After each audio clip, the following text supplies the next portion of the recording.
communities where I can actually reach out to people and touch lives because in day to day. So my future goals will include first off going for a professional course like further study professional. I'm currently trying to look at public health. If not public health, I have a passion for pediatrics and neonatal intensive care. So I'm looking towards the lines of that. I don't see myself staying within the nation. In as much as I love Nigeria, I love the people. I want to go abroad, I want to study, I want to further, and then maybe in 5, 6, 7 years, I'll still come back to be able to deposit the knowledge that I've gained within the community, within the school system. I see myself doing something like research, doing a lot of research work to help the medical practice.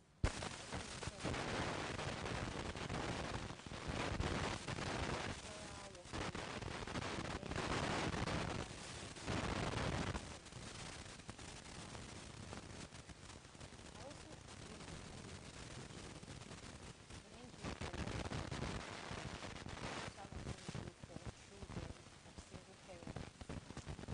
especially those abandoned orphans. For instance, you have young girls that they have their own business and they don't want to father them in it, or they don't know what to do. And their stories of to be able to support them through life, give them basic life skills, basic education that will help them to achieve the things, and it will be like I'll be sort of a role model for them. Okay, look what I could achieve even though I was like you. I think you can also achieve this if given the platform to shine and do what you want to do. So those are my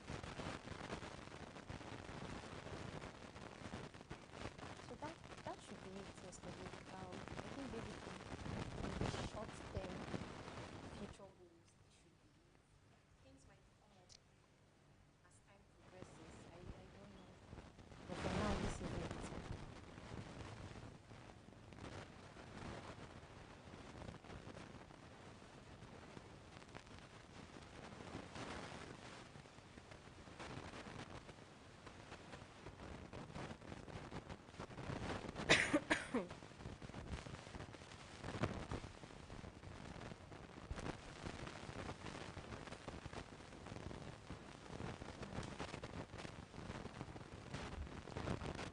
Can I still talk?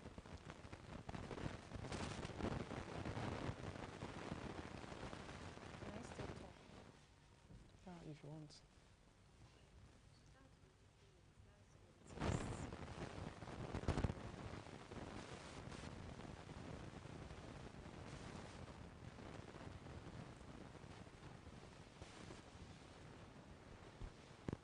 Okay. So that's just it. That's what it is. And in life, I just see that I just want to do something that would make our nation at large a better place to be. It's okay. So far with the things you've told me, Yeah. I believe that will make an impact. Yes. Just keep believing in yourself. Keep pushing your dreams. Yes, I will. And lastly, I just want to commend what you're doing. It's really, really commendable. Thank you. Thank you for the bold step. Hopefully, this inspires other people It's okay. to want to push their limits. So, All right, thank you. yes, thank you very much for having me.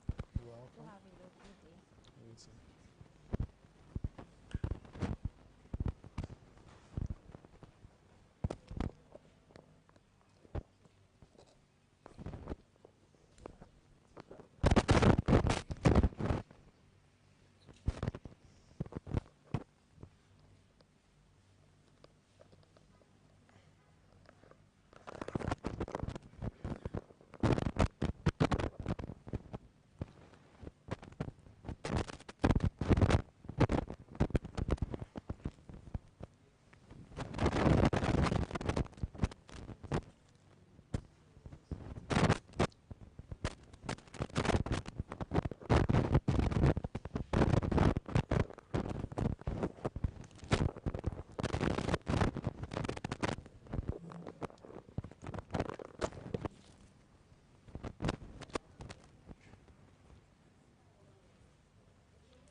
I'll take it here.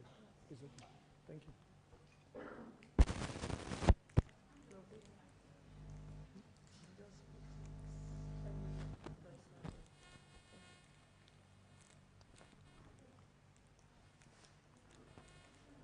I think it's okay. Hello. Great man. How are you? I'm fine. Well done. Huh? Thank you. Thank you. So, can I sit? Yeah, you can sit. Thank you. God bless. God bless. You are doing well. Thank you. I appreciate you. You're a good guy.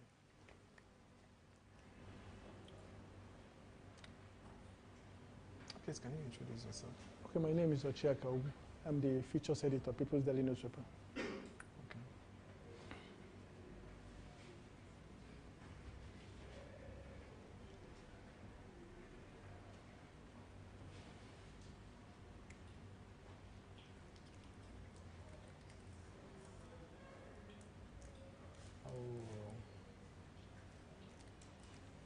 I would love to have a media chat with you. Okay, thank you.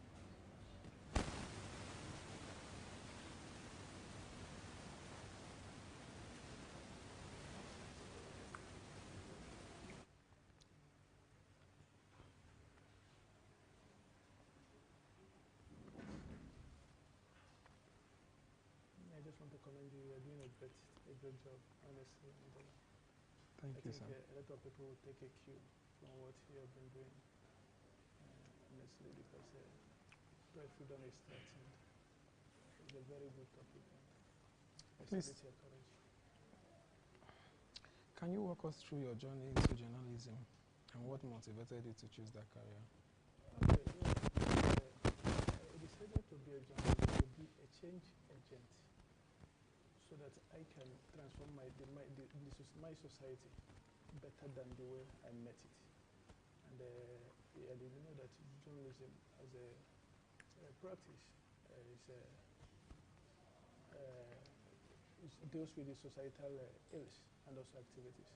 And that is why I decided to be a journalist so that I can be a change agent and better my society, better than the way I met it.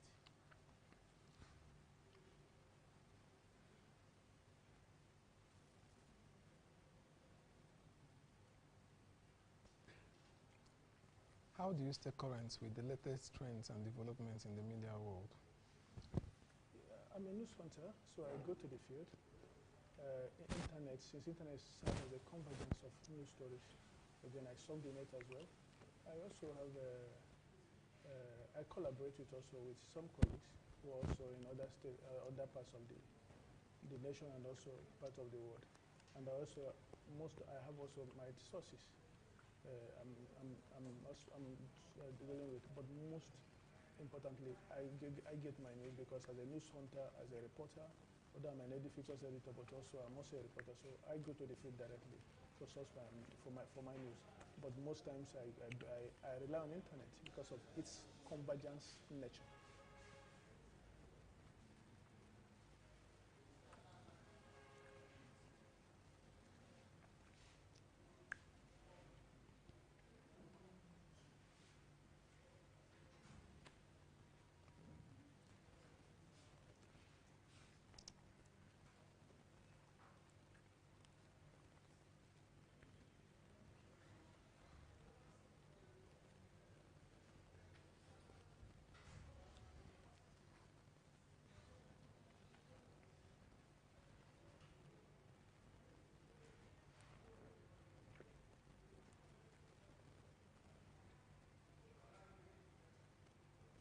What are the biggest challenges you've faced as a journalist, and how did you overcome them?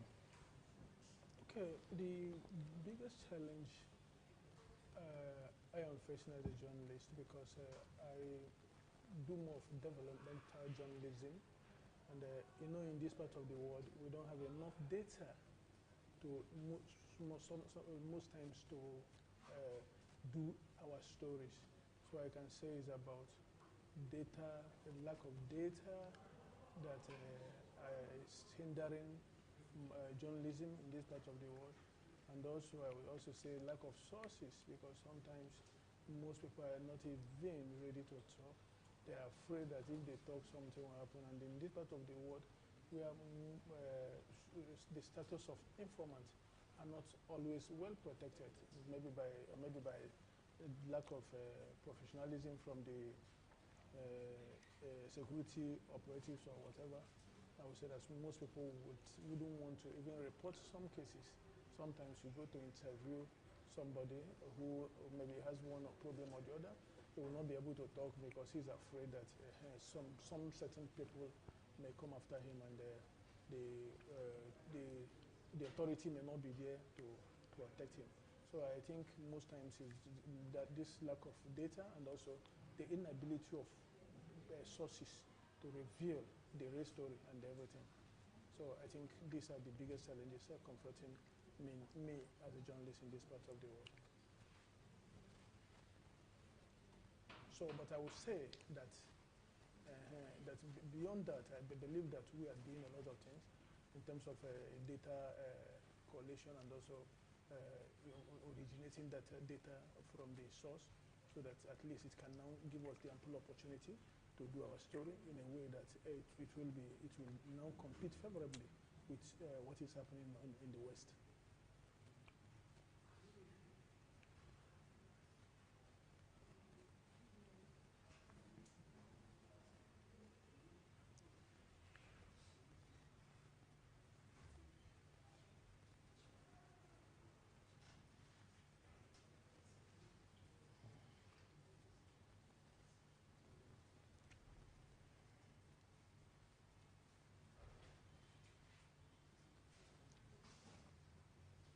Yeah, but all the same, I want to thank you. You are doing a good job. And what you are doing today will also form as part of maybe data. How many journalists that will come here?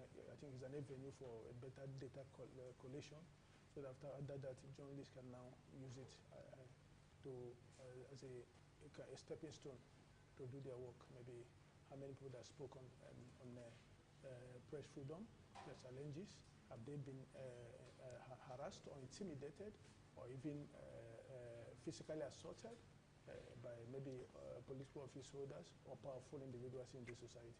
So I think this is also a very big avenue for us to get data on how best to gauge press freedom in this part of the world. So it's a good job. It's a good thing you are doing this, and I appreciate you. Thank you very much. Thank you, sir. Thank you.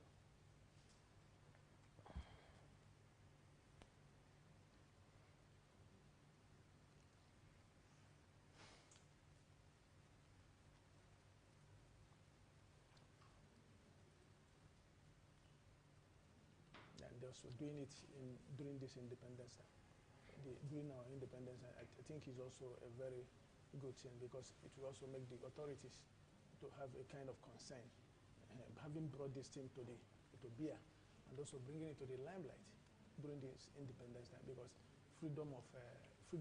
press freedom is the oxygen of any democracy all over the world. If there is no press freedom, there is no democracy. So they go together, and we are in democracy, and we want to have that press freedom, so that Nigeria can freely express themselves. And also, it also ensure inclusivity. We need to include everybody. All voices matter in this our chance to at least get a enabling environment for our democracy to thrive. Thank you. So it's a good thing you are doing this, and I appreciate you. Thank you, sir. Please keep it up, huh? Thank you. You can do it. Please.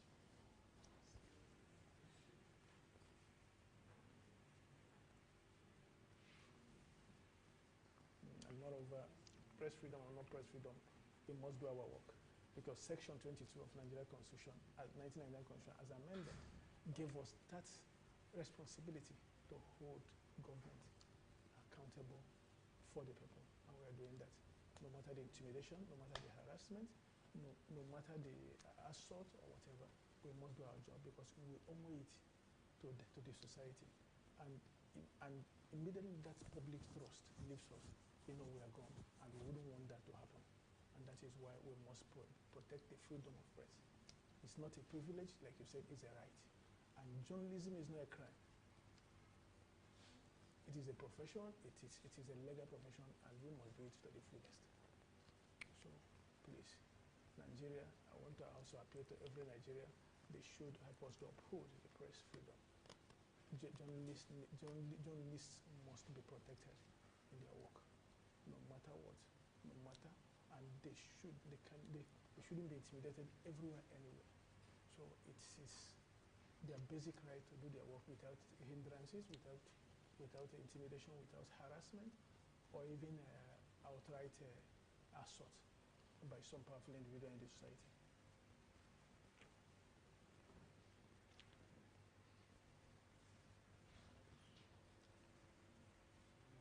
And this thing you are doing also is a kind of a message to the authorities at the federal, at the state, at the local government, so that they can now jealously guide press freedom and know that a journalist is empowered by the law to carry his duty without fear of evil, and also to be protected by the law. So this topic you took, I think, is very, very important because it has been a recurring decimal in the Nigeria press arena. So I think it is good. It is good you are bringing it so that it can be interrogated upon. We can now digest it. Then we sit eyeball to eyeball. Then put ink on paper and do the necessary thing. I know you well. Thank you very much. All right, thank you, sir. When I'm done, I'll call you. When I'm done, I'll call you. Thank you, my brother. Thank you very much. I wish you well. All right, thank you, sir. Can I have a shake? Thank you. Thank you. God bless.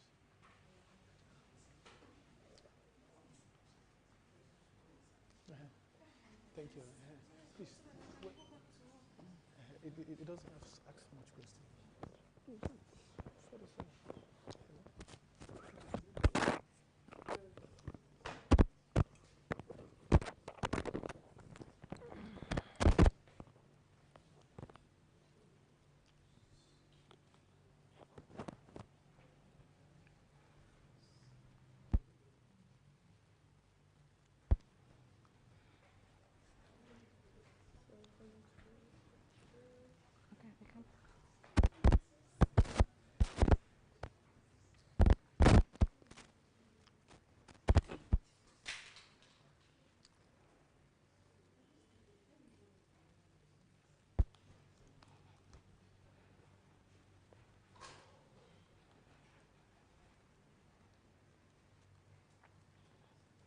Hello, Victor.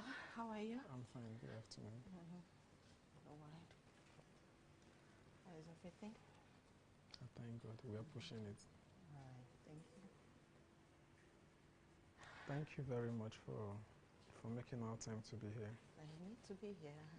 Yeah. And to withdraw my support and encouragement. Don't need to stand firm. The Lord is your strength. Amen.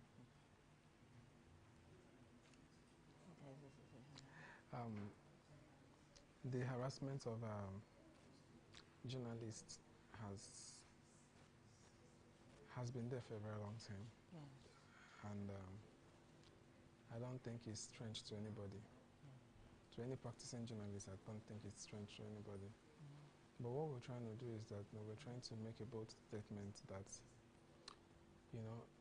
it doesn't matter how long it has been happening. But if we can come together and and say that we are no longer comfortable with this thing, I believe that it's going to go it's going to go a long way. Realizing so many people will have powers, but they don't know the importance of what they have, or what they can actually do with the power in their possession, you know. So, like I said before, I've said it and I'm still saying it again. It doesn't matter how long it takes me, but I know I'm going to contribute my own quarter to NUJ. That's the only profession that I have. I've been a member of the union for the past 9 to 10 years now. So, and I believe that sometimes keeping silence means consent. Yes.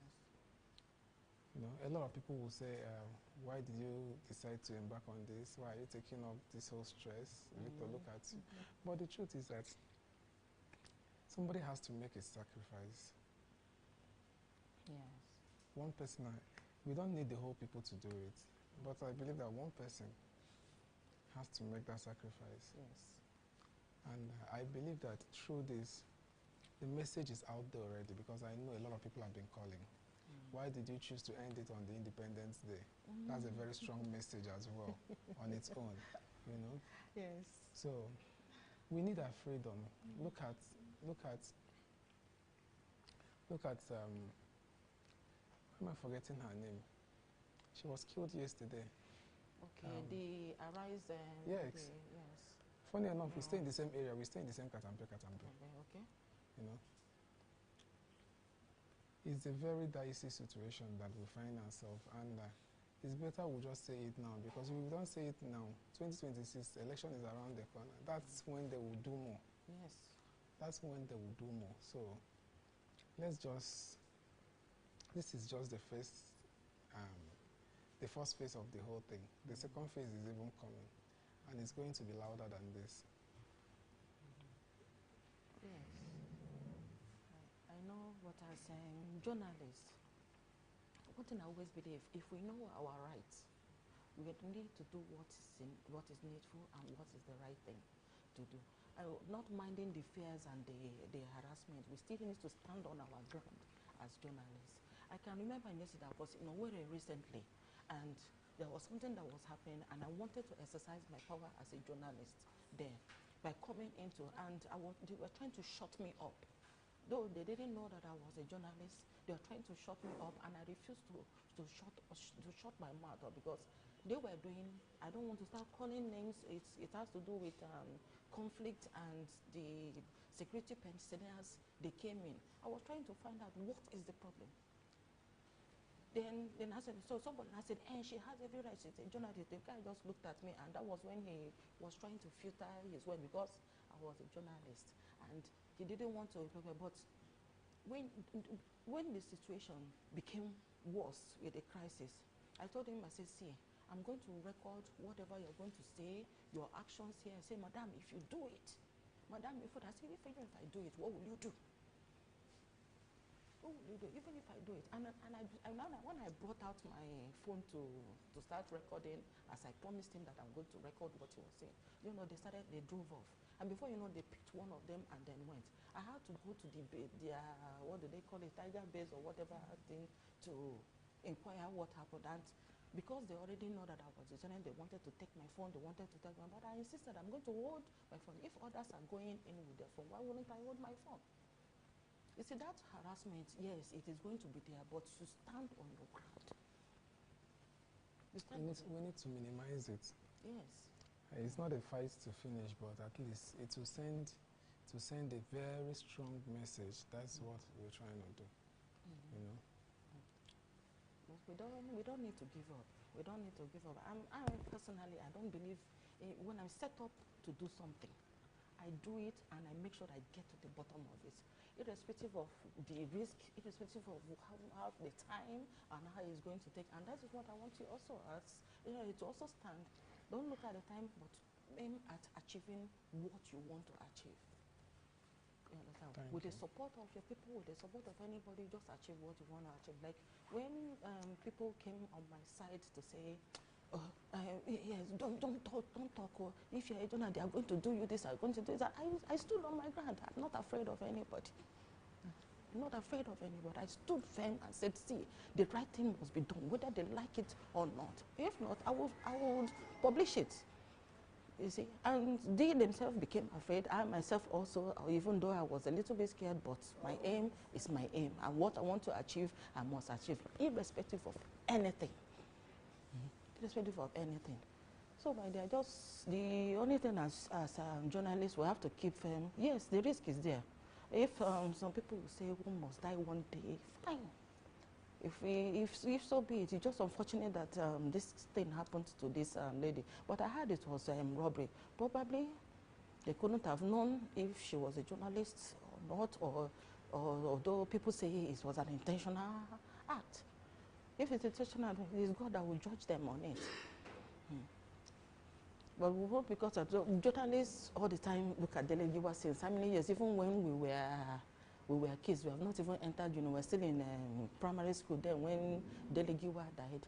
We know that all these things happened, but I still grew up and I still wanted to be a journalist without minding the circumstances, without minding where it's going to lead to. I still want to be a journalist. You don't look at other people's, listen, it might not happen to, there are people that have achieved it as a journalist. We don't look at people that have met their death or have met one crisis or the other, fine. But your own and my own will not be like that. And we pray that God will continue to sustain us. Let us continue to grow in our journalism. And fight for what is right. Like we were taught in the school, you have to be objective, you have to be precise. All these things follow it. Be objective, irrespective of what is going to be the outcome of it. But God will help us as journalists in whatever we want to do, and we will get to the bottom of it. We will get to where we want to get to. In my secondary school days, we used to have this literary and debating society. I have always wanted to be a broadcaster. I always wanted to be there. Let me be someone and speak like CBN, the CNN people then, and here I am. As a journalist, I can still come out and still do it, even as a child. I know that once we want to, you have that ambition to do something, and it's there, we do it. It is well. Thank you very much for coming. I'm trying to conserve my energy. I know. That's why I want to do all the talking. I want and ginger you to understand. Well, I'll just be telling you a story when you don't have to talk. I just pray that we continue to do what we are supposed to do as journalists. Fight and be there for each other. That's also one of the most important things, to be there for ourselves. Just as we are here, we have to be there. We have to stand for each other. We have to do the right thing for each other and back up each other at any time, at any point in time. But I just pray, as journalists, let us not think of what has happened to any person and then give up in life. We continue to do what we are supposed to do. We continue to stand firm as journalists, stand for one another, support one another in all our things, especially the female. I don't know why it's always the female people, female journalists that, face all these challenges more than the male counterparts. So we're just there. And God will also continue to give us the grace. It's just like during the lecture. That's why we want women to be on the seat at all times, so that the woman will continue to grow. Thank God also for the bills that putting women on the seat. Definitely, we're going to see the difference. And all this harassment on female journalists would surely end. The sooner the better. It is well. I hope you're hearing my story. Yes. It is well. If you need some water, maybe just take some more. No? Hmm? Take water now. 1 minute. If I take water, it will make me weaker. Yeah. Well, thank God for data. It's not easy. Whatever you intend to do, aim to get to the bottom of it and do not give up. Do not give up on whatever you want to achieve. You are definitely going to achieve it without looking at the time, without looking at the days, without looking at any. Just try and refocus to what you want to achieve. Just let you achieve your progress to be your strength in whatever you do as a journalist. Don't look at the time. Don't look at the hazards that are involved. Don't just think of it as a success already.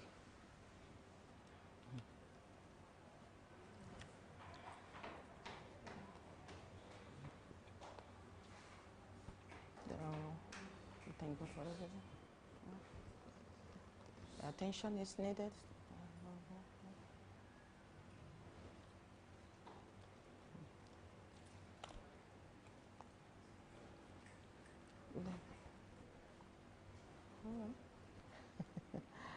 That's like in my secondary school days, there has to be journalism.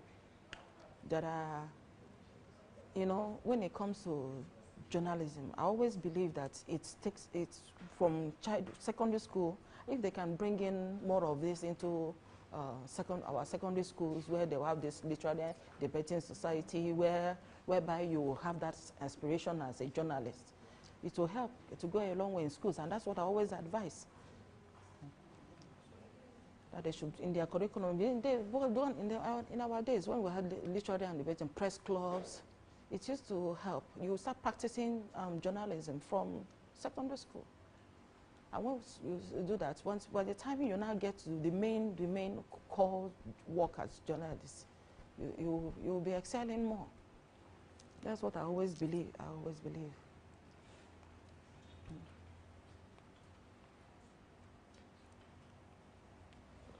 Okay. Don't mind my listening. Just be listening, and I hope I'm answering your questions. If there's any other thing you want to ask me, you just go down. Maybe anything. Right.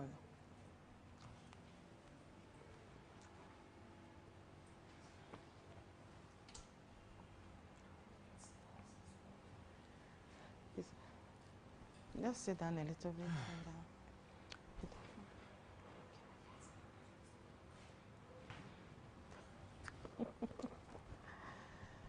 So if there's anything we want us to talk about, we'll always, Or any other question you want me to tell you? Let's talk about the current leadership of NUJFCT. Wow. Yeah. NUJFCT, it's about Grace Ike.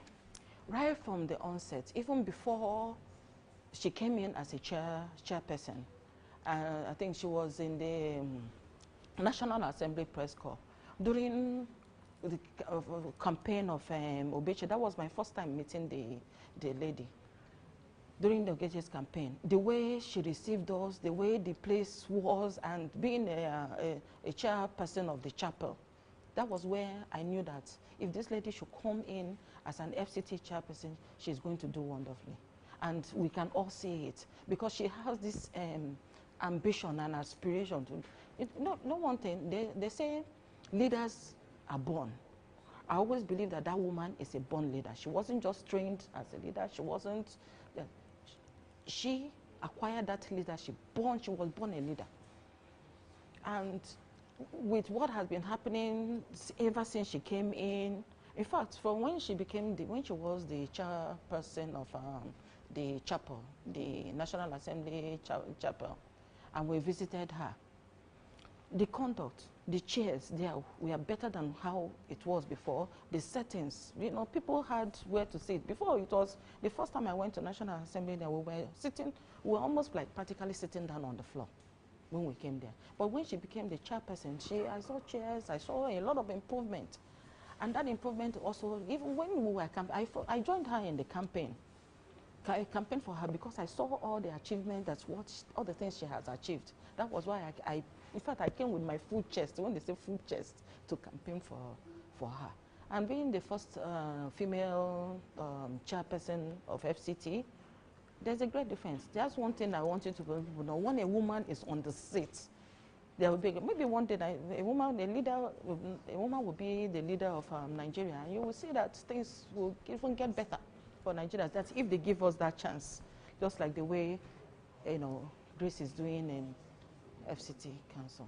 And I thank God that all things are going better than it was, even though there's a lot of improvement. Things were better, but there was much more improvement as she came in, and some of the things that she has put in place, which is okay and by us, and everybody have testified to it. We thank God for that, and I hope you too, you have seen it also, that she has done marvelously well in her leadership. We thank God for getting us somebody like Grace Ike at the FCT.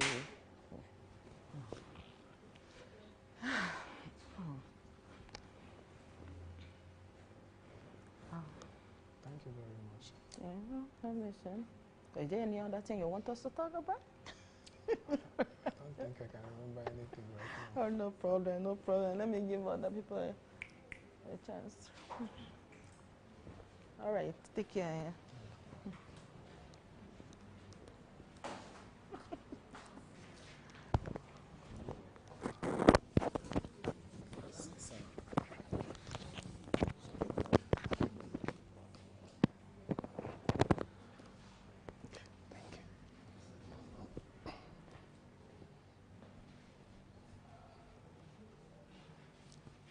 Good to see you. How are you doing? I'm doing well. How was the luncheon? Yeah, it went well. It was a good one. I've been under the weather, a bit under the weather after it. I'm so stressful and all that. So, but I said today I have to show up. I've been treating malaria since after the lunch. So, but it was good. And I've been following too online. But I hope you're good now. No, not really. I'm not so strong. But I said, no, I must come. Yeah. I'm not so strong. In fact, my wife was like, are you sure you can go? I said, no, no problem. I have to show up for this. After the lunch, I just felt ill immediately. Is the stress? Yes, I guess so. I don't know, the stress triggers malaria, so I don't know. But I'm better now. I'm getting better. How about you now? You've seen me. I can't wait to finish tomorrow. Yes. We're getting close gradually. It's not easy. I know. Every part of my body hurts. I understand. I can only imagine what you'll be going through. But you're doing great.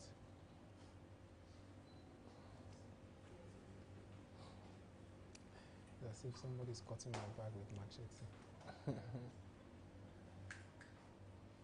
We're almost there. Okay.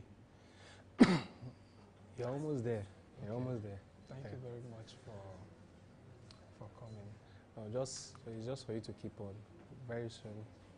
I think we have about 20 more hours. Yes.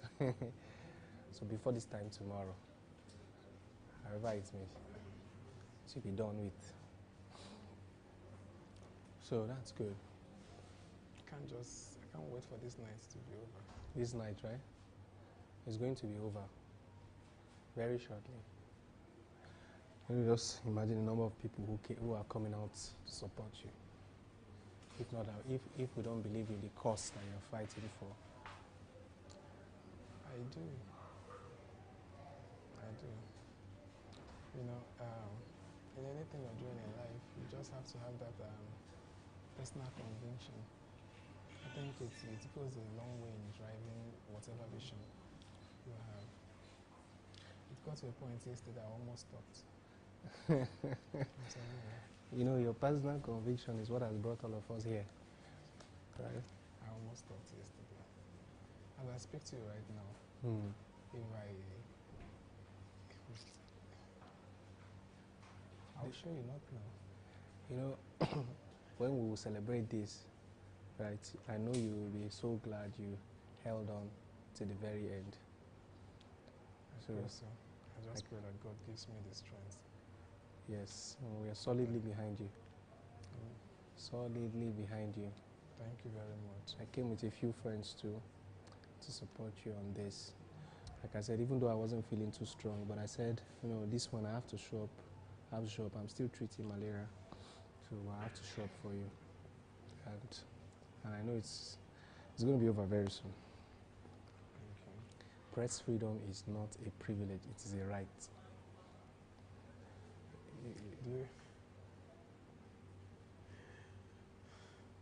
Your mic is on, don't worry. I wanted to say something. Okay.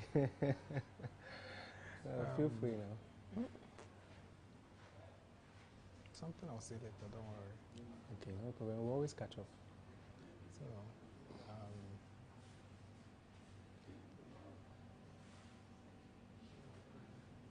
I don't even know where to start. We can start from anywhere. You can ask me about the lunch, whatever. Okay. You're almost there, okay? You're almost there. You're almost there. So, Mr. Andrew, what's the name of that your company? It's called SoPro. SoPro. Yes. So,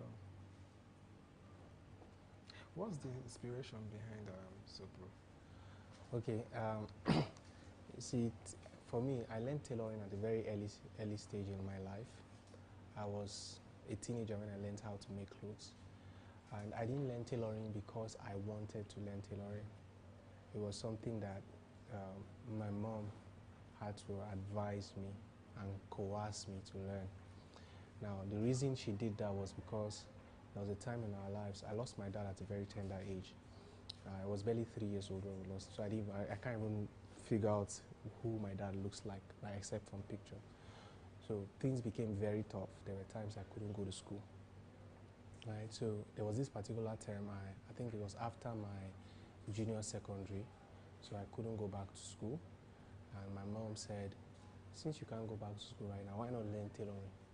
Me, I've always wanted to go to school. I didn't want to learn tailoring. I didn't want any skill. I've always wanted to go to school. So then my elder brother used to sew at home. So, and I wasn't always in, siblings rivalry now. I wasn't always in good terms, my brother. So even if I wanted to learn tailoring, I would rather go learn somewhere else. But we didn't have that luxury. So my mom said, why not just do it? So eventually I did. I learned tailoring, and it didn't take me so long to get the basics. I got it, and in 2006 I made my first dress.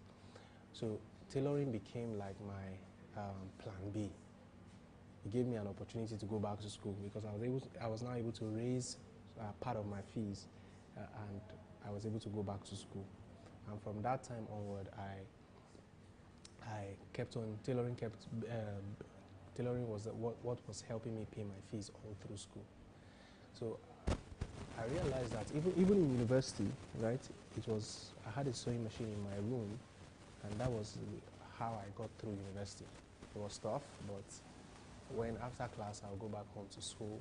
So when others had opportunity to do other things, that was what I did with my own leisure time.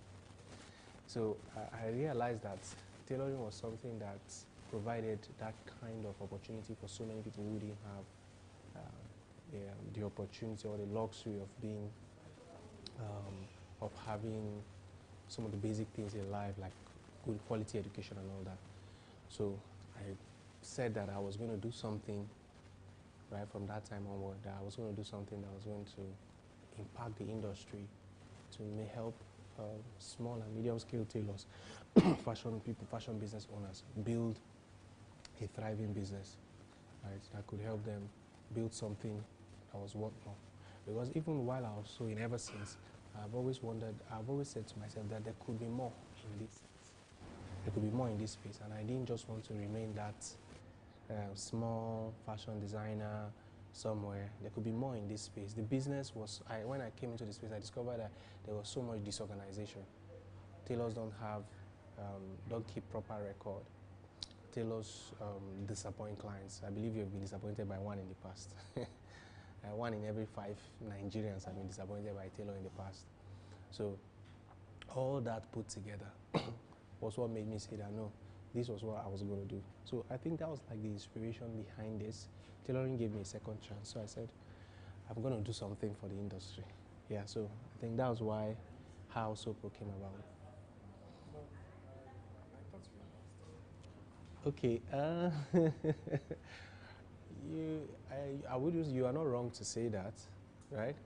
Like I am many things in one, right? So quite a number of things I am, right?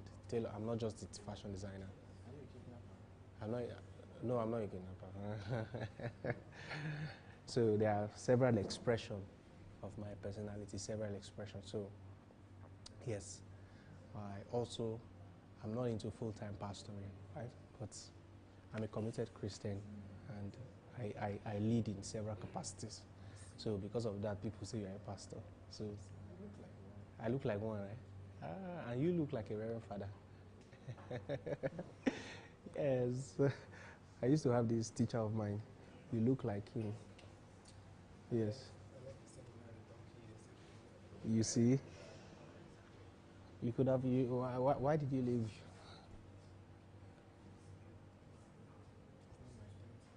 It wasn't your thing. Okay. You know, a lot of people thought I was going to go into when I was like become a full-time pastor and all that. So, but seeking God's face, I discovered that it wasn't really, just like you said, it wasn't really, there were so many other things God wanted me to do that was not really just streamlined to pastoring, yes. Seduce? I'm glad, am I seducing you in my...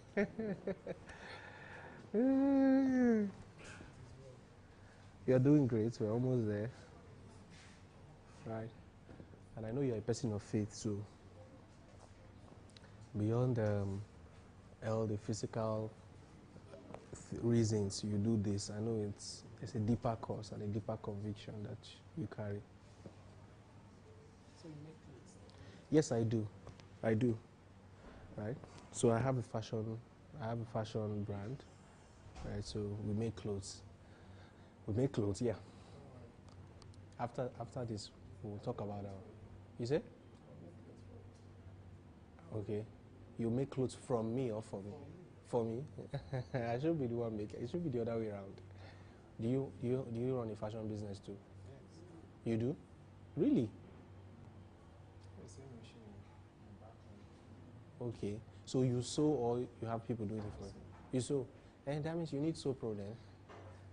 So what do you what do you think about Sopro? I think I tried downloading it. Okay. So when I download, I will do my review. Okay. I'll screenshot and Yes, sir. That will be after this. Then it will be double win. While we are celebrating that, we are also celebrating your title. That will be be a very good one.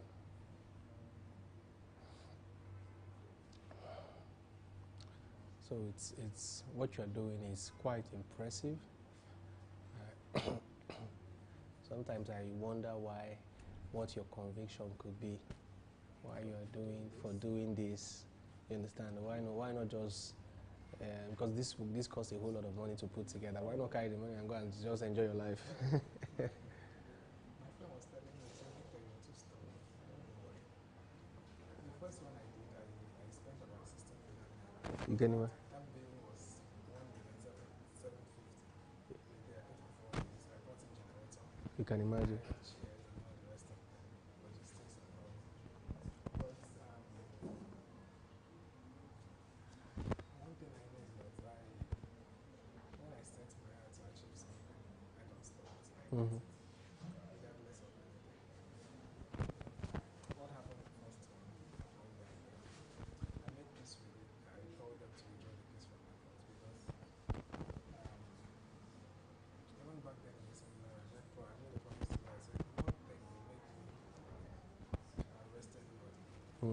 companies for everybody.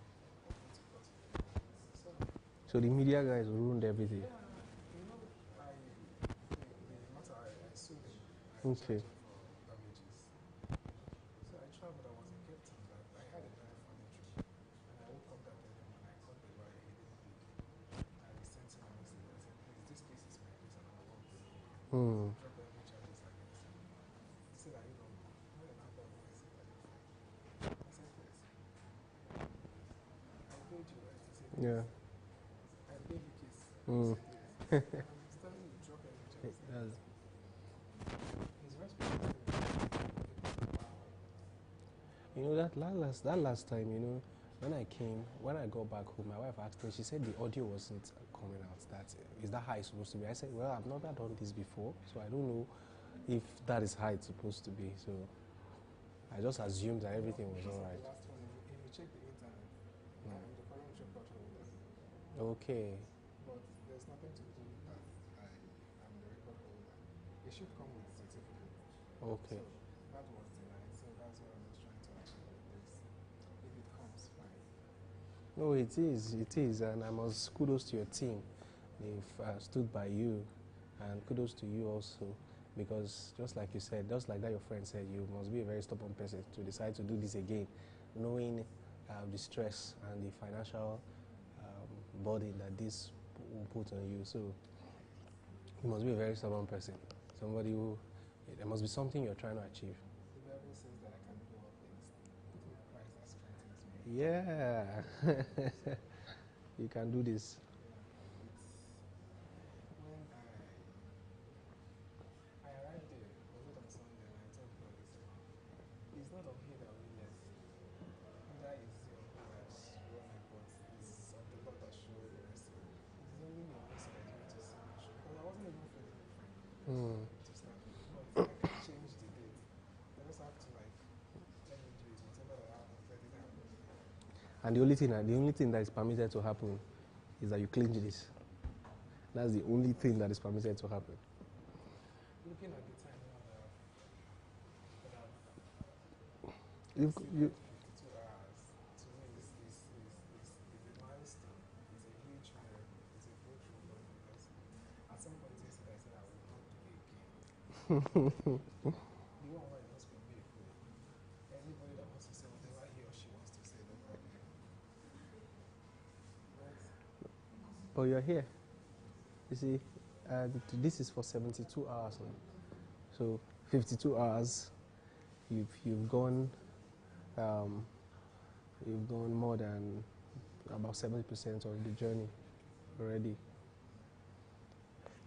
In a short while from now, it's to be celebration. I just enter motor and go to Jos. Good to Jos. Okay, I grew up in Jos. I spent some of my time in Jos. It's actually a good relaxation place, a vacation place. You seem to know a lot. You know Jos very well. Not really. Okay, but you just chose that. Okay, and that's great. Have you been there before? Twice. Twice. Okay, means you know your way around. Now maybe this time around, I'll try to recommend some things that you will find fun. Where are you going to? Miango Rest Home? Do you know Miango Rest Home? Yeah, that would be a good place, quiet, serene, good environment to think. Is it a hotel? It's a rest home. Yes, it's a rest home, far away from the city, from city life. The night is how much? No, and it's not. I don't know their current rate, but it's not quite expensive compared to hotels in town. No, it's not.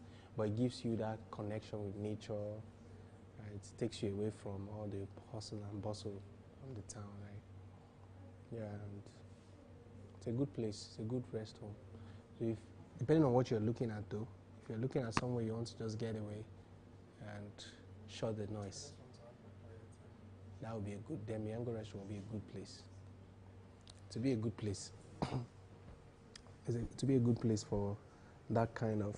Anytime I'm in Jos, also, there's a place I usually stay. No you won't know it's a hotel. Quiet, hidden. It's not even a hotel, it's just a rest home also. But that's right? Once you're done, so I will follow you. Just is my home.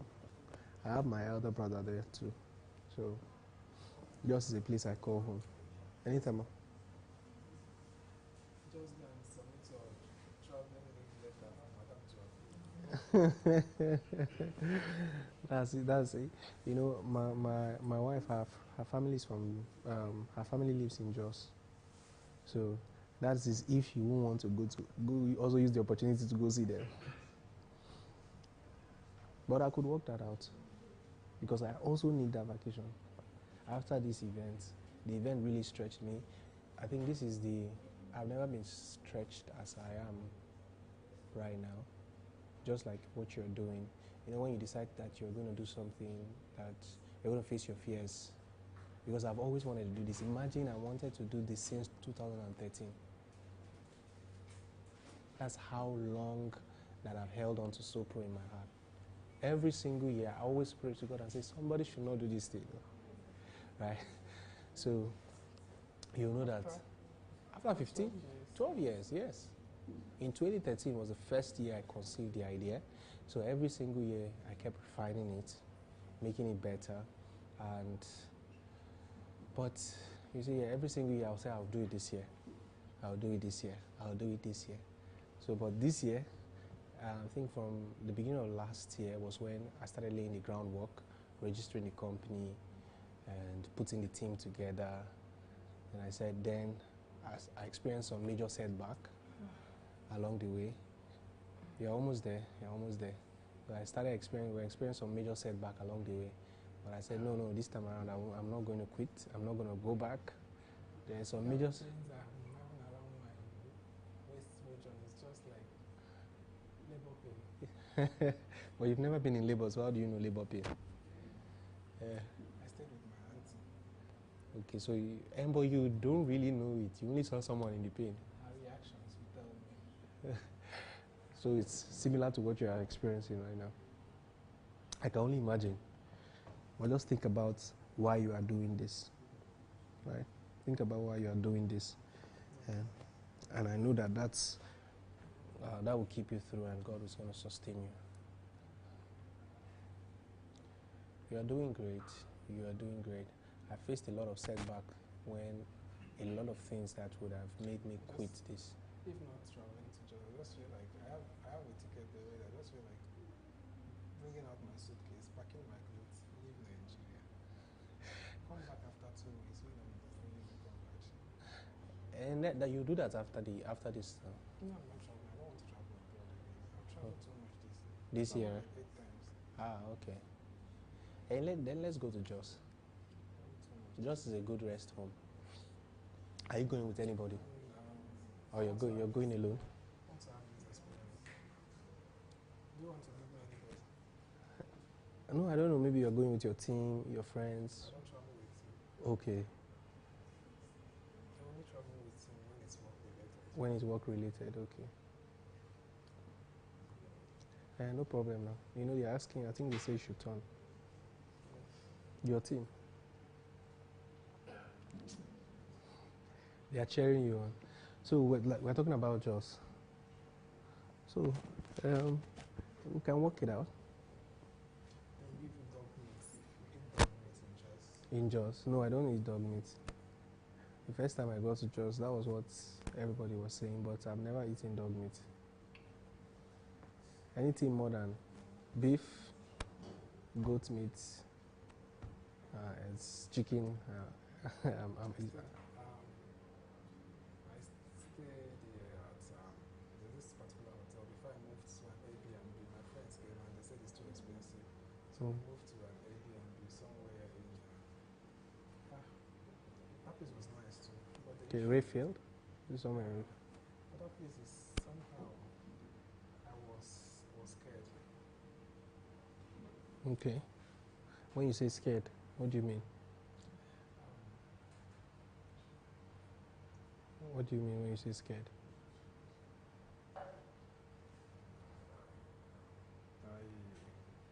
I grew up with this, will I say, someone gave us a particular news that there's always a civil unrest in Jos. They always keep Oh, okay, I get. So, coming around there, I love the weather though. It gives me this European vibe Yeah. early in the morning. So, but You know, just has that. If you want to travel out of the country, but you still want to have that European vibe, it's just so. But sometimes some of those crisis situations are misinterpreted. You know how the press is now. yes, So just want to spend 4 years. yeah, sometimes the way they report it is not how it is on ground. And where you find this crisis is usually not in just main town, usually in the suburbs like that. So that's when you have all this unrest when they happen. But it doesn't. It's not usually as the way the press reports it. Okay. I'm actually wearing an adult's diaper. That's why I'm carrying this. Okay. You are doing well. Doing well. Yes. How? I wouldn't dare do what you're doing.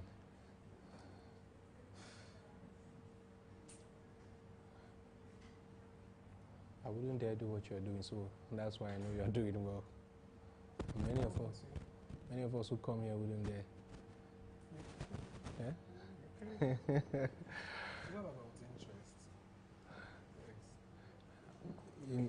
I don't think I want to. Once you set your mind to do it, you do it. Yeah, even doing another one very soon.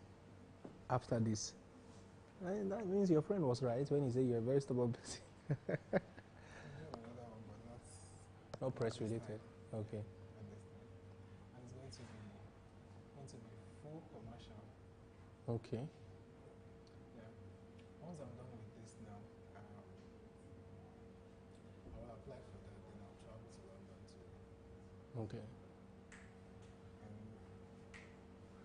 You, so I can make full arrangements with you can make full arrangement for that.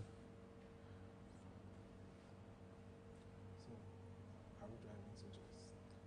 Yes, we can. Even though I'm not going to drive. I'm not going to drive because except somebody's driving.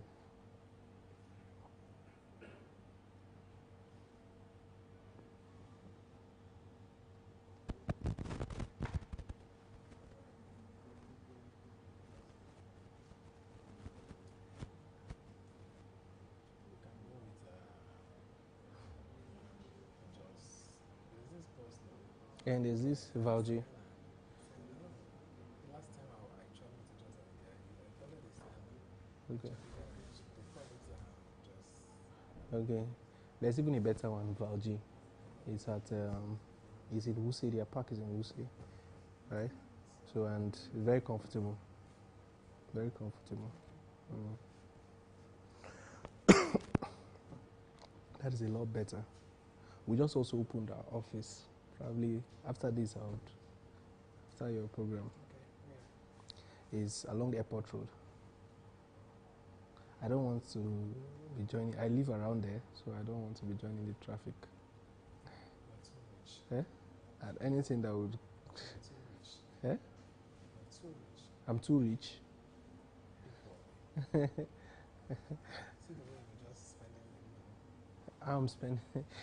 The way you are spending the money is shocking me. You are in this country today, you are in that country tomorrow, and you are doing this. Those And you are, things you're seeing, yes, my brother, let me tell you the simple truth, it's Photoshop. it's Photoshop. It's AI. Can you use AI to put? I need to learn that AI. To do what? I will need to learn that AI you are using now. Oh, don't worry. We travel to Jos, I will show you. No. After this event, we don't need to travel to Jos first to show me. You will show me so that I will use it to put myself in Jos. No. Then, You want to do AI, you do AI in New York, Paris, Okay. Germany. Which one is put yourself in Jos? I'll put myself in Jos. I'll test it now. You test it on a smaller scale. No. Test it with a good city. Then after testing it with Jos, and I'll test it with London. Test it with. So that I'll be sure that this your AI works. But there is this adage in my language. George. What does it mean? Don't look like a problem. Sometimes you tie yourself into a very big crap. Yeah, that's true. Many of us don't look like what we really go through. Underneath these clothes, a lot that we may not want to share. What is there? Hmm? What is there? Pain. Yeah. You have a painkiller at home. You have a painkiller. You've not seen pain, that painkiller, like the pain you're facing now, is it painkiller can't? So This one is like child labor pain. labor pain. So once it's 72 hours, everything will just vanish. And that's it now. So I like the fact that you say once it's 72 hours, everything will vanish. It means your mind is set on the price. Yes.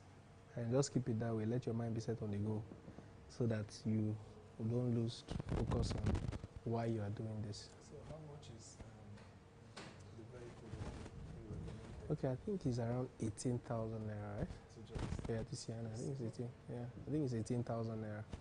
It should be. then the hotel is how much? I've not been to Jos in like a year now, so But there should be an estimate. I can't. Is Okay, it more than 50,000? no, it's not up to. As at the last time I stayed, it was 20 something. Yes, it was 20 something. Yeah. But that one is not. It's not even a hotel. It's like I said, it's a rest home. It's like a getaway kind of. So when I go to Jos, I don't even stay. I don't stay in a hotel per se because I don't like the noise and everything. So this particular place, the place I stay in, is quiet. It's a retreat home. Actually, it's for people who are retreating. So mostly, you just hear probably people praying around, and so if that's what you want to experience, places like that are or Miango Rest Home. Those are the kind of places you get that kind of experience.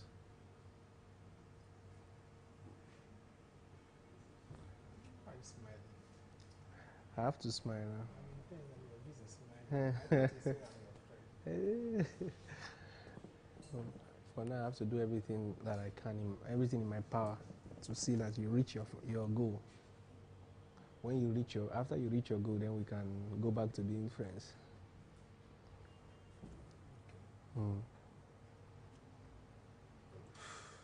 So, but I think it's not time for your break. So I should round up with you. Yeah, actually, we've had a long time. Okay. Thank you very much for having me.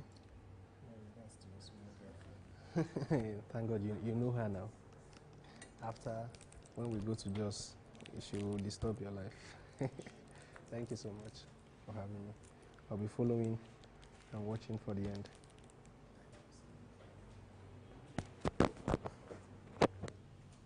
Thank you. Who were we telling him?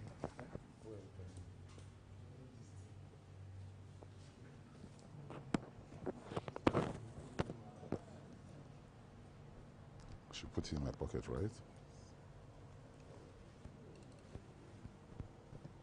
Thank you.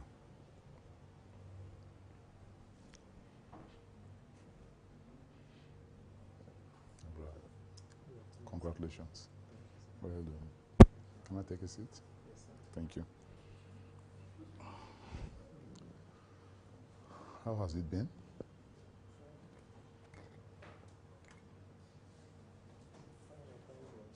Amen. You are close.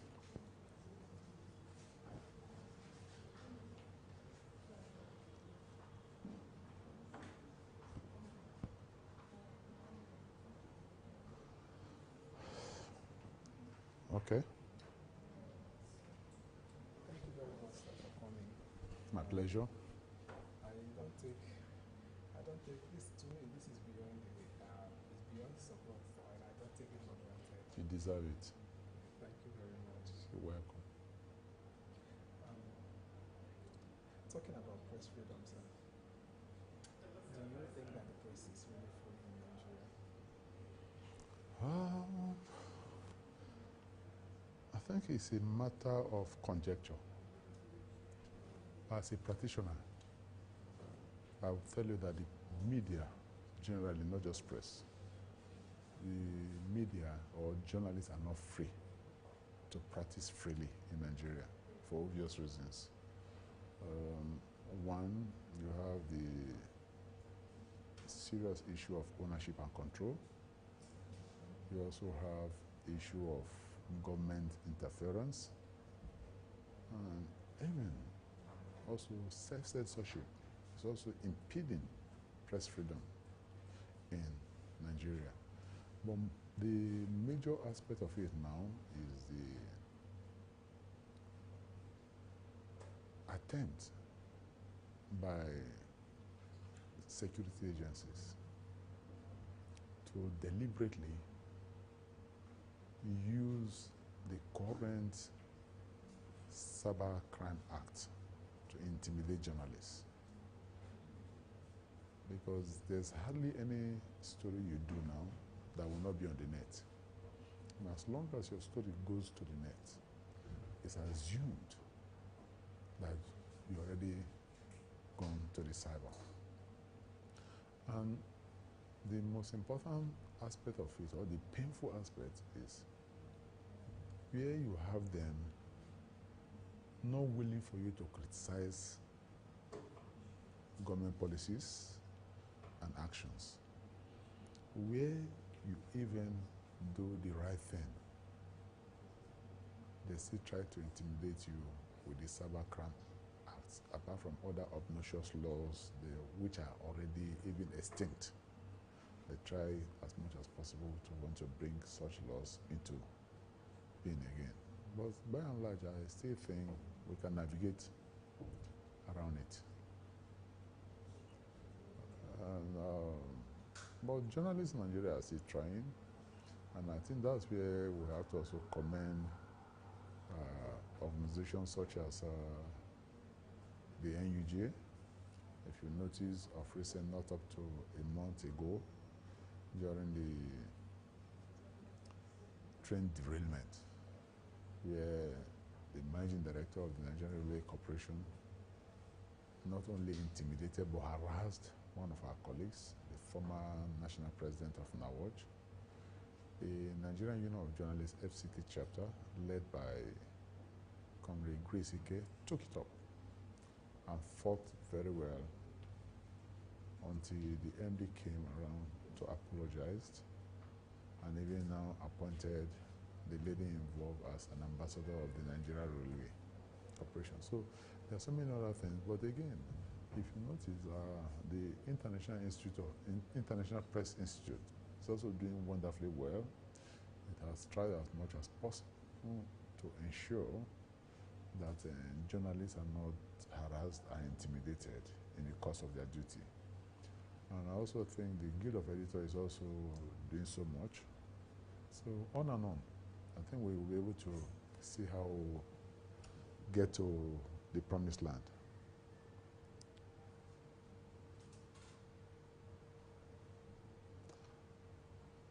Except you want me to talk more on it. If not, we'll delve into politics. I'd love to ask you a few questions. Yes, please, feel free, go ahead.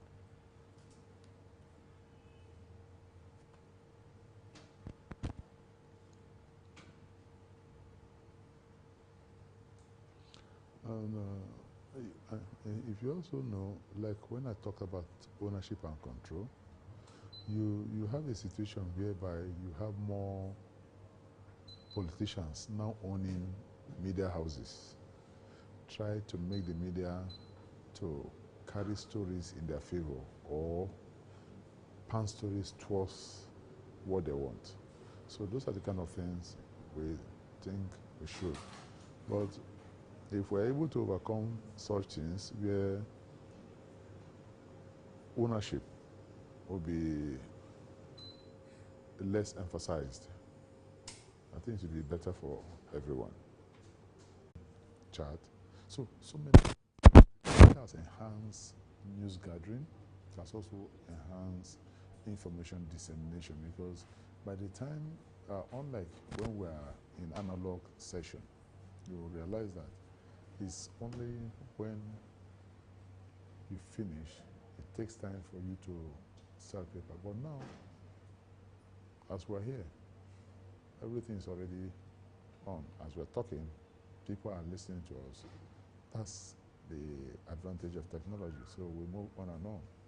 So technology has really enhanced and advanced the collection of journalism, the practice of journalism, and dissemination of information to the public.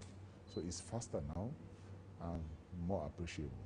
But in as much as that is, we're having one basic problem now in that as a result of information technology, we're also having a lot of fake stories, which you have to always ensure that you do your fact check before dishing out. That's the difference between journalists and members of the public who just have access to source of reaching out over there by getting their smartphones, having data. Once that is done, they're pushed out. But because they are not skilled and properly trained in the management of information, they do not actually know how to sift the good from the bad. And that's how it is. Thank you very much. I appreciate you. Maybe I'll help you talk more about politics in Nigeria today. Yeah, we are having so many challenges. If you notice, like yesterday, what happened, the presidency, for instance. After this, I'm going to request for an audience with you. Okay. And I'll come with my team. All right. Do a proper interview. No problem. Thank you so much. I appreciate it. Have a wonderful day. God bless you. Congratulations once again. Thank you.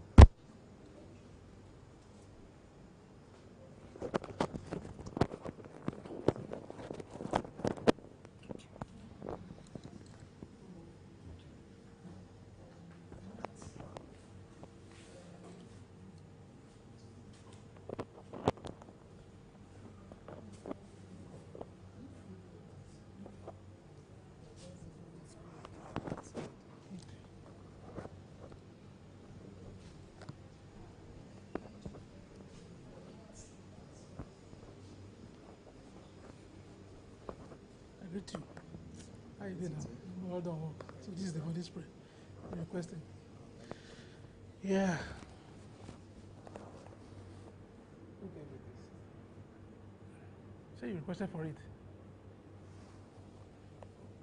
But it's not mine. Yeah. It's okay. At least you can use it. I think someone donated it. It's okay. Well done. Thank you, sir. Thank you very much for coming. It's a pleasure. You know, we need to come and support you. All right, my name is Ebreko John Friday. And currently, I'm an ex-official with NUJ FCT Council. And also the Senior Special Assistant to the Crossover State Governor. Yeah, we celebrated your appointment. Yes, on data We analytics. carried the press release. Yes.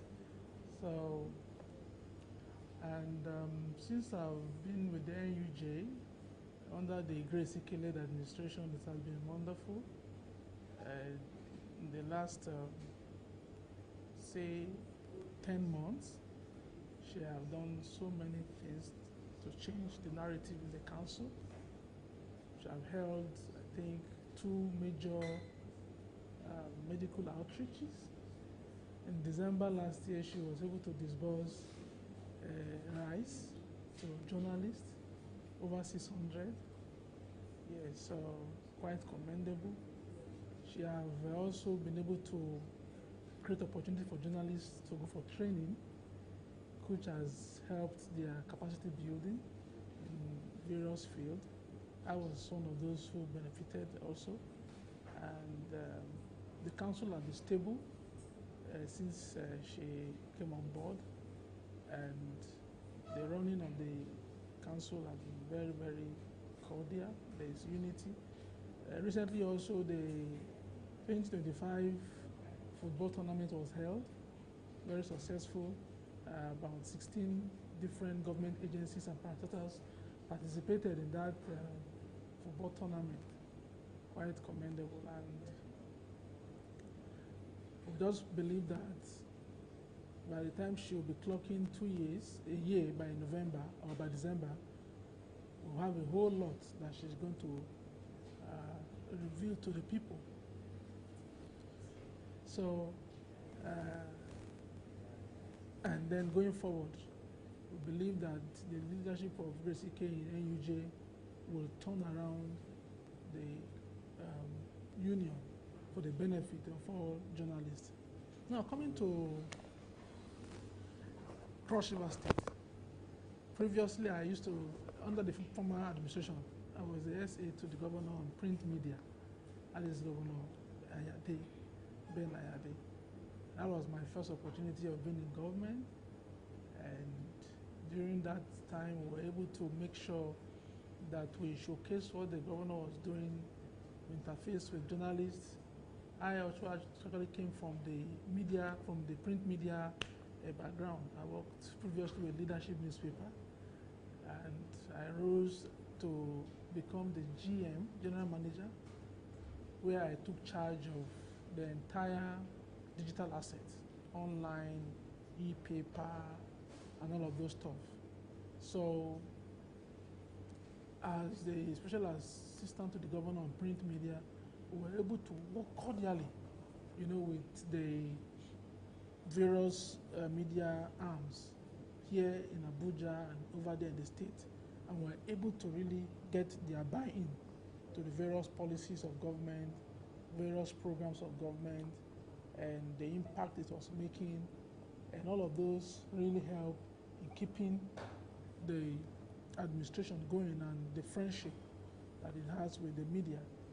So that administration has come and gone in 2023, and now we have Apostle Senator Prince Basi Edetotu as the governor of Cross River State.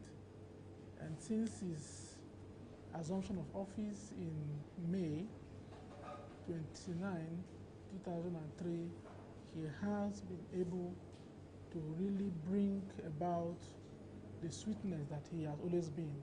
Right now in Cross River, we call it the season of sweetness. And he rose to become the governor on the mantra of people's first. So everything he has been doing as a governor is geared towards empowering the people.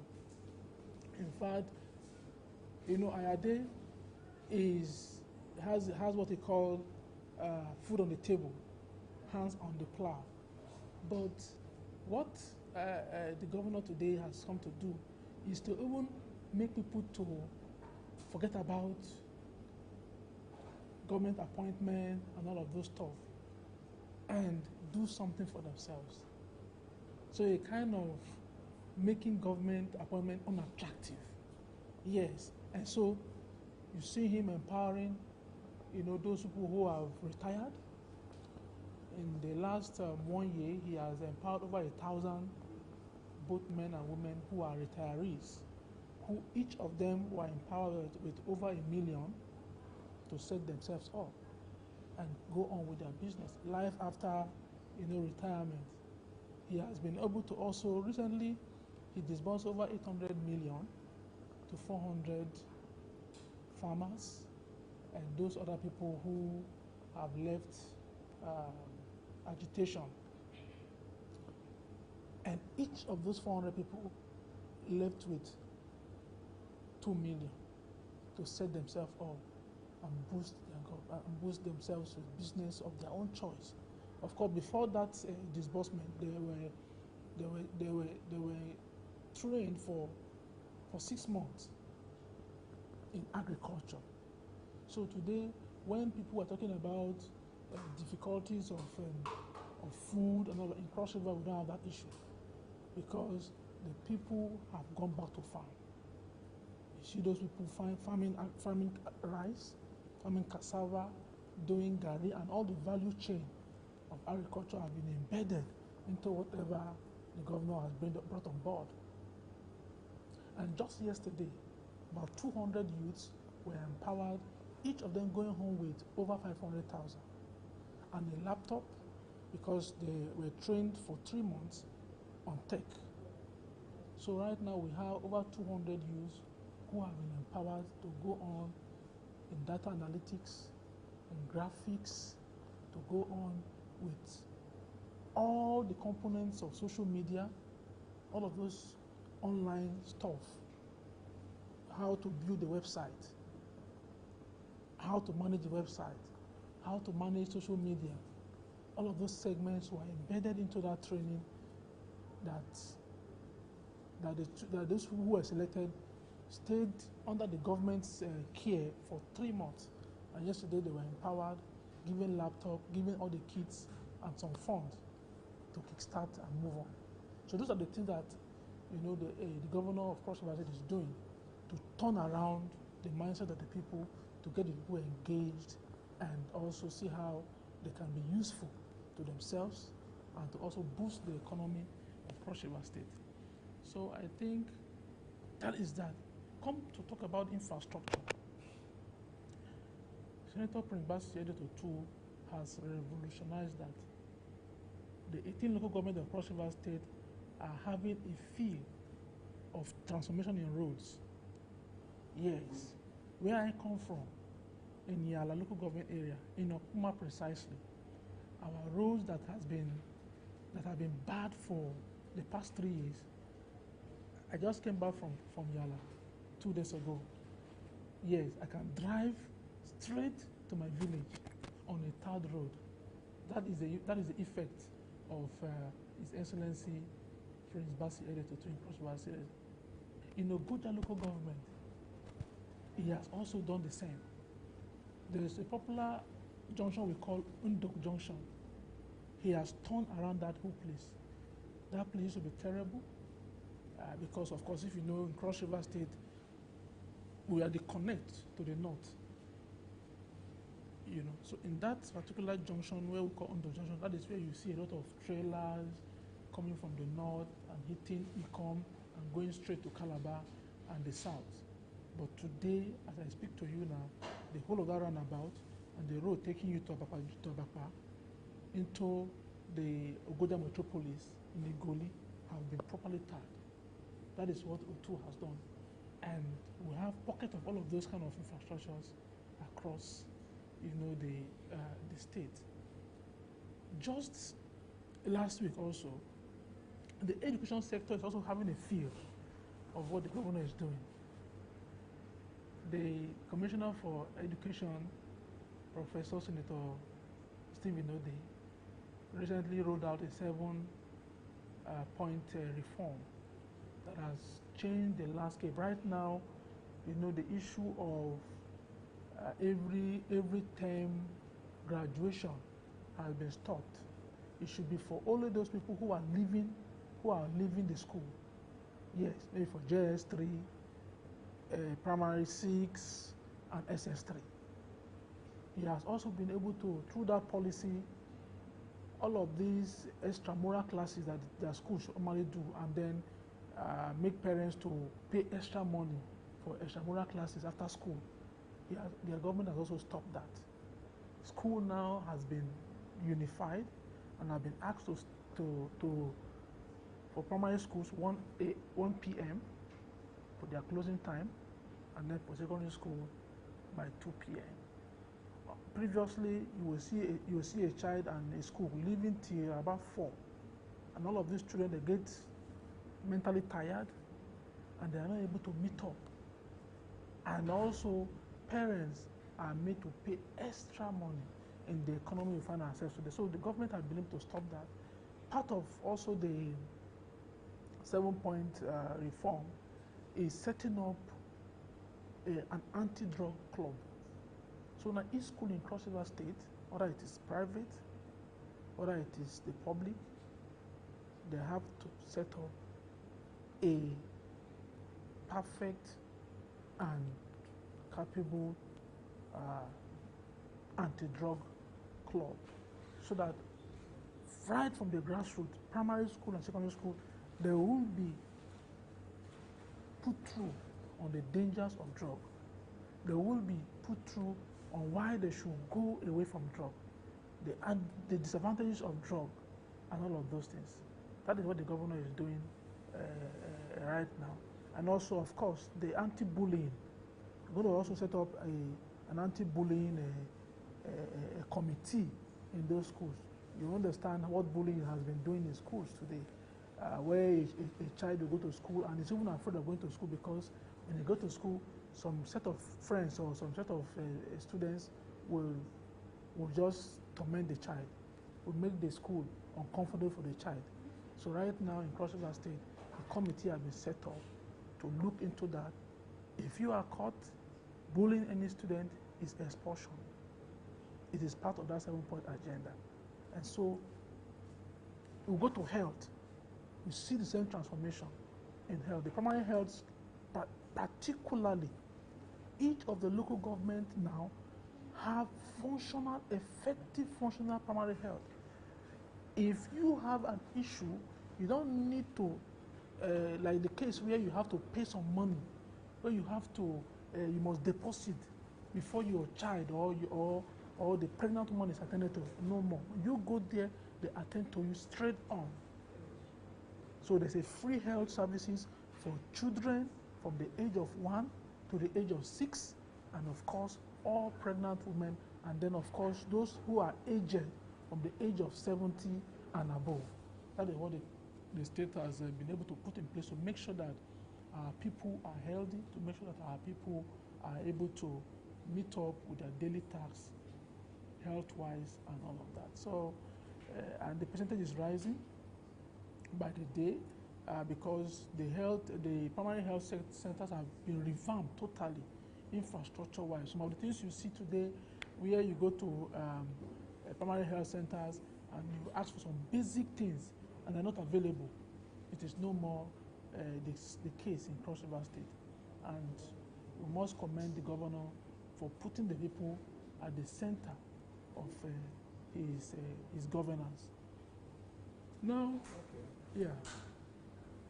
You know, the most interesting thing in this whole thing is this is actually my first time having the art of it. Yes.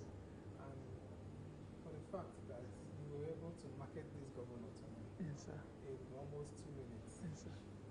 it's something you don't get to see. Yeah. You deserve the appointment. Thank you, sir. I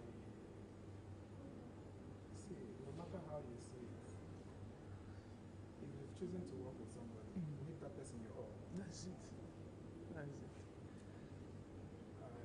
Immediately I saw that story that day, I opened it, I went through. I was born in Akwa Ibom. Oh, interesting. I was born in the Brigadier General Hospital. Okay. I speak Efik. So, it's all good. It's all good. But I think one of these days we'll feature him. Okay. Okay. We'll feature him, then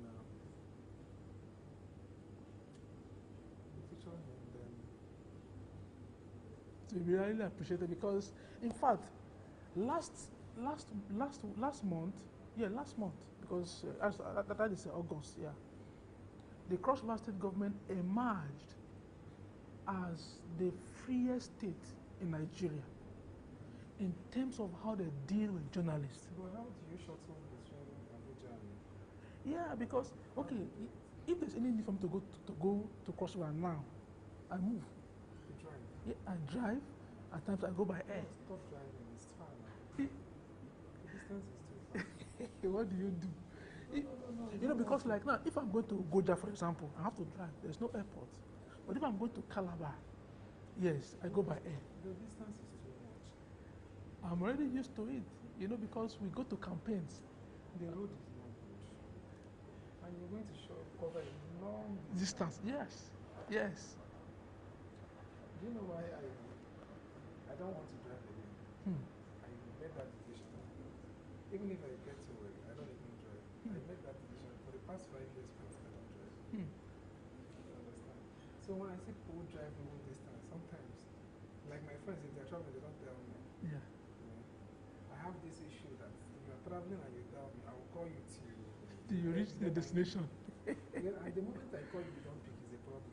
Anybody that knows me knows. I'll start panicking. Yeah. I always have panic attacks. So whenever somebody tells me he's traveling a long distance with Yeah. a car, to me, I don't want it. Ah. So, but it's fine. Yeah. I have defeated the stress of traveling. I've defeated it.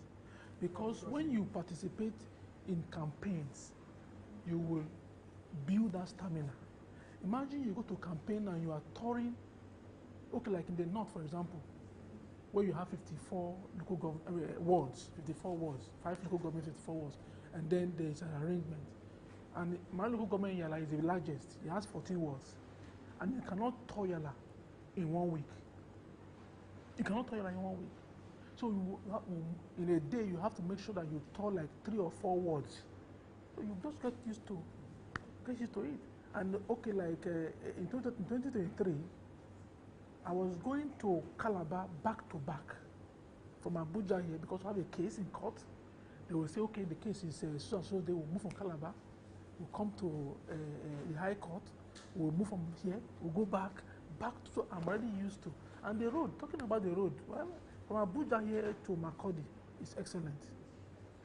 Yes, and then from Makurdi to Boko is also a bit fine. But the worst part of the road is from Boko to, what do they call it? Kasinala. That is where you have the bad road.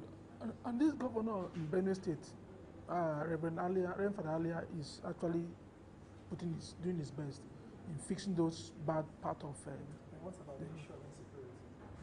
Yeah, so far so good. That is why if I'm traveling, I make sure that I travel within the daytime.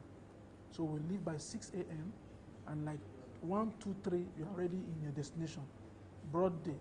So, and if we are going to even, like there was a time we left Ogoja, we had to come to Abuja, we want to meet up by 10 in Abuja. We left by 4 in Ogoja, we stopped at Makurdi, we slept.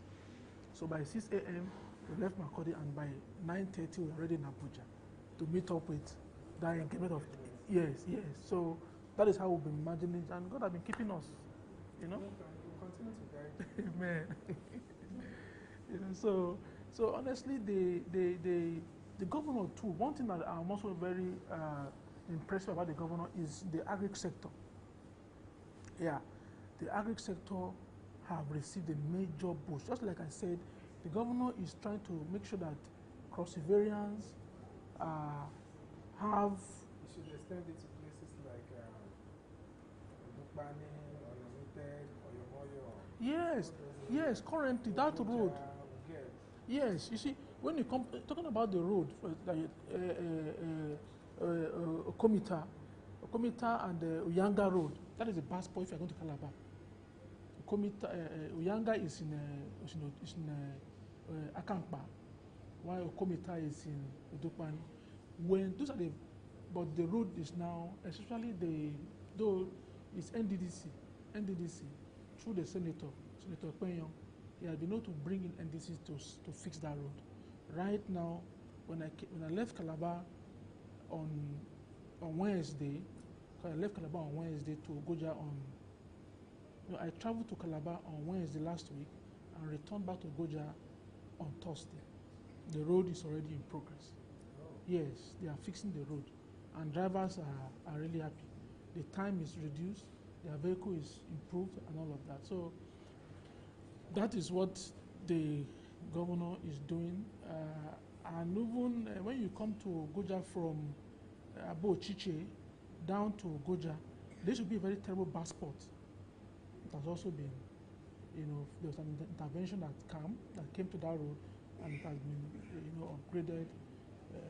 But talking about the agriculture, today the rice farmers are enjoying because of the farming tools, the tractors that has come. All farmers across the local government now are having tractors to do their farming work. Also, there's a coffee farm that have been introduced in Cross River State, where all the coffee dealers will have free seedlings free support to go on and farm coffee, because they are also in partnership with some foreign partners who are interested in what is happening in Cross River State. I think I will send you a copy of my previous magazine, the publication we did for Livinus State Government. Okay. Maybe we can write to give to get an audience with him. Yeah. Then we'll do a full publication. Oh, We'll good. be able to go down there, Yeah. visit All these various areas. take pictures. Yeah. And then, if possible, do a short documentary. Okay. Push it out. Yeah. Then do a paperwork. To be appreciated. It will be appreciated, and the governor will be very eager for all of those audience. I will connect you with the Commissioner for Information, Erasmus. Erasmus is my very good friend. Before Erasmus became commissioner, he was the public secretary of APC in Cross River State, and I was one of the person that made his work easy for him before he moved on to become a commissioner. And since then, we've been palling very, very well. Let me just finish this marathon. Yes, you succeed. It will be a great one. Yeah, so, and currently we are talking about the voter registration. Yes, so I have also been able to partner with, my office have been able to partner with my local government students, the NILOC, National Association of Local Government Students, on sensitizing the youth to use this opportunity as their opportunity to get themselves registered and be fully participate in the electioneering that is coming in 2027. And so I want to use this opportunity to talk to the youths in the country and everywhere to use this opportunity, this window, to come all out. They don't need to wait for anybody to push them. This is the opportunity to participate. Like what is happening in the north. I was looking at a report yesterday and I saw in Borno State have the highest participant right now. What are other people doing in the south? I even need to. What are they doing in the south? I even need to register. Yes, it's very, very important, because we need to make sure that we elect leaders that will be accountable to us, leaders that will be able to deliver on their promises, basically. So I hope that I will be going back home very soon, where we'll meet with all my people at home, and then find out from them why have you not registered, what is the challenge, and then we'll see how to make sure that they are registered and giving and get themselves prepared to 2027. So let me commend you for this giant feat. By the grace of God, we'll be here tomorrow to celebrate the conclusion. Yes, thank you so much, sir. All right.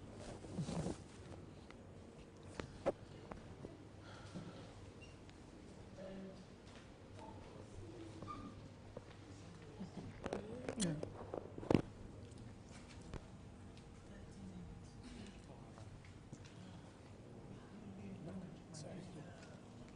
I'm fine.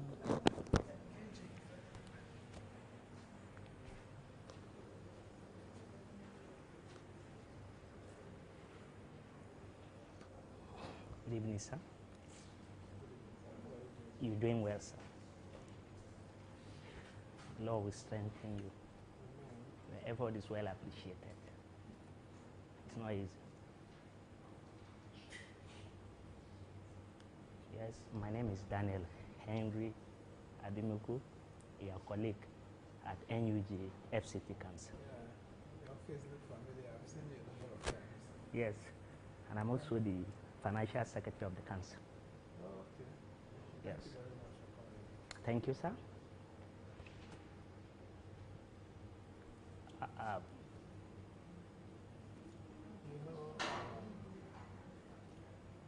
What we're trying to do is just, I know NUJ has been doing something on their own level. Yeah, that's very true. But know, there's a limit to what NUJ can do. Yes. So, this one, even if I go to an extent, the only thing they will tell the chairman of the council is to call me to order. The chairman will call me, I'll tell the chairman that, okay, I've heard what you said. You know, the intimidation and the insult on journalists is becoming too much. And Very true. it's always worse. It doubles up during election. Election is next 2 years, and 2026 Yes. election has started already. You hear stories that sometimes you start asking yourself, is it a human being that perpetrated this act? You see the way people talk to, especially security agencies, and you see the way they talk to journalists, you'll be asking yourself, what is this? And this issue of going to offices to grant press conference and you go there, they don't give you chair to sit. Their staffs will be sitting down and they ask you to stand. It's stopping in this era. That is. If you're calling anybody for press conference, go and get more chairs. If the journalists are not sitting down, you are the one who invited them, you are there, your guest. If Yes. the journalists are not sitting down, then your staff has no business sitting down. That is it. That is it. You know, those are the areas that if you don't tell people, sometimes you need to tell people that I deserve respect for them to accord you respect. Yes. And that is the essence of a true unionism. That is why everywhere we move as the leadership of NUJ FCT Council, anywhere we go, the gospel we preach is that we know unionism is voluntary, but there are a lot of benefits when you associate. We preach the gospel of association, we preach the gospel of people coming together, because a tree, they say, cannot form a forest. Now, when we come together in one voice, we believe that we will certainly confront all the challenges. The number one challenge is finance.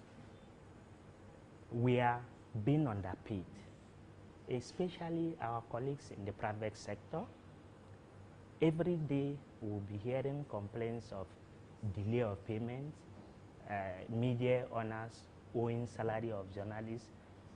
This is one of the reasons why sometimes in 1959, an information officer moved a motion during one of those congresses, meetings, to form what we call the NUJ today. Now, the essence is for us to come as a corporate body so that we can push for the rights of journalists. It is true that there are a lot of intimidations, but the number one intimidation is finance. Journalists will leave their home anytime there is news event, anytime something happens, they will go out to ensure that they gather stories for the benefit of the public. But their honors, of course we have citizen journalists, you know, those who are doing it on their own because of the passion. There are those that, whether somebody is paying them or not, they have made up their mind to ensure that people are well informed, well educated, and well entertained. So such people in advanced countries are also appreciated. You know, when you see, it's like what people are doing in denominations, talking about church. You know, it is true that some men of God are not being paid, but their services, if you have feelings for humanity, you have to support what people are doing. And how will these people take care of their children when you don't support them with funds? You know, every time they are at the field, working hard to see how they can get stories, how they can report the ills in the society. While doing that, some of us felt they should be compensated. In short, majorly, our challenges majorly is finance. It's finance. Because when they see you from there, you've not gotten to the venue, there is heat all over your body. Maybe because you could not even afford Uber. You could not afford to take a job. You have to follow along. even they are long, maybe you could not afford a vehicle that will take you to the center of the event, the venue where you are going. You will be cutting, looking for shortcuts. Before you know, you will get there late. And it will delay the stories. And you know, the word news, it means the story is new. You know? Now, we need assistance. We need the cooperation of media owners and even the government at the top for us to do our job the way we are supposed to do it. We need finances, philanthropists. We are using this opportunity to call on them. They should support the media so that we can meet up the global practices. They say we are fourth estate of the rhyme. Yes, we are fourth estate of the rhyme, but if nobody wants to support our effort, we should come together as union, and that's what we are doing. We should come together as a body to champion our cause. That is why, even before I meet you, I've been saying the last interview you did, I was following up, and I have been complimenting your effort. This is what we want. If people will queue in, I think we'll go far. If you check historically, the main essence of the press when it first started is to enlighten us, is to broaden the light so that people will know the truth. People will see the light and will find their way. That when you know the truth, even the Bible says, only the truth shall set you free. Now, the governments of the day have benefited from the role of the media. You know the way the press fought for independence, using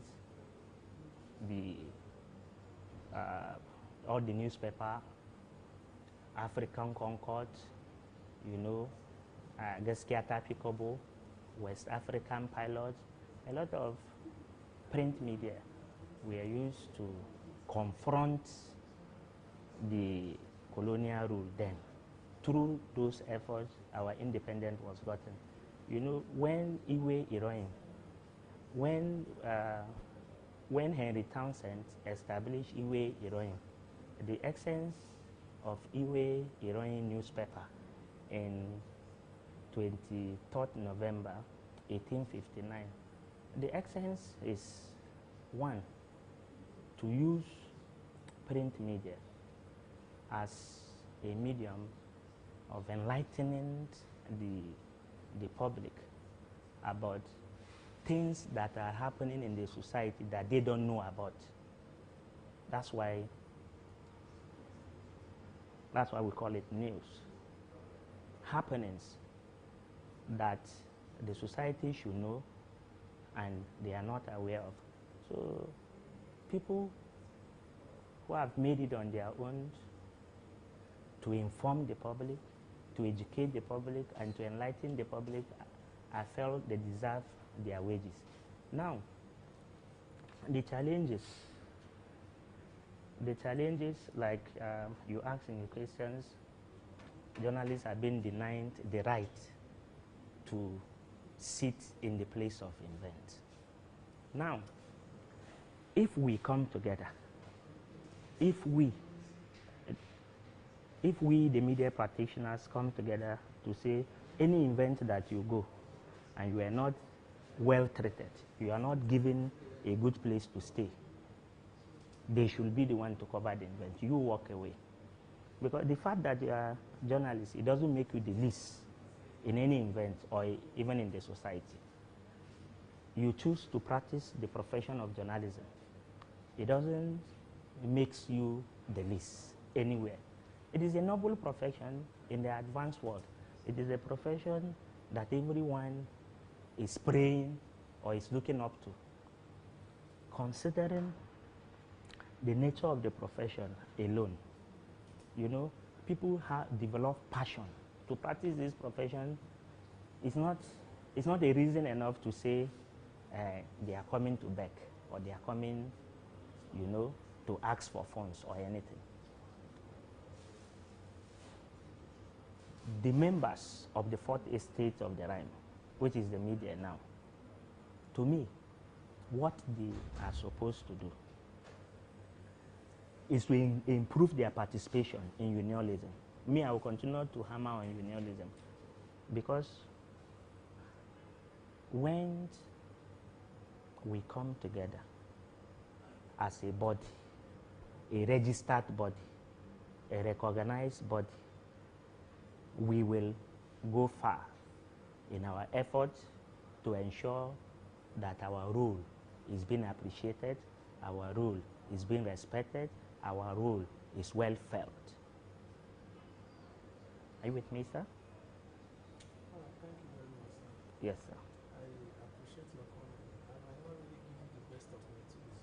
Yes. Please, after this, we'll sit down and talk more. Okay, sir. Thank you very much. God bless you, sir. Bless you. Okay. And there's one area I think I should talk about. You mentioned that the way journalists are being confronted, the way they are being disregarded in places of event, like the 2027 election that is coming up, both the political class, the economic class will be looking up to the press to get details of happenings, both the procedure of the elections, voters registration as INEC is going on right about now, the what is it called, the election proper, the accreditation, and even the day of the election. People will expect much from the media, but their welfare, nobody have taken their welfare serious. If we come together as a body, all those challenges will be addressed and will be put to rest. This is just what I want to add, sir. Thank you, sir. All right, thank you very And much. do you have any more questions? All right. Thank you, sir. All right. Thank you. And, sir, the body that we call NUG in the FCT here are lacking in many areas. We have some demands that we are calling on government to help us do. Now, if you check where our building is, the NUJ FCT Secretariat is positioned in a very strategic place that if it is well harnessed, we will certainly get our revenue from it, IGR, internal generated revenue. But journalists are handicapped. We don't even have much to take care of our family. Talk more of investing on infrastructure. We want the government and philanthropists in Nigeria, and even those of us who have connections outside the Nigeria, we can call individual friends and corporate bodies, international, organizations like WHO, like what is it called, like UNESCO, and many others, to support the media in the eye of Nigeria, talking about the Federal Capital Territory. The leadership of NUJ is crying out to the public to support the members of the 40 states of the Rhine in the FCT to see how we can raise the two stage of the building. You know the headquarters. You know where our structure is. The one by the left and by the right, when you check very well, you see that it is only our structure that it is down. The reason is because people tend to make use of the media. After making use of them, they just dump them. What they are after is you bring the story. When you report the story, little envelope will be given, and that's all. They don't care about our future. So our future is being threatened. The future of the media is being threatened because of poor welfareism, because of poor package. That is why we brought ourselves together as a union. We make it voluntary. We've never forced anybody to join the NUG, but when you join, you see the benefits. The benefits are glaring, they are there. What we are crying, we want our financial independence. And the only way we can get our financial independence if the little resources we have are being harnessed. If we can invest in our infrastructure, imagine this place that we are using for this year program, sir. Imagine that we are done with our building. There may not be any need for you to come here. If that place is well structured, if the equipments are intact, this program would have been held at the NUJ's secretariat. But it's because there are a lot of things we are here to do which we have not done. Government and philanthropists, international organizations should come to our aid so that we can be financially independent. That is it. I've heard your message. Yes. I will pick it. I will work on it. Yes, sir. Then hopefully when we see, we talk more about it. Okay, sir. All right. Thank you. God bless. Thank you, sir. All right.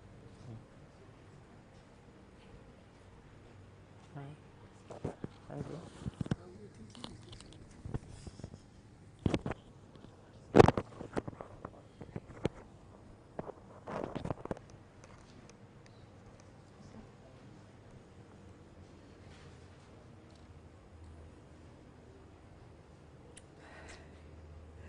I'm good.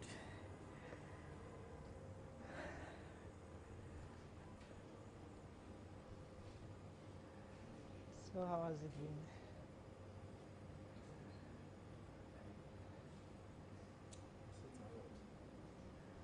It's part of it.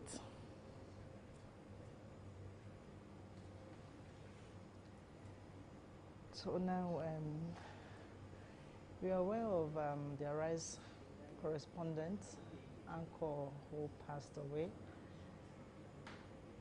A lot of concerns have been coming up from different quarters, and this boils down to safety of the journalists. Now in Nigeria, we've had issues where journalists are not safe. I take your mind back to the issues surrounding Todwe. He was the correspondent at the House of Representatives, and for some reasons he got missing for days, only for his corpse to be reportedly found on the road. So the death of Somto takes our mind back to what happened to Todwe. Is the journalist actually safe in Nigeria? Aside journalists being safe, the insecurity in the Federal Capital Territory, it's something that has actually called for concerns in recent times. As open or as civilized or as urbanized as Katampe, nobody should think that such robbery attack will claim the life of a young, promising journalist. So it's an issue that has generated concerns for days. The Nigeria Union of Journalists, in a statement, has actually requested that a thorough and deep investigation be conducted to know the root cause of the death. As we know, a lot of reports have come up and rumors coming up as to reasons or the cause of Somto's death. But until official report is released, we are still speculating, and what beeps in the mind of every journalist is how safe I am while doing my job, while on the job, after the job on your way home, or in your own environment, are you safe and all of that. So it's one of the issues that we are looking at, aside the fact that we've been pressing for press freedom, which is not entirely free in Nigeria. Someone told me this evening, they said he came because what I'm doing is making waves in the media.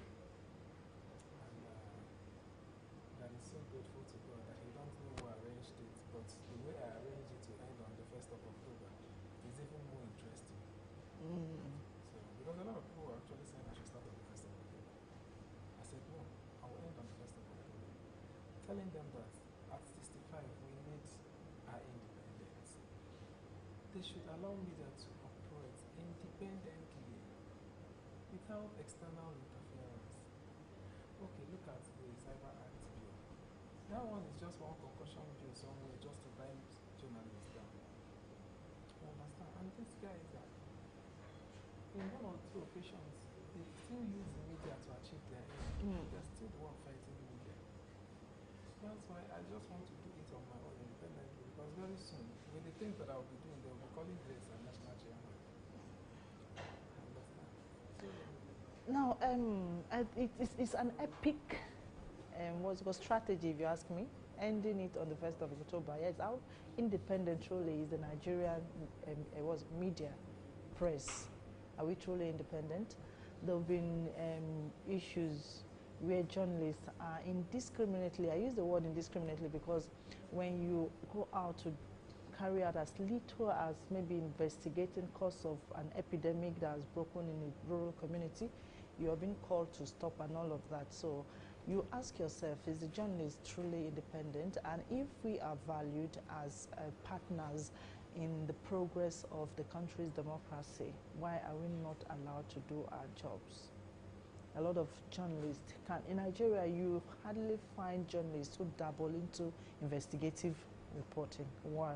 Because your life insurance, what goes on, as little, like I just said, let's say you've heard of maybe cholera outbreak in a rural community in the FCT, and you pick it up, you want to do an investigation. It's possible one councillor somewhere did not utilize funds to tackle erosion and all of that for you to investigate that. Your life is at risk. And you keep asking, what is it there actually for the Nigerian media? When after the executive, you come to the legislature. After the legislature, you come to the judiciary, and the next is the media, which is the fourth estate of the realm. But are we treated equally like these first three that I just called? It's something that we've been pushing for. And I think this program will definitely amplify the concerns that have been raised from different parties. I want to ask you a question.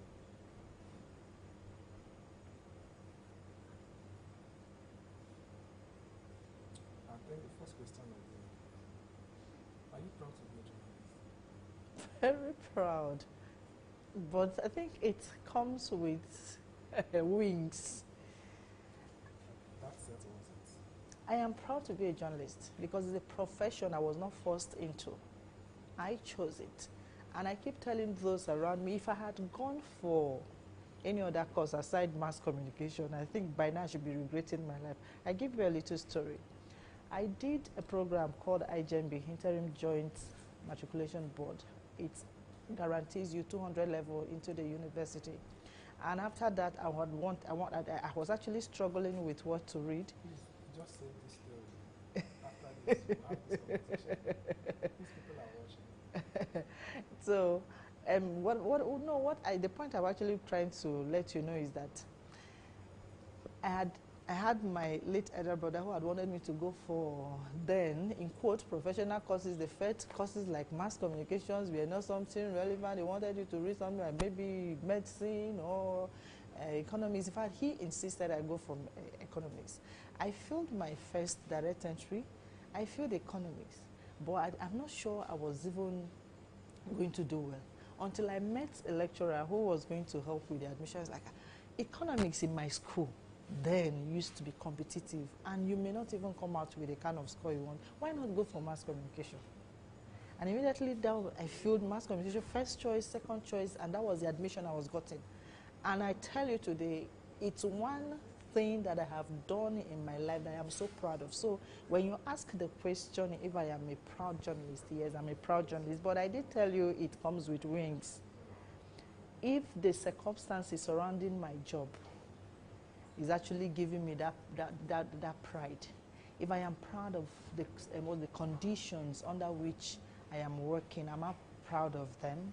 I will tell you no, because we are not given the breathing ground, the necessary environment to thrive and actually make what my profession is supposed to make for a country like Nigeria. All right. Thank you very much. There are Did you send me this before? no. You like it? This man brought it. The one that got appointments in the grocery now, Okay, Friday. I think. You see, he said this for me, that I requested for. That's okay. Going back to what we are talking about, let's look at the topic I would actually like to dabble into. That is female journalists. Now, when you're talking about I'm the not supposed to have a conversation. Send it on WhatsApp. After this, I'll call you to talk. okay, it's okay. Thank you very much.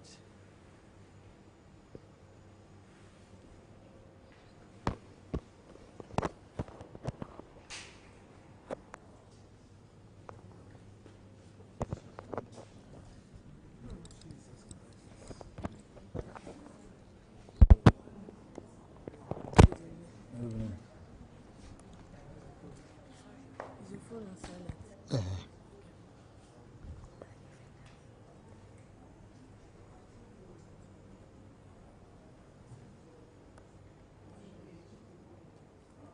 Really? How are you? I'm fine. How's the survey? The interview? You don't see my life, you know? You see my life since 2 days. Yes. Sorry for the stress. So, how was the interview? It's still going now. That's good. Thank you.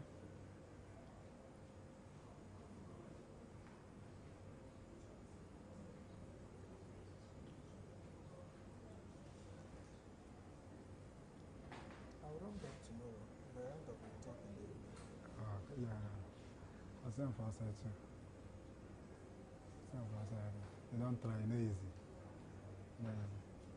That's it. It's not a problem. Yeah. Sorry for the stress once again. Yeah. It's for good. I need some advice for you too.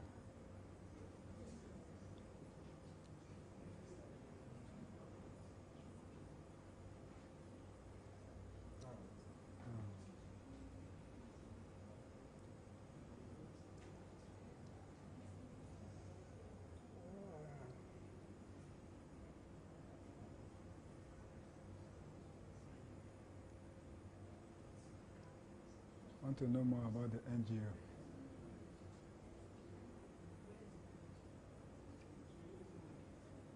This one has nothing to do with NGO. That's where you carry my mind go. I know.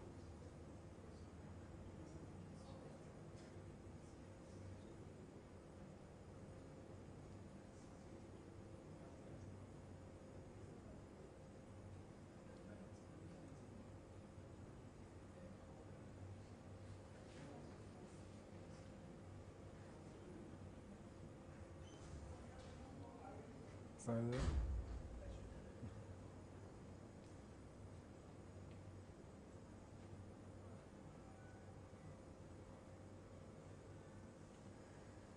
Sorry. Where they go?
Hello, Mr. Victor.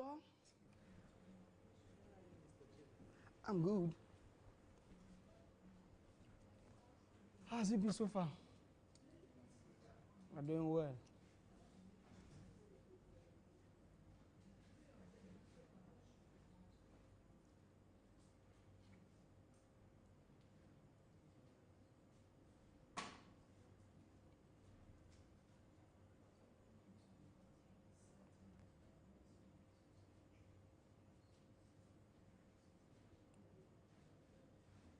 It's okay. Okay, what scent? I think I've known that perfume.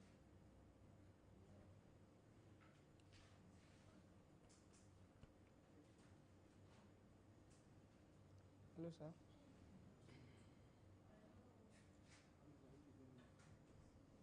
I don't know. So, I really don't have much, but let me do like, I don't know. Let's just start. Depends if I can, whatever I can do. Can you share with me your experience in the travel and tours industry? Okay. Like, my name is Evian Jeffrey, first and foremost. I'm the CEO of Mobile Global Services. I'm not just into travel. Yeah, I'm into travels and tours, but I have other things I do. Agriculture, real estate, but the major one is the travels and tours. So my experience as travel and tours, it has been a very, how will I call it, a tumultuous time, and also a very a beautiful experience. There are sometimes you have to do jobs like apply to some embassies. Because of the nature of the Nigerian factor, they give you some bad response, they give you some good response. Airlines, a whole lot happen. But generally, the experience has been wow, because I myself have also experienced a first hand of being a travel and tour agent. So generally, I would just say the experience is cool and perfect. And though it comes with a lot of bottlenecks, and you can relate to what I mean by bottlenecks. Sometimes some clients will meet you, oh, sir, I want to do this, I want to do that, I want to go to so and so country, and they don't have the prerequisite of getting it. So try to make them understand that these are the challenges. They can't get this visa at the moment because they don't have this and this. They think you don't know what you are doing. But when they now go back, they get the rejection. They come back and say, sir, this, that. You know, those are the things. But deep down in me, when you meet the right requirements, the process is very perfect and sweet. A lot still happen in the visa, especially the Europe nations. They'll tell you these are the requirements, these are what is applicable. And once you meet up and you have all those things, you get it seamless. So a lot of people will tell you they don't. Who said they don't do? But did you meet the requirements? That is just the real truth. So it is a beautiful experience. People will always tell you, except they're not telling the real truth. You can't bring a fake person. You tell you are 22 years, no work experience, no education. That you are telling you want to go for vacation. Who's going to fund you? No parental support, nothing. Then you're telling yourself you want to. Then you are coming with fake. So automatically, you can't get it, and then you now go out there and say, I was denied. Who won't deny you? Everybody will deny you. So when you say experience-wise, I've experienced both the good and the bad, but in general form, I've experienced a perfect experience with the travel and tour agencies or business, so to say. How do you stay updated with the latest travel trends and destination recommendations? Okay, the truth is, the good thing is that, like the word they said, the world is a global village.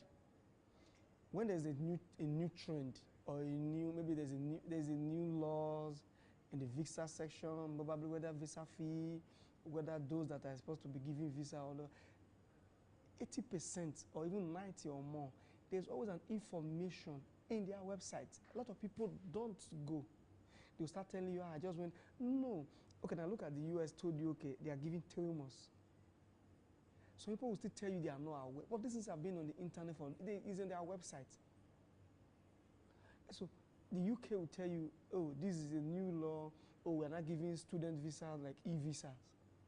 Then suddenly somebody will tell you, oh, you made the application, they give me, it will start telling you, you didn't do your work very well. No, these things, getting information, a new trend at the system is always easy. Go online, is there. Go to the embassy website, whatever country you are going to, is there. Sometimes if you don't get it, for you to have a more beautiful result, go to the embassies direct.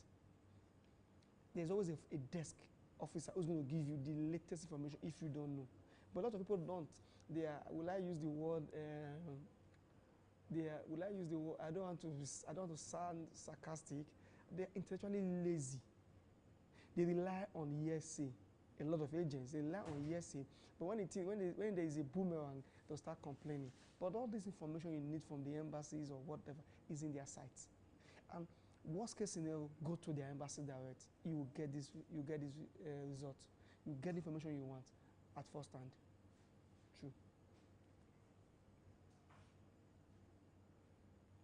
So, like I was saying, those are the reality in it. It's a perfect one, and you get all your informations, form them, and that is it.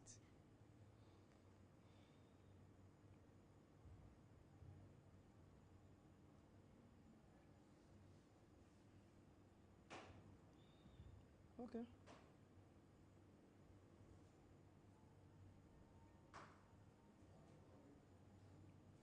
No, go ahead. Okay.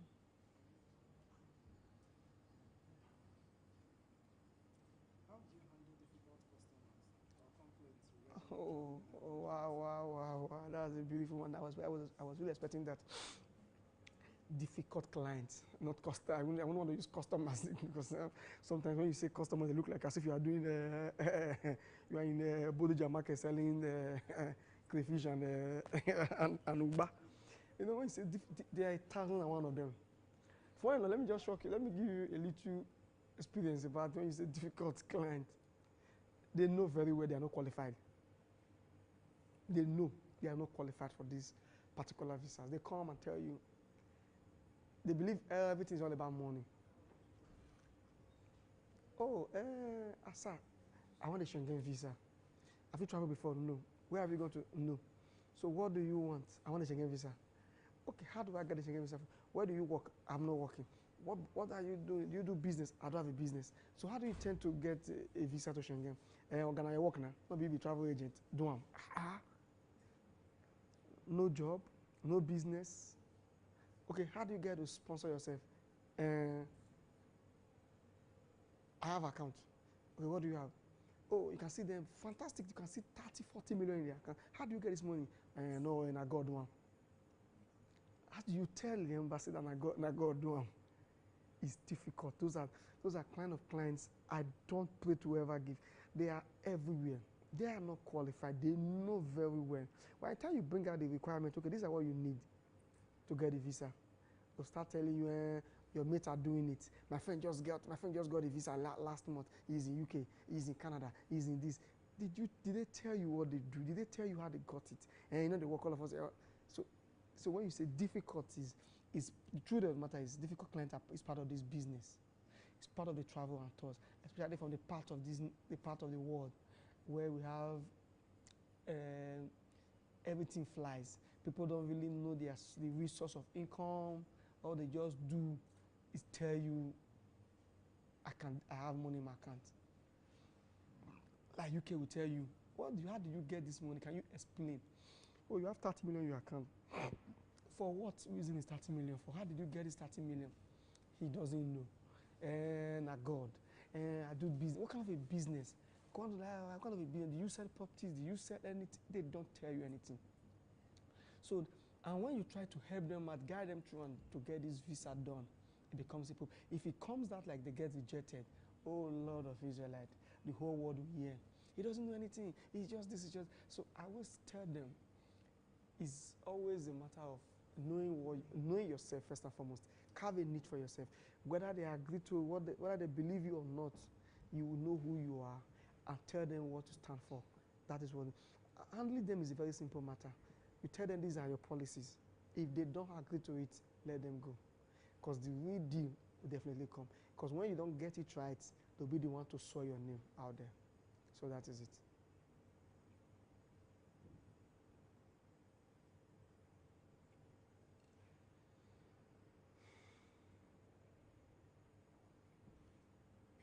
Describe the time when you had to create a customized travel package.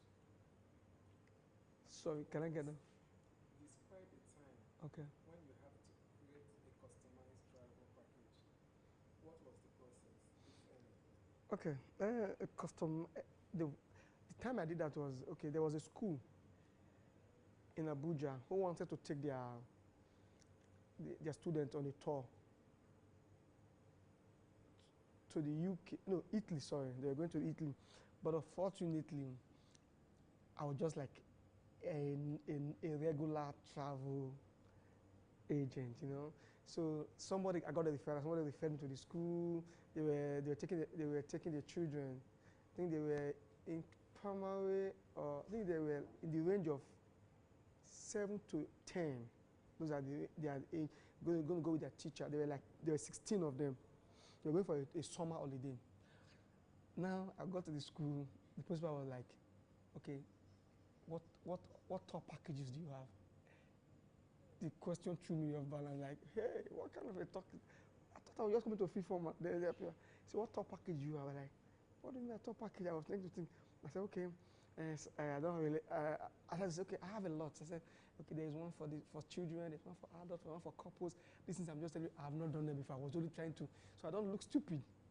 I said, there's one to tell you a mini tour, a major tour, like it's going to be like a city tour, a country tour, and a province tour. So when I was just dishing it out like if you have asked me more than that, my brother, forget it. I won't even know what to say. But when I gave him all those things, like, "Okay, do you have a flyer, a package?" I said, "No, I didn't come with it. I didn't know I was going to come with it, but I can get you one when I get to the office. I can send you one to. I can send one to you, so you could go to it." He said, "Okay, that'll be fine." He said, "Okay, now let me get your programs first before we strike a business." So I ran back to the office. He told my staff, "Okay, let's design." That was the first time I understand they called a tour package. I didn't even know what it is. So I just called a few persons who have been in the business before me. What does the tour package? So they have to design different tour package. So I picked one, which was the children. So you have to link up to a tour guide in Italy, the particular city that we used. Cagliari, that was the city we used. So Cagliari and Roma. So there was this. It was a mini island. The Cagliari is a mini island. There was this particular place it's like a mountain top for children to play around. Then there's also the waterfront. So it was a very good. So the guy was able to relate. He gave us all the requirements. We did for the school. Funny enough, as God may have it, it went as successful, and we all issued the visa. They went, and they came back. I was recommended. But funny, let me show you, the bad experience happened. I did for one in the UK. Oh, God official, they were all denied. But I was trying to see me. They were like, "What happened?" I don't know. UK started telling me that the people they are going with, the teachers who were like the guardian, they don't have no travel history. They've not done this kind of. So they were complex people. So they were thinking that those people that will guide them, they will not come back. So because of that reason, they didn't give them. So, but with the appeal, some of those children, they now have their parents. They've traveled so they brought their parents' previous visas and all those things. So they used that as a criteria. It was okay, since your parents now put that their parents are going with them. So some of those parents now volunteered to go with them. So it was, but they didn't give me the job. I won't lie to you, because they felt I messed it up in the first time. Well, like, it wasn't my fault. I only did what was required of me to do. But then that was the first time, that experience that made me have a customized tour packages for people, and for now I not do it for both, not just school alone. I do it for couples, I do it for individuals, I do it for companies, not just Europe, in Africa, even in Nigeria. We can do any of them, because my travel experience is not just visas, ticketing, hotel reservation, logistic general, in all encompassing. That is it.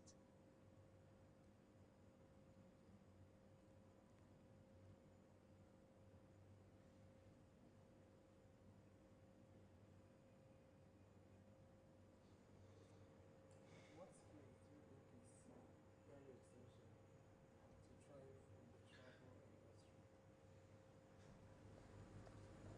Is there really skill? will I just say? Knowledge of computer. First, now, general knowledge of a computer. Like, I want to tell you to go and get a cybersecurity or go and get certificate in anything. So, but if you get those things at their plus, probably for all that thing.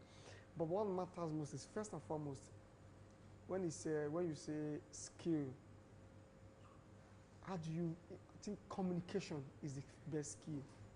First thing first. Now, I mean communication here.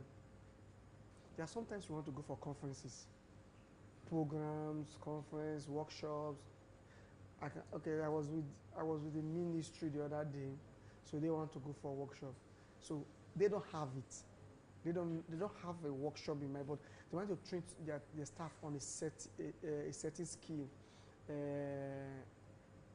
I don't want to mention the ministry anyway, but I want to train them on a certain skill, you know. So they really don't have it. I was referred, I was engaged. I said, okay. So what I just do, just to go online, check countries or who have such skill. So I was able to meet up somebody online. We started talking. So it brought out their terms of reference on how they can give you such skill. You know, it was a training, a 4 days training. So I took back the idea. It was 3 people. So the 3 different countries, one in Hungary, one in Greece, another one was in what was it called, Bulgaria. So, and Austria. So I took the 4 of them to like look at them. But I think by the end of the day, they stick with one of Hungary. It was more of practical. They brought out the program, and it was a little bit flexible. It was cheaper. So, and they were taking like 6 people for it. So generally communication, because you can tell me, oh, I need somebody who can train us on cybersecurity, my staffs. So I might not be a cybersecurity expert, but what I would just do, I'll go online. There are too many platforms. You go to LinkedIn, it's a lot of them. Countries who have these institutions who can do, yeah, you see 1,000 of them. So you write to them. You tell them what you want. You can write to like 10 different, 20. When you start seeing replies, you give them your condition. Look at what you want to achieve, a certain thing you want to achieve on me. So if they have it, the good thing about most of these European nations, or in quote, they are very much sincere. Tell you what they can really do. If they can't, they'll tell you no. They tell you their fear and everything. So communication skill is first thing anybody can write. How to read and write. It's not just a matter of it's gone beyond I can feel form. But it's a matter of, can you really do it when it is time for you to do? That is just the truth. So communication skill is the best. So what strategies do you use to upsell? To upsell all value packages to clients? First and foremost is your result that matters. First things first to say. Oh, like I told you, I did a tour program for that school. Like when it's summer holidays, every time summer is coming, apart from the summer, there's what we call study route as well. So you start telling them, study those that want to go to school, your program, different kind of programs, short courses. You give them in badges.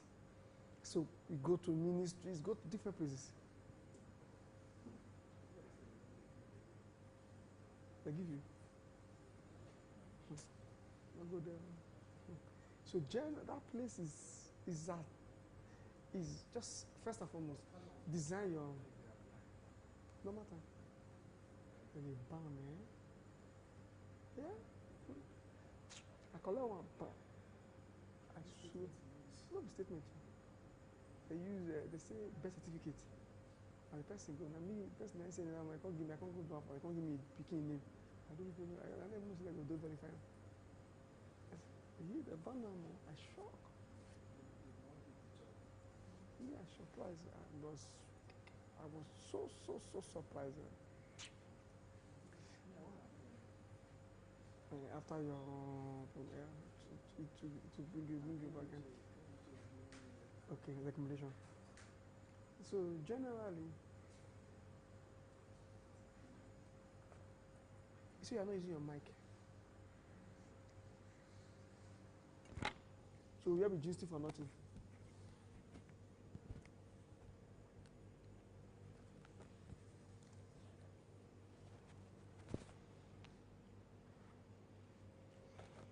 So generally, like a question you asked, like, how do I do? Now, fine. Two things are involved. There is what we call the study package, the tour package, and finally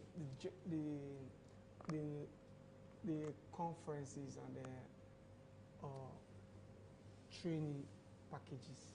So every season there is time. There is always there are people for every season. Like from now, the tour is over because we are not. They're not in. The cold season has started in Europe, so nobody wants to go for tour, like tourism like that. So people are going even study. Probably the study will be a lot of all the summer courses starting by September. So now those people that are going next is going to be for the Christmas holiday.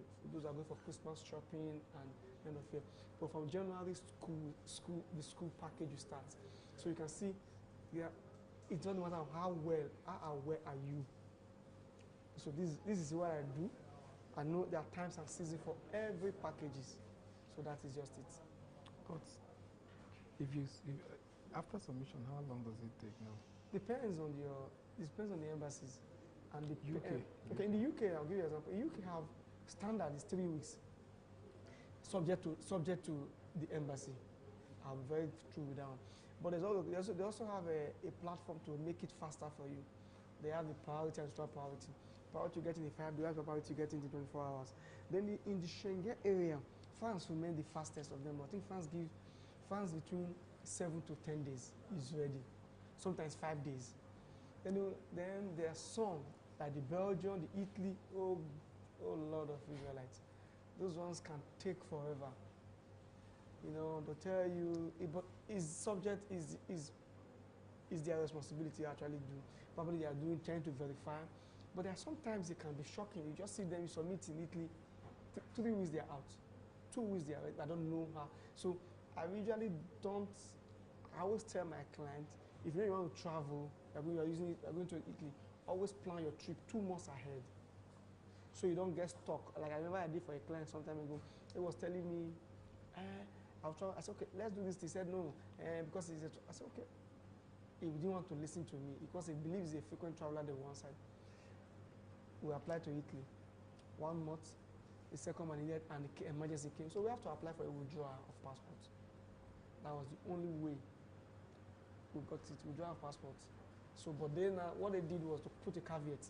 He went with the passport, came back, submitted the passport. I submitted the passport again at the embassy, they issued the visa.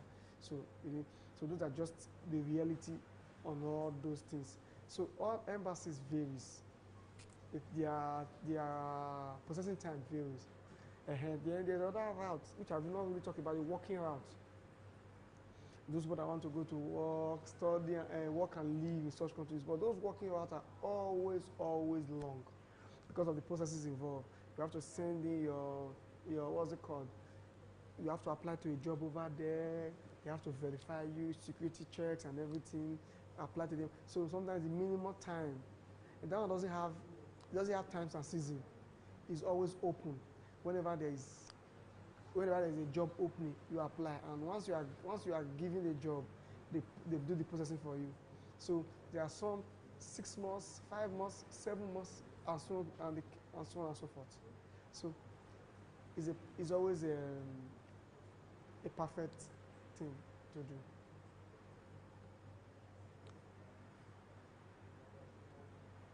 So there's never a specific time, but they are specific for study, specifics for tourism, but they're not specific for the working route.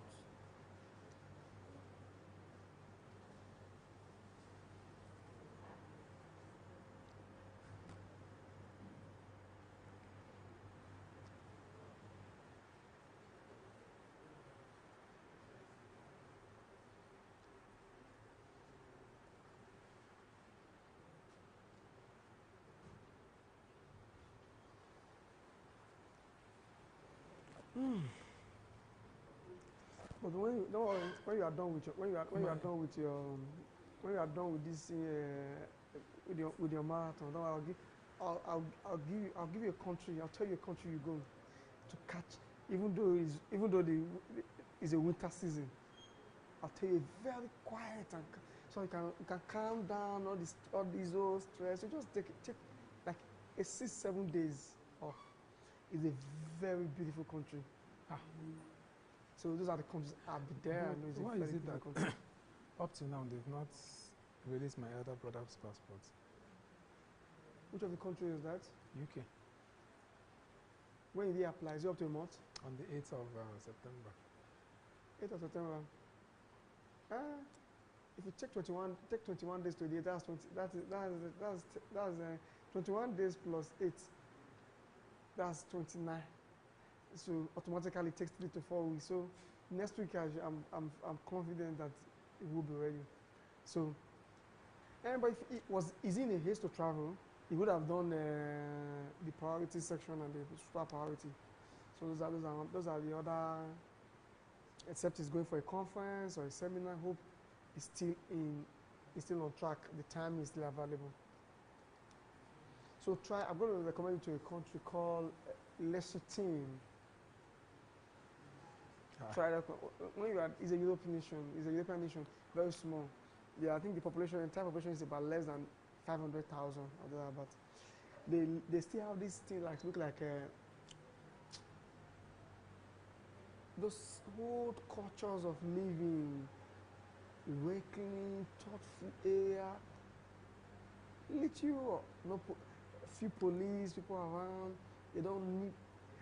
They know although they know when a stranger is in their country, when an outsider is in their country. So just go, you see fine views all around. It's a very beautiful country. It's not big though. They have this vegetation that looks all green. It's a very beautiful country. So when you after your marathon, just go to Europe. I think they don't have an international airport. So you go. Yeah, they don't have international airport. So you must go through other European countries closer to that country. Just you go in. It's a beautiful country. Their views are perfect. Snap, taking. You just see the whole of them are the whole country is in one place.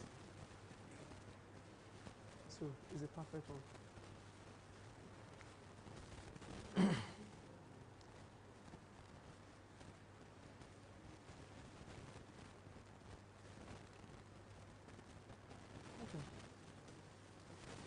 Adobe Jeff. Thank you. Victor, thank you for your time. And like I said, I am not just a travel, I'm not an agent, I'm a travel consultant. So I will sell myself anywhere, wherever you want to go to in the world. Just hit my office. I'll make it easy for you. Thank you for your time. You're welcome, sir. All right, sir.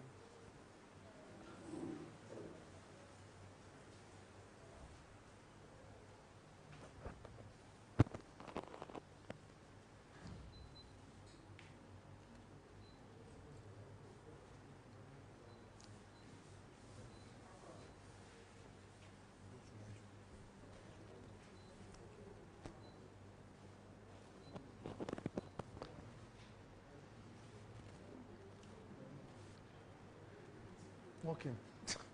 Brother, how are you? Well done.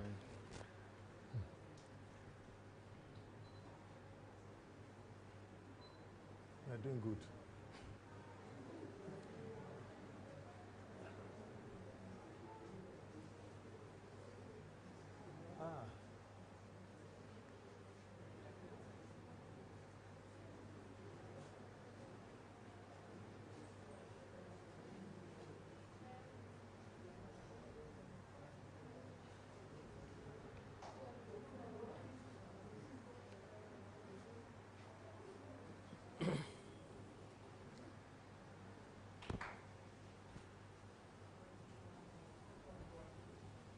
How are we doing, sir? I'm fine, and you? I'm very well. We are standing in the gap.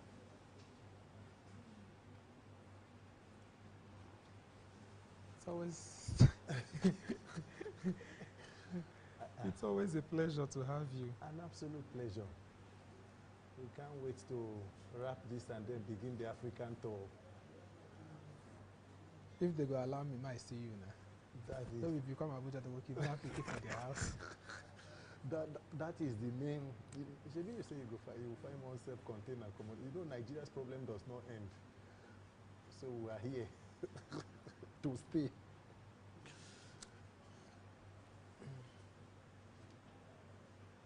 Oh my God. Oh, thank you very much, Mr. Peter, for being here. It's an absolute pleasure. Thank you for having me. What are the main factors contributing to bad governance in Nigeria? What are the main factors? A lack of accountability. When you live in a country where anybody can do anything and there are no consequences for it, so you end up building a system that rewards more of bad government. I think that is the basic understanding.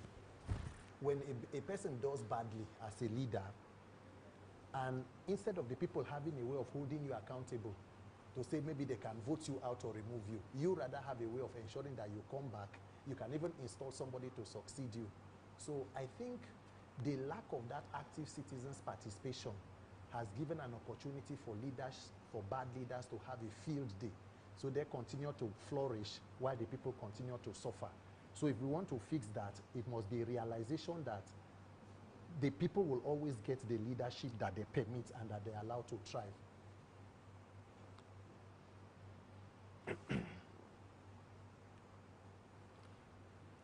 In your opinion, what are the most significant consequences of poor governance on ordinary Nigerians?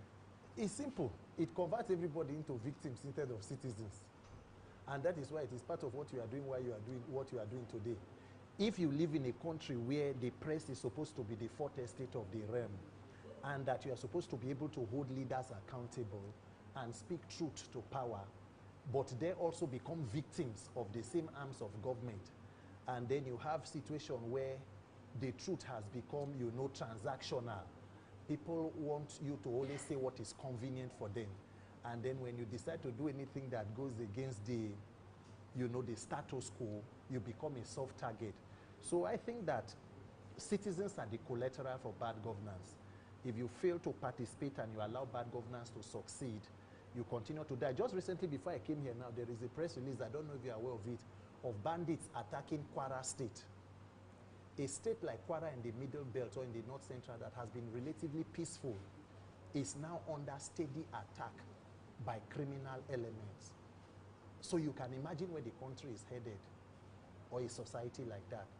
So for me, I just believe that citizens are the collateral for bad leadership. And if we want to give ourselves put value on human life, then we must wake up and fix the issues of governance for it to be able to protect our lives as a people.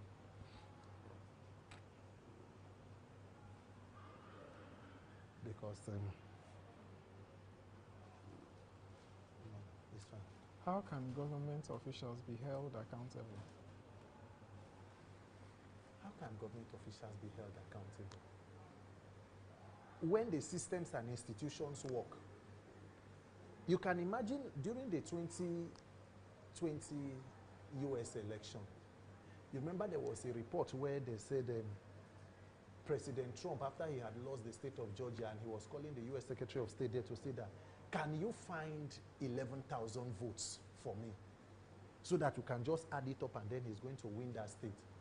Imagine if it was Nigeria and the president is looking for just 11,000 votes for where INEC and law enforcement can even create 100,000 votes for you. That is the difference between where there are strong institutions against strong men. If you allow your systems to be controlled by strong men, everybody becomes at their mercy. So in Nigeria, you build a society where you can commit murder, and if you have the relevant connections, you will be free. Meanwhile, there are innocent people who are in prison for offenses they may know nothing about.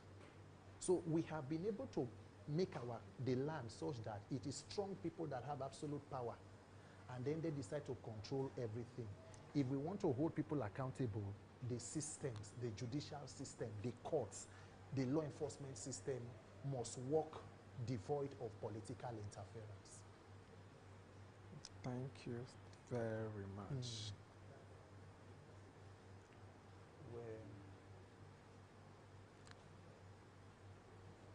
What role does the Nigerian public play in combating bad governance? In fact, that question I'm even supposed to ask you too, with the role that you have been playing. How has your own experience been standing as an advocate, you know, for a body as important as journalists? It has not been easy. I was telling somebody today that my experience has been like it has been like a roller coaster. Yeah. You know, it comes with this strange and unsure feelings. But no matter what it is, we are here. And we'll continue to contribute our quota. Of course. Do you realize sometimes that even the attacks may not come from just external factors, including persons in the same body like yourself? Yes. Who you may be trying to protect in their interest. I had a similar experience. I think the chat is still on a general platform, NUJ platform, but I wanted to show him the bitter side of me. At some point, I told him I would deal with him, but someone called me and was begging on his behalf because more than 20 people already attacked him. So what? I don't know. So that's the thing about standing with the truth, because as they say in Nigeria, if you are fighting bad government, you will also be fighting the people where they support bad government. You understand? Because to anybody who is benefiting from a bad system does not see anything wrong with it. No, at all. In fact, the thing you call corruption to some people is grace, not testimonial. All these things, you know good. Once they give you one appointment, bam. Say you say, hold your side. You they chop small for them. You go say, now God do. Now miracle, it don't turn to now. But so that is the system where we must develop a higher level of moral consciousness. I believe that we must be able to ask ourselves that as human beings, what are we here for? What exactly do we want? Our needs are not so many. It is our wants that are insatiable. One person wants to get house in Dubai, in UK, in Atlanta, in Maitama, in Guzape, in Ikoyi, with private jet. You steal money until you pay school fee for children in advance. So if you build a system like that, what you will have will be despondence, hopelessness. But I believe that we as a people must continue to speak out, because it's important to follow trends like your own as you continue to inspire all of us. Thank you. How do you manage our criticism? How do you manage criticism? Mr. Livinus, I think as a journalist, you should even be in the best place to do a TED talk, how do they call it? Master class on managing criticism. I work with a personal principle that to yourself be true. The opinions of people are not necessarily your business. People are entitled to what they want to say.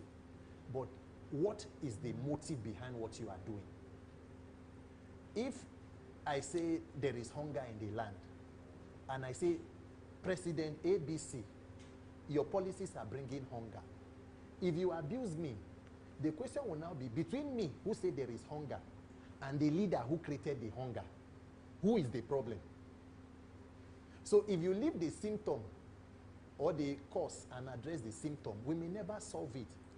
And you look at a typical example. For 8 years under Buhari, the late president, a lot of persons in the north were shouting, say Baba, say Baba, say Baba.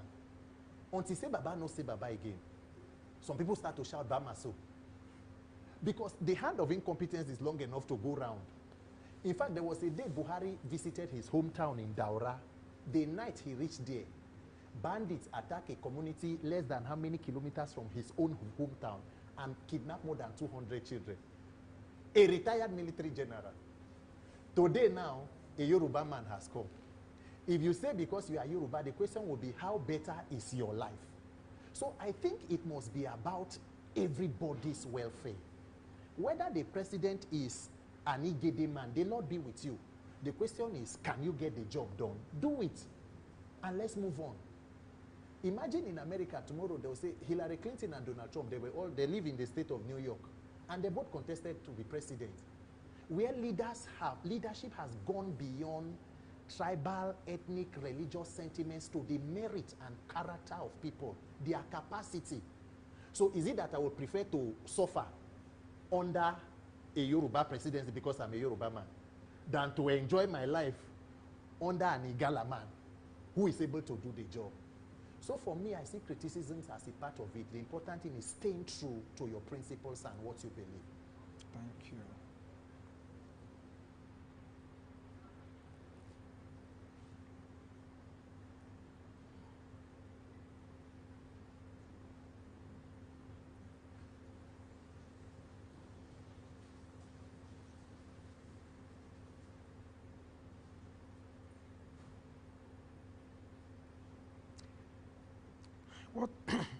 What measures can be taken to improve transparency and reduce corruption in Nigeria? What measures? Mr. Livinus, to be honest with you, where there are no consequences for bad behavior, nothing will change. I don't know if you understand what I'm saying. Yes. When we did primary school or in primary school, you know there is a zeal for you to do well because you know that there is a report card you are taking to somebody. I don't know whether you have performed badly in one term such that you were even afraid to go home with that report card. In schools of today, it is even worse because they have this electronic something. They can even send it to your parents even before the picking get them. In Nigeria, if you want to be able to hold people accountable, there must be consequences. When somebody does something that is bad, there are consequences. When you do good, there is reward. Not that the more criminal-minded you are, the more likely you will become governor. The more money you steal as governor, the more likely you will become minister. You will be rewarded as senator. You will likely be senator. You will conduct election. They will take the electoral officer to court and jail him. The person who benefited from the election is seated in the National Assembly. So if you reward criminality, what you will have will be a criminality Armageddon. That is why Nigeria is where it is today. So if you want to steal properly, steal in billions, bribe EFCC, bribe everywhere. So if there are no consequences and accountability, there cannot be transparency. And then again, I think that the job that you people do as journalists is very important, and that is why all of us are rooting and looking out for this thing getting to the point where it gets to, so that it becomes a springboard for other aspiring journalists. Because for me, every country that is great has a free press. How do we know what we need to know if people like you do not do what you need to do? How do we get the level of transparency and accountability that we need? That is why for me, I believe that we must do everything to promote press freedom, to protect the interest of journalists, and for them to be empowered to do exactly what the Constitution and the law provides for them to do, and to thrive in that environment. It is very important to me. I've been saying it, and I'm still repeating it again. Nigeria will never enjoy the dividends of democracy until the press is free. It can't. Until the press is free. Because if you don't hold politicians accountable, if you don't tell them, Oga, this is where you're getting it and this is where you're not getting it. Okay, take Fejiro for example. Yes.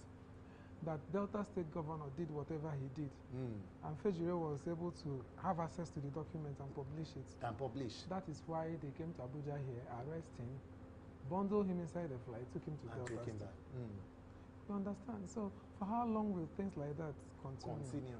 In a democratic setting like this, it's becoming alarming, you know. Somebody said, okay, this afternoon, somebody told me this afternoon, say you're doing all these ones now because you've grown over the years, you know people. Not the people, they come, your event, like, you know people, they call people. I said, it's not about you know people. But you began from somewhere. I've been planning this for 10 years. Yeah. I gave this 10 years of my life. And I always tell them, I said, I was crying because I don't have a voice. Now that I have a voice, I think the best thing I can do is just to talk. To use it. You know, I'm that kind of person that I don't want to be famous on Instagram. I just want to do my own. I don't even want to appear in a setting and more than 5 people there can point and say this is this person. Say this is this person. The moment you do it, I leave that place. Because I will never feel safe. I don't know how you people are managing it, but me, I can't do it. I can't cope with it. Like the moment I arrive in a particular place, 3 people greet me, I'll leave that place. Everybody that knows me, I can't cope with that. That attention. I don't want it. It has a wolf. It has a wolf. It has a wolf. It's a turn off for me. For you. Immediately something like that happens, my system will change. I don't feel comfortable having, like, in a political setting, somebody will come and greet me. I will greet the person. The next time, another person comes. Maybe people I don't know. If I'm familiar with your face, I'll say, oh, they are my colleague. But 3 different faces that I don't know. Random. No, I'm leaving. I think, and to even add to what you, this, Delta State issue, you can imagine where there is seeming press freedom or, journalists, people have rights. During Donald Trump's first term, there was a CNN reporter called Jim Acosta. He always refers to them as fake news and all of that and all of that. So because the guy was asking him some questions he did not like, he withdrew his security clearance from entering into the White House. That guy went to the district court in Washington and got an order that instructed the US president to ensure that his security is returned back to him, and he must be at every press briefing that the US president is. That is one of the most powerful, or probably the most powerful man in the world. But because there are laws, you cannot be absolute. Say, because I don't like the questions this person is asking, I don't want him to be here. You will see him and he will ask those questions. But here in Nigeria, you will see one minister will sit down and call about 4 or 6 journalists. So now him go even the lecture. A politician told journalists, he said that you people, the problem is you don't read. You don't read. Coming from an Ogogoro man. Coming from a man on national television. And even the journalists were defenseless. Yes, they couldn't say anything. He pays well, though. Okay. He pays 500 to 1 million. I know. I don't even know this part of the story. So, and if you raise your voice, you know how it goes. You won't get your money. So, but a society cannot work like that. Society cannot work like that. I don't even pity Nigeria as a country. If this country is not blessing you, I don't pity the country, because everybody has turned their back on the country. Yeah. It's no longer all about the country. It's all about personal interest. Everybody wants to make money. Let it be in my pocket. Somebody will comfortably tell you, I beg, I don't get strength, I beg. Once I don't see that one where I go use buy food for my children, you don't consign me. But the truth is that my allegiance is not to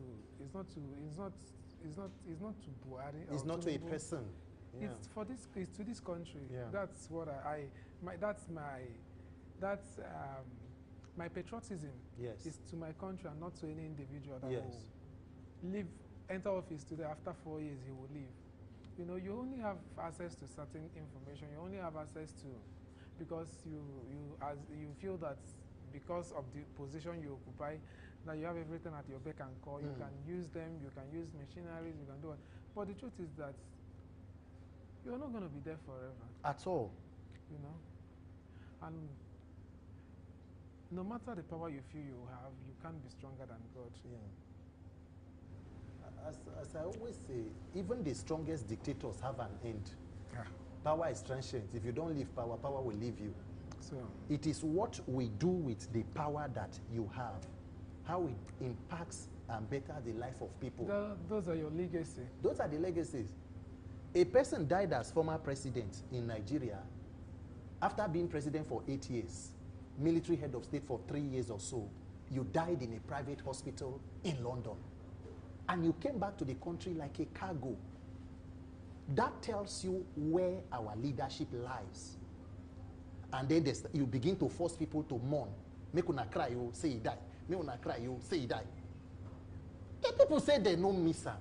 They say, nah, everybody on our lap. Did they force people to mourn Nelson Mandela? He wrote his name in the hearts of South Africans more than 10 years after he died. People, because human beings will naturally remember you for how you made their life, how you made them feel. Not when you have power, you become the commando. You begin to involve in all manner of criminality and corruption. Then when you die, they say, they can't hire all of us to go to cry. See, it's your father. It's now papa be that. Make everybody know. I beg, how your auntie Aisha, your mother? My mother. Did she respond? Respond to me. I don't get that time. No, but you know, I actually realized she's not even in the country. Where is she? They went for these women in gender, tech gender, online gender something. A day after that, we went to the National Assembly for Senator Natasha. She traveled the next day. She's actually out of the country. When are you traveling to London? So, Abi, Natasha, you never reach out to buy you ticket, no, you go rest. To go do it. No. It's good though. Yeah. Which one is to go do it? She herself, she know the travel. Make we cocoa do a man. By the time you are done, we just combine the vacation. You go, we gather go rest. How you see her?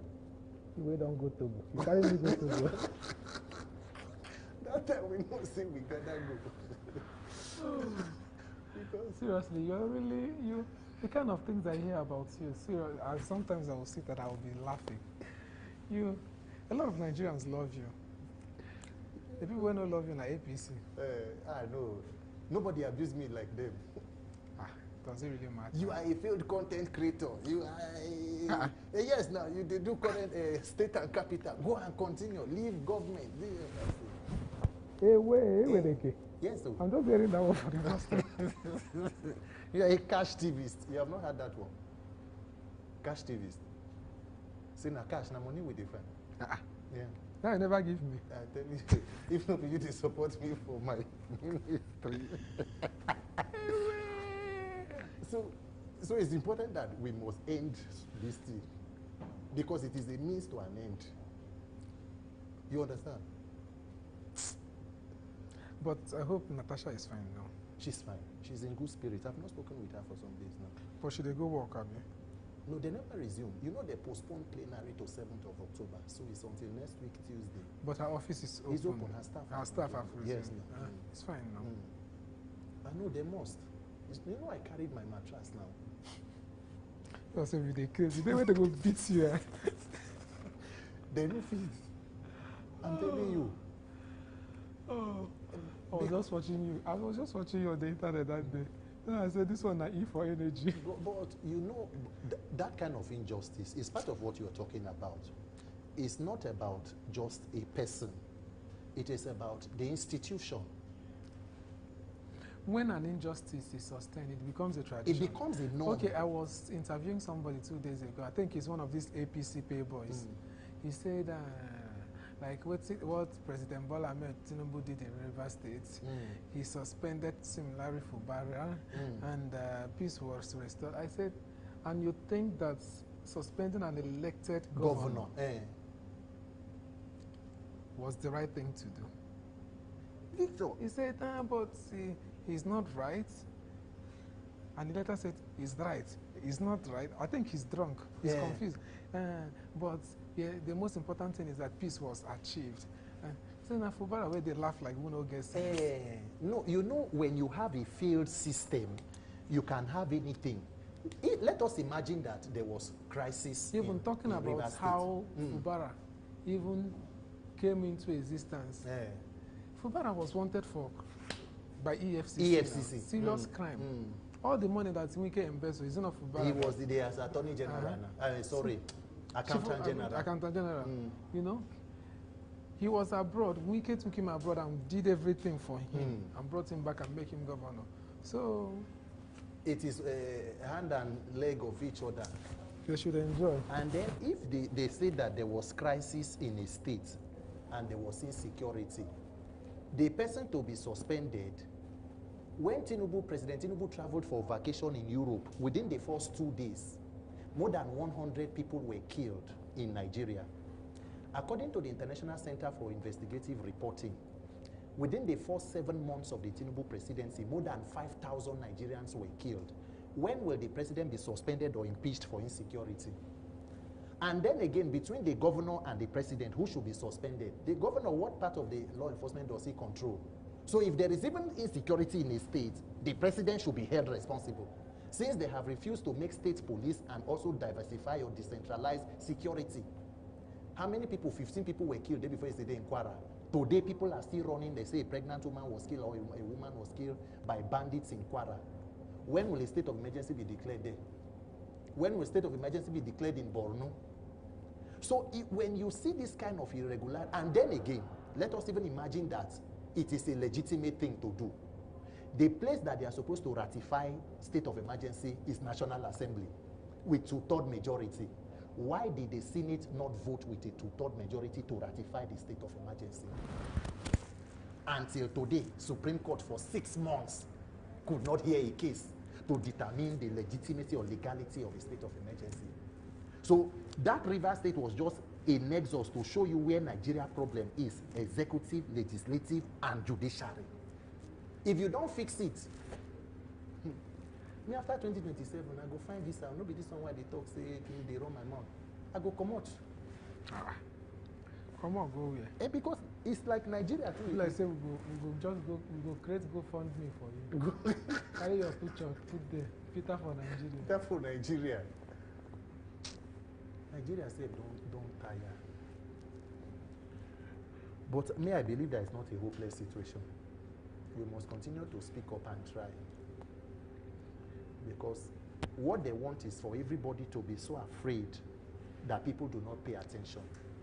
Nobody wants to speak up. But if we do, we are better off. Is your mic okay? Somebody was saying that Nigeria is not worth dying for. Do you believe it? Do you think so? Sometimes when you look at the way people behave, you might want to believe that. Because now, no matter how bad as a bad, you can comfortably walk in anywhere and buy turkey, make stew and eat in your house.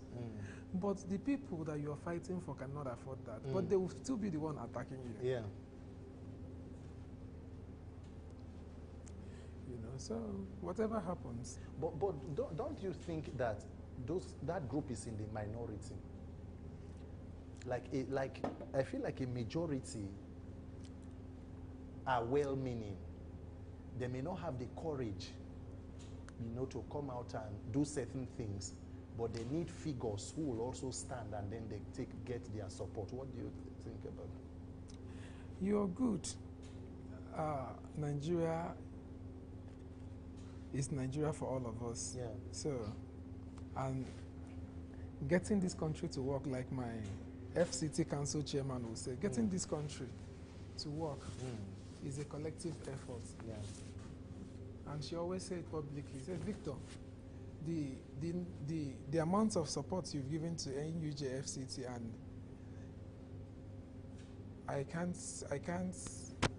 I don't think any journalist in this council have done that. Put that kind of work. You know? But some of them, you see them, rather than applaud you or appreciate you for doing what they cannot do. Could not have done that. They will start beefing you. Yeah, to pull you down. Then, like the one that brought this perfume. I said, I'm even surprised I'm having a conversation with you for the first time today, you know. But there's an adage in my language. The adage says, "Osita adewa maye kenechukwu." If it starts from today, if it starts being good from today, if we start being good from today, if everything starts being good from today, we continue to thank God. There is nothing bad with change. Yes. It's a positive change. It's a change that can impact our lives positively. So he said, I know you need perfume, and I bought it. I collect the perfume. I spray them for my clothes. And expensive this thing. Maybe I need to Kukuma carry and go later. So, you know, consign me. This life, just I've told you, just stand under your truth. Do the one way you go do. Yeah. This country is Ochongoloku. That's the definition of Nigeria. Well, that is what Nigeria is, Ochongoloku. But do you actually see? See what? Okay. So you should face the camera. You're back in the camera.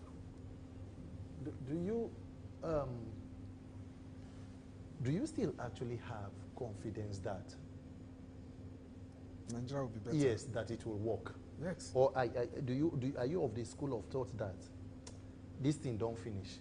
It's not possible. If Rwanda is working today, and so many African countries, take Botswana for example. In fact, that is even the latest one now. Botswana is working. It's just one leader. It's just one person. Just one person. And it changes like that. Yes, no, just one person. People will come and say, Paul Kagame is a dictator. I need that kind of dictator. That transforms the economy. Yes. I need that kind of dictator. How many people you don't kill? Though the press is not free in Rwanda. Yeah. But at the same time, he's transforming the country. Yeah. He's transforming the country. With all of our so-called righteous people. Yes. How much have we been able to achieve? You know, when a country reaches the point where it has become like the ultimate goal now is to run from the country, to Japa. You know the level of depth people are going into to go on this journey. For those who cannot even make it through the legal route, Victor, you know how many Nigerians have died in Mediterranean Sea? As we are talking now, some are stranded in Libya. I lost somebody, one of my distant brother from the village. I think if you pass their house, if you're coming from our mama, if you pass their house, pass the next house, the next gate will be our own. You know? So I've felt the impact. But the truth remains that for how long will stuff like that continue? For how long?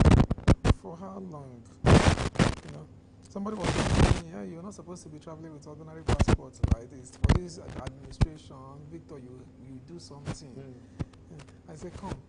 The land will not say I go collect for ages. I've been waiting. I never go. I don't need. My passport is okay. I can always get any visa I want. I don't need your diplomatic. Neither do I need your official passport. I will leave the energy now where I go for use build my passport now where I don't build and finish. I go come use and they build official passport. Official one. Tomorrow if I come out for government, the only benefit that comes with that official passport is that I can go to South Africa with that visa. While I have South African visa already. So what thing I want use and do? Really? Yes. Yes, you can go to South Africa without a visa with Nigerian official passport. Yes. And other visas that you can also get. You can get visas with ease if you have an official passport. You can get, if you want passport, you go collect UN diplomatic passport. Know that you're traveling with United Nations documents. Shouldn't be Nigerian document. Which of these cameras is your camera? Eh? Which of the cameras is your camera? All of them. Okay. So when they say you should face camera, which one are they talking about? These two. Okay. So that's it.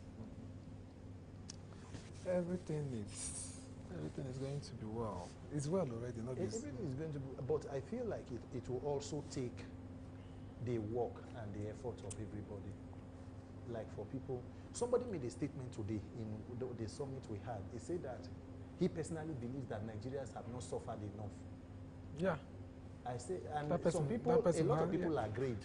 That person has a point. He said that until the suffering reach a point where life and death become almost the same for Nigerians, they will not wake up and decide to do the right thing. And I was really touched by that statement. That with all of what is going on, it is not enough to motivate people to say, let us come together and fix or work for our own good. We are still talking about ethnicity and tribe and religion.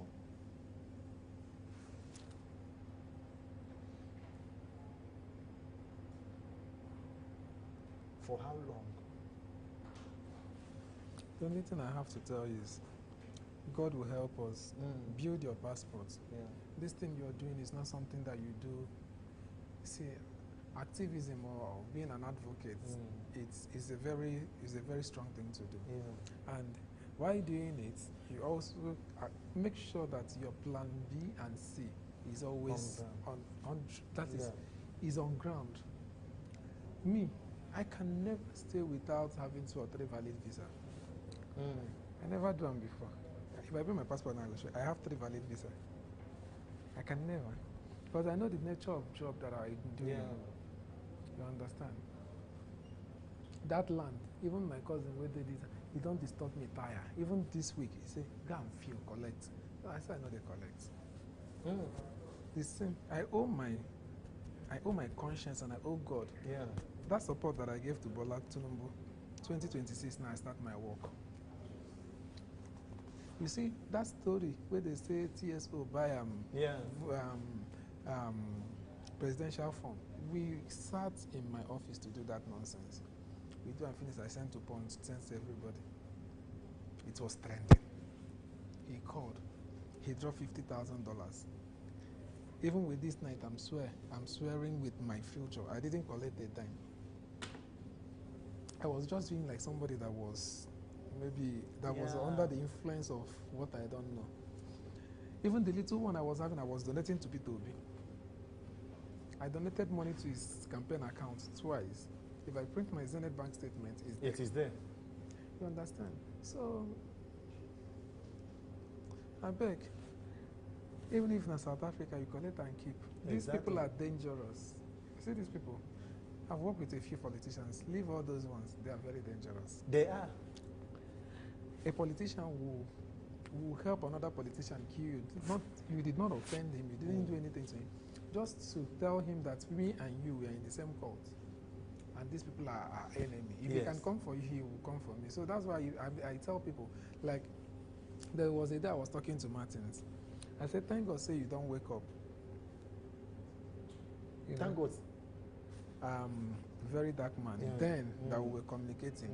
Till he started, all this is nonsense. We know they talk again. Understand? Before Tunde can carry him go London. Then he later traveled to Turkey. He applied for US no give him visa. He like say London self later banned them. Are you still asking me questions? So that's questions for me. Do you still have questions for me? yes. Okay. So I think the best thing is to, if I say let's get a Schengen visa, if you get a Schengen visa, it's going to put you under intense pressure. Yeah. Because they will give you 1 month visa and ask you to travel within 15 days. Yeah. Now make Natasha start work so that she will buy tickets. Because no, all hands have to be on deck if you want to achieve anything like that. She go buy tickets. She thinks it's easy. All those things that you were people were thinking she was paying you. All those things that you were pulling. Think it's easy. And do you know the funny part? I had never met this person prior to all of those videos I was doing about the case. I don't know them. The first time I will meet, I'm telling you. And we went there because there was a different case in the FCT High Court there, the one at Tama there. When they went then. So coincidentally, Mama, say enter here and we say that we saw Auntie Aisha Yusufu, we saw basically. And then when she came in with the husband, I discovered she knew me, she recognized me, she said that I've been seeing my video. Because someone called me at one point and said, all these issues we're having with the Senate President, or because they even called me from office of Senate President at the time that issue happened, one of his senior special assistants. And I said no, that even if it were the Senate President today, Akpabio, who was a senator, and a Senate President does that to him, it is the same position I will have. Injustice does not become right because it happens to somebody I do not like. That is not my person. I don't know you. If something happens, I handle it based on what it is. The same way I wish that I should be treated is how I want you to be treated. So it was after that court case, when we met that day, she now requested that, oh, she wanted to see us because she too was interested incidentally in electoral reform. She had even called on Nigerian Institute of Legislative and Democratic Studies, NILS, for them to come up with a bill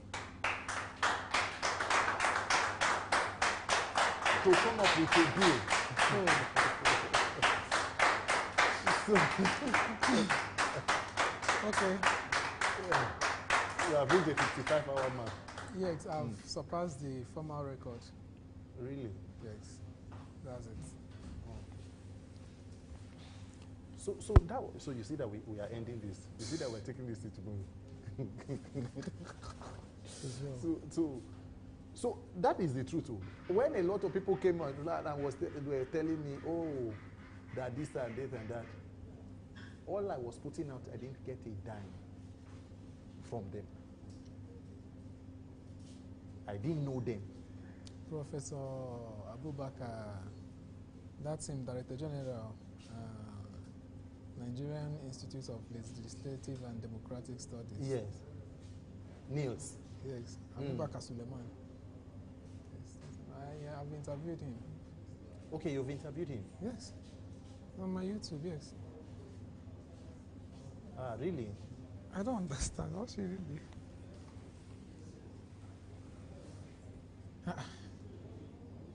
He was the former Minister for Budget and National Planning. Yes, and national, yes. Yeah. Yeah.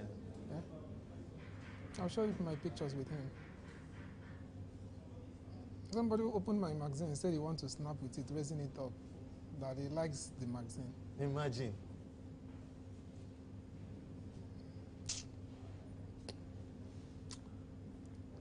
Some politicians are not worth it.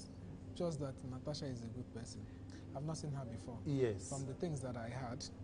Honestly, getting to know her, meet her on a one-on-one basis, it gave me more reason for why I should speak up in support or in defense of whatever that was done against her.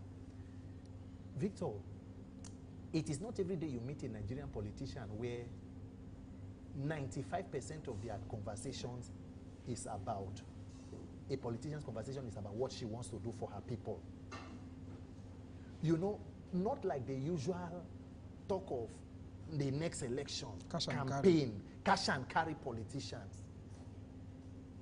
If you get into details to know some of what had transpired between them at the committee level, you know that she was the chairperson committee on local content.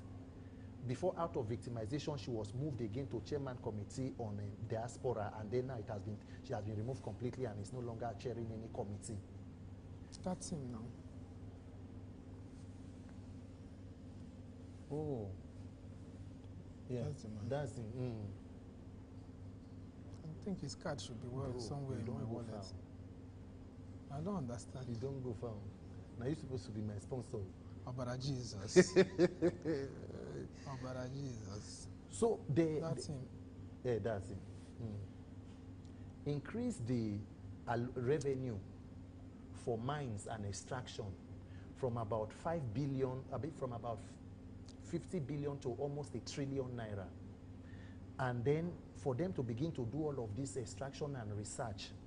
Do you know that Nigeria today has, apart from oil, if you remove all our oil resources, say we no drill oil again, the resources Nigeria have is still able to sustain this nation and make it the powerhouse of the world, including rare earth minerals, the one that President Donald Trump did the fight with Ukraine for, the struggle with Ukraine, they made a sign deal for there with them and Russia. And that is part of the reason why all of these visits of President Tinubu, are you aware that President Tinubu signed the memorandum with French president? This is his last visit to Europe. And if you have been able to see exactly what have been the contents of that memorandum on extraction of minerals. With the issue recently that you saw that Ivory Coast, is it Ivory Coast, I mean Niger, these Francophone countries that have sent them packing. And then we are the ones who are now embracing and signing memorandum and giving gold mines to foreign governments to operate.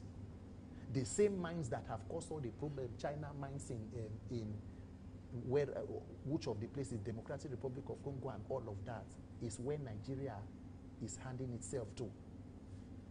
That is why if you go to the Northeast, you will see some so-called NGOs, multinationals, who are supposed to say they want to fight insecurity.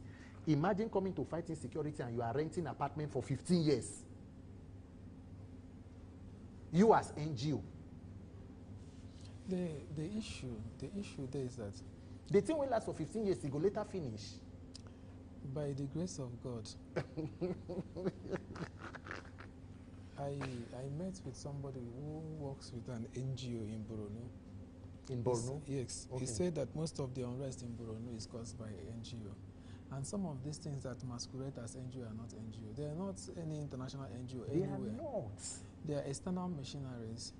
That all the houses that they rent, that they have communication storm rooms. Okay. Which Nigerian staffs are not allowed to enter. To go to access.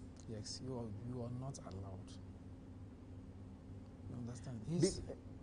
Because for me, the question is simple. Why is it that insecurity in Nigeria seems to be one of the only problems where the more money you put inside to solve it, the more the thing expands? So the question will now be who and who are benefiting from insecurity? In fact, when President Jonathan left in 2015, because we remember that time when they talked Boko Haram, but do you realize that it was almost within just the Northeast, Adamawa, Yobe, Borno? By the time Buhari, who was a retired military general, and you know, say Buhari was supposed to fight insecurity, Oshibanjo, God. May God forgive Nigeria leaders who. Under Buhari was when the military had active service in the 36 states, including the FCT.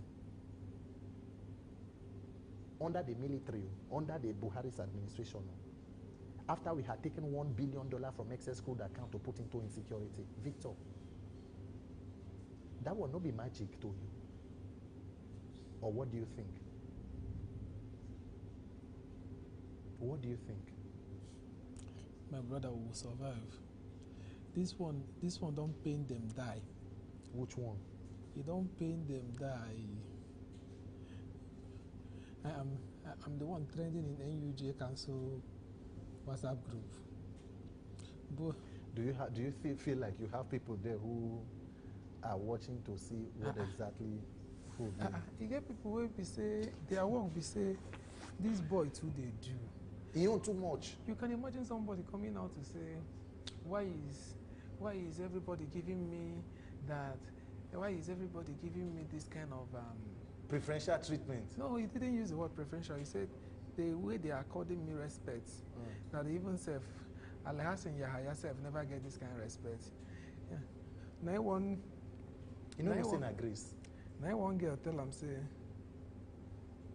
even self say if national president say make they don't come council, Victor tell her make come council. Say she go come. Say she go come council. Say she go even pour water for council ties. You know, some people go sit down for their house, their body go they pain them. Something you know you can't do. Even in your next life, you can't do it. Somebody is doing it, and you are benefiting. Still, why not give the person the support? Still, you are angry. Simple because it's not coming from you. Because everybody wants this hero syndrome. Say, if I know, do you know that there are some people who, because they cannot do it, they would rather not have anybody do it? I don't know if you understand that scenario. That is, make I no move forward, though, but the most important thing to the person is make another person no move forward.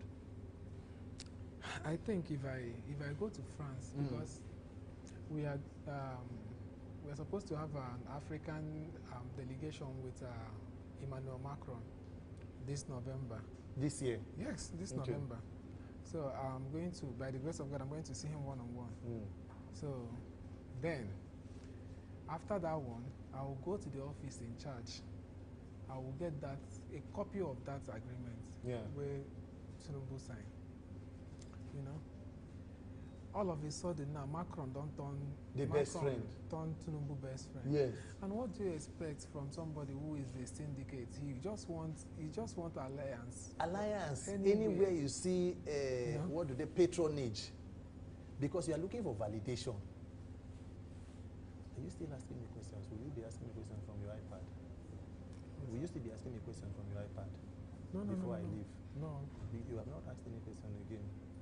I'm not asking again. They should just sort themselves out. So, what I want, what I wish for you is do your thing. Get your money. Help the ones that you can help. Do the ones that you can make the impact you can make, and then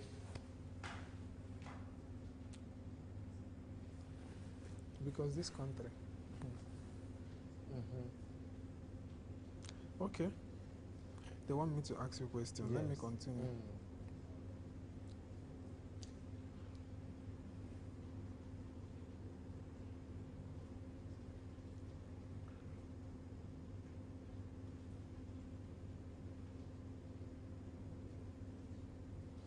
Okay. How has political patronage influenced governance and policy implementation in Nigeria? Policy patronage on the part of politicians to citizens or within the political class? Within the political class. Victor, Nigerian politics is almost you notice if anybody win election for Nigeria, the first thing they do is Thanksgiving. Have you observed? If you are a Christian. Yes, no. Immediately, if you're a Muslim, you travel to Saudi. If you are a Muslim, you travel to Saudi. You go to Mecca. If they appoint you SA, you mobilize the full family and community for Thanksgiving. You know why? It is your turn to chop. So if you have a country where public office is a means for self-gratification and financial aggrandizement, then it is not about service. Everybody where they go there is that is why you see some Nigerians will even tell you, they say, you no worry now, if you reach your turn, no help yourself, no use your head.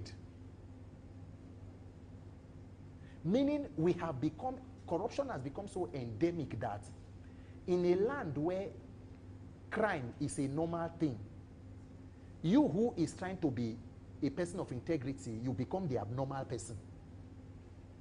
So you are seen. Imagine you finish as senator or governor, and you can't tell people, say you no get billions, you no get.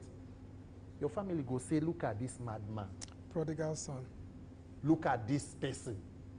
You went to service of who? Of what land? Say it's your fatherland. So in a situation like that, that is why the desperation is so high. Do you know that to contest election as senator today in Nigeria, you need to spend at least 5 billion naira? At least the minimum. So if you enter the first year, what's that? Can you hear me? If you enter the first year, you are saving money to pay maybe the loan you collected or the person will sponsor you the first 2 years. The second 2 years is to save money for the next election that will come. And in Nigeria, if you know that you'd fit no get the ticket or you no go win because you are not popular, save enough money to go to court, because you will need it for judiciary if you do not use it for INEC. So if you have a situation like that, where is the time for governance? This current government, President Tinubu, is one of the first government that came in 2023, and by the end of 2023 began campaign for 2027. You bring renewed hope Hope never reach on ground, finish. You start another thing. 2 years into, look at the level of hopelessness inside renewed hope. Look at despondency, despair. Renewed hope where they give us house. Now you come the cast like this. And then you say renewed, this kind of renewed hopelessness and renewed shaggy. So by the time you come the next 4 years, it then means make everybody go measure their caskets, because it's like everybody goes, you want to quench. If you know be my brother, for don't arrest you, carry you give them. But they don't fit. Renewed hope, we don't give people rice and money us. How many people rice? How many people? Okay, they say government share 300 billion to more than 30 million Nigerians. Victor, how many people for your house collect? You share 30 million people collect money, about 70-something thousand. And the full country, we cannot find at least 100 people. We go come out, say, okay, we'll see the alert, oh, see this. Oh. But it did not even start with Tinubu. Remember the humanitarian affairs minister under Buhari, Hajia Umaru Saudia Farouk. For 4 years, Buhari created that ministry and put her in charge of it. Till date, they say conditional cash transfer. What's happened? Do not forget that Buhari, Tinubu, the first minister for humanitarian affairs, is Dr. Betta Edu. Remember that she was suspended. Till today, where is the findings of that report? Why was Betta taken out of office? The money where they talk, so have they recovered it? Every day we talk, say we recover money from custom. EFCC recover money. Everybody, they recover money. But we still they borrow. The only places Nigeria never borrow money is OPay and maybe fair money. That is it now. Tomorrow they go collect for Kuda, clear this thing, money points. That's what they do. Collect from here, clear IMF. Meanwhile, they owe China. So, for me... Chinese language is a compulsory. Yes, Chinese language is not compulsory. Yes, now when you... But history is not compulsory. History is not compulsory, but China is compulsory. Because they owe them basically now. By the time China can't take over Nigeria, what will be your Chinese name? Victor? Liu. Longhi.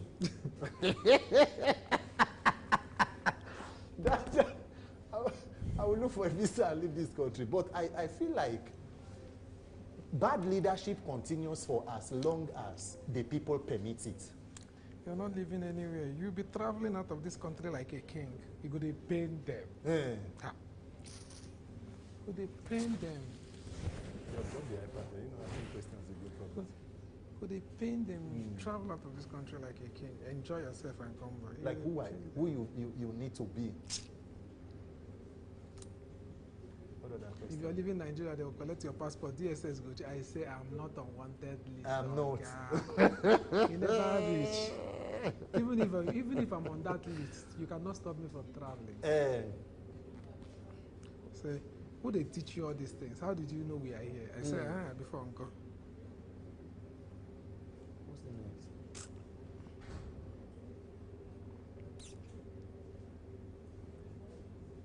I feel for Nigeria. Natasha and her husband get money now. The husband gets all you well now. Aleman, na big man. Na big man. The Aleman of Warri Kingdom. Where they say Natasha they beat. Stories, Nigerians. They say in fact, no, that one is done for. I beg, answer your question from this thing so that I not go talk personal issue on national TV. I feel like we can do better as a people.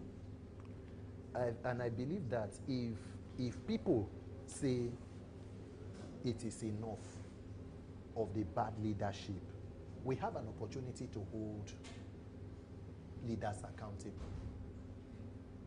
Because the question is, how many are the people who are oppressing millions of people? Okay, when I posted Natasha's picture, someone called me and said, it's only what you post on your WhatsApp. I've been trying to know which side you are. Today, finally, I don't know. I don't know the side where you did. Is within the period when the thing happened? Yes. Okay. Some those that. As in WhatsApp status or yes. social media? No, I posted on my Instagram. Okay. I didn't see it. No, I posted on my Instagram. It's not Natasha. Yeah. Okay. Posted on my Instagram.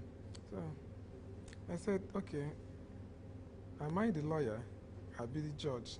So now that you know on what side that I am, Okay. tell me, what difference does it make? The person, what side is the person? Akpabio. He made a statement saying, I know say Senate presidents like me. If they see this kind of thing, say that no matter how I see it, though, that I'm still, my media house is still growing, you know, so I need these people, things are not done like this. Are you serious? Things are not done like this, more. How many questions for me before I come out? Like, in this life, I don't know what people, I cannot sell my conscience.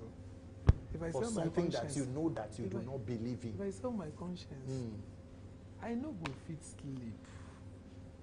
I no go fit sleep. There's a way, I don't know. There's a way, like, I was built differently. There's a way my life is. If it will disturb my peace, let it be. My peace is very paramount. Any other question for me before I go? Abi, should be my time don't finish. Waiting to your time. Make other people wait till your ground. You know, be saying that me can't talk so much. Ask me any question now. I beg, as they work out for this day, Abuja, they look your back. Yeah. That's the only thing I have to tell you. Do your work, follow your spirit. Yeah. Anyone where your spirit tell you, make you no do. Come on, time. Yeah. If they give you appointment, if your mind say no go, no go. Yeah. Once it's late, because the most painful part of all this thing is that the people that they used in perpetrating all these their evil acts is still the same people that you are doing that activism with. For, yeah, and with. Yes. They use security agencies, they use... Okay, there was a time I was pursuing a particular case, Aisha Shumogu. Okay. Lagos State Governor. Side chick. Mistress. Side chick. So, when I made my findings, that woman helped me, joke apart. She did help. I called her and I said, do this, do this, do this, do this, do this. Most of these investigations, these guys are not doing anything. They heard it from your phone, your own phone that you bought. Yeah. He said, what? I said, yes. Now your call was intercepted. They heard everything you discussed with the person. He said, Victor, how did you do this? I said, don't worry. How I did it is not important. If you have to make certain call, make it from your help. Not even anybody that is related to you from both your own side or the Achimogus. Let one of your house help go and get a new line. God will bless you. All those people. I think I can even do till 55:30. You can still ask me for questions at least another 7 minutes. Let me still hold ground for you. So, that's it. Just that Natasha was too fast. There was a way she handled that case that I don't like. That I have. You know. Yaya wants to kill her. And all of that, those stories. It was too. They were not even necessary. They were not necessary. You know. And because as a politician, you must understand how to, play the optic. The truth of the matter is, for me, I feel like it had reached a point where I will not throw her under the bus for Akpabio. I called this girl. I don't know if you know her in Lagos, Ehi. She was at some point going out with Natasha. Okay. When Natasha was suspended in the Senate, there was a time they questioned her for going to nightclub with Ehi. There's this lady in Lagos now, Ehi, EX now, that was MC Olomo's mistress at some point. Okay. That has what's her company's name? I called Ehi. I said, these are the information I have about Natasha. Okay. Caution her. And he said, thank you. I don't know if he told Natasha or not. The next thing, Natasha went out to say that Aya wants to kill her. Akpabio invited us. Wait, they just want her to come back to Senate. They'll start another thing. Exactly.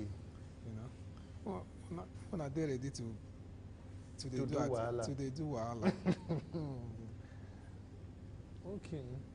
Things where they don't plan everything finish. She was not emotionally intelligent, but she not do that one well. In fact, I will not find myself in such situation. But if I was to be in that position, the best I can do is to apologize to the Senate. See that apology where they want. I'll apologize to the Senate. I'll call my colleagues and say that I'm sorry the way I reacted, but I will never apologize to Akpabio. You understand? So, but she's a strong woman. You can't take it from her. That woman is brave. See, with many of the reservations I had, at the end of this process, of the extent it had come, because of course we have not reached the end, I have now come to realize that, you see, it is important that some people put the system on trial. Because anytime you're talking to her, even the day when they caught her at midnight, they said they want to unseal her office and all of that, because when they heard of this thing, they unsealed her office at about 2:37 a.m. The same clerk that had wrote a letter and told her that she should not resume sent a message calling and telling that I have directive. She did not pick. She was forwarded those messages to me. And then they said, she told the husband, she said, this is not about me. This can become, that day we went to that National Assembly, she was prepared that we were going to spend the night there. If Nigerians want to know that they want good government or anything, a protest that is going to change, make the better turn it into their own end bad governance and whatever that they need, whether it is electoral reform that they need to get to make elections free and fair. So it is something that triggers something and leads to something. For me as a people, whatever that is going to bring a revolt against this status quo of what we have, people must take advantage of opportunity of it, because the more time you give them, the more they consolidate on their power, and the more impoverished the people will remain. We are the victims now. You know all that has been going on in national. People have increased their budget to more than how many 100 billion? With what to show? The most unproductive National Assembly in the history of National Assembly. I pray for Nigerians. Waiting the question. This is 55:27, 55:30. In what way does the judicial system in Nigeria contribute to hinder good governance? You know, it is before they say the judiciary is the last hope of the common man. In Nigeria today, the judiciary is the last hope of the uncommon man. That is, if you need to be uncommon for you to be able to get justice. That is why 2 people block aeroplane in Nigeria. Abi have issues with aeroplane for airport. 1 use body to stop aeroplane, make it no move. He even spill the content of his drink on top of an air attendant. You know what happened? They say he record apology to air his woman. To air his woman or woman to forgive his divine. Another one say he no switch off phone. Not only did they beat strip naked, that same day arraigned before court. That same day sent to Kirikiri maximum prison. That is where you see, use a mirror to look at the Nigerian judicial system, where lawyers, politicians will ensure that even their spouses are moving from high court to appeal court to Supreme Court. When the Supreme Court finally sit down and they can take a person who come 3rd or 4th in a state and make him governor of the state, so you have Supreme Court governor for somewhere.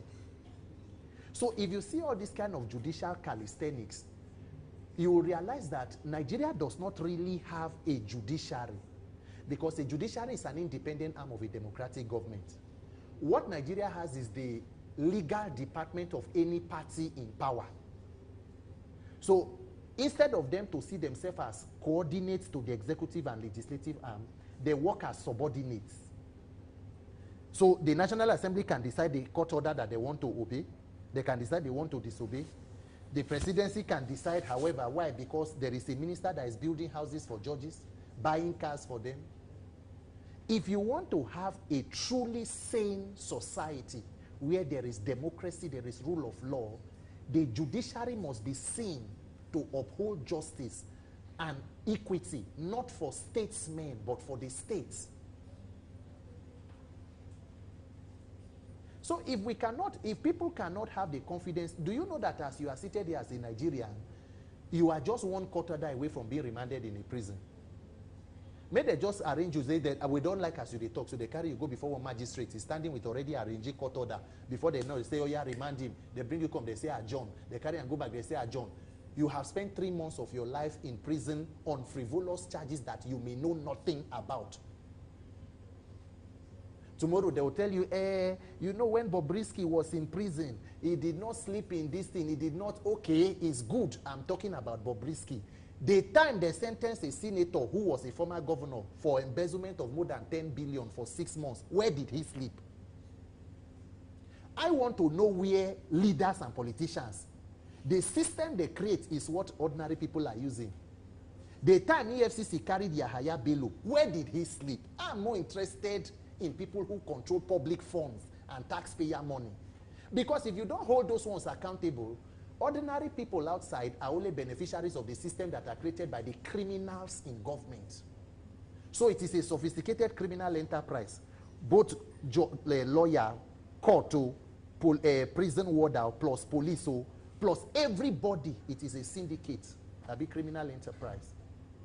So for me, in all honesty, if we want to truly achieve a society where there is equity, there is justice and fairness, it must begin with reforming our electoral process. Let Nigerians be able to elect their leaders. From there, they can reform the judiciary, they can reform law enforcement, they can reform civil service, they can reform anything. But for as long as people do not have opportunity to vote their leaders and vote them out, we are wasting time. We are wasting time. I hope I've been able to answer fair enough. I thank you. Your First Lady, don't drop condolence message.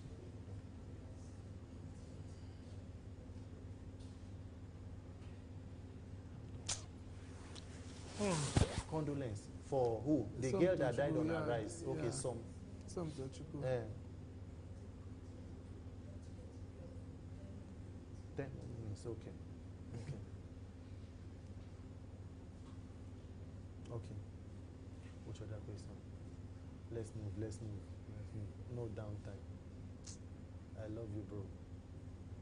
I love you. We got this. Tomorrow by this time, everything don't finish. You know, Yes. So you just have some few hours to insert another vigor. Tomorrow by this time, you dey house, you dey sleep, you dey bad, you dey fudge. So this time we have They will take all these things to the office back and go my house, go rest. So you know that as it is now, you know you'll be feeling tired, you'll be feeling down, but we need to be looking at what is coming up in front now. That is where you must put your attention, because the coming hours will be very, very vital for you. This night will be lonely, it will be, you know, you will feel weak, but you have to mentally prepare for it. We have few hours to 1 o'clock tomorrow. And it will be our greatest, you know, happiness to see that we pull this thing through. Amen. You know, many people are actually waiting to see that it does not work. I know now. You know? Even from my union. Yes. I know, a lot of people. But the truth remains that, you see in this life, since I lost my mother, nothing moves me anymore. Nothing excites me. If it works, fine. If it comes, fine. But I know this one will surely come. It will. So, it will. And that is why we must prove that you have the capacity and that grace and that zeal. Amen. So for me, it is a must do. We have started. The Bible says that he that puts his hand on the plow and looks back, and how did they call him? Maybe you get your Sunday Missal. Are you not Catholic? I'm a Catholic. They read your Bible, your Sunday Missal. That scripture that said that he that put his hand on the plow and look back is not worthy of the kingdom. I don't know. Okay. So that is it. So they say I have about 8 more minutes with you, so you can give me any question. All this one a Nigerian question, don't tire me.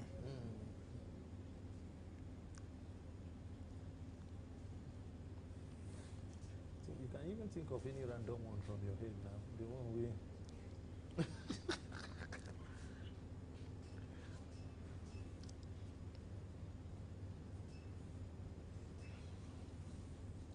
I'm packaging something that I want to. I'm packaging. I'm packaging a document that I will take to the United Nations. When? Once this thing is announced. Okay. I have a whole lot of things that I want to do with it. Okay, lined up already. You know. If I tell you how many journalists that are in prison now, you won't believe. For just doing their job like that? Yes. And there are some international NGOs and funders that provide legal representation, yeah, for journalists. But some of them don't know. You know, wish I know that Uncle Femi Falana works for one of them. One of them, okay. You know, so once you have an issue, they'll ask you what happened. Then they'll now tell you. He will send one of his lawyers, or he will come himself to represent you. Yeah. So, and if the profession has been on full assault for some time now, from different aspects of government and in different countries. Everyone with their own peculiar, you know, situations. We they even talk for this Nigeria, they shout. Cameroon is even the worst. You dare not report anyhow. If you report, the next day you don't die. You dare not. Even that Rwanda that we are talking about is it's terrible there. Press freedom is a serious issue. You know? Uganda, Togo.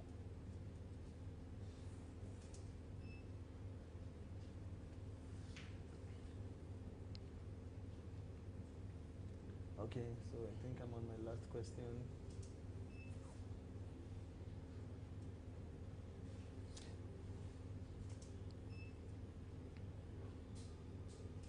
I'm with you. How can civil society organizations help address the problems caused by bad governance? Civil society? Yes. You know, some people call civil servants evil servants. You know? I don't know. Eh? I don't know. You don't know, say that civil servants, some people call them evil servants.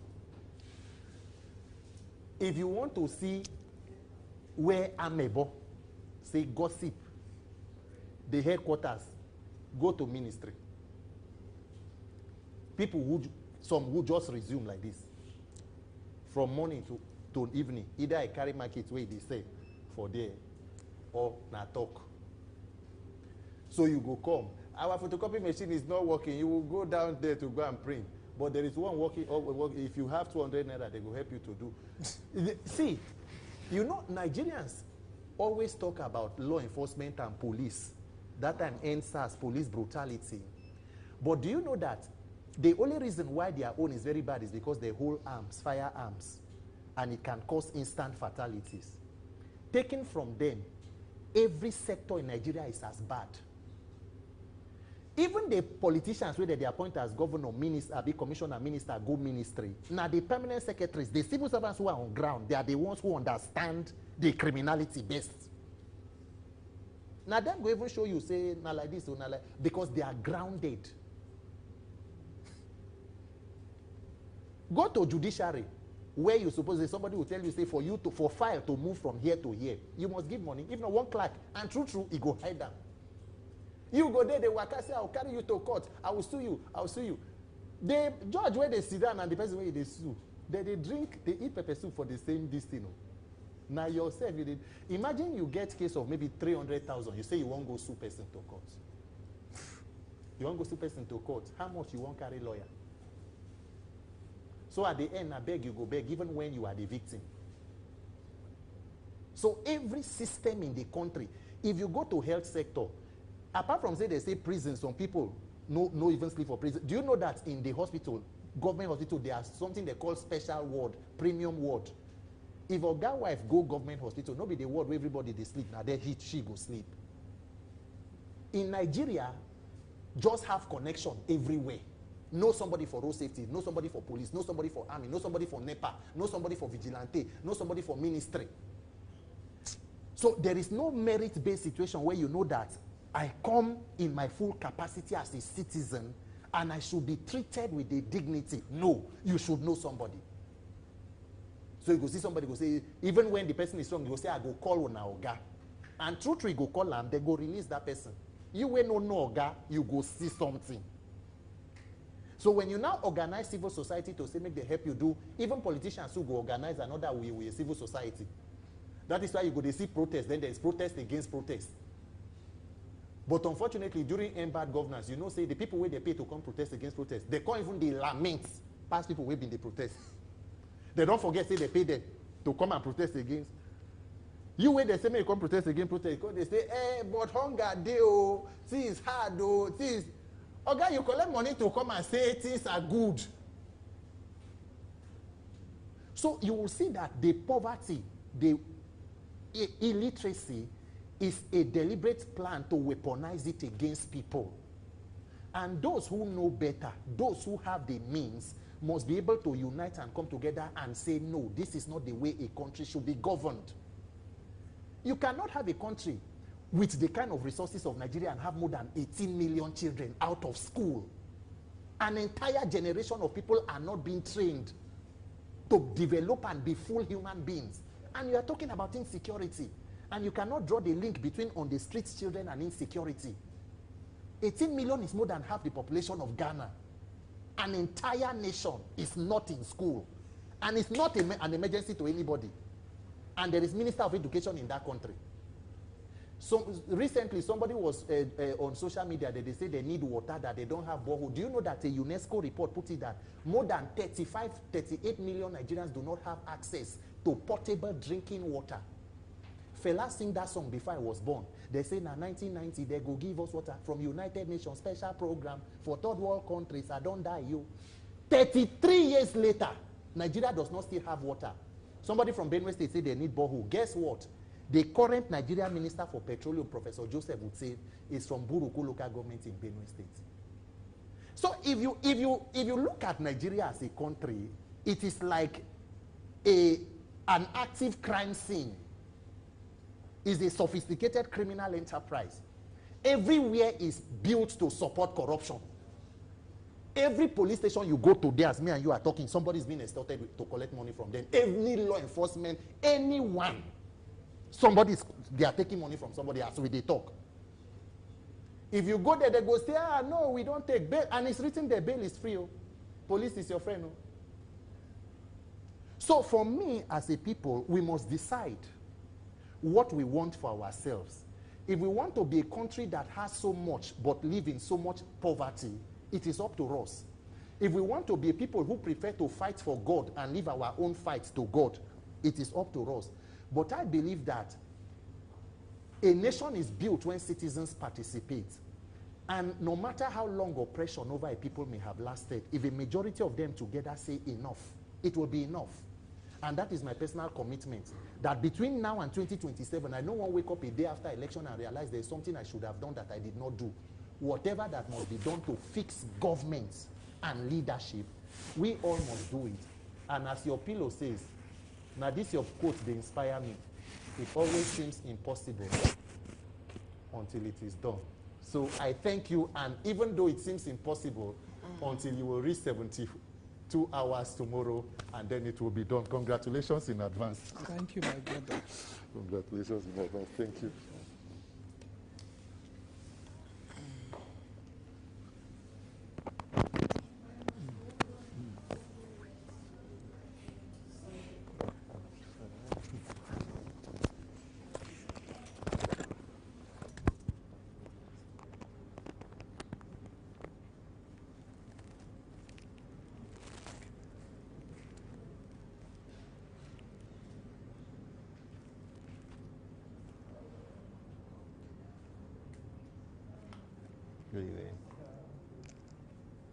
How are you doing?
On which of the topic do you want to have this media chat?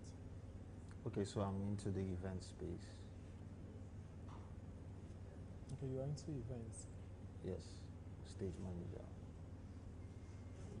event promoter.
Yeah, good day.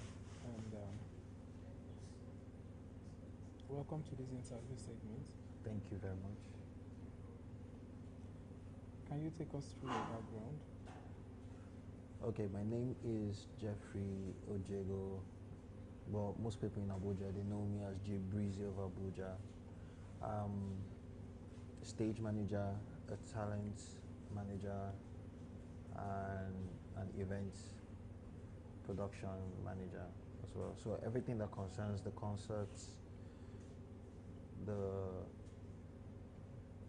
hopes and props of whatever is going on in the capital, I'm pretty much involved into the event lightning, event scenery.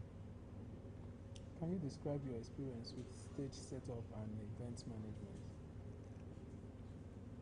Take it again. Can you describe your experience with stage setup and event management? Oh, it has always been a tough one. When it comes to stage setup and planning, for me, it takes months in order to execute those plans.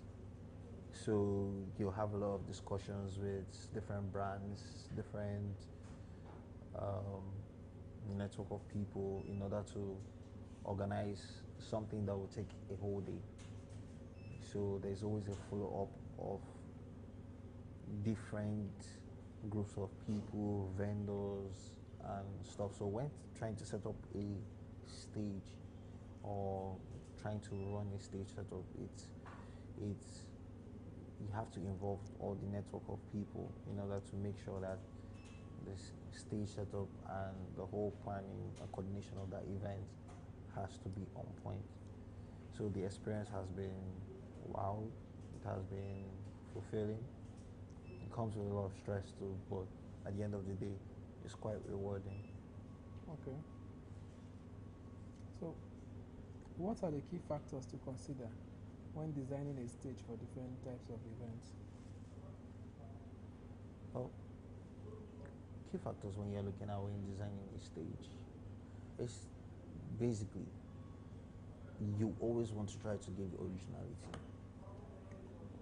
So you look at being original in what you're trying to sell out to, the consumers that you're trying to sell out to, while setting up that stage.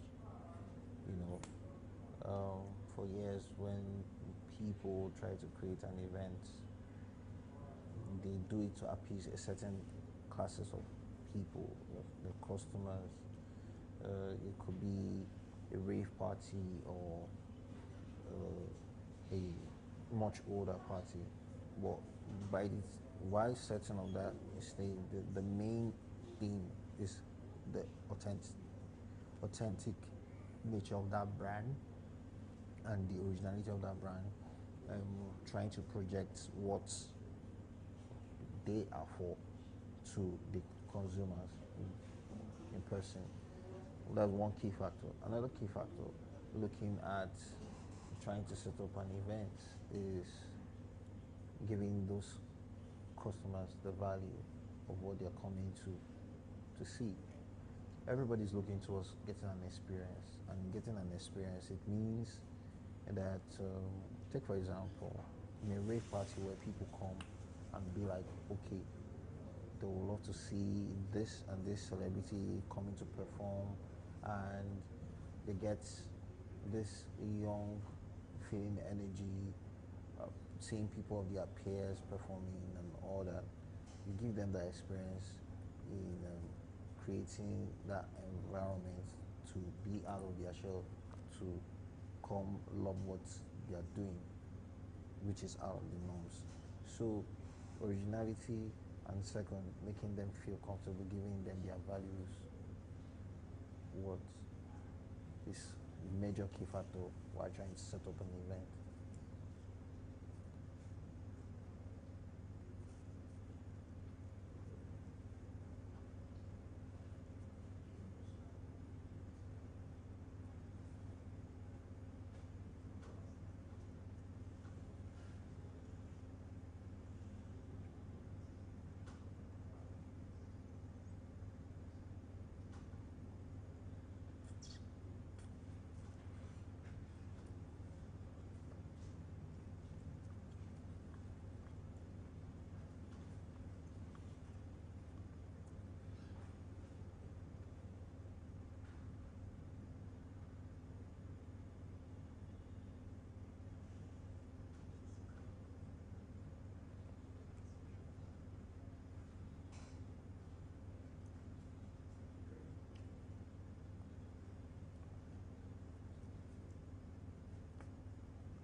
So let's dive a little bit about the event promotion in Abuja.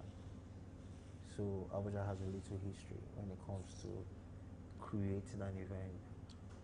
You know, the thing with the Lagos Dirty December scenery, Abuja never really had that. Do you understand?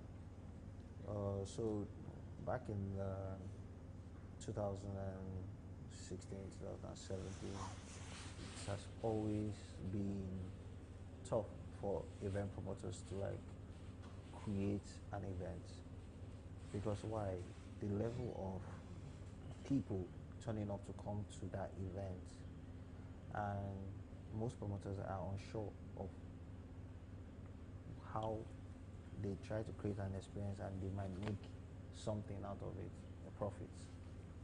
Because many people that come to an event, they maybe do not really have much positive feedback.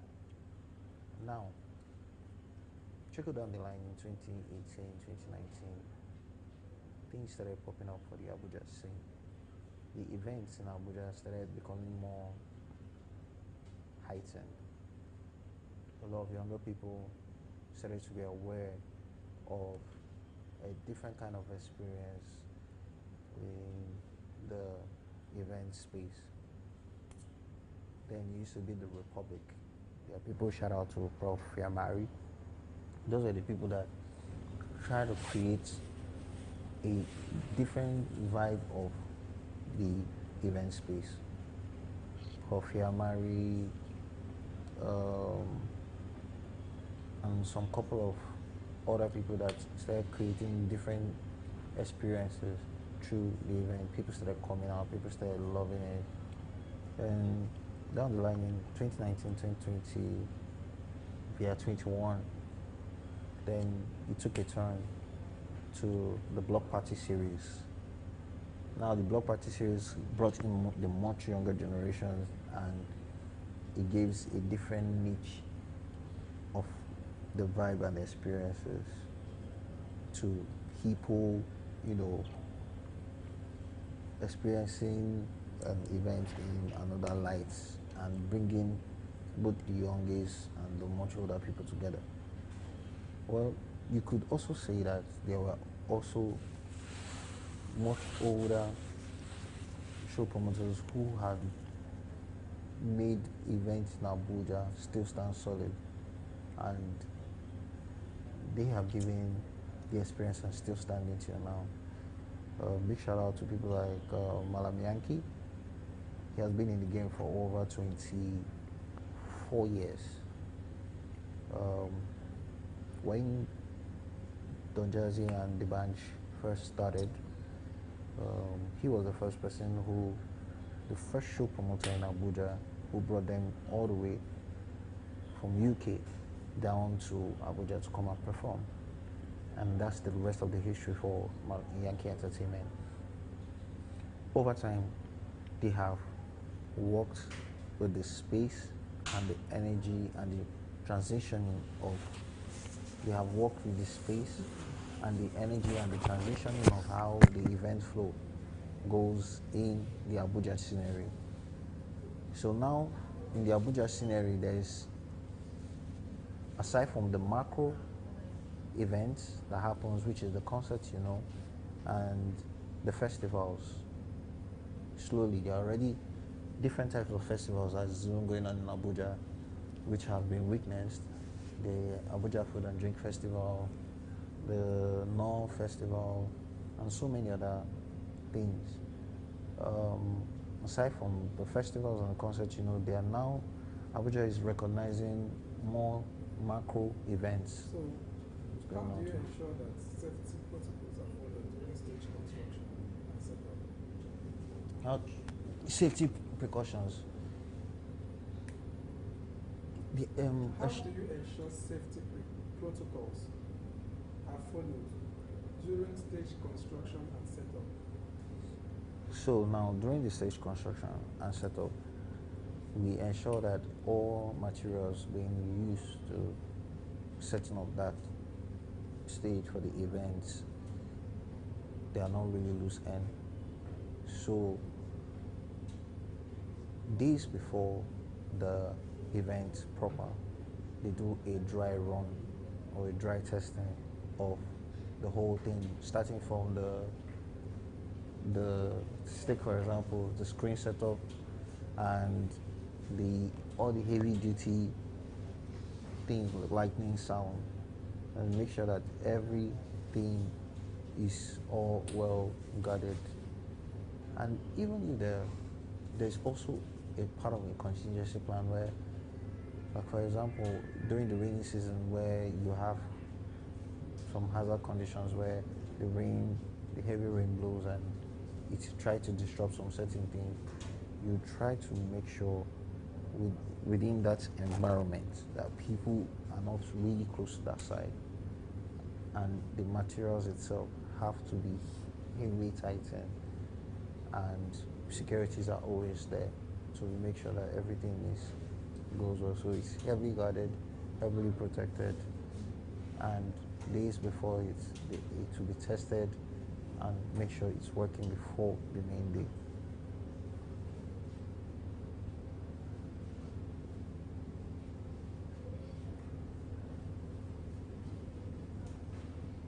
So that's it.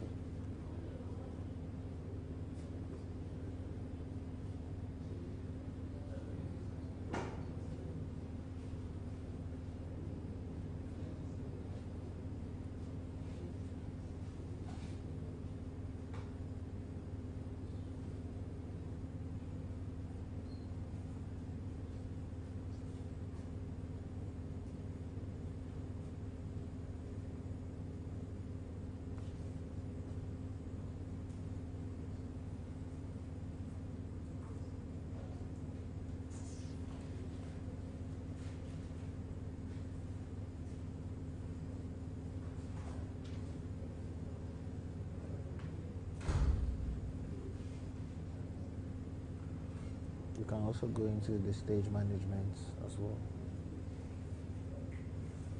What type of equipment tools are you most comfortable with?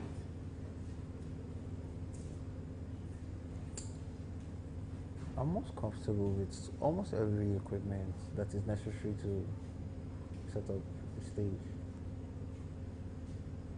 When it comes to the handling of the truss, the main stage, definitely use the truss. The sound, the lights, all the equipments are very necessary. So, am I comfortable to use? I have to be comfortable to use everything. I have to be very comfortable. It is easy to set up, but the toughest is tearing them all down. That's the toughest. As an event producer.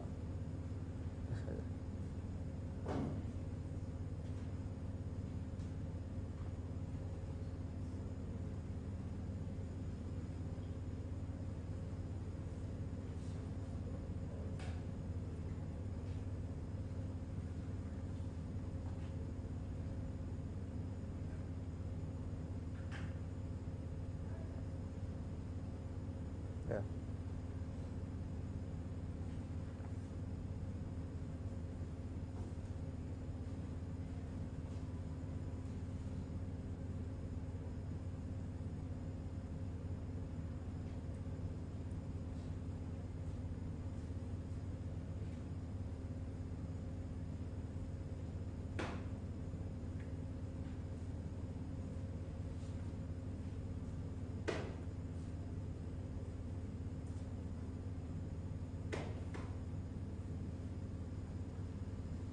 How do you coordinate? How do you coordinate with events organizers, lighting and sound teams to ensure a seamless execution? Well, like I said, in order for you to have a very successful event, coordination is one of the essential things, and it takes days of planning and series of meetings. So you have to call the light guys, the sound, the mix guys, come together as a team to project, okay, how do we try to create an experience in which people will get to talk about this event, even post-event, even few days after to come.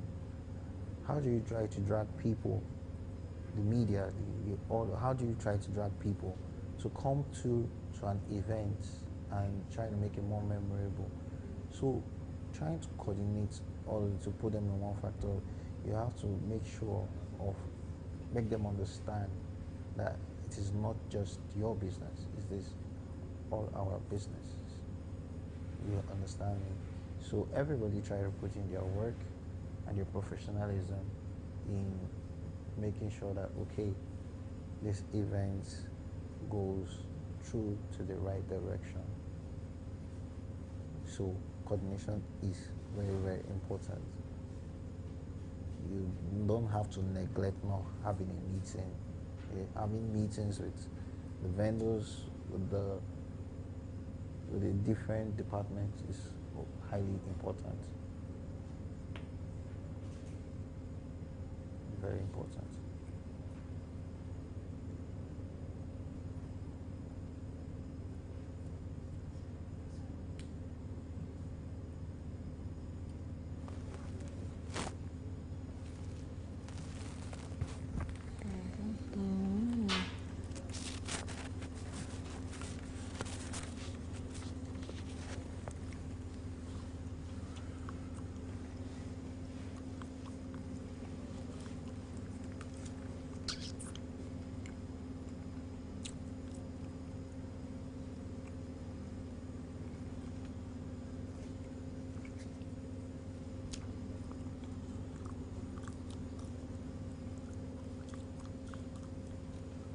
How do you prioritize tasks when preparing for a stage for large events with a tight schedule?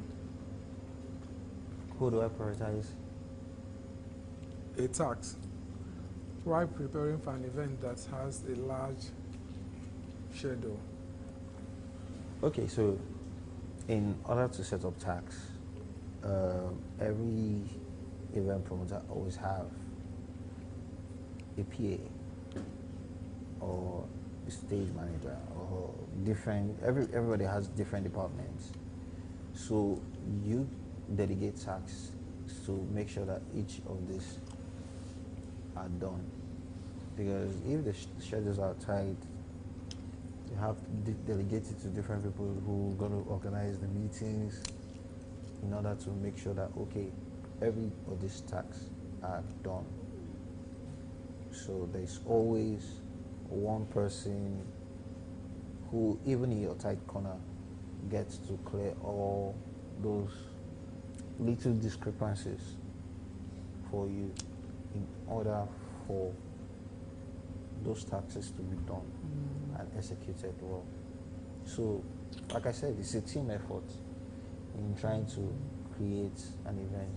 So a place such as this, there's also a team behind the scenes doing the work. So while dedicating a task, there's always one person who is always up and about to make sure that, okay, these tasks are all cleared out, given, executed, and cleared out.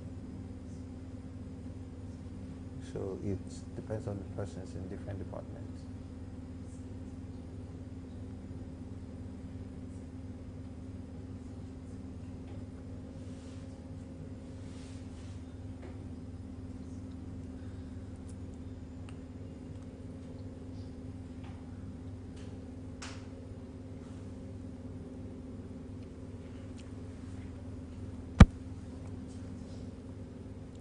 How do you stay updated with latest trends and technology in stage design and production?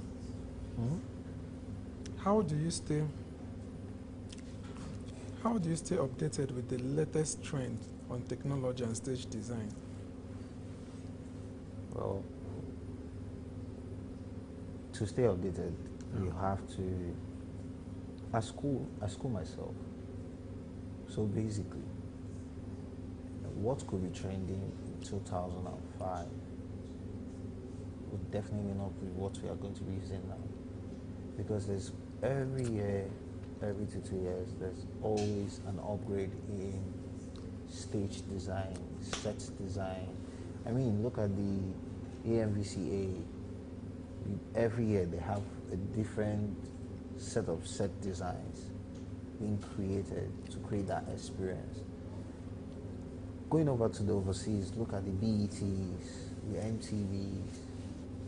They always have a different, unique type of new, innovative set designs. So you, as a stage or event producer, you have to always be aware of trying to create a new experience. So I try to school myself and meet with different experts, mentors who has been in that system, and also try, while you're networking, you try to give yourself some knowledge in order for you to create a different experience.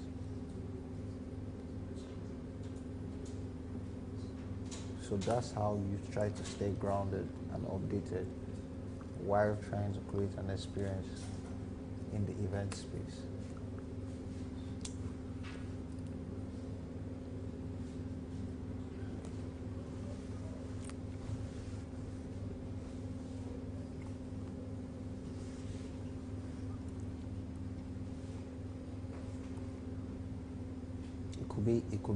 It could come in through like the set colors.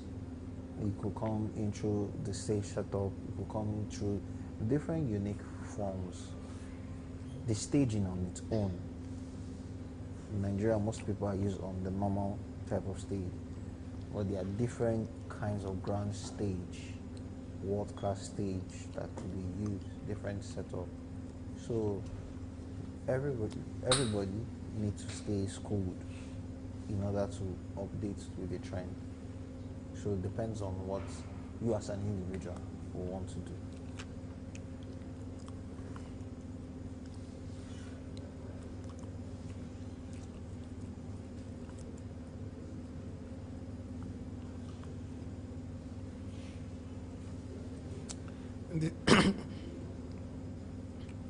Describe your process for troubleshooting technical or setup issues during an event. Come again.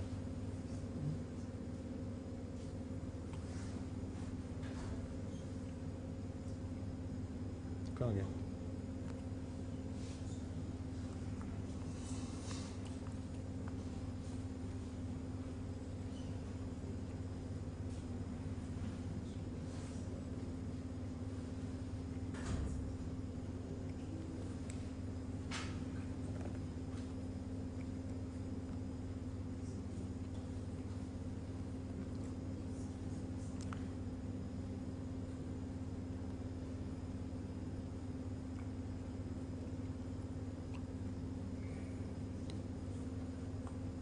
Yes, another one, please.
So,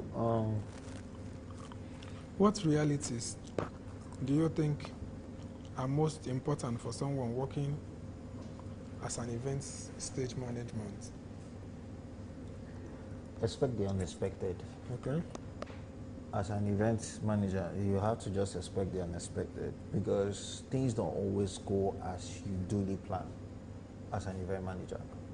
So that's why for every event you try to set up or you are producing, you have to create contingency plans in order for you to like run smoothly. Okay, the gen could cut out while you're in the middle of an event. You still have to try to create, make sure that there's a backup for you, or still try to walk through making sure different things are put in place. There's also a problem of ticketing. Most event managers or producers do suffer from ticketing loss. Okay. So you have to create new diverse means where consumer gets to get original tickets, and people get defrauded of getting fake tickets at the venue as well. So it's the loss of the event producer, also is the loss of the consumer as well, trying to have a good time. So you just need to put them out in different spaces.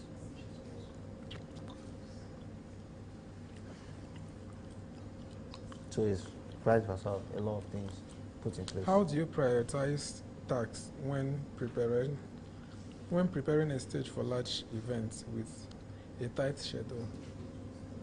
Yes. Prioritizing tasks is very easy. There are different departments you try to engage in making sure that the eventing goes well. So these different departments, you try to put them on tasks dedicated for them to complete in order for you to make sure that the event stands firm, you know. So it takes, like I said, it takes a lot of work. Teamwork, it's very important. Okay. Take, for example, this setup. There's a lot of behind the scenes. Different people in different departments, you tend to engage in making sure that this is a success. Okay. So while on a tight schedule, everybody is on their 10 toes to make sure that the thing that they are trying to produce. Okay, but can you give me an example of a challenging situation during an event stage setup and how you handled it? Oh,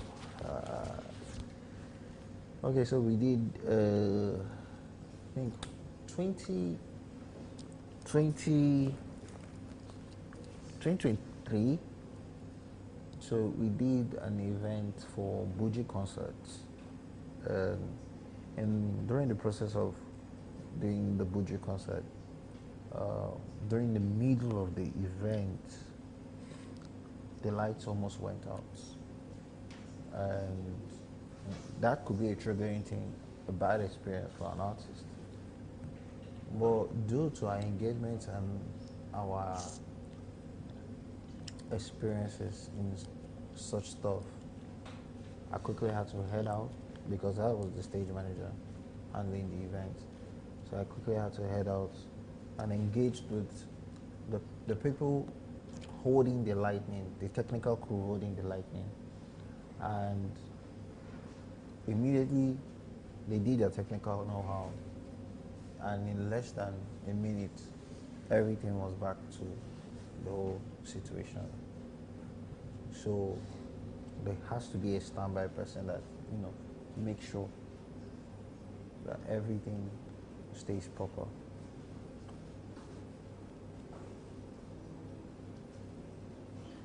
It's not always that easy. Things could go south. Things could go really, really bad. But the most important thing is you try to make sure that both the artists, the crowd, they stay connected. That's the most important thing. And it's good credibility to you as well. It's good credibility to you as well. So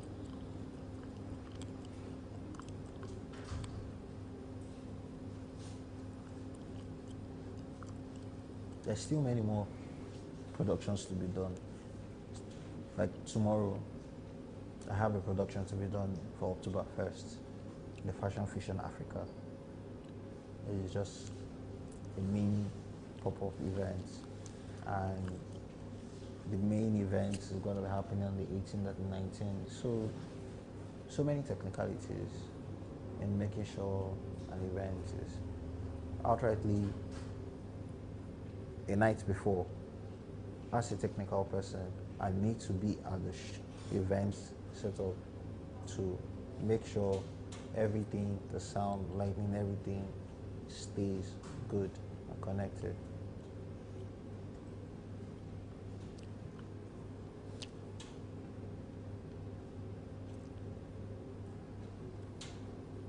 So that's it with the events.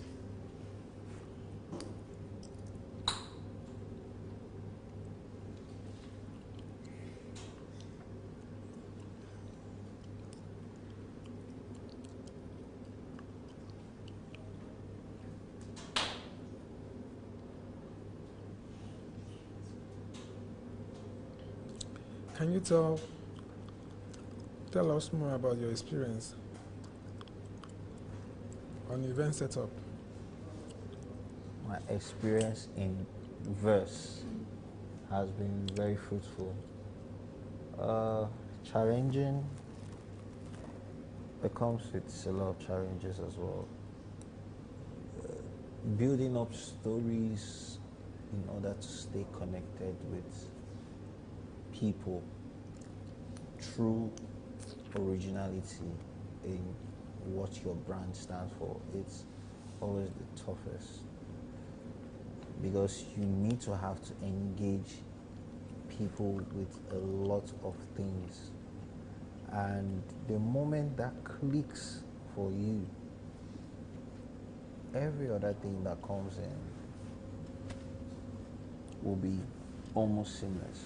Now, another challenging factor we do engage as event promoters is trying to connect with the brands, because most brands in Nigeria hardly do support Website the and upcoming, one. hardly do support the upcomings. So at the end of the day, it takes a lot for someone who is trying to create his own event to actually execute it and get profitable about it. Most brands do say, okay, we need to see the identity of your first event, and if it's doable enough for you to say, okay, we could jump in, they will not have to start jumping in. Do you understand? So there are different challenges to things. Sometimes it could be a logistic problem. Do you understand? Trying to transport some certain things to location to the other. But for me, over the years of experiences, we've always tried to have learned to carve out contingency plans in order for us to, not worry about these things. So, yeah.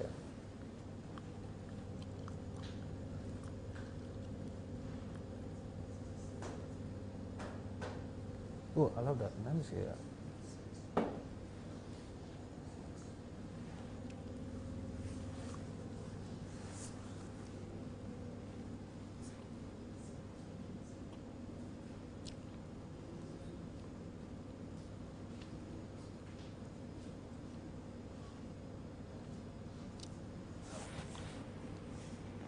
It's been a fruitful journey. Really.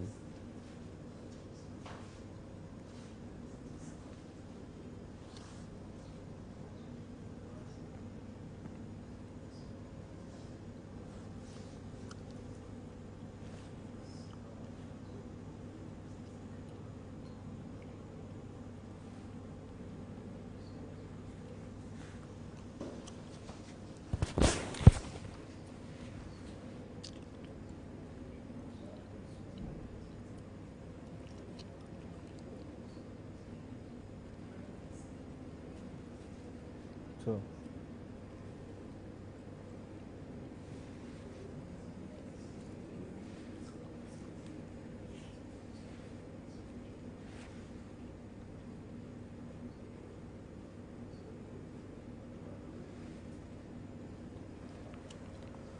another side to those challenges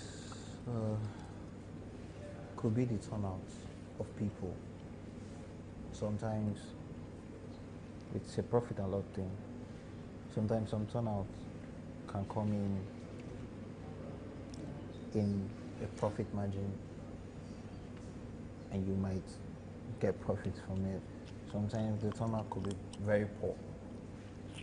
Yeah, so there's these challenges. It depends on how far reach you're able to explore getting people to listen, to come to your events. If you don't do your proper publication or PR, well, people might not turn up. People might not even know that there's an event going on.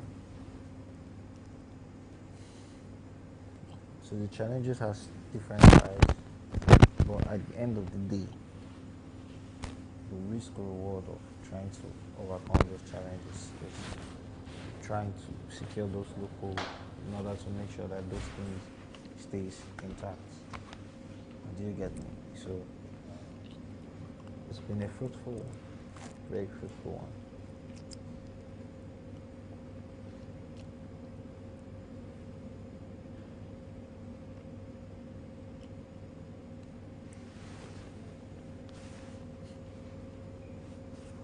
Also, some people do not keep to their call time. Some people do not keep to their call time. I mean, like, try to get everybody on board to be at the venue at a particular time to perform, or to do their own set list, and you put them on their toes in order to get there on time. If you're not strong to do all that, the show might just turn sideways, and you can't have people to experience it in the bad light. So rather, you try as much as possible to keep everybody on check. When are they meant to have their call time? If I come to a space and I tell you my call time is so and so,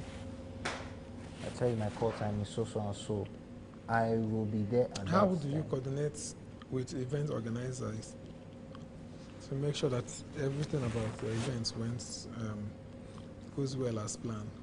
The vendors, there's always a room for series of meetings with vendors. I mean, for you to have a successful event, every vendor has to be aware of where they stand and what is being provided for them as a rule of engagement as an event producer or an event promoter. So each vendor coming in are being issued what we call MOA, Memorandum of Agreement, you understand? And let them know what and what they need to do and what they don't need to do. Because trust me, some vendors, when you tell them what you need as a brand, some of them, they will tell you they will do it, but they end up coming and doing something different, or try to smuggle in something that is not in accordance to your brand. So most of the time, you have those series of meetings to keep them on check and make them understand that as a vendor, you do what is necessary for you to be in this space. And that's how you guys would tend to work in as a team. You get me? So it takes a lot of meetings, a lot of planning with the vendors. And everybody is given an assignment and they must do it to achieve that goal, to make that event successful. Because the success of the event also comes with the vendors as well. So they have to be on point. Everybody has to be on point.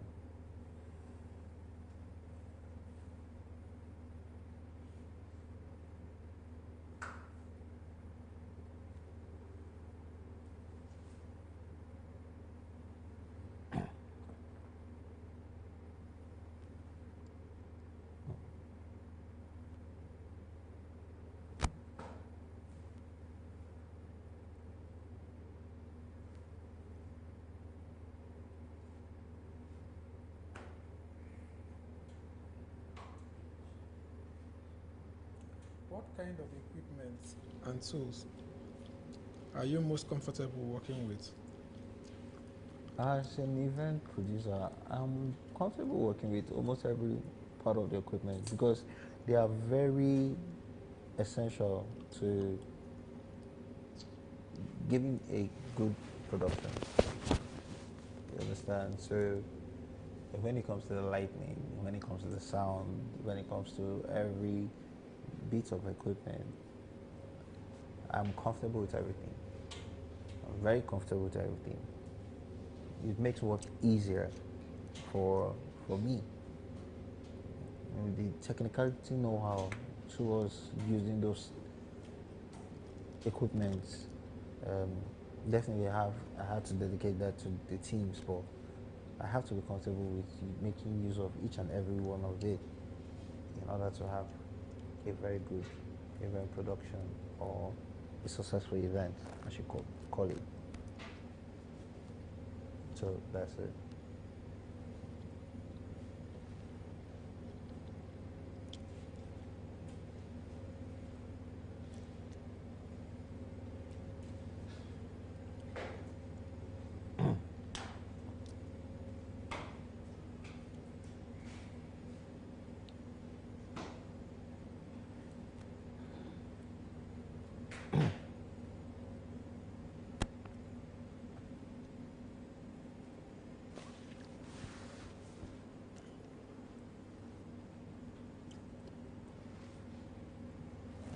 Yep. What qualities do you think are the most important for someone working on events, stage management? You have to be very resilient. I think for you to be a stage manager, because a lot of things have been taken for granted, especially in the Abuja scenario. This Abuja scenario, you have to be a very dedicated and a resilient leader in order for things to be running smoothly. Now, like as a leader, as someone who is passionate about the craft, you always have to be on time and present at every point in time by the different departments in order for you to know what you're doing. Another side of qualities aside from being a leader and being early on time, you always have to make sure that every bit of equipment are being projected good, checked in, That's why there's always a thing about sound checks. So you need to have sound checks ready. You need to have some set of things done for you to, make things work. So as a stage manager, it's a lot. It's a lot going. The celebrities, the performing arts, they have to be on time and ready. Production team has to be engaging and on site. Everything has to be on point. So you need to be resilient. How do you coordinate with event organizers? Mm-hmm.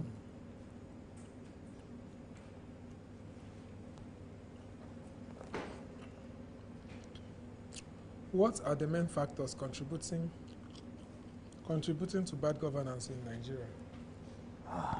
Many factors.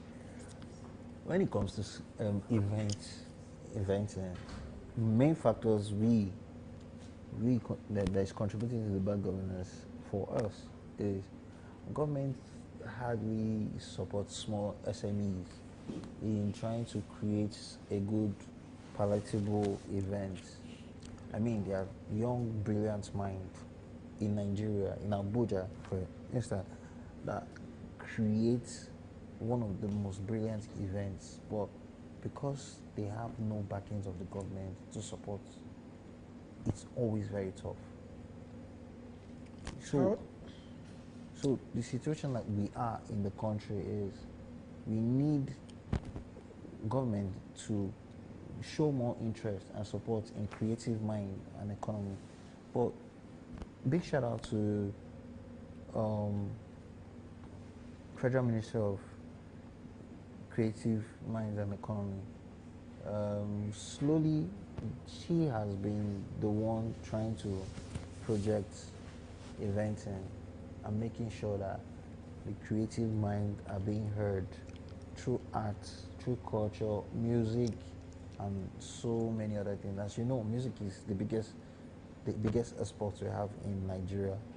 So, and it's only fair that the show business as well needs to be projected as such. So, we need more support from the government.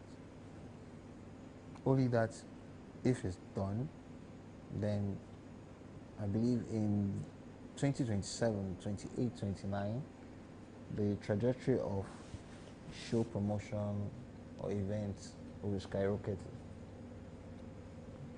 to a higher fraction. Yeah.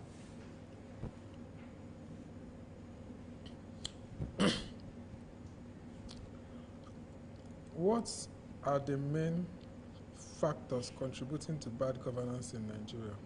We've gone through that. But still, like I said, it's low support from the government. also brands need to come in more and support young creatives.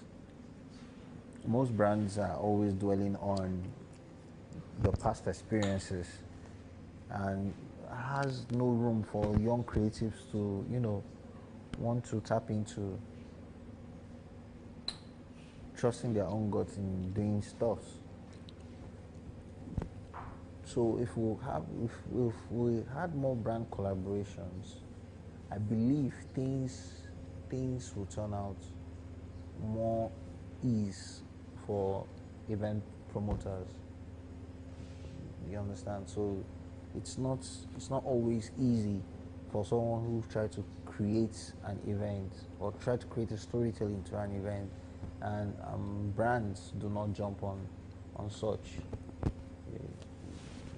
Brands need to start involving to jump on young creative, trying to create a change in the Nigerian ecosystem.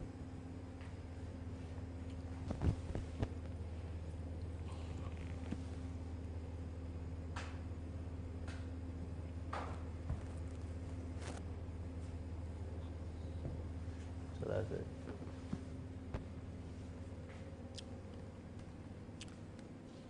To what extent does nepotism and favoritism affect governance and development projects?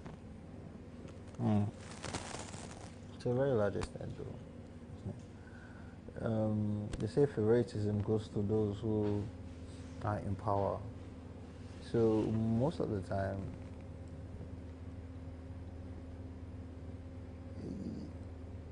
in the music industry, or should I say in the showbiz, the government only listens to those who they have worked with before. So the favoritism, because those people have more hands or more legs into working with the government, the young creatives who has no hands in trying to channel to work with those governments, they are left stranded. So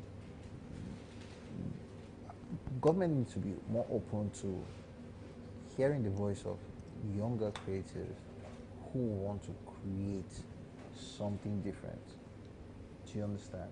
Who wants to try to do something different? The nepotism and favoritism in the show business world is increasingly much, and I beg the government to do a little bit more better. I know things should get better. The industry is growing into a better light every day, and sooner or later, everybody in the government who would want to jump into the space, because the business world, the show business world, is massively increasing, and everybody loves to be part of it. So sooner or later, the government would pay attention to the younger creatives. I mean, you're a young creative, so the way you are pushing your craft, you are pushing what you do, the government will want to tap into it, congratulate, and bring more views for you to explore.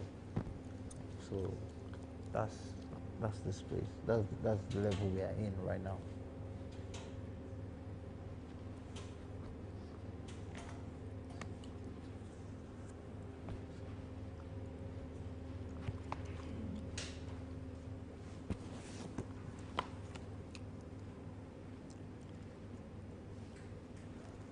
How do you stay current with latest trends and developments? How do you stay current with latest trends and developments? I study myself. I study the trends, and I have meetings with mentors, people who have had vast experiences to those things.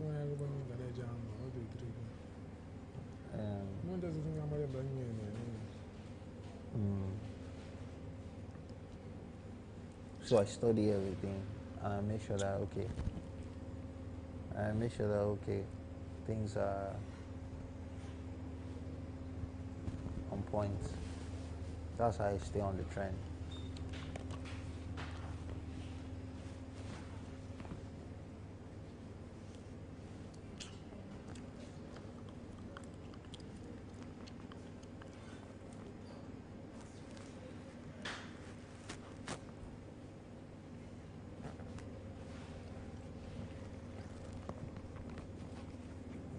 Okay.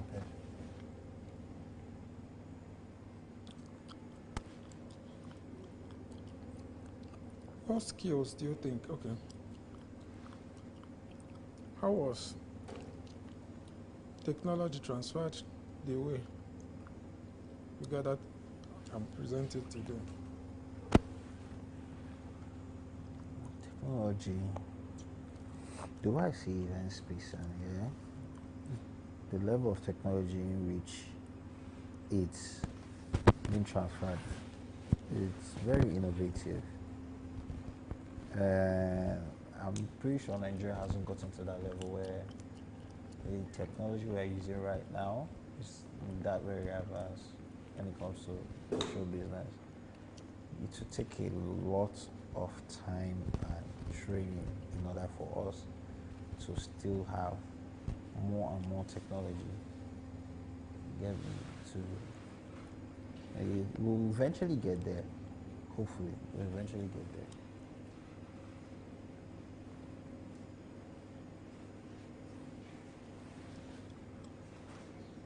Can you tell us about your experience in travel and tours? Experiences. It's for another of our clients.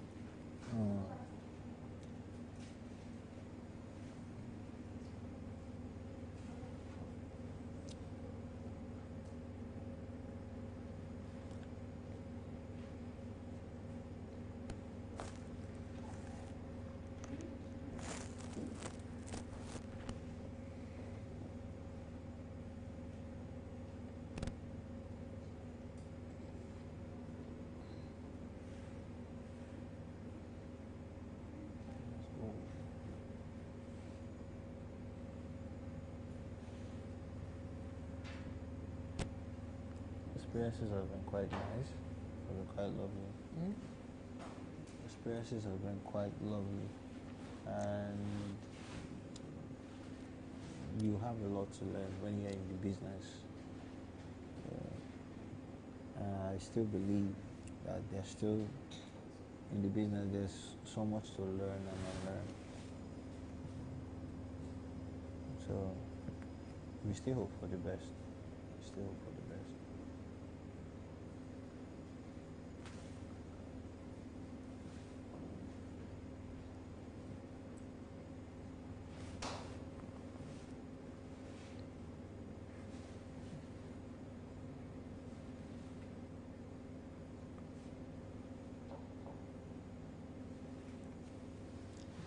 I'm not going to I'm actually daughter for a long time.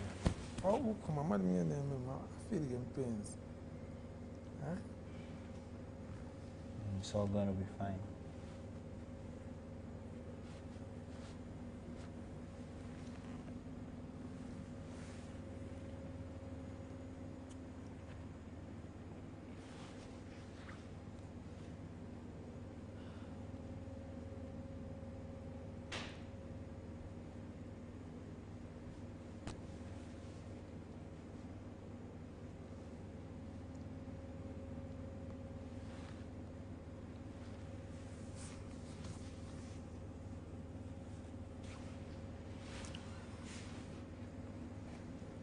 We should also take the advice we give to younger generations.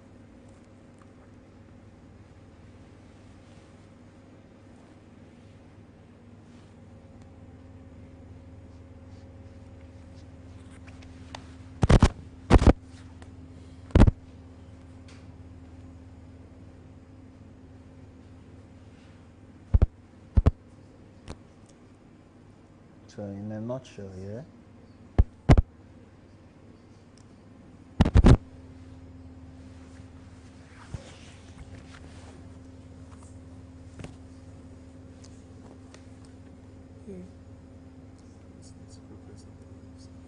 So, in a nutshell, I think my advice to a younger generation when it comes to show business is always be resilient and be a go-getter to wanting to do what you want. Staying creative, staying sharp in order for you to be something different on your own while running a show business. Because the show business is very competitive and it's also a dog-eat-dog scenery. So do what you want to do, stay resilient, and tomorrow things get better as you're still engaging. So that's my advice to the younger generation in the show business.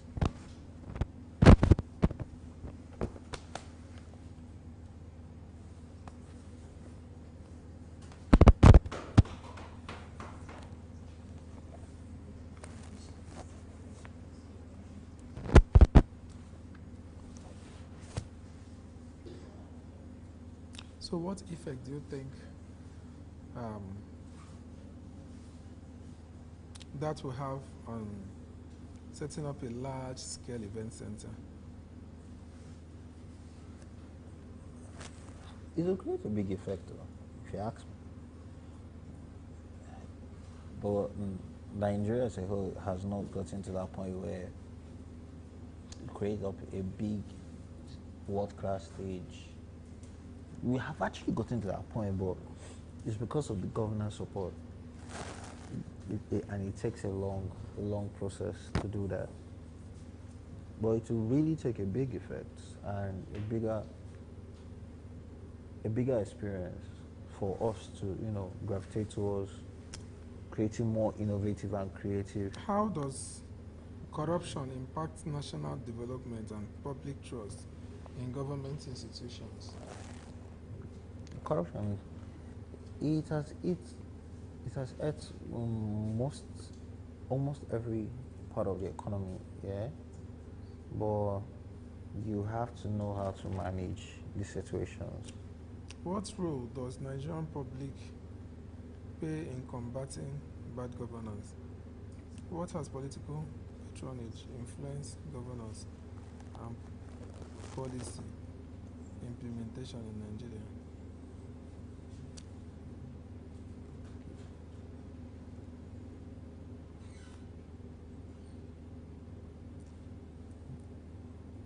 Still, stage management. The rules has been very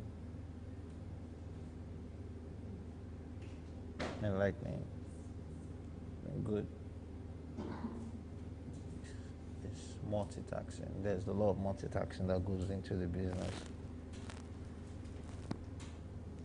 So yeah.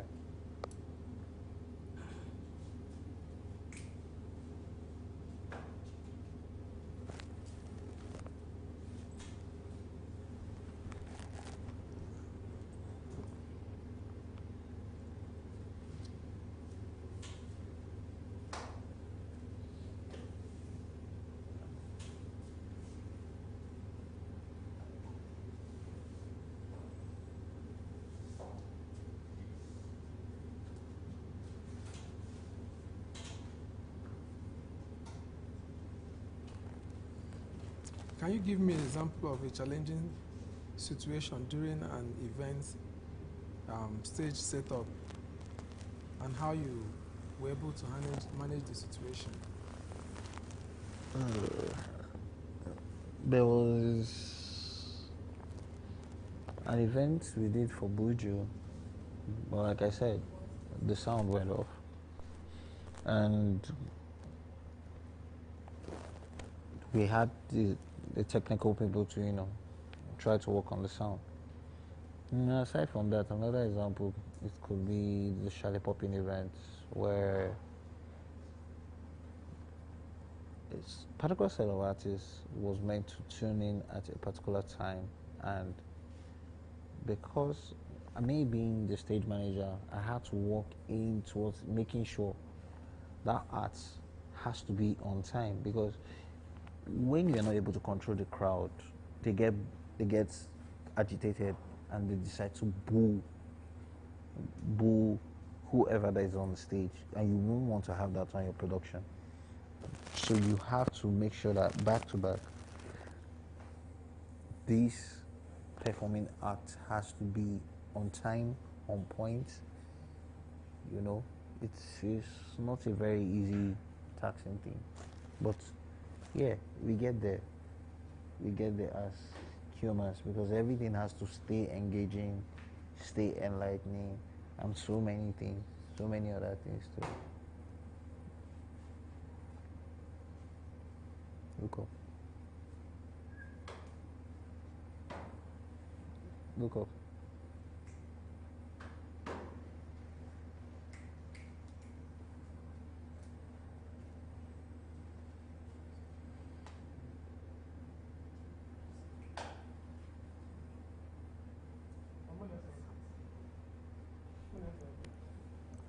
So that was good.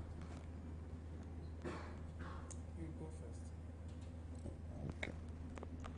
That would be all.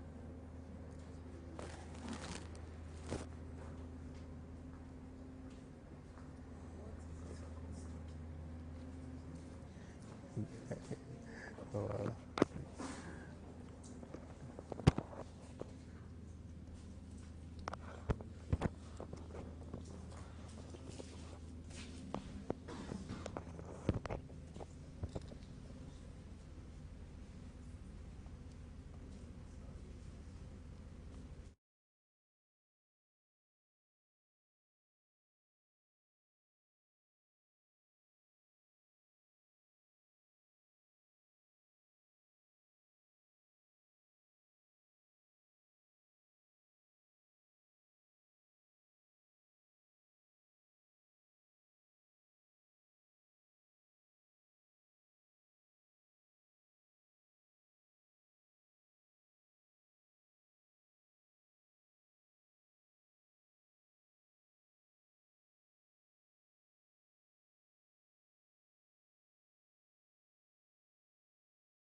Good evening.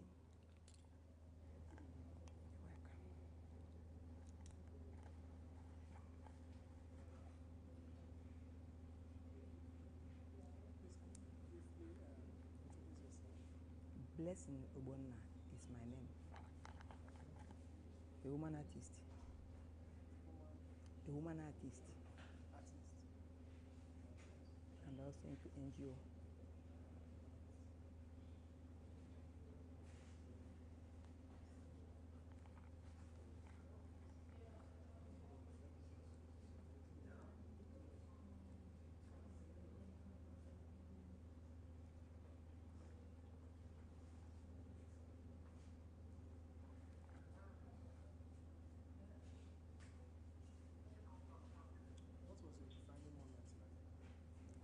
Hearing you. I'm not hearing you clearly.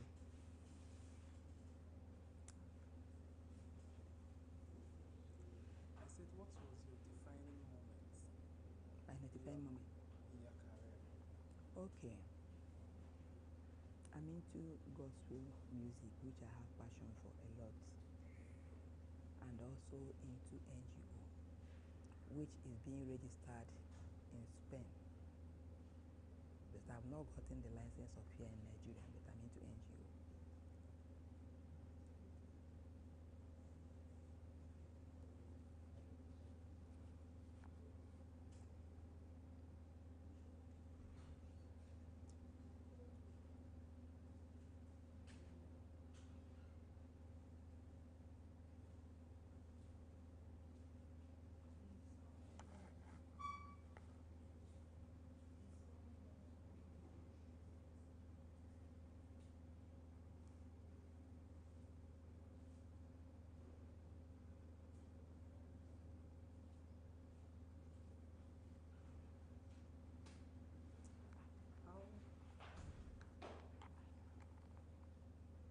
How do you integrate your passion for social work and gospel music in your daily activities? Okay. I'm into a lot of social media platforms like TikTok, Facebook, Instagram, and YouTube. But for now, I've not all that been conversant with the YouTube issue. But I know that TikTok has verified me, Facebook has verified me, and I'm moving on fine with all those social media aspects. Displaying my albums, going on live because I love dancing. In what way has gospel music influenced your approach to social work? More than ever, because when it comes to, though I'm not all that distant here in Nigeria, but when it comes to the aspect of Europe, the whites call me for entertainment. I go live. But since I came back to Nigeria now, I'm trying to learn how to adapt with the system. But in Europe, perfect. Yes.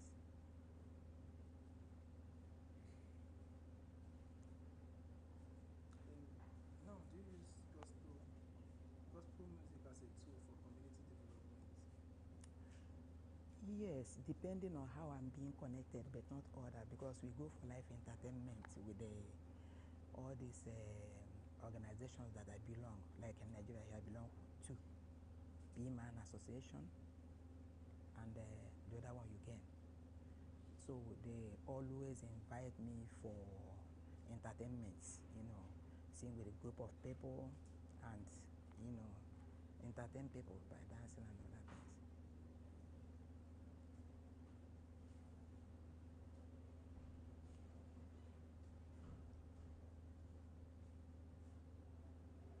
What are the challenges that you are facing now in balancing your work and at the same time playing your gospel music? What are the challenges? The challenges I'm facing now is I'm not all that used to going for events, that's inviting people virtually, and that is the areas I'm having challenges now. And all this community something, I'm not all that perfect. I only know I have to, like, early mornings, I preach, I post, and go for events for sometimes, but not always. That is the area I'm having challenges. This is my first time to come for live event like this. I don't, when they invite me, I don't always go, but I don't know. And that's why I'm here now. I came for our embassy here for police character report and medical reports. That's why I was opportune to be here. Yes, I need to go back. So did you lost a travel document? No, I overstayed. I came for my father's burial. I overstayed. So hence I overstayed. You have to bring all this report to make sure that health-wise I'm okay. Then police character, I don't have any crime record. Like just that.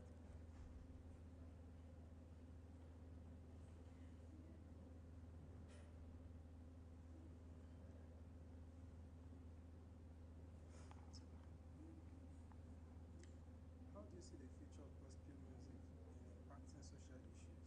So interesting. I love it so much. More than interesting. I love it so much.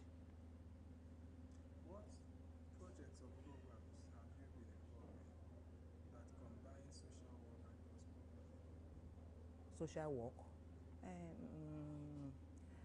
Not all that much, but like since I came back here, I only go for Sorry?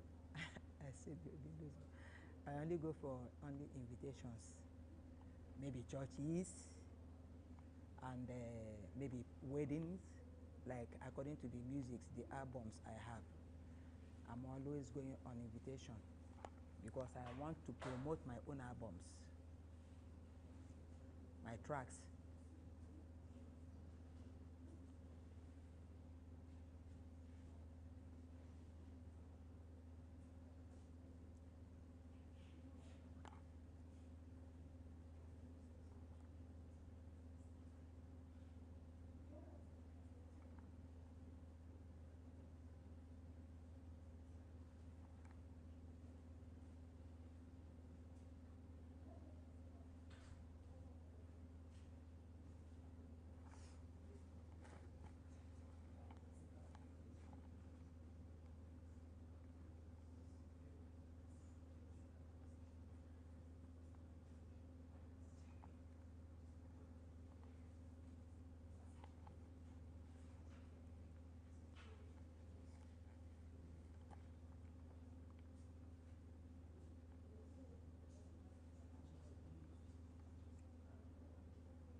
I'm done.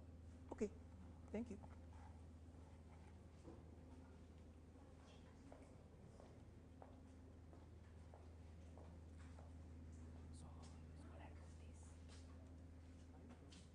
Yeah, he says it's fine. I need to place to it's even dozing off. Easy, easy.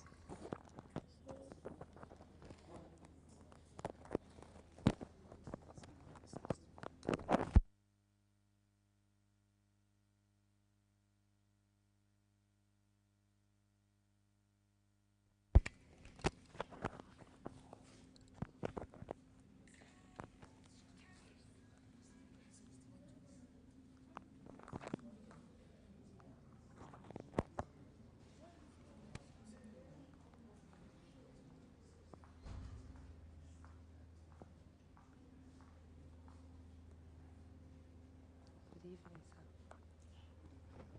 I'm fine. How are you?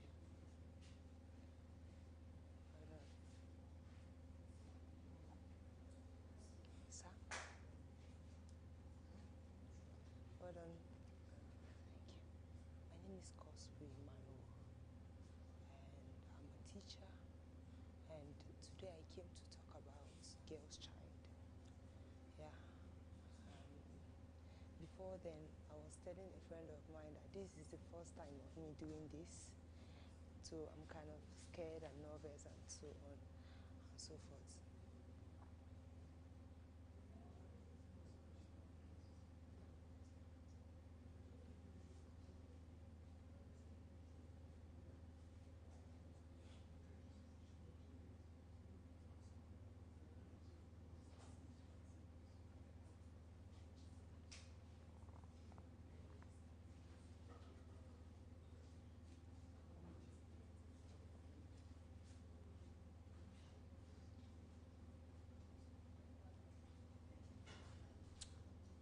What do you believe are the biggest challenges faced by the girl child today?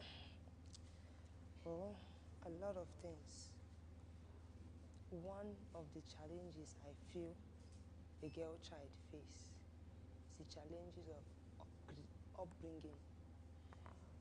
Because most of the girls I come encounter with, most of the ones I've seen in our area are facing this challenge of upbringing with the parents.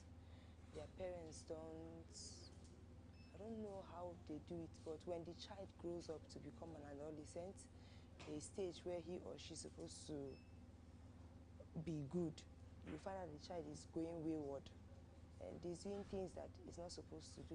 So I believe it's the upbringing of the parents, because my mom always tells me that if you cannot bend a fish when it's still fresh, you cannot bend it when it's dry off. So it will break off. How can communities work to promote the rights and empowerment of the girl children? How they can work and promote the rights of a girl child is through education. If the community will be educated or enlightened about how important a girl child is also, because there's this thing that in Africa, the girl child is seen as a lesser gender, unlike the men. So they don't really consider them. Girl childs are not being heard. They are not spoken at all. But if the community will be educated about this aspect, that the girl child is also important, that the girl child also have the right to speak because we are also citizens, then I believe that they will empower them through that. What strategies can be implemented to reduce gender-based discrimination against girls? Strategies that can be implemented. Like I said, strategy number one, we should do public enlightenment to the people so that they will know that this is what is going on. They will know that the girl child is this. Else, if we didn't enlighten the people at all these things will be useless, because our fathers will still say, you don't have the right to speak. Our elders in the community will still say, we don't have the right to speak. So automatically they will just rubbish the girl child aspect. But if they can be educated through it, then I believe we can do a gender equality. Number 6, what impact does early marriage have on children, and how can that be prevented? For me, it has a negative impact, because early marriage is just as if a child mothering a child or a child fathering a child. So if only in schools they can do moral lessons, and in the community they will set up seminars for the girl child, so that they will know and understand that early marriage is not a good thing. The thing that they are supposed to do now is to go and get more educated, and both informal and informal education, so that they will live their life in the right path and do the right thing.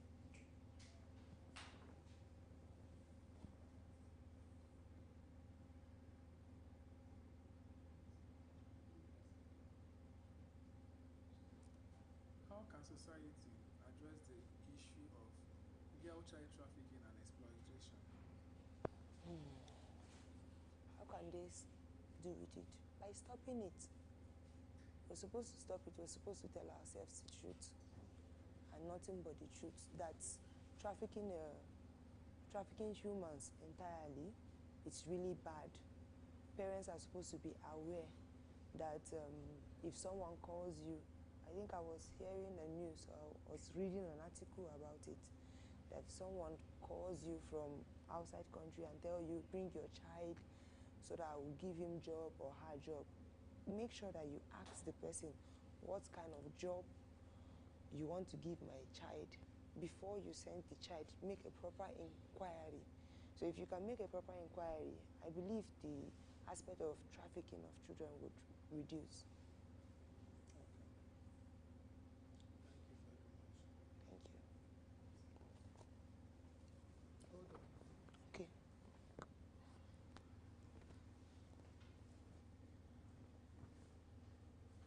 What about the issue of child marriage? What do you have to say about it? Child marriage. Yes. I've seen child marriage as something bad, something we shouldn't do as humans entirely. Because I was reading a book my sister had. She's a nurse. I was reading her book, and I found out that the reproductive organ of a girl is not yet matured until she reaches 25. So if she gets married at the age of, let's say, 15 or 13, you find out that her reproductive organs will have issues. And that's why they will put a catheter for her and so on. The bladder will burst and so on if she gets pregnant and so on and so forth. So it's really bad. And it's something we shouldn't do. Okay. How can parents and guidance support the safety and well-being of their girl child? By always listening to them, by making them your friend. As a parent, you're supposed to make your girl child be your friend, someone she will confide in, someone she can talk to, someone she can trust. Because if you didn't build trust with them, they will run away from you. And if you don't make them your friends, they will definitely not say anything. If you feel that you are the boss and you boss them around and you speak arrogantly to them, they will definitely not tell you anything. They will just keep quiet and keep shut.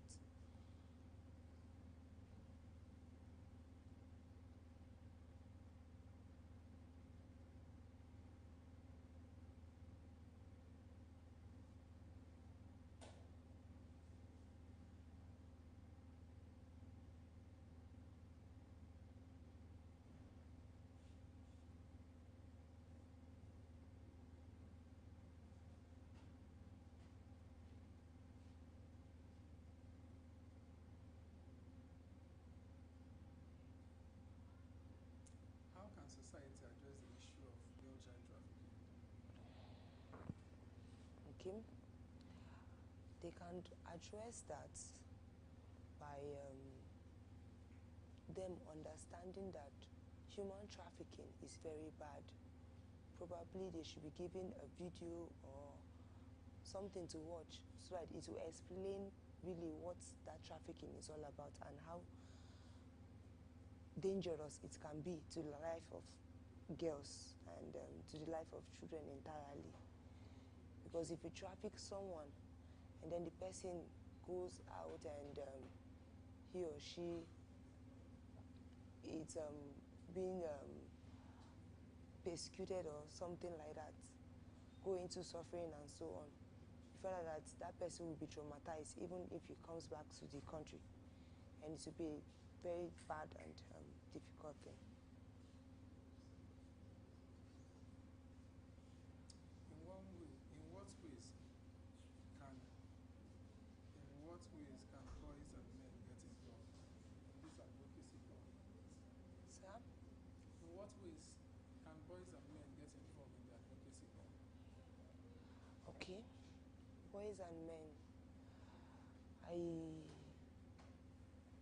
boys, I wanted to talk about the boys, but I said no, it is very important for one to talk about girls, because if you train the girls and if you speak to the girls, and they said whosoever that talk to a girl or train a girl, train a nation entirely. Now, for the boys, it is very good for you as a boy to also be educated, so that you will speak for the ladies, because the men are being heard most in the society other than the girls. So if a man can speak on behalf of a lady, trained to speak on behalf of a lady, it will really help all of us.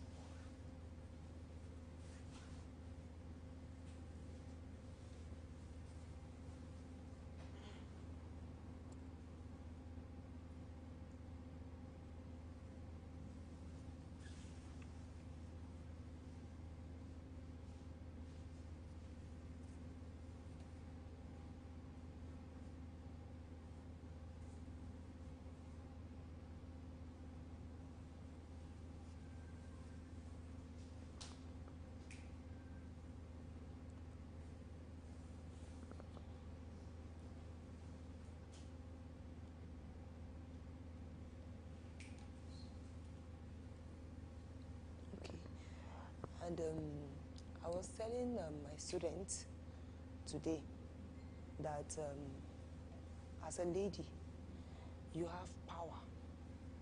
You have these voice that people want to hear. But if you misuse it as a girl, it's something that they have taken away from you, and you will not be heard again in the society. I was telling them my experience of toxic relationship and so on. And I told them, as a girl child, at your age, you are a child, you're still a child, you're still an adolescent. You need to focus on your education. You need to make sure you study well. Then every other thing will just fall in place, other than not focusing on education and just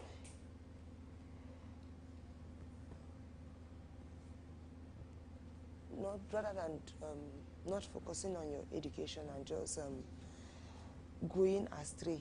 Just you understand, when we're growing up, I used to tell them a story. I used to tell them things. But like, what about what impact does early marriage have on a girl child? It has and how can that be prevented? It has a negative impact on a girl's child, because if you get married, for now in secondary school or in primary school, we don't allow pregnant ladies to be in school.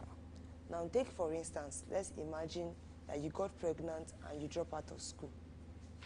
Now I always explain to them, you drop out of school, you go back home, you have to sit down with either your husband or so. I don't know what I would call that one. You have become a concubine. That's one. Secondly, your schoolmates, you will leave them in school.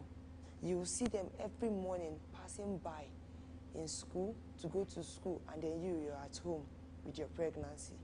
And probably you stay for 9 months, which is about a section.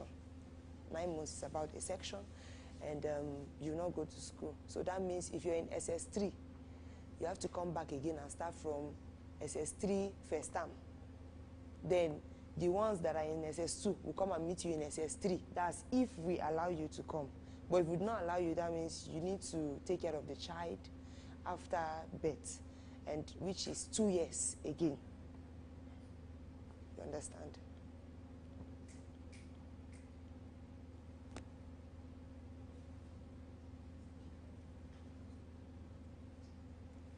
How can parents and guardians support the safety and well-being of girl children? All right. Each parent, each guidance, in fact, all of us are supposed to check the safety of a girl child by giving her a listening ear. Without you giving someone a listening ear, you find out that the person wouldn't like to talk to you. You first need to give the person a listening ear. You be the person's friend. You always check up on the person and know how the person is doing and so on and so forth. So by so doing, you get to know what is wrong with your child, and you try to tackle what is wrong with her.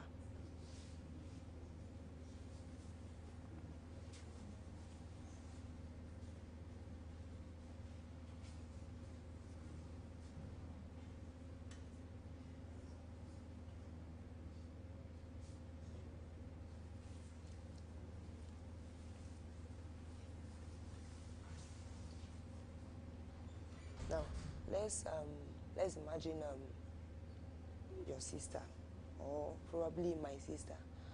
I think I told them a story about my sister. My sister got pregnant and she was devastated. Her school have to stop at some point.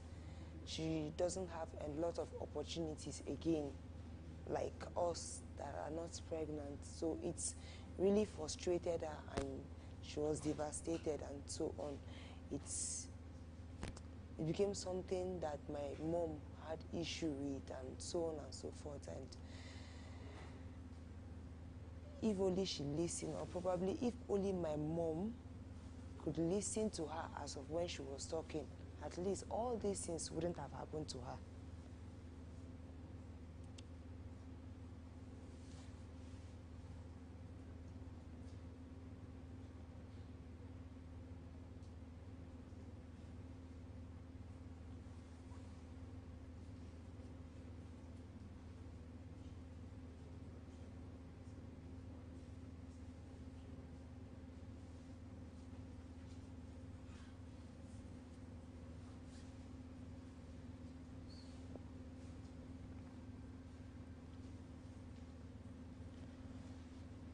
And some parents don't give their daughters listening ears.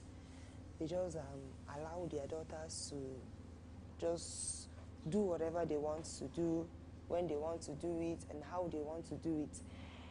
So with them doing those kind of a thing, they tend to make those girl child, they tend to make them go astray or wayward, and it's kind of a trouble because, like I said, when I was in secondary school, my professor would always say that training a lady is like training a nation. And imagine that you do not train a lady. That means the whole nation will crumble. The whole nation will go down and so on. So if you did not train your child, that your girl child as a parent, the child will definitely go wayward. The child will move astray or go astray.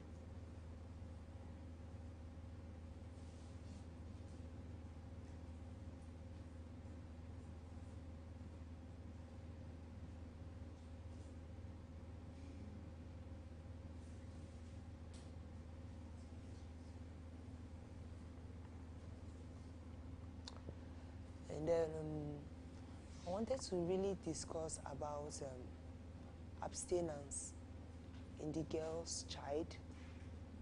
That's what I wanted to discuss about. Because most of the girl's child these days don't abstain from any form of sexual involvement. And it is a troubled something nowadays.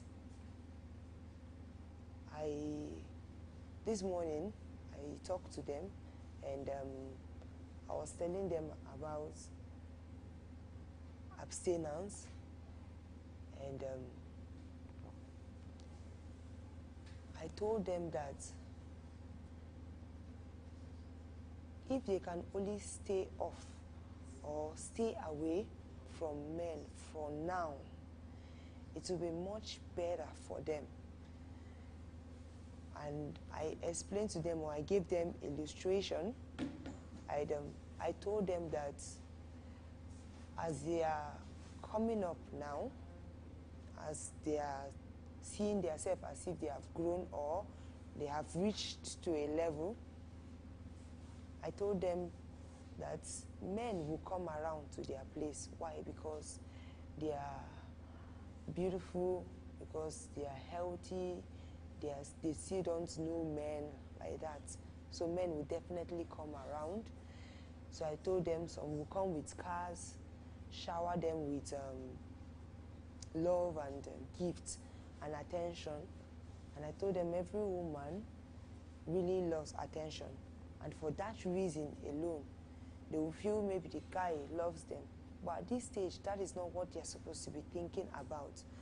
What they're supposed to be thinking about is their education and not who loves them and who do not love them. I also did a census. I told them that definitely everyone wants affection, and their dad will not give them that affection. So I asked how many of them does their father give them attention, and it was just few people that raised up their hands. So I told them that at this point, men will give you attention because you're still coming up. But the truth of the matter is, you should stay away from men. Just focus on your education. Focus on your well-being. Focus on what you are supposed to do for now. Men shouldn't be your issue. Men shouldn't be your problem. Because if you give in to this man that is following you, probably you will get pregnant. And if you get pregnant, probably, we're not saying that out of the whole that get involved with men got pregnant, some of them don't get pregnant. But if eventually luck is not on your side, you may get pregnant. And when you get pregnant, you may likely want to abort the child. And if you abort the child, you may likely lose your life. Or you may not lose your life, you may lose your womb. You may not lose your womb, you may scot-free and still go back again, which is very bad. But if God willing or God helping you, you didn't get pregnant, it's going to be a kudos for you. We will say thank you and thank God, and we'll appreciate you.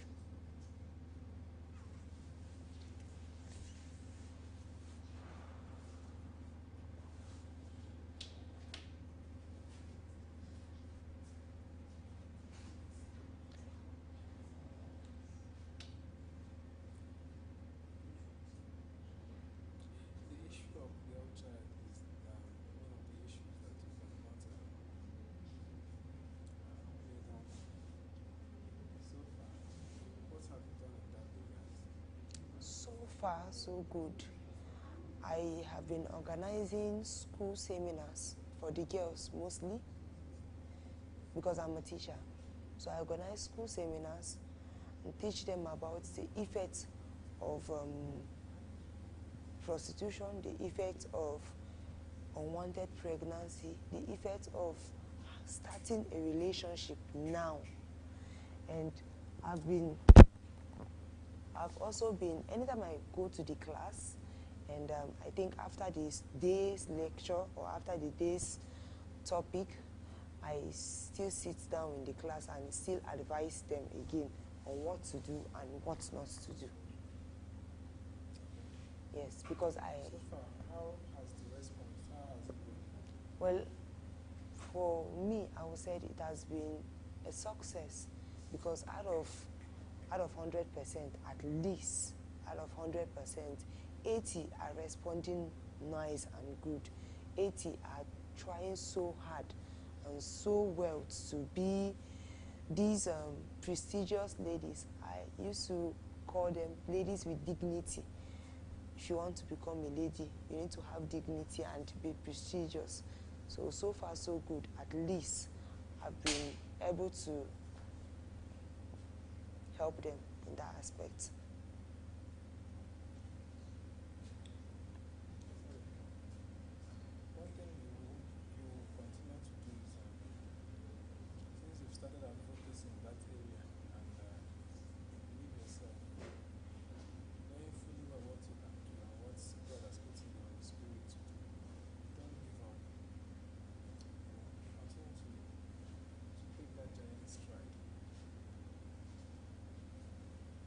I really appreciate that encouragement because I really need it. At some point in time, I just feel like giving up because what you're telling them, some of them will feel as if you're a disturbance to them. Some of them will feel as if you're just saying things that are not in existence. Some of them will make you feel as if you're a fool. And I really need someone that really encourage me, and thank you for this word of encouragement. At least I will do more and I will do much better.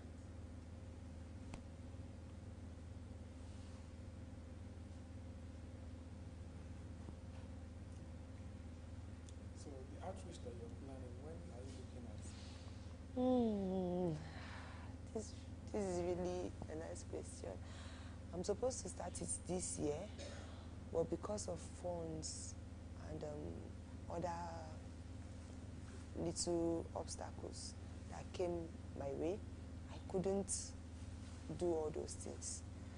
So I'm planning on next year, I will do a bigger outreach. Instead of the school environment, I will just go out to do a seminar, maybe for the girls in the whole community, where they will gather and we'll sit down and discuss and chat. It's just maybe by next year, by God's grace, next year. Sisters Fellowship. Yes, something like Sisters Fellowship, where you sit down and talk a lot.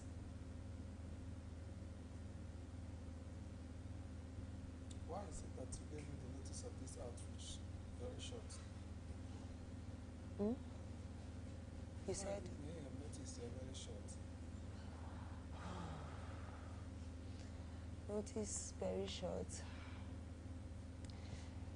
Like I said, it's funds. It's making it like that.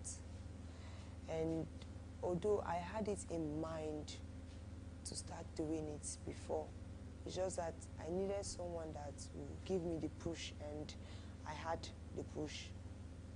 My friends gave me that push, so I decided that this year I would do it.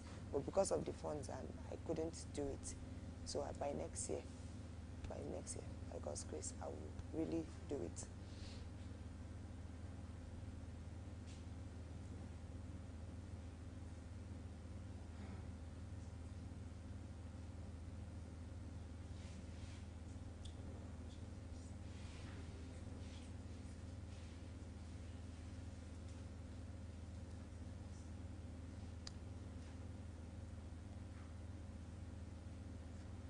Maybe I will use this platform and speak to at least the thousands of girls and thousands of ladies out there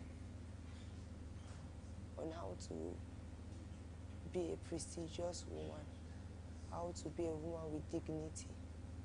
Because I know in our society it's very difficult to hear the girls. It's very difficult. So this will be a time or a chance for them to be here. At least with this kind of platform, most girls will be heard and listened, just like me.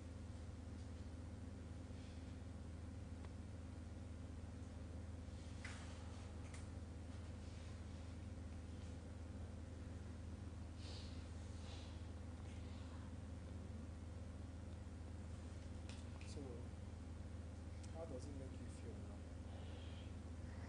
Well, like I said, this is my first time of doing this, so I feel like a champion.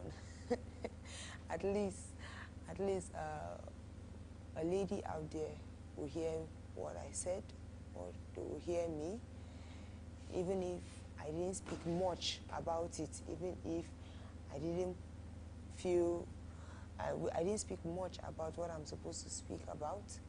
At least with the little I said, the whole ladies would hear me. Most ladies will hear me out there, and mothers and fathers will change their ways and probably be a friend to your daughter or to your girl child or to your stewards and so on and so forth. Because if you do not listen to them, it is you that they will bring shame upon. or they will bring shame upon all of us. But when you as a lady or you as a mother, you give a listening ear, you become a friend to your daughter, she will definitely speak things to you. I was reading a book about a lady, a child like that, a girl child, that was having a double mind, whether to tell the mother what is going on with her in school or not to tell the mother, the uncle that is disturbing her, the uncle that is not disturbing her, and so on and so forth. So she was having this double mind. She was afraid that the mother may scold her or beat her or fight her. That was what she was afraid of. But the mother derived a strategy to make the girl talk. And the strategy she derived was a strategy to become close to her daughter. And she became a friend to her daughter. And when she came to the daughter's room, asked her how she was doing, they were playing, they were chatting. The mother was telling her stories of her life. Then the girl just opened up that there is this uncle, their neighbor, that was disturbing her, that he wants to have, he wants to sleep with her and so on. So that was when the mother found out. So she said to other mothers that if she did not become a friend to her daughter, the daughter will have kept this thing away from her, and God knows what will have happened, because the uncle has been persuading her times without number, telling her that, hey, come to my place, which she's afraid of, but she doesn't know whom she's going to talk to or how she's going to talk to her mother to give her advice. She just needed someone to hear her voice. She just needed someone to speak to express her feeling. And a lot of ladies are like that. Gone are the days when our mothers will not talk to us, our mothers are too strict to us. That is what prompts me, because so many mothers are not sitting down to talk to their girls. They're not sitting down to tell their girls what they are supposed to hear or what they're supposed to know about life. They just allow the girls to just live their life just like that. And it's not good. But at least mothers now are educated, and I believe that they're supposed to be training their children on a way they should go, on a way they should behave, so that they will not fall a victim of this early marriage that we are talking about. And other reasons for early marriage I know about is issue of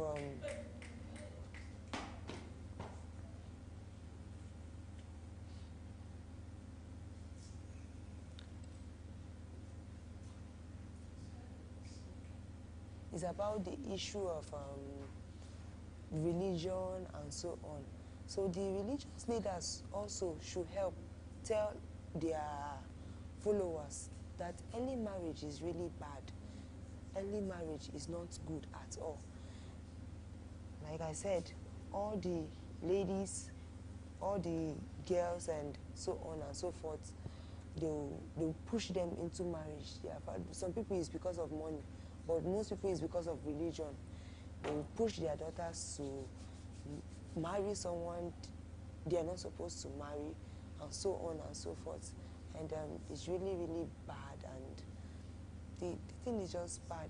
So mothers should really sit down and talk to their daughters, know the kind of friends they follow, know their friends, know where they are going to, know where they are.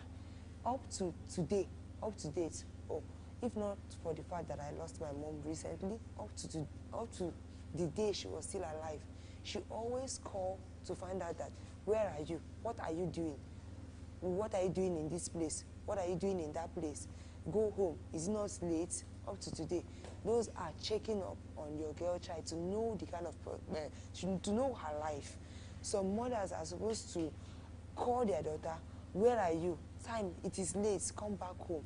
You train your daughter to stay at home, not to become a wayward child, not to start life that they are not supposed to start for now, at least. But some women don't do all those things. Most of the women just leave their daughters to go out, go and catch fun, come back around 12 p.m., we don't care. Come back around 2 o'clock p.m., we don't care. Do you read your book? We don't care. Do you do anything at home? No, we don't care. They just make everything so plain and so frustrating and so on and so forth. And which is also very bad. It's lead the girl child to early marriage and unwanted pregnancy, which can lead to dropout and so on and so forth.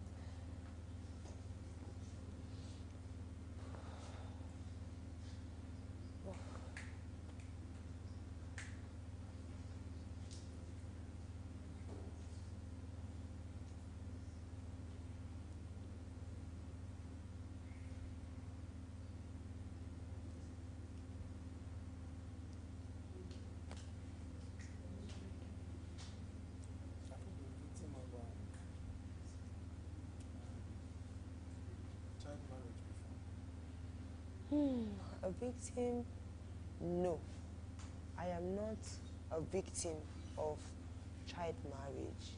Why? Because I found out that my parents are educated.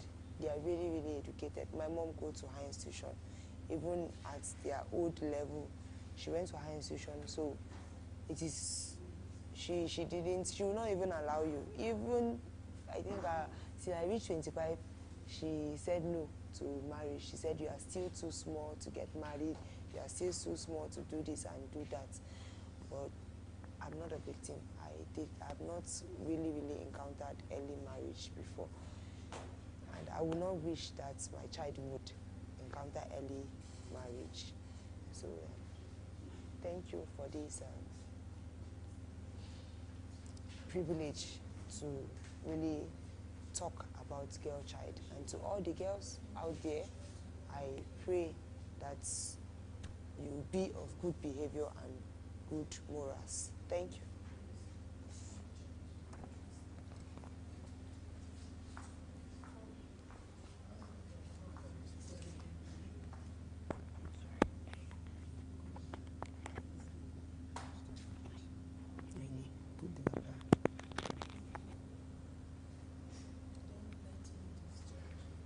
Yes, congratulations, Victor. It's been a wonderful one. Glad to have you on board. Thank you. So, I'm here for you. Ask me all the questions in the world. I've been watching you all through. Congratulations. Press freedom is not what? A privilege. It's a right. Okay. So maybe we'll start from there, I guess. All right, I'm good. All for you.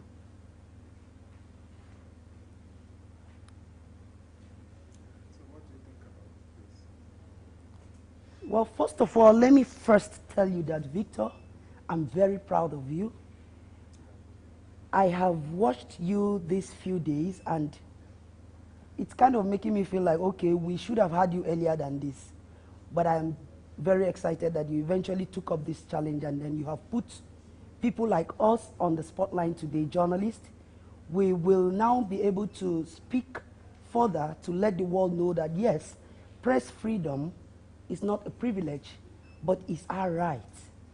Now, I heard you talk about your experience when you were still on the court job, and then you had some harassment here and there. Now, if I tell you that it is even worse, what is going on in the country, particularly our country here, Nigeria, it will be very, very, devastating. But we must tell the truth to the world, because we want to have solutions that will give us, information is power after all, right?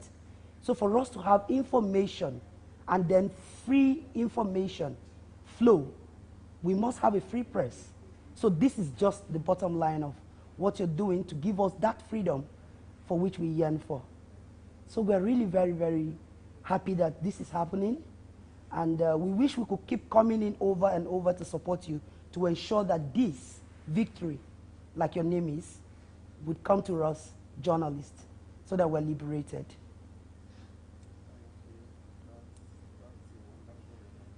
Thank you.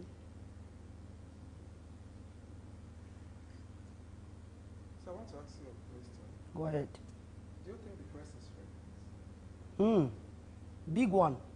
Press is free? Well, maybe the press is free in other climes, but not Nigeria, certainly. Because we are here now. Okay, if I tell you that even the Freedom of Information Act, which is now an act, a law, you still don't have information from even, government parastatals easily. We can't say the press is free in Nigeria. Certainly not. I was coming to that angle, but it's rather unfortunate that we find ourselves in this kind of situation. A young and vibrant journalist was killed yesterday. Very well, unfortunately.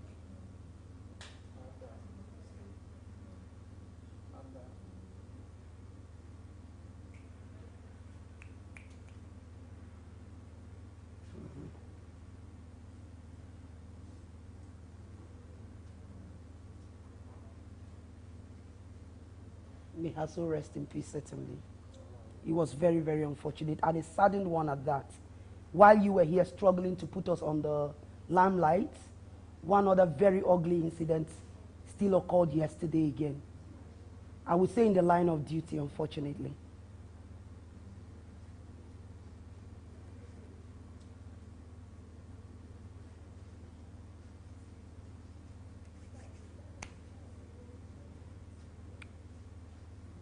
Do you think the government and the security agencies are doing much to protect journalists who are victims of intimidation, harassment, and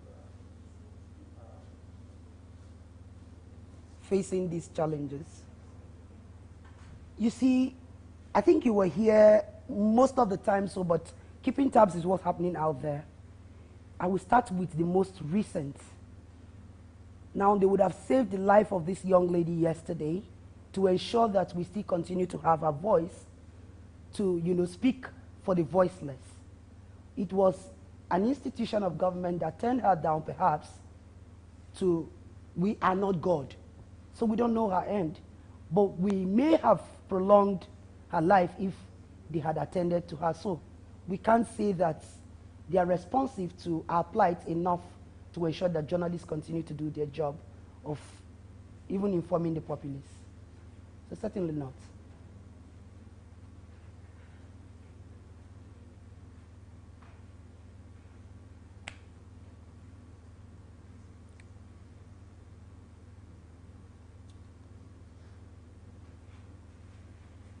what training or policies do you recommend to ensure a fair treatment of journalists, especially in sensitive or controversial situations? Beautiful one there. Several. Fundamentally, I have always argued that, journalism is one all-commerce affair. You can't practice medicine if you are not a medical student who has gone to school to study that. You can't be an engineer if you didn't read engineering. You can't do nothing either if you didn't read nothing. But unfortunately for us in the media, journalism is an all-commerce affair where everybody, a teller. These days it has worsened that if you have just an Android, you are a journalist. They call it citizen journalism. And that is in itself an infraction, if you ask me. So you must undergo trainings. There are institutions of learning specifically for training journalists. You start for mass communication if you want to go to the university. And fortunately and thankfully, the NUC then made sure that they made a strata in the study of journalism, mass communication, to break it down to either broadcast, print, and the like. Now there are institutions for training a lot. There's the International Institute of Journalism, specifically for training of professionals. If you had just, jumped in, as a gate crasher, you can go back there to brush up and ensure that you are in tandem. You must learn the professional ethics of the profession for you to be able to practice the profession properly. So there are lots of them. And then for me, I would always say that you must, if you have passion or if you want to aim from a particular endeavor, you must ensure that you go in for such training to ensure that you do the bidding properly. There are.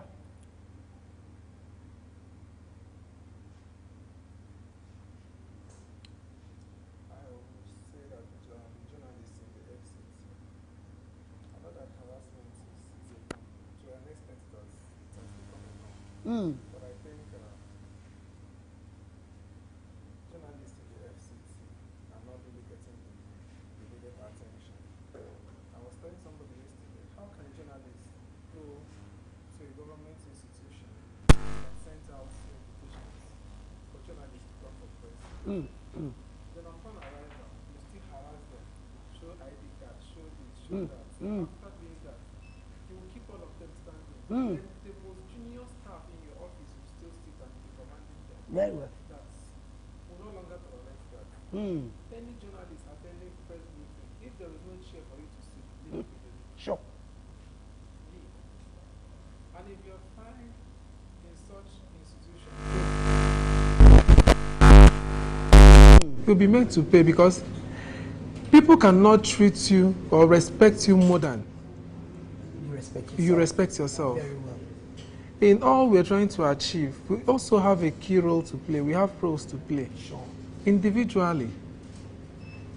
And Victor, exactly what you just asked me is what you have placed us at. This particular feat you are attaining is telling the world that journalists are not cheap articles you can pick up and then treat the way you want to. How do you sit down and ask the person who wants to cover and disseminate, make you popular to become your slave at that event? Or on the other run, you get to invite somebody, just like you invited me here now, and then turn me into a laughing stock. It's unwarranted and it's unacceptable. In the FCT here, we say no to it. Now, I give you an example. We have a new leadership in place right now where we have said no to any form of intimidation, any form of harassment, any form of disrespect for journalists. The leadership led by Comrade Grace Ike has actually woken up to say that journalists cannot and will not tolerate intimidation. I give you a typical example. I won't call the name of the organization because they showed remorse.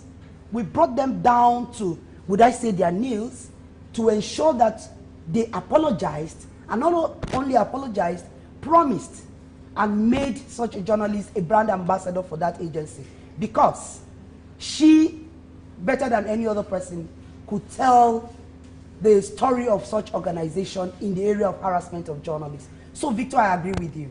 It cannot be business as usual. And your feat here is part of that redirection to change things and ensure that journalists are respected the way they should. So, keep asking me those questions. I'm excited to be here. Thank you.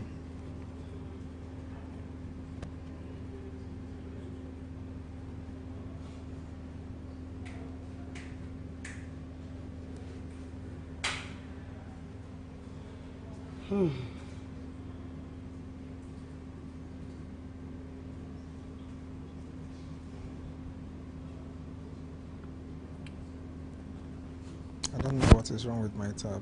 Don't worry, we can keep going on. It's a lot of fun for us because we are all journalists and then we know the issues on ground. I tell you that these issues of intimidation is not just for the security agencies like we used to know before now, Before now, it used to be maybe during protests, you find journalists harassed, right? Yes. Or during maybe where dignitaries have events, they invite you to come cover, and then at the end of the day, the security agencies will barricade the supposed, guests who are supposed to speak, address the journalists. So it is now getting to the point where, for real, journalists will really rise up to ensure that we will set the agenda as the fourth estate of the realm, rather than allowing, those who are duty bearers and who owe the country or the populace the rights for information to continue to, you know, hold it back in the area of, you know, these guys of having security apparatus around you that will shield you when you're supposed to talk to the people. That era is certainly going off the radar. So, we say no to bullying. Sure.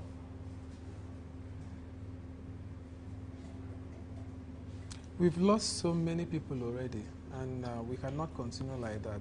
At all. You know, a lot of people call it a midlife crisis, but to me, I don't see it as midlife crisis. A lot of journalists are not even happy to continue with the profession anymore. Not at all. Some of them are depressed. It's a mental health issue. Like I was talking to the woman that was bullied and insulted. In line of our duty. Yeah. You know, she said when that incident happened, she didn't see it as anything. As she got home, all of a sudden she went to the bathroom to have her bath. She started looking herself in the mirror. Very well. And now asking herself, she now started speaking to herself. Then she realized she couldn't take it. Then she now called the council. Called someone. Very well. You know? So sometimes victims of verbal abuse live with it for the rest of their life. Sure. If it is not well treated. Yes. Because sometimes you can say, I'm sorry, but I'm sorry. I'm sorry. It's not enough. You can't take it back once you've said those things. Sure. It's not enough. Sure, it's not enough. Because, that brings me to a point I have always wished I could raise. I think we need some specialized rehabilitation for victims of these kinds of harassment. Because no matter how much you think you are strong, there's that reflective moment when you are all alone. Yes. After your job, after your duty. And you know, the funny part of it is that against all odds, even while she was harassed, or if a journalist is harassed, you must file that report back to your station because the audience is waiting to know, you know? So you see, you are compounded with the fact that, okay, now you went through a traumatic experience, but you can't leave that vacant for your audience who are waiting to know what the outcome of that report. So you see, you still go back to filing that report, and then when you finish, you go back into your loneliness, you know? So at that point, I would also suggest that perhaps we have some level of maybe, you know, special therapy for victims of, you know, media bullying and harassment and all of that. So I agree with you. We need a lot of support and then treatment for our guests.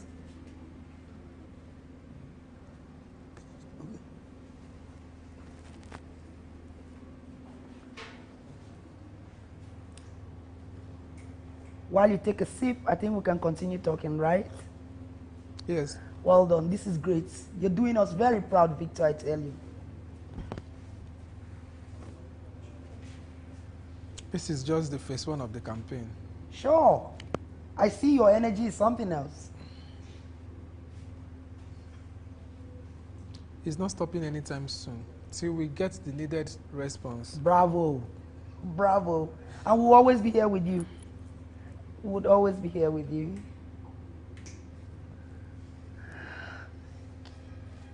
All right. Thank you so much. So, Victor, we talk while I also sip. Is that okay with you? Yeah, it's fine. All right. Thank you.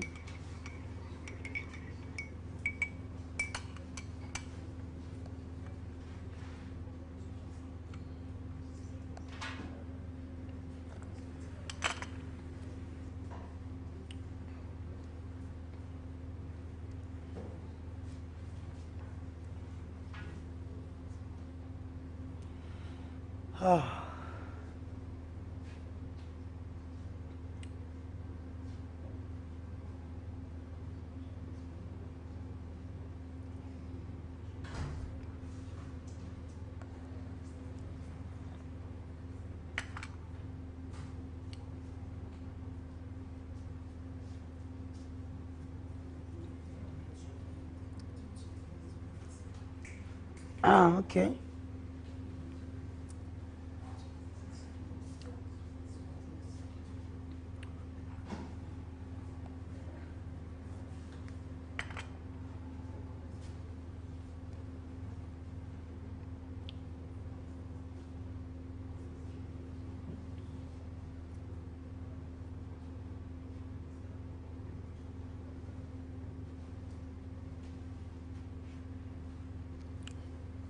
What really inspired you to become a journalist, and how did you get started in the field?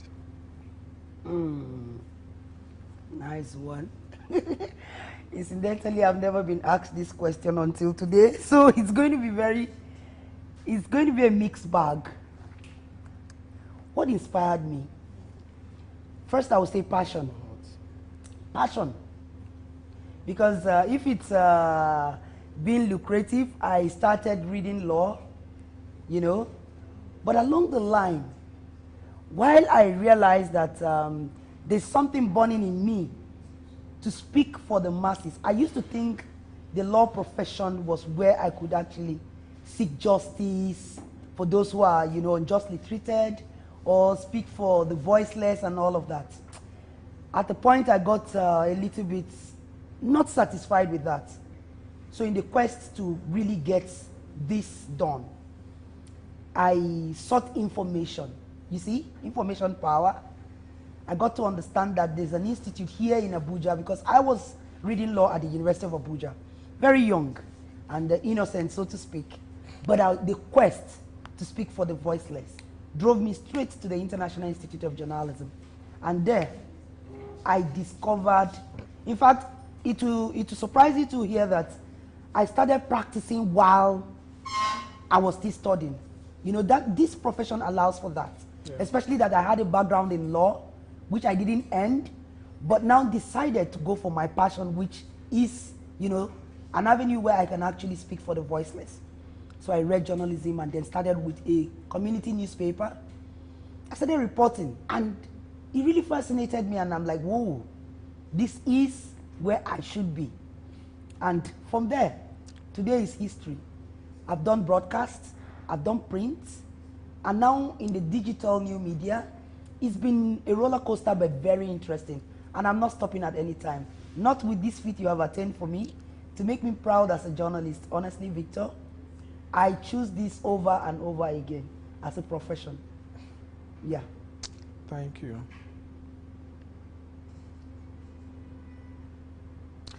Can you describe your most memorable story or investigation? Too many to mention. Wow. Okay, let me tell you a story, but I'll be very brief with that. The quest to really serve the people, be a voice for the people, sent me off to, you want to take your mic off? No, continue. Okay. So that took me off to Taraba State. Now, where I went to Jalingo, I did go to, you know, seek more knowledge and possibly some level of avenue to speak for the voiceless. And in doing that, I did get the opportunity to, you know, learn more about what's the passion and then the need for us to really, you know, be there for those in the grassroots meant. And a lot of revelations, reports that ordinarily reporters may not have gone to. I ventured into them because at that point, in a state like Taraba, for instance, where journalists like you were asking me do not really seek so much knowledge. Do you get it? They are not as professional as those of us who are fortunate to be in the capitals like the FCT. So it was a no-no for you to report anything that had to do with government. It will surprise you to find out that just about 5 years back is what I'm talking about. But you had only 2 mediums, which were basically government-owned. A radio and a television station. And so it was government said, and government said. Once you open up your radio, the news begins with that, or the programs are what the government is doing, what the government is saying. And so in that kind of an avenue, who are you to go and find out maybe a lost contract? You get what I'm saying, Victor? A contract that had been embezzled and repeatedly placed on the budget. You can't even report it even when you bring the report because the mediums are government owned, right?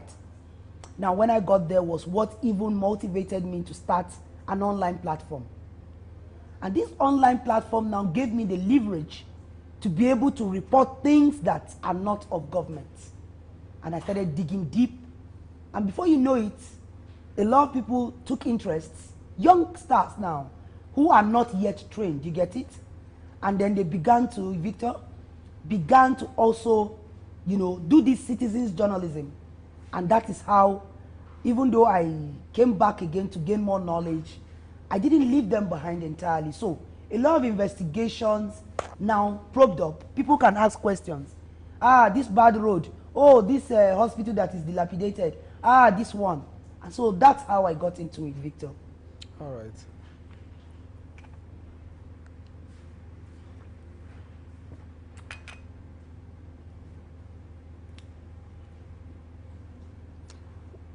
What are some of the biggest challenges you faced as a journalist?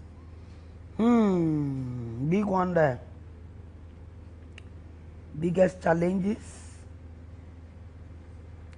Lack of information dissemination from duty bearers, right? That's talking about freedom of information, for instance. The effectiveness of the Freedom of Information Act. You want to report an issue, you have to balance your reports, you have to be factualizing it. That's what they teach us now. Yes. For you to have a complete report, you must have these 5 Ws and 1 H, which they want you to be embedded in the report. But by the time you don't get that person who is involved in that issue, give you their side of the story, how do you balance? So most challenging is this issue of getting, you know, information from those who are expected, duty bearers especially. Then another very challenging part, Victor, I will let you know is, are you married, Victor? No. So you can imagine those of us who are married, who have children and are practicing this profession. It is multiple challenges. Now, I have to sometimes I don't take a break, but I have to go bear children, okay? I don't take a break, but I have to take care of family. So those are also challenging moments for us. And not until recently, because of advocacy and, you know, some level of, you know, exposing what the media, the importance of the media, like you're doing here, for us female journalists is another ball game altogether. You know, you are harassed beyond what your male counterpart gets, right? Because in the first place, you don't have the willpower like the man. Supposedly, they think so. So, as a female journalist, there's another level of, you know, challenge we face in the course of doing this. So, family line, bearing children, coping with, you know, keeping up your household, and then the challenge of information access and all of that. So many of them, Victor.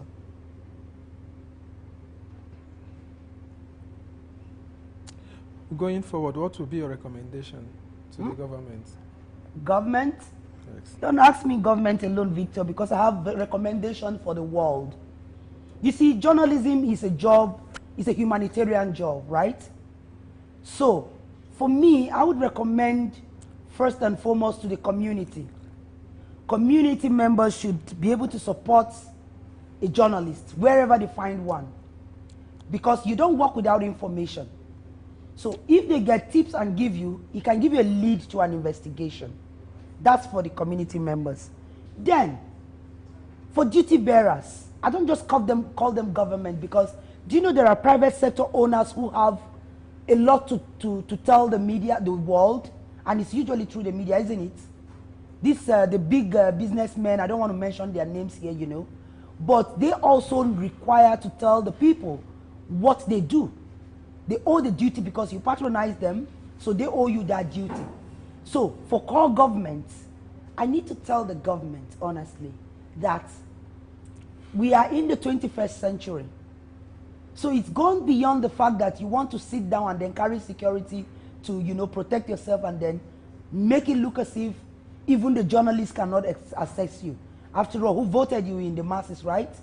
Who goes between? Who gives that bridge of what you're doing and what the people want you to do? So they need to open up the space more to allow journalists have access to information through, you know, even duty bearers like top government officials. So that would be my recommendations. I'll stop there for now. All right. Thank you very much. I still want to remain here, Victor. I'm going to be here with you for a long time. No problem. Okay. You're free.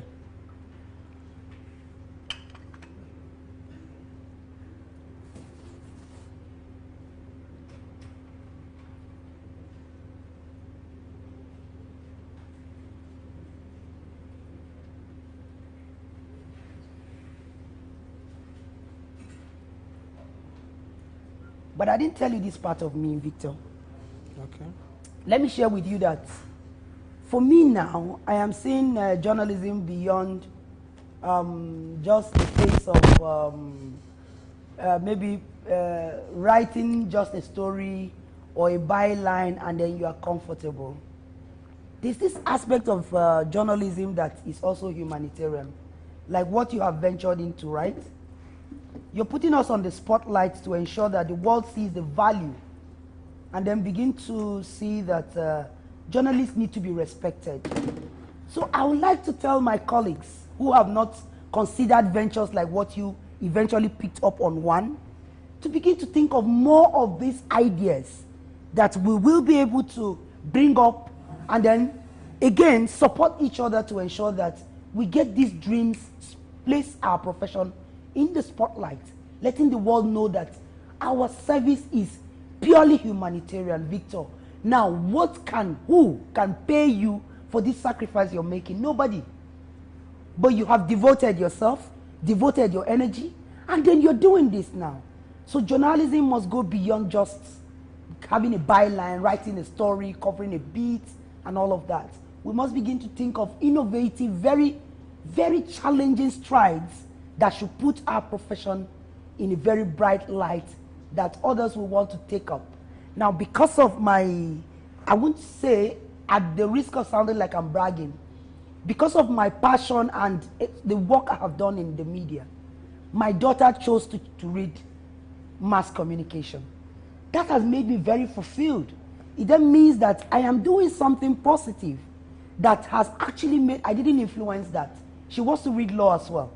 But just at her point of admission, I discovered she chose, while writing JAM, to read mass communication. And to tell you the truth, I feel honored. I feel like, oh yeah, I'm on the right track. So we must put these kinds of spotlight to encourage our younger ones, Victor, or even those who are, from what you have shown me, not even just the young people, even old people can venture, isn't it? Yes, as long as you have the strength. And the passion. The passion and the finances. Sure. I wanted to actually talk about that, but I didn't know if there was any financial implication, but it's obvious. I'm only pulling your leg. The former chairman told me yesterday, said, I am so proud. Honestly. In my 36 years in of this practice. profession, I've never been this proud. You've made us proud. Sure. I don't feel like going home. Sure. Victor, do you want me to go? Oh no, just like I'm feeling right now. I wish I could stay with you till the clock hour. So that I've never felt like this in my entire life. Sure. Victor, you've made us Sure. proud. So no problem, sir. Sure. And I can assure you that once I'm awarded, I will bring the trophy back home to your house. Oh. He said, Victor, I can't wait. That will be my proudest moment. Sure. We'll be here to cheer you up on that. I'm sure you're going to make it. Yeah. I'm sure. Funny enough, this is 58 hours. Sure. Yes, I've surpassed the current record holder. Thanks. But we won't stop. Isn't it? No. We must get to the target. We're hitting 72, Victor, and your next might be above that. I see it in you already. Ask me the questions. I'm here with you. I'm not leaving soon.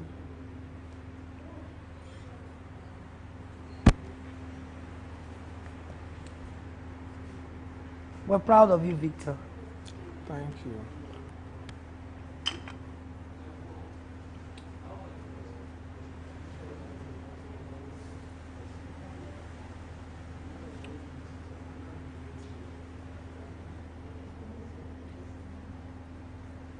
Do you want me to tell you about my venture into the broadcast? I just have a few questions for you. Okay. Then, Because it didn't surprise you when I told you I did broadcast, I did print, and now I'm into the digital. no, when the way you were sounding, I already know you did broadcast. Some broadcast. Yes. And that's a tale, you know. I worked in a medium where there are two facets of it. So I did radio and television. I just move in the morning. Once I'm done with production for TV, I move to the radio. And that gave me another spur in life. Okay. So despite the intimidation, what really motivated you to continue working as a journalist in Nigeria? Certainly not the pay. If you think I would answer the pay, certainly. Journalism is the least remunerated job in the world. I mean, with so much you do, you don't have a holiday, you don't have a break, you don't have a maternity, even as a woman. But the passion, the drive to be able to, you know, serve the people, the drive to be able to, you know, give a channel from where the most tiniest voice is heard. That's what the driving force actually.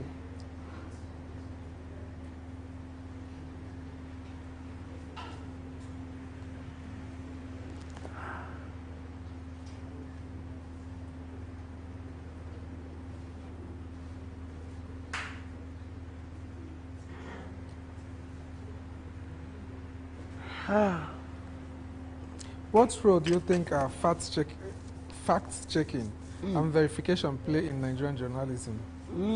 What role? Yes. Well,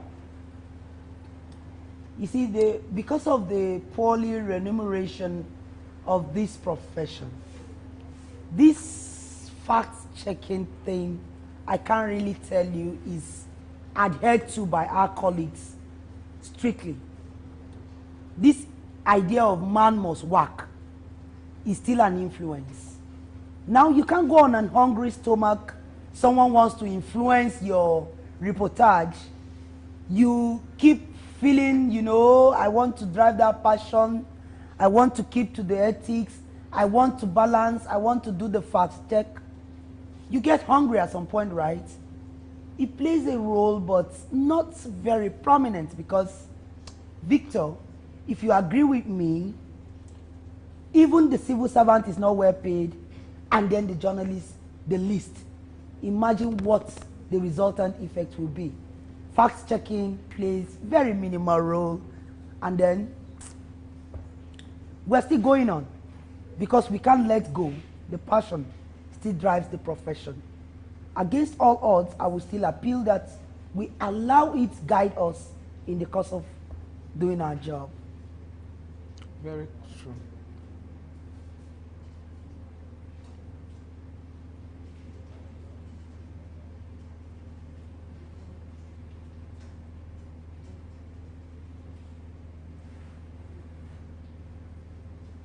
If you don't fact check, sometimes you can actually land yourself into unnecessary trouble. Litigation, for instance, you know. That's by yourself. This news is making headline, though. It's almost Honestly, everywhere. it's pathetic. You mean the death? No, the marathon. Oh, this? Yes. You didn't know that, Victor? Almost everywhere. Oh, you didn't know it. You made us proud. We can't stop it. We have to let the world know that, oh, today we are now on the, I mean, if other ventures, I'm not belittling any venture, if even cooking can now be placed on the world map, Victor, you have done us proud to place us here as well. We should have been here long ago, but we didn't have a warrior like you have taken of the decision. So, it must trend. It has to go everywhere.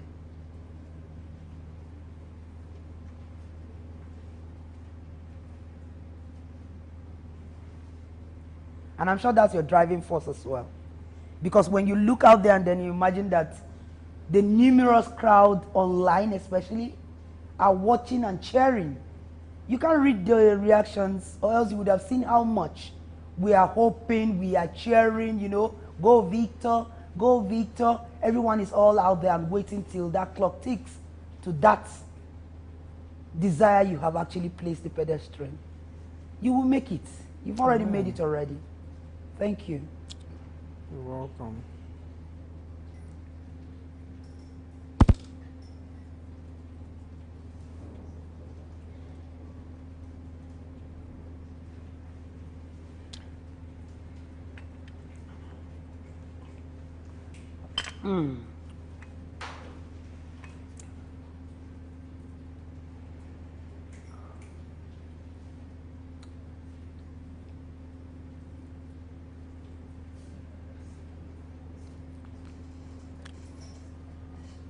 How do you think Nigerian journalists can balance the need for independence with the need for collaboration with other stakeholders?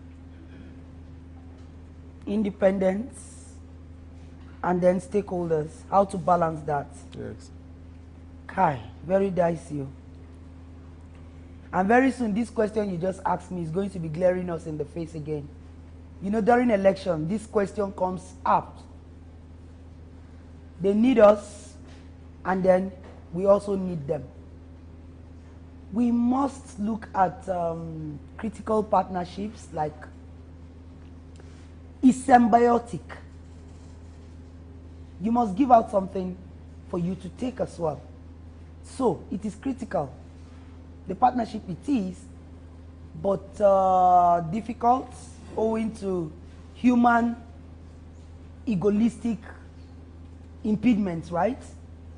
But I think a lot of ways we can make that happen and then keep the information flow to the general public rolling as well. The partnership is key.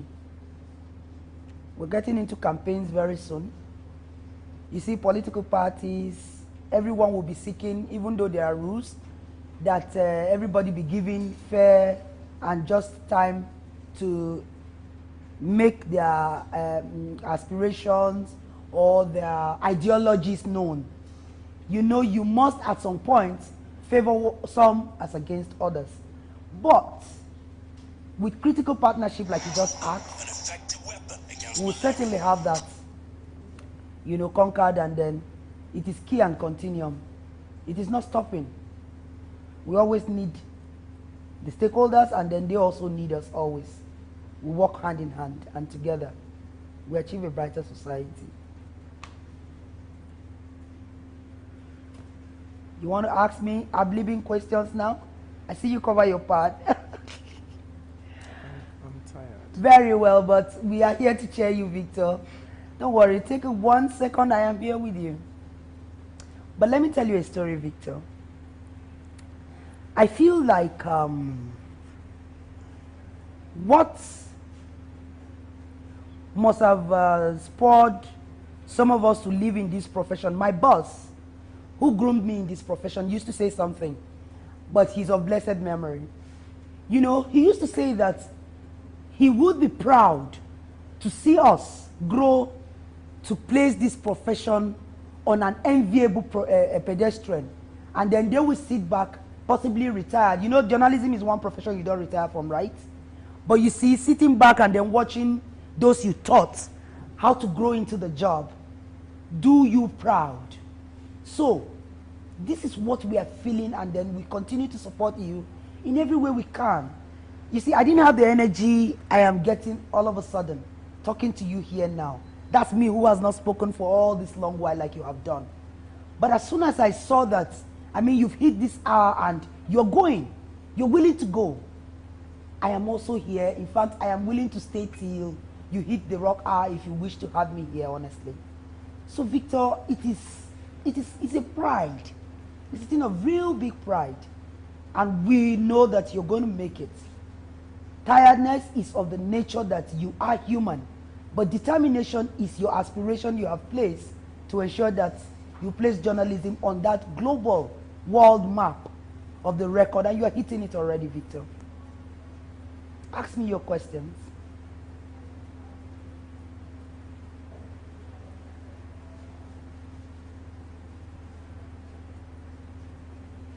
But you see, because you are the interviewer, or else I would have also had asked some questions. I will reserve them for when you are done, right? Because we would also be interviewing you. We want to know the secrets behind this energy, behind this passion, behind this, you know, enthusiasm you've brought in to give journalism. And I hope the students of journalism and mass communication are watching to take lessons from here. And they will begin to create some avenue, more avenue of record-breaking ideas that will place our profession in a very, you know, limelight like you have done this time around. My last question for this night. Last? Yes. I'm not going soon. Okay. How do you think the Nigerian government can improve its response to pressing social issues? Pressing social issues? Yes. Victor, this question has again rekindled my pain for what just happened to our colleague yesterday, you know. That's one of those things. In this day and age, asking for police reports, allegedly from what we're hearing, since I've not got the facts, to treat someone who is critically ill in a hospital is the worst of inhumanity to man. Man's inhumanity to man. And so, I would answer to say that, you know, government needs to be responsive not only to health issues, social issues, housing issues, environmental issues, to ensure that people enjoy their well-being. Governance, after all, is about what? Having good and, you know, basic amenities that will get people moving and living happily in a society. So that would be my answer for it. But if you allow me, I'll go more and more, because I wish you could ask me more questions, if you have them, across any strata, not only the media, because it will surprise you to know that I'm an entrepreneur as well, because we must aim for multiple streams of income. So journalism is not the only thing I do, Victor. I also do some buying and selling and, you know, entrepreneurial ventures here and there. So hit me on those ones too. I'll be glad to talk about them.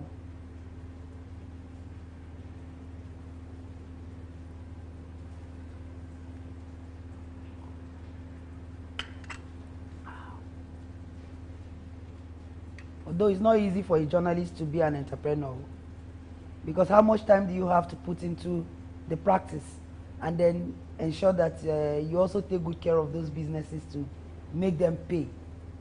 But I think I'm breaking even gradually, learning on it. What role do you think journalists play in holding those in power accountable? Very critical role, Victor. As the fourth estate of the realm, it is our duty, it is our obligation to ensure that, I mean, how do you imagine that my mother from the village, a stark illiterate, will come and ask the governor in the state, for instance, the capital, you know, Victor, how the budget was spent? Is that possible? Certainly not, right? So, the role the journalist plays is to ensure that these duty bearers that were elected by even those rural dwellers, like my mother in the village, would have access to the information on how their taxpayers' monies are expended for their benefit. So the journalists play a very critical role in holding duty bearers responsible, ensuring that there's decency within the community, ensuring that, you know, we have a civil space to all exist, Victor. That will be part of what I would say for the role that the journalists will have to play in holding governments accountable. Can you describe the impact of social media on journalism in Nigeria? Positive or negative? You want me to do which? Both. Both. Okay, let me start with the good news. Yes, positive, it came with very good tidings. Before now, they say Official Secret Act. You dare not go here. You can't ask this. You can't tell this. But because of the social media, if you refuse to give information, or for instance, I can't get access to this information, all I need to do is Go to the social media, the Facebook page, Twitter handle, and then begin to place the issue there and then make it viral. People pick interest, people of like mind pick interest. The story becomes, they don't need a television station to come cover. It becomes viral, and then even those who are responsible, the duty bearers, Victor, begin to panic because they know that in no distant time, even their godfathers, in quotes, would also be requesting them to answer to the people and keep them still in politics and relevant. So that's the positive side of the social media impact. Now the negative part. Unprofessionals have infiltrated the media space. You started by asking me what the role of, trainings play in this profession, isn't it? Now, the social media has made it impossible, or now possible, for those who have not been trained to also, find a niche in this profession. Once you have an Android, you have account, maybe on any of the social media handle, you find the person reporting, and then the risk of it is that sometimes they report issues that are not factual. They can even create a crisis, rather. Journalism is supposed to bring in solutions to problems in the society, right? But the social media impact negatively now could allow for people to stir up, even within a twinkle of an eye, crisis. So those are the bad side and the good side of the impact of social media, advent of social media in the media profession. But again, the good side of it, Victor, the social media has helped us now to propagate this feat you are trying to achieve here now, right? You just told me here that it is going viral, or it's gone viral, right? Yeah. Everyone is watching it. And that's the advent of the social media, the advantage of having the social media. We can go on Facebook, your pictures has been everywhere. So I'm sure by the time you hit this record, once you press the name Victor, Victor the journalist, right, on social media, one of the recommendations I'm sure the Chrome and the Google will be giving us is your face, your picture, right? Your picture and your name and this feat that you have attained. That is also part of what the social media has done. So that's it.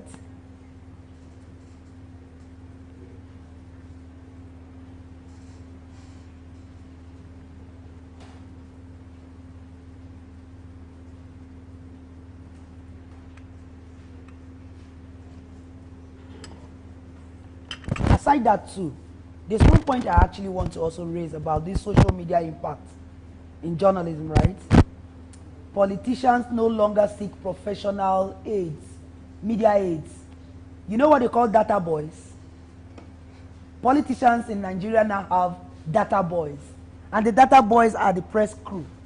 As against what we should have had, a media team, a professional media team. So that in itself has actually, it's not a good side or a positive impact of the social media on our profession, the journalism.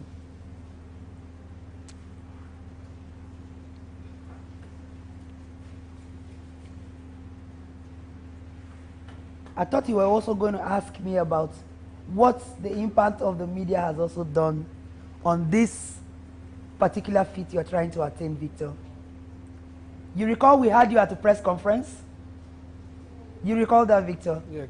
Very well. So that press conference itself is a reminder of the power of the press, right? We did announce to the world before this happened that, yeah, we are going to have this, and then that in itself is bringing us on board colleagues, well-wishers, proud people who are very proud of what you're doing, to want to come here and identify with you and also talk here as guests. So that's one impact of the media as well that has also played significant role in this that you're doing. Imagine that it was just the newspaper, Victor. Imagine it was only the newspaper at this time where you are doing this. How then will you let the world even see? It has to be tomorrow or next tomorrow before the papers, the stories will start flowing, right? How would Nigerians have followed?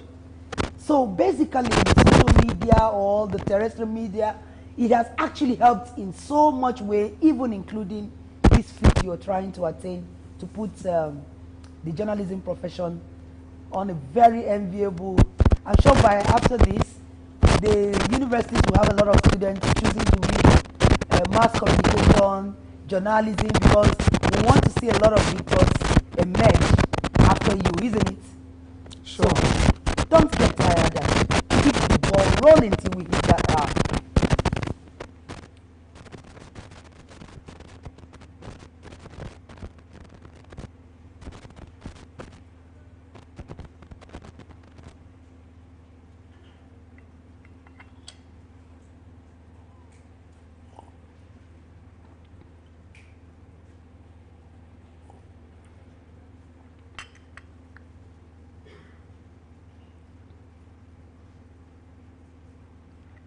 Even the weather now, because of the media, you can actually tell when to go out with an umbrella or not. How do you ensure accuracy and fairness when reporting on controversial issues? Risky. You struggle. You press. You push. Some even lose their lives. May their soul rest in peace. Some journalists risk their life to ensure they press to get the accurate, most hidden facts to ensure that their reports are balanced, such that once it hits the news from any medium, the person involved will not have the leverage to deny or seek litigation. Very, very important.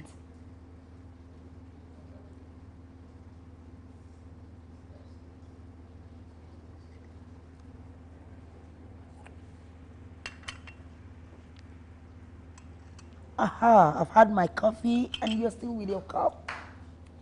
So, How do you verify the credibility of your source? Most times, with the advent of technology now, you get it? It's a little more easier. But before now, you still had to go all out because it's one of the professional ethics, right? And then because you owe that duty of anonymity, you assure your sources of that protection. And because you have that leverage to protect them, most times it was it's not easy, but it's a mandatory requirement to make your job that of a professional journalist. So you must go all out to ensure to verify and then get the credibility of your source.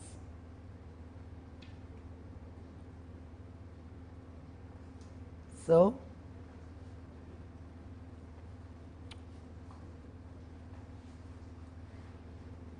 you still don't want to venture me, or you're feeling for me over the entrepreneurship part I said?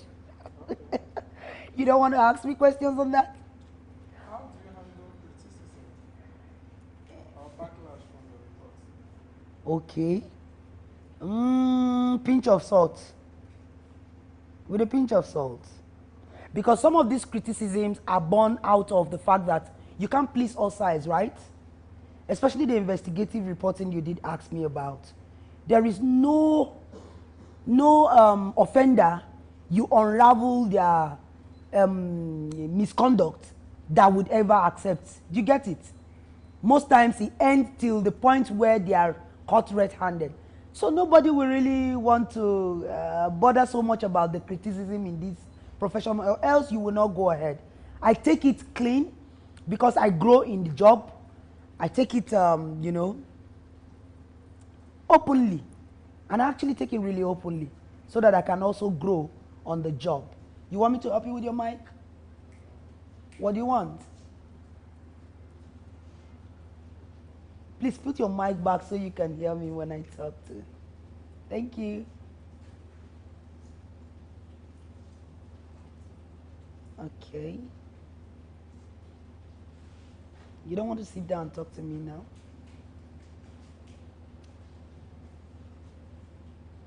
Why don't you sit down a little so we can... All right.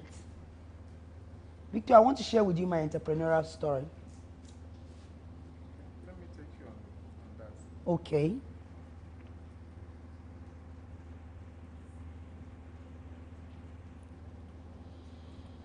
In case you don't know the Nigerian system very well, here we do several jobs, both in the market.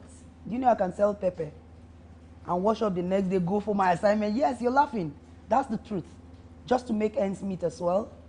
Although not sounding like it's demeaning, but it's the fact. You must, while you're keeping what your passion drives you at, you must put food on the table. So that entrepreneurship style or part of a journalist like me is a side hustle, we call it. Multiple streams of income. What inspired you to start your own business, and how did you identify your target market? Bam! You know, what inspired me is money to be able to feed while I was actually living my profession. You get it? The media is a passion, right? Yeah. But I need food on my table, isn't it? And I need to pay bills. So that inspired me to go into ventures, and I started business.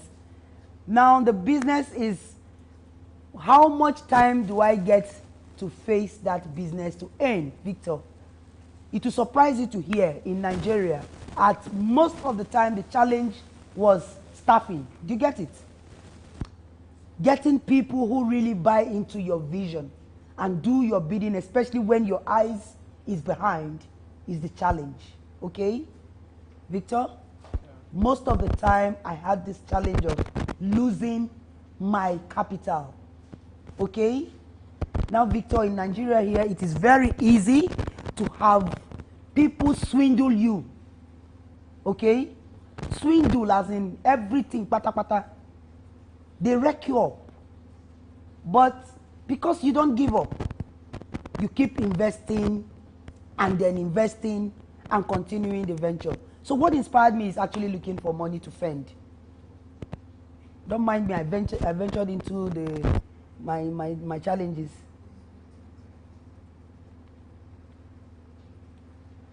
So you're interested in what businesses I do? Yes. Does that interest you? Yes. Okay.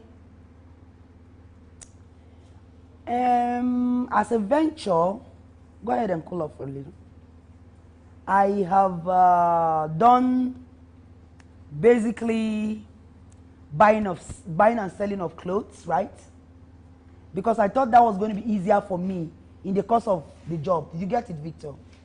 Now, while I'm out there at assignments in my booths, my shop is there waiting. Do you get it? So while coming downstairs, I just drag colleagues like you, Victor, please, I have a fine shirt that will suit you. Sure you get. And then before you know it, one or two persons you call, you will get one patronage, right? So that's how it had been going on and on and on. That's for the clothing. At some point I looked at it, okay, the economy is not too friendly. You know, the business also, you have to look at the economy now. The people's, the buying power, right? So I ventured into food business as well, cooking food. So you have events, I go cook, and you know, just to make ends meet. Funny enough, yes. Challenging, but I had to because I needed the pay to also augment for, you know, my needs. So the food business, the clothing business. In fact, I was almost becoming like jack of all trade, you know, and they're struggling to master all. So that's the journey, and that's how far I've been in business. And I can say up till today, I struggle to do one or two of these businesses. We just had a training to still see how I'm going to brush up myself and, you know, improve more on the business and entrepreneurship aspects of the profession now.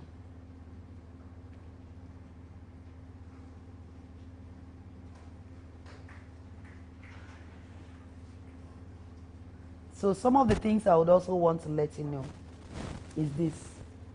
I attempted publishing newspaper hard copies, Victor. Now, in the course of this newspaper production, you wouldn't believe what my experience was, Victor. I had the most difficult shock of my life.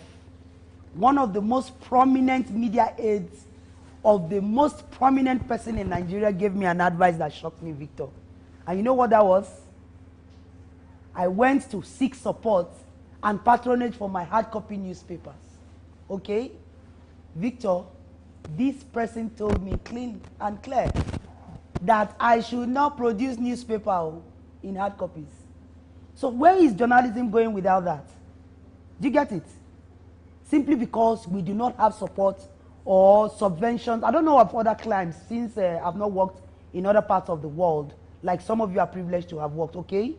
For us here in Nigeria, you do you start up your medium yourself. You struggle to pay staffs yourself or set up a team yourself, okay, Victor? Now you also have to struggle to sustain, while you're doing that humanitarian activity, you sustain that business all by yourself without support. Don't even think that the big or the high and mighty would consider that because you're doing this for passion, okay? And for that reason, you should be able to. A very big television station I have worked for had to go cap in hand to the public at some point. A big one. To ask for Nigerians to donate as little as 10 naira for the organization to survive. Victor, paying staff, paying journalists who work in most of our media houses in Nigeria is a very big challenge. Imagine the risk we are talking about, freedom of the press, Victor, talking about the harassment and the bullying. Then your welfare becomes very poor, Victor. Now, which hope now? Where is the hope, Victor? Which hope?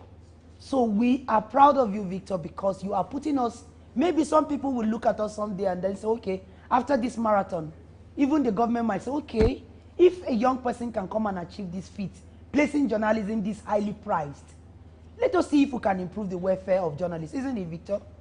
Very correct. How will that be to you? A dream come true. I will feel very fulfilled. Wonderful. So you must double up your strength, right, Victor? Please make us proud. We're waiting for you at the timeline. I will do my best. Thank you so much, Victor. We're here to support you. We're here to support you. Keep asking me the questions, Victor. I'm excited to be here. I know you're tired, but I would support you to the end, okay? Thank you so much for doing this for us. So if you would allow me, I keep telling you some of these experiences, even from the media perspective, right? Sharing raw, very raw of this. Even big organizations are suffering too. These enviable ones you see, watch. You know, we went digital and 24 hours came on board. Now, having to even function as little as electricity, right, Victor, is a challenge. Couldn't you have done all this within the comfort of your apartment, for instance, Victor? If electricity was stable in this country? Yeah. But you have to come here and spend so much money because you're looking for somewhere you're going to have steady. And let me tell you, Victor, while you were here, the grid collapsed, okay? If you were outside here, Victor, by now maybe light would have gone off, Victor. Are you listening to me, Victor? Yeah. So, the whole issue is the challenges are numerous. And so putting us on the limelight, we hope that a lot of changes, we also have expectations, Victor, that this particular marathon, when achieved, we are going to get so much as a change, a twist, a turnaround, Victor. You agree with me? Yeah. Is that part of the vision? Yes. So, that's the driving force, I guess. Would you put your ice bag on your head? Thank you very much. Please go ahead, do so. I'm here.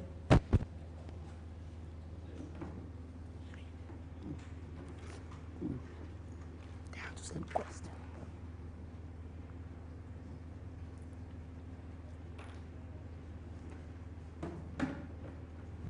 Well done. Well done. Bravo. Bravo.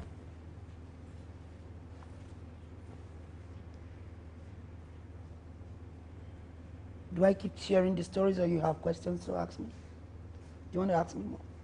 Or I share with you? Yeah, go ahead.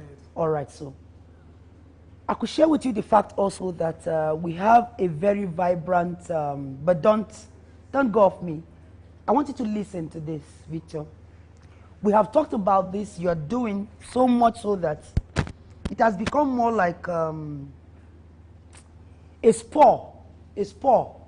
Now, what do we do? Everybody's asking now, what do we do to change the narrative, the status quo?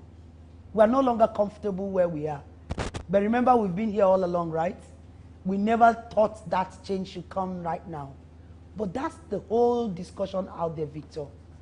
Everyone is looking towards, okay, after this, what will happen? But I'm sure that you would have more for us, isn't it? Victor, do you have more coming for us? Yes. Wonderful. So please don't get tired. The human nature will come up, but I'm sure you will not leave me here. I'm waiting to talk to you, Victor. I won't.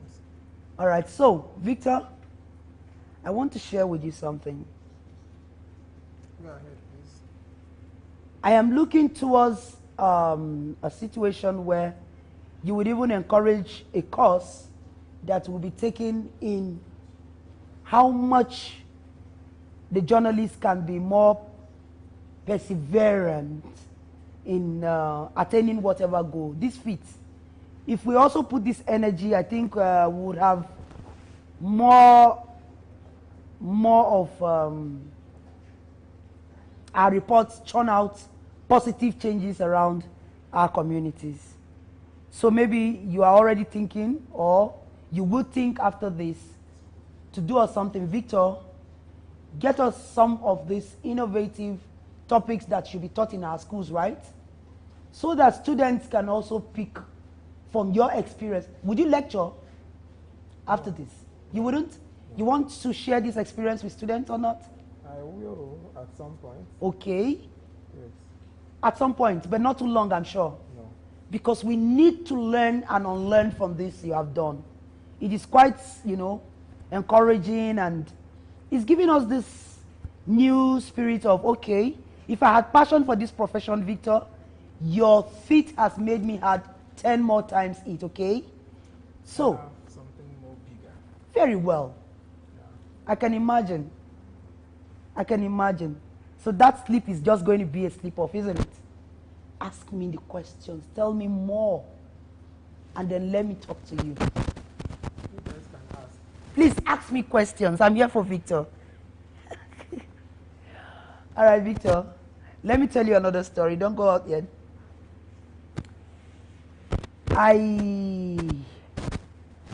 I want to talk about the role of journalists in the forthcoming election. Would you allow me to do that? Go ahead.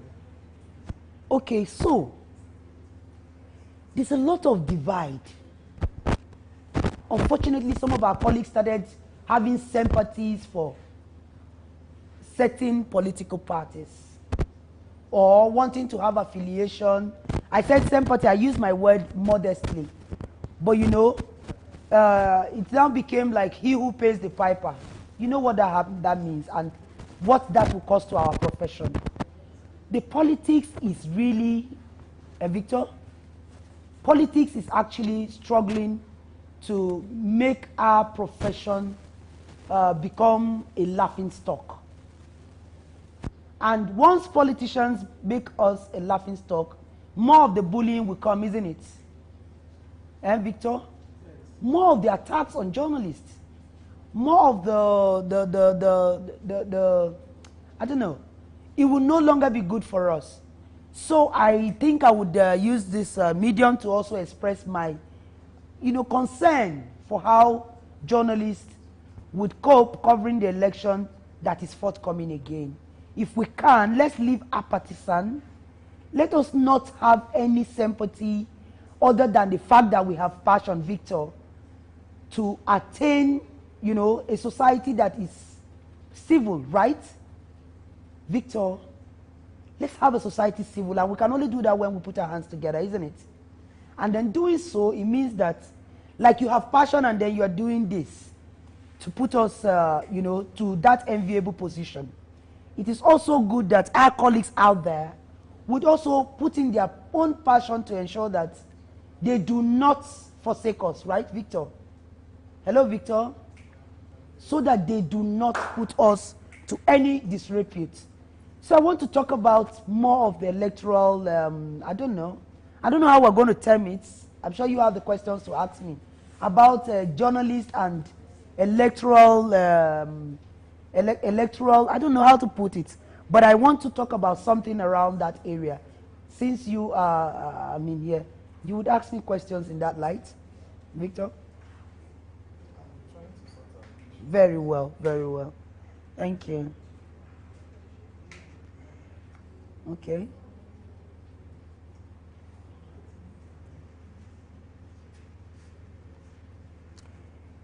So basically, I'm looking towards the fact that the electoral issues should be on the front burner very soon. Campaigns will begin, and journalists will be in the forefront of all of the activities that have to do with that. So I would want questions on that more too, to talk about it.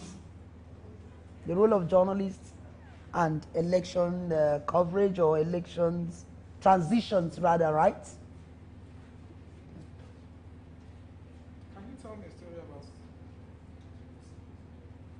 when you faced censorship or pressure while reporting? Okay, a very funny one.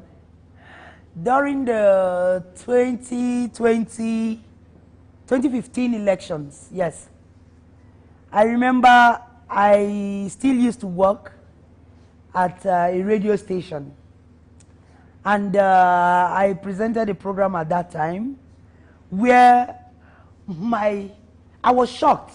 I was on air. It was a live program, interactive. And then my CEO walked into the studio. Victor, are you listening to me? Now, he walked into the studio, and what he did was to request that the remaining airtime for that program, I had a 1 hour interactive program. I had barely announced the phone lines for my listener to begin to call in and then make their contributions. And you won't believe it, Victor. That remaining part of the program was used for running advertorial campaigns for a particular candidate. And so that, Victor, it was the height of censorship for me, isn't it? Very embarrassing. Because at the end of the day, it was my name. They didn't mention the name of the owner of the station, Victor. Do you get it? They didn't know that it was the owner of the station who walked in and then altered my script or my production, Victor. Do you get that? So that was the height of censorship in my entire practice for journalism so far. And let me tell you, Victor, are you listening to me? That gave me the challenge to begin to think around, trying to start up something where I would have some level of independence to assert what I wanted the public to know, rather than what someone else wanted the public to know, Victor. So that's been part of my experience with censorship in the media.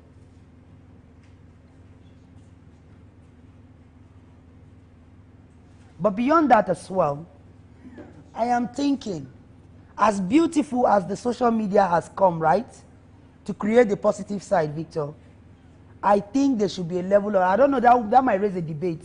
Some other persons might consider that not right. But I feel there should be a level of maybe control, Victor, for the use of the social media for media purposes, professional journalism purposes, okay? So I don't know how it's going to be coined. Will that look like censorship? I don't know, but I doubt it. It depends on the headline. Very well. So, but I need that maybe some level of control, so that not everything, every loose information is put out there. Now, for instance, I was worried when I saw a report where fracas broke out somewhere, okay? And before you know it, there was a reprisal attack, because the social media was agog with the wrong representation of what ensued. And so, at the end of the day, that now created a negative outcome.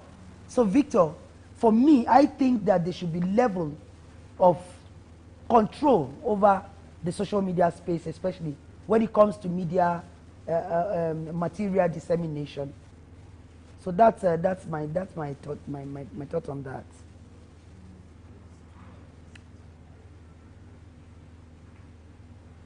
But do you not think that we are also letting this social media kill Did you not like the advent, the newspaper era? Newspaper helps students to keep some level of documentation, artifact they can go back to, isn't it? Victor, I'm asking, do you not like this era of newspaper fading off? Do you like it? I do, but sometimes printing, being in the print media now is a very terrible thing to do if you don't understand the market. Sure. Because how can you print a Newspaper for almost 1,200 and you'll be selling it for 200 naira. It's a worry, certainly. Now, but then, what do we do to actually arrest that? I was thinking, if you ask me that question, that Victor, the government must, I'm thinking, Victor, I don't know, I may be wrong, right? The government must lay some level of subsidy for media professionals, especially proprietors like newspaper publishers, right? And even online media owners, websites, right? Because it takes you money to keep those domains running, Victor. And then it takes you some money to also the issue of staffing, and even if you are alone, Victor, you need remuneration from the job you're doing, isn't it? So, don't you think the government should also come in to support, you know, the media? But I know that some persons might be arguing the fact that if they do that, they may want to have some level of censorship, isn't it? But I don't agree with that, Victor. I know I had a similar argument with somebody. Okay. Who said the moment a priest decides to do this, Support. and someone videos it and puts it on the internet, it becomes a problem, and that is exactly what is happening. But it's not Very well, very well, very well, very well. So basically, Victor, if you would ask me this, I would say that if there's a striking balance, I don't know, I don't know what other countries call it. The Ministry of Information, for me, should have been the ministry of the country rather than that of the mouthpiece of the government, such that even if government is funding it, it should have the level of independence, Victor, to be able to, just like what we have with the judiciary or what we have with the National Assembly, the autonomy, the independence, to have monies kept for support for media work, which is devoid of, you know, government, whoever is in power, politicians control. That's what I mean here. So, for me, that should be what might likely look like a solution, Victor. I hope so. We know so. Especially with this now, that you're putting journalism in the pride of such a global map. That should be able to play out. Victor? I would like to stay longer and talk to you more. And oh.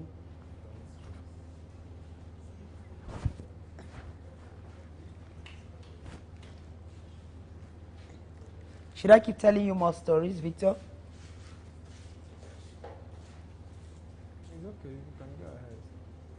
Because experience sharing on this, I think, would help us a lot more. Just to buttress the point of what you are already doing here. You know, placing us on the pedestrian. It is for those experiences. Now, I will share with you the fact that even myself as a lady, I've been harassed as well. I remember a very prominent figure trying to lure me now because I am a reporter, looking at the vulnerability, you know, where I was way younger though, at the fact that I'm a woman covering a beat. Do you get it? I consider that harassment as well, isn't it? Yes. That is some of the challenges women journalists faced on the job. So, I don't know. Talking about it is even nostalgic, but if a solution can come at the end of it, I think it will be encouraging to know that someone wants to do something to solve a problem.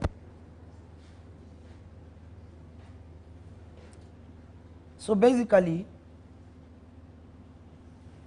the women journalists will suffer more than the male journalists.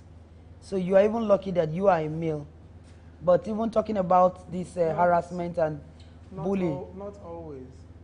Not always the case? Yes. Really? I don't think a woman can actually want to harass the male journalist if you go to cover an event. It happens countless times. Really? Yes. But that would be rare. Wow.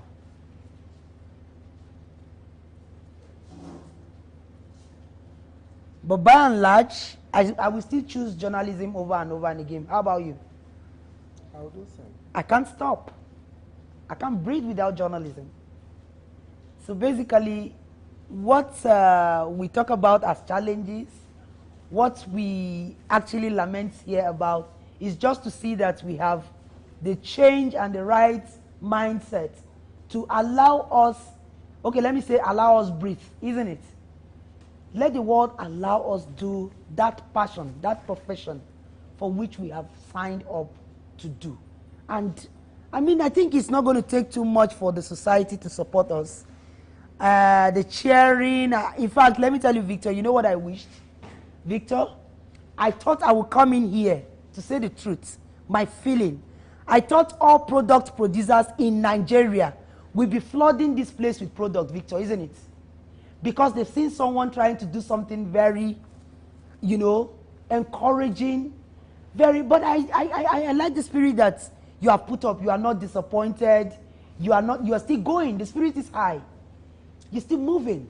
When I was preparing for this marathon, yeah, a lot of people were saying I should send out letters. Why didn't I write letters? Seeking collaboration.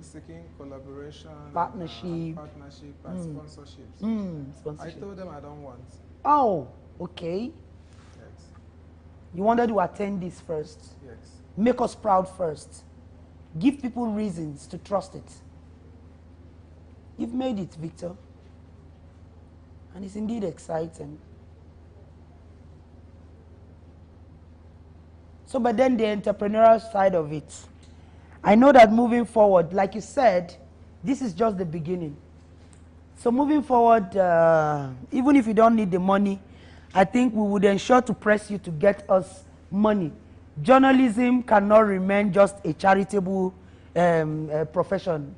Don't you think so, Victor? We can't remain a charitable profession now.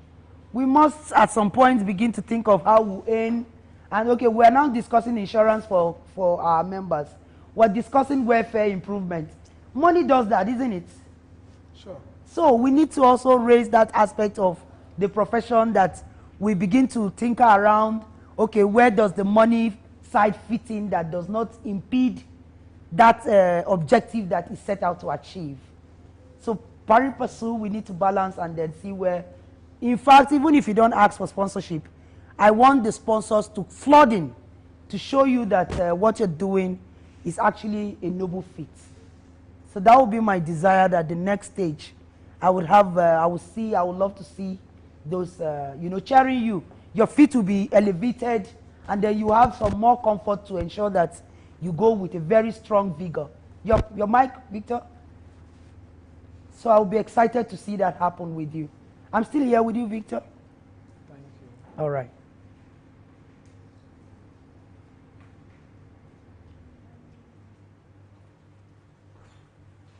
So basically, Victor, we would like more of that economic. Do we have economic journalism? Can we call it that way? No. At the risk of sounding like we're monetizing the passion. A lot of people call a lot of people will rather they will miss business journalism. Business journalism. Okay, so we will definitely have that aspect in some parts, at some point of our profession, to ensure that we too, we don't remain. Do you imagine what legislators earn? Should we not earn that much as well? With so much passion, which legislator can do what you're doing? I dare them. I dare to challenge one to take this feat. So why should they earn even what they do when they don't put as much effort as we the journalists do. So of course, business journalism, I like, and in fact I like the coin already. It's already giving me some ideas in the head.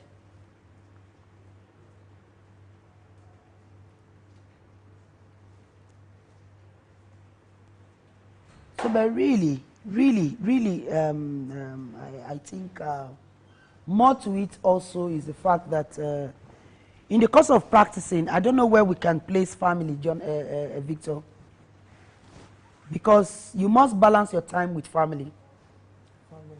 And then the profession calls to take up your whole time. Where do you balance it? We don't take holidays, we don't take leaves, we don't take vacations. In the course of the duty, yes. That is when you reach a certain level. Because if you're answerable to your boss and then you have to keep the beats running, at what point will you have that space to begin to create that? Also remember that your boss goes for holidays and vacations. Because he has reached that level, perhaps. So he leaves the office for you. So that's another impediment. I just recall to mention to you also that that's another challenge in the practice of this noble cause journalism, Victor. And for us, I am feeling like, it may not be necessarily be a paper amendment or a policy, but we can find humanitarian level in it to add to our practice.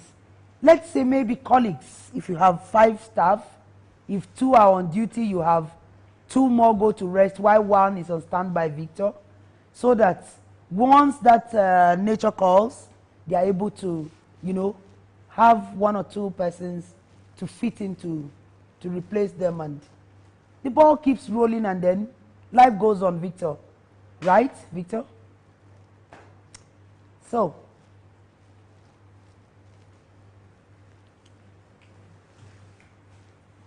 passion for the profession. Passion for the profession of journalism. That's the spirit.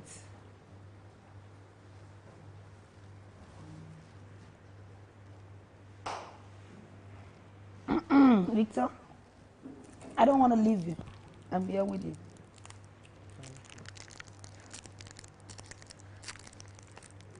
So maybe let's talk football. I've covered the football, sports sometime. Sport journalism. I think for now, I'm imagining that the sports bit is becoming more lucrative and enticing to colleagues. Why is that so? You have travels, you have activities, you have sponsors. So that aspect you talked about, business journalism, I think, Victor, it is very, very prominent in the sports bits. Because once a tournament is up, even if it's in the local government, everybody moves there because football or sports unites the entire community. So sport journalism is one aspect I think that is, we don't talk about very much, but it's lucrative, Victor. So, you want to ask me anything about sports? I'm here for you. I keep talking to you. Just keep listening to me, would you? All right, so maybe you don't like the sports journalism. I see, Victor, you don't like the business journalism. Let's talk about sports politics then. Influencing the change of policies. The political bit is another lucrative one, Victor. But very dangerous. This thing you talk about, press harassment and bullying, it's mostly on the sports, the political bits. Imagine that a colleague of mine some years ago was invited to come to a governor's lodge to cover the interview of the governor. Now, as soon as she was approaching, because she drove in, and so the convoy of the governor, after the governor had passed, bashed into her car. Hazard of the duty, isn't it, Victor? Now, if she didn't find her way to reaching to the governor, who helped compensate for the fixing of the car, and let's even leave it at the fact that that was an accident, Victor, right? And you can't tell the extent of an accident, Victor. What if she had died? Who would even seek compensation? Victor, I tell you that my colleague who was hit by that governor's convoy was merely compensated. You see the hazard of the job in political beats? So, basically, it's not an easy one, but we keep thriving like the Passion says.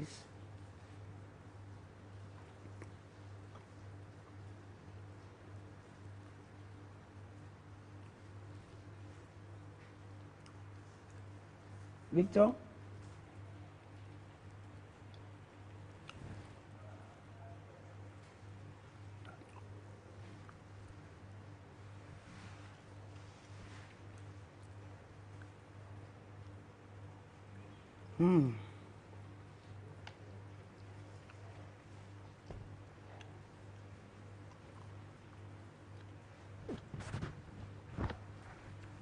Victor? I'm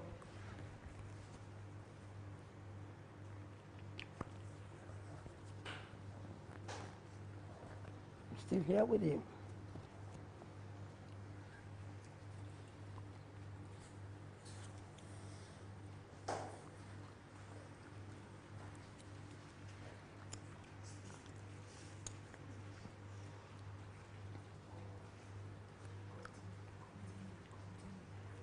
All right, Victor, I allowed you to take a deep breath, and then I want to continue telling you more of my experiences in the course of covering or practicing journalism. Did I tell you I've practiced for 22 years now?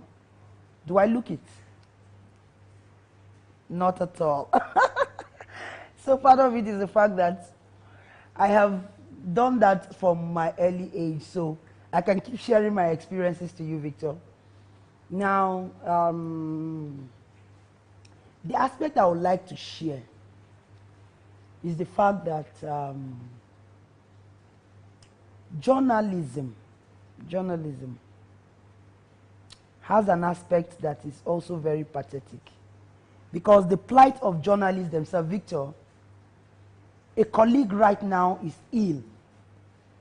And then she needs, she used to cover Swan, yes, a Swan member. She used to cover sports. Victor, she's in need of just about 8 million naira, okay, for her medical bills. But because most of the time it was just the job and not enough to even take home, Victor, okay, she is bedridden and without a fat account to take care of her. So the welfare of journalists is another very challenging aspect of the profession that I would like to talk more about. That I don't know how, but somehow I wish that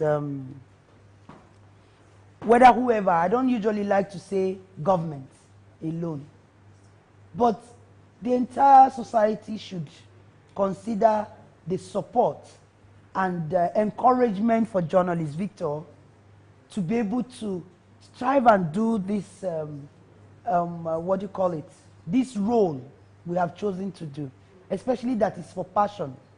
Victor, you have chosen to put in your passion for this, and then it should not just go unnoticed or unsupported, rather. So that's another aspect of journalism, especially impediment or challenges from us that I wish I share with you. I don't know if you have a question for me on that, or to share with me some of those tips or experience you got, Victor, in the course of journalism, practice, and advocacy.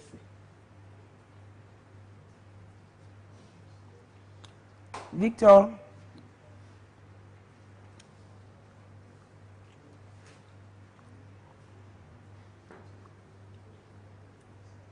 Victor, I'm still here with you. Talk to me. Maybe take a deep ice. Take a deep ice and sit down to talk to me.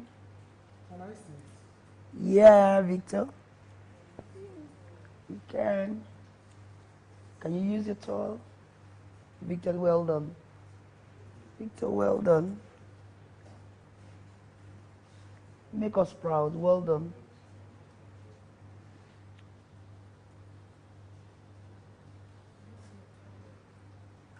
Well done. Bravo. Victor, I'm here with you. Would you use your ice bag? I want us to keep talking.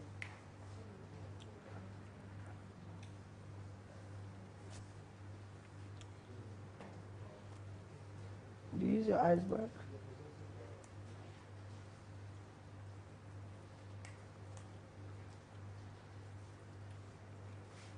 I want to ensure I hit the 60th hour with you here, Victor. That's my desire.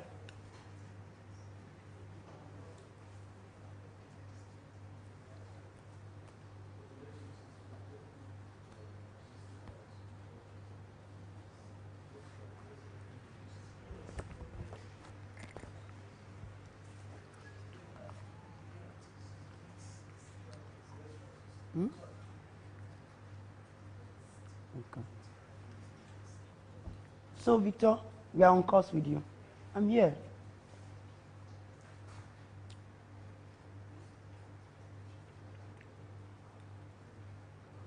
Should I talk about the economy? The economy? Or do you want to hear about my family life, Victor? Would that interest you? Would that spoil you? You don't like the personal ones? Oh. Okay, now I want to tell you that I also farm, Victor. Agriculture. Yes, I got this passion when I became an agri-correspondent. And so in the course of covering agriculture, I discovered that there were lots of myths I heard, but I didn't see them on the farm, Victor. So basically what I did was to have a demonstration farm, Victor. And on that demonstration farm, I sort of made it, Victor, for farmers to come and learn from the government. I created that window, Victor. While farming, the government officials who were saying all those big grammars that I keep reporting in my stories, Victor, they will come down to show those demonstrations on my farm. And then farmers started picking it up, Victor. So that was one area of my reporting that ensured that it brought some level of impact in the society. But you know what drove me out of that, Victor? Insecurity, Victor. The herders invaded my farm. And Victor, I tell you, I got to understand what we had been reporting all along about farmers, herders, clashes. Victor, that in itself opened my eyes to the fact that it would have been so nice if more of us, journalists, can also put ourselves in most of our stories. I don't know if you understand what I just said now.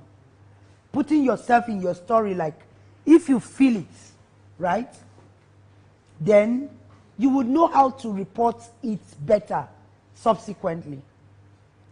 So for me, I want to propose to colleagues, let's always try to put ourselves in the story. Victor? So that's it about my farming venture. But unfortunately, I had to take a break for farming, Victor, because I just felt that the farming venture was not really safe for me, Victor. So I had to take a break, Victor. And that gave me the leverage to understand when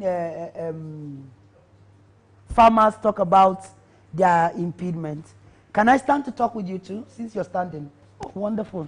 So, perhaps, wow, I didn't know I've been sitting this long, Victor. Well done. See me feeling all. So, let's talk together, standing. Is that okay? All right, please keep trying. I want you to keep trying with me, okay? Because I want you to listen to all of my stories. I'd like to tell you about how I got into the online, that's the digital space as well. I'm still learning anyway on it. Victor, I got to start my online platform when, for maybe obvious reasons, censorship. Do you get it? You did ask me before now, what's the role of censorship? Victor, you did ask me about the role of censorship, right? In this profession. Now, at some point I got tired, Victor. Okay? I got tired of, wanting to do the bidding of the owner of the medium I worked for, right? So that made me go to register a company that I could start up my platform, Victor. And today, I will be happy to inform you that that online platform has generated some revenue for me, some followership, and then now I can, with ease, conveniently disseminate information without feeling that censorship, Victor. So that is my story about the online or getting into the digital space. But you know one thing? Hello, Victor. One other scare, Victor, with the online platform is the fact that as much as you have professionals, Victor, as much as you have professionals on the online platform, you also have quacks, Victor. Victor, you have quacks who are infiltrating the social media platforms such that those of us who are professionals, you can't differentiate any longer. Do you get it? Victor, you cannot differentiate the online and, the professionals rather, from the quacks on the online platform. Victor, now, the question would be this, Victor. If we continue to allow these quacks on our online platform, Victor, hello, Victor. If we continue to allow quacks take our online space for media practice, are you sure some of us will still be in the profession in a short while? Will we not lose our relevance or our job since people can't differentiate, Victor? Victor? Victor? You want to change your seats?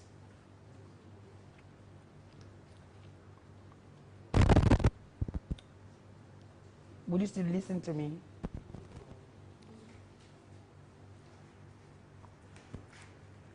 So basically, I would like to stay longer with you. I help you with this. Oh, wonderful. Victor, you want to drink water? I don't want to drink water. You want me to drink? First drink too.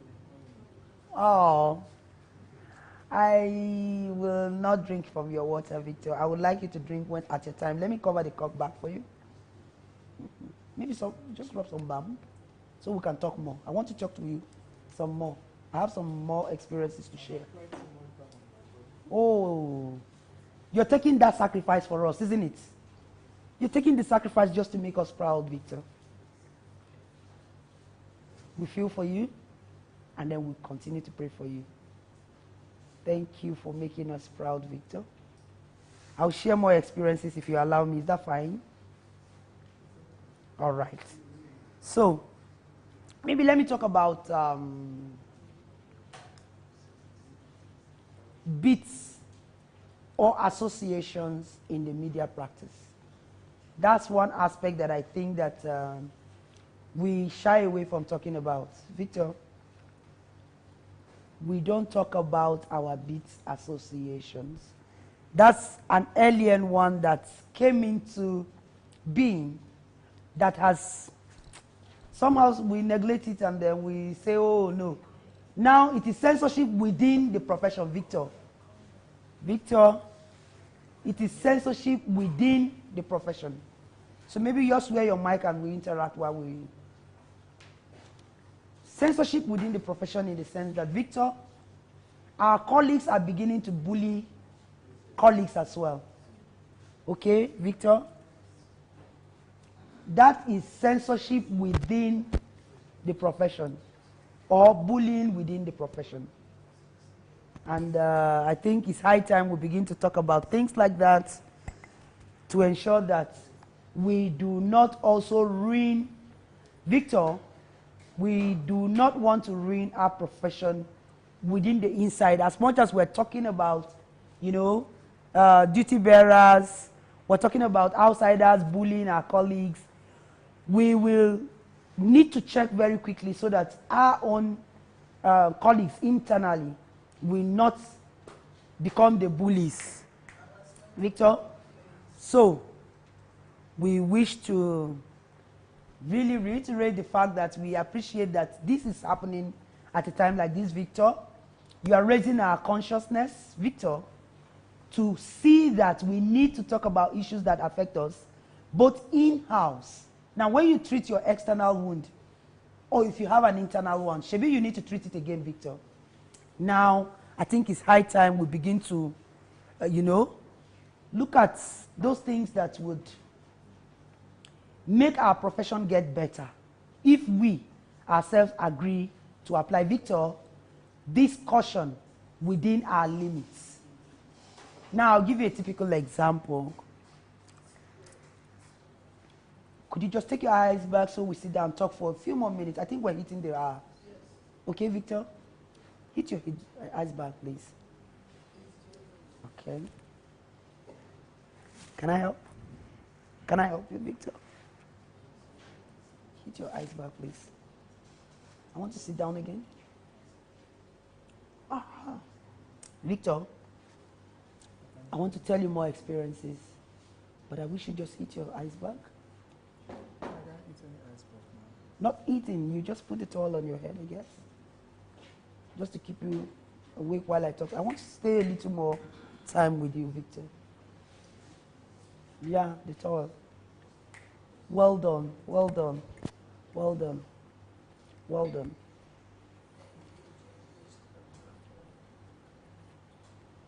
Victor. Victor. I wish I could sing. I wanted to sing for you at this moment, honestly.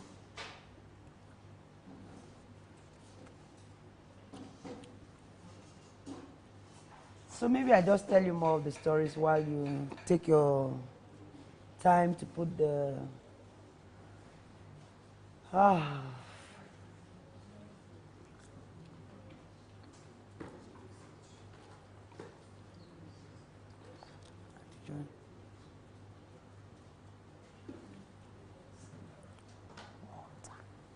Water.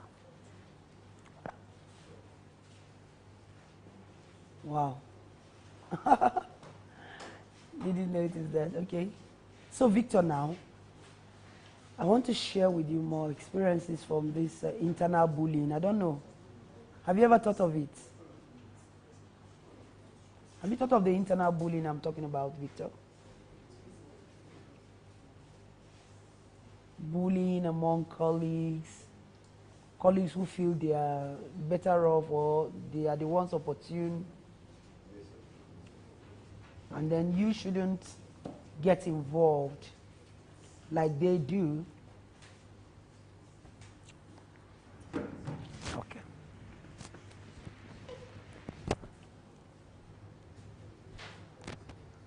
But in the real sense of it, I do not subscribe to having bullies within the profession. Ideally, it shouldn't be. But unfortunately, it's happening.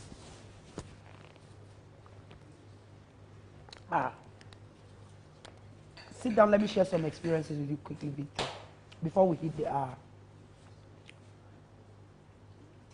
I'm saying this, and I wish you to really put it on into perspective as you continue to, develop more ideas that will put the journalism practice on Victor. I wish to suggest that we reduce or tame this censorship within membership. Victor, you wouldn't believe it that a colleague would come to cover an event and that colleague will be bad. Victor, because that colleague has not registered from a beat association. Do you know about this happening? Victor, do you know the censorship within members of the profession? Victor,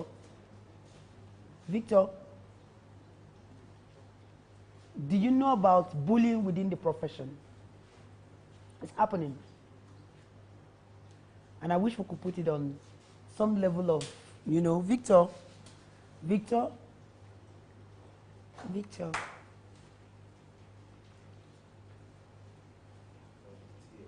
Okay, let me share another experience with you.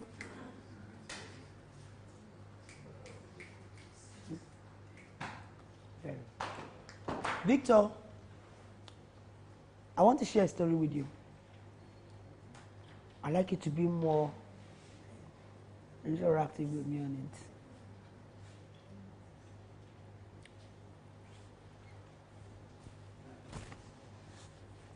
It's been a short while since the Comrade Grace Ike-led NUJ leadership came on board. Victor, a female has just emerged. And in a short while, we're seeing a lot of changes within the consideration for journalists. Victor, in the FCT, do you get it? Do you subscribe that more women should join us in this or not? For me, I look at it that I think women in leadership for this profession, Victor, women in leadership in most of these state chapters would do us better. Victor, I am proposing on this feat you are achieving, Victor, that we have more women in the leadership of our association. Victor,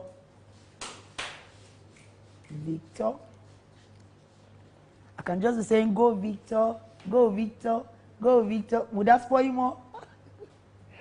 Go Victor, go Victor.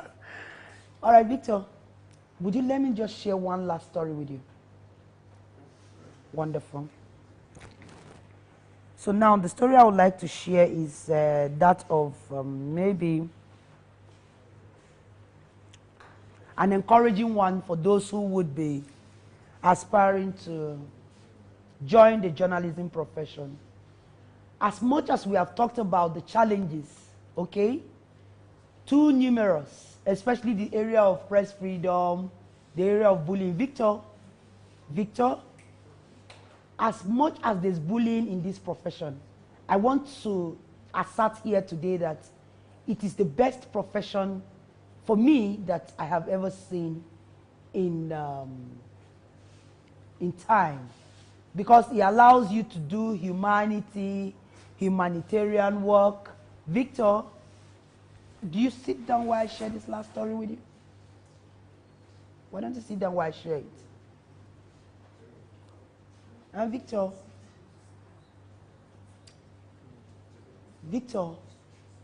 I'd like to share this story while you're seated. Coach, please sit down.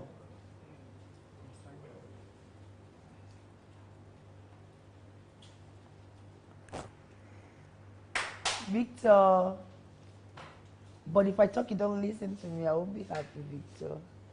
Okay, I just hail you. Go, Victor. Go, Victor. Hello, Victor. So let me tell you this story I was saying. That journalism is the best profession. And now that you have put us on this pedestrian, Victor, I would want to choose journalism over and over How about you? Victor? You do same. And for that reason, I would like us to, in the next 5 minutes now, really banter. Victor? Hello, Victor? I want us to banter about how we can actually do this better. Can we go about that? I pledge. Can we start, Victor? I want to make a pledge. Are you listening to me? Victor? Victor? All right, let me just share my story. I'm sure you're listening to me even with your eyes. Victor? Now, thank you very much. The pledge I wanted to make is this. Moving forward, mentorship is going to become the main iota of this whole thing. Victor, I said mentorship. I would like to put youngsters to begin to aspire and think, Victor, youngsters to aspire and think in this direction you have taught. Victor, I would want to see how more Victors will emerge. Victor, with more brilliant ideas and innovations and these kinds of, go-getting agendas that will put journalism on a brighter pedestrian. Do you agree with me, Victor? You pledge as well, because in fact, you don't need to pledge. You have done it already, because this feat you have attained has actually opened us up more to the world, and every other child there, Victor, is proud of you. Every student who is aspiring for a course, Victor, who was wondering what profession I should choose, has already got the answer from your passion, Victor.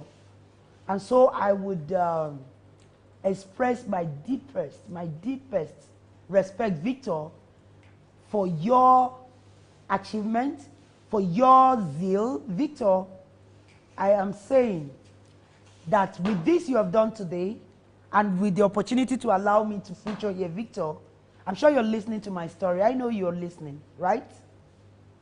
Victor, I know that more of our youngsters will take a lot of, decision in line with this profession. I'm excited to be here with you, Victor. And I wish it was an opportunity to come back again and again, although it is tiring, Victor. But I know that I would love to do this with you over and over and over and again. Now my assurance, Victor, I know that the human nature comes in, but you are the best, Victor.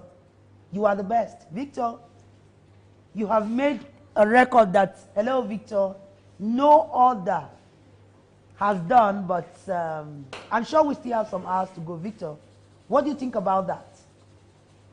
Victor? Victor? Victor? I want you to ask me one last question before we end this program. Victor? Victor? Your final question for me, please. What will it be? Victor?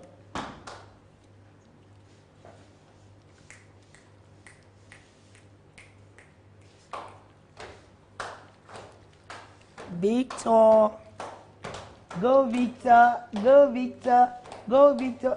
Victor, wait, let me ask you. Wait, let me ask you if you're not going to ask me now. Victor, I know you want to ask me final word. The clock is ticking. I want to leave now. What's your last question for me? Victor, you want to know the name of my medium? Victor? Victor? Victor? Can we stand? I'd like to take a last word from you, Victor.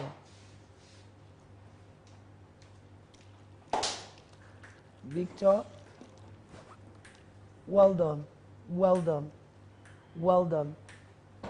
Well done, well done, well done. So maybe I start with you. I'd like you to give me your last question that I would answer before I end my session with you. Because I won't have the privilege to come back again till you win this feat. Okay, Victor? Do me the honors, please. What question would you like to ask me finally? Victor? What question? As I shake your hand. With a handshake, I want to leave your stage so that you take another guest. But I wanted to ask me the last question. Victor? Victor? Did you ask me my last question? Victor? What's the last question you want to ask me? I already say congratulations to you. Congratulations. So what's your last question for me? I want to answer before I leave the stage. Where do you see yourself in the next 5 years? Wow. The next 5 years, Victor? Oh no. I want to see, Victor, I'm not going to say 5 years. I think in the next year, in fact the next month, on the 2nd of October, Victor, you have already made me a proud journalist. Okay, Victor? Having you put journalism on the global record, who will not want to deal with me business-wise, Victor? Victor, you have made me a proud and a successful journalist already. So 5 years is too long a time. Victor, your victory is going to manifest immediately after we leave the show by your 72nd hour, okay, Victor? And I'm very grateful. And I'm proud. I'm so excited to hit the 60 hour with you. Can you look at that? Look at the clicker. You've made it 60 big hours. Bravo, bravo, Victor, bravo. I'm proud of you. Thank you so much. So, can we sit down? Can I take a shot with you before I leave your stage? Victor, Victor, I hit the 60th hour with you. It's exciting. So thank you very much, Victor, for having me on this very epoch-making edition. And I wish I had time to come back again. Victor, I wish I did have time to spend with you more here. But I'm proud to say to the world that I hit 60th hour with you. And I know that the 72nd is very close. Victor, thank you so much. And I wish you so much luck. Can I leave your stage this moment? Can I? All right, thank you so much. Victor, thank you once more. Thank you so much. Thank you. Keep making it strong. Thank you. All right. Oops. Thank you. No. How many of you?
Well done, Victor. Nice work. Nice one you're doing. I'm also proud of you.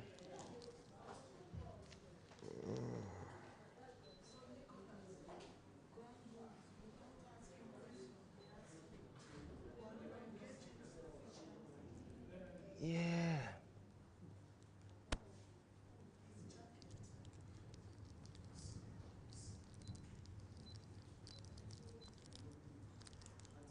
Victor, shouldn't you be chewing gum?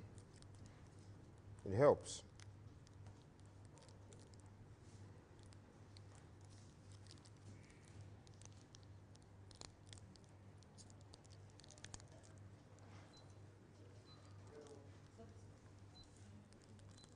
Give it to him. Yeah. Here you are.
Morning. Morning, Victor. Well done. What inspired you to become a journalist? Well,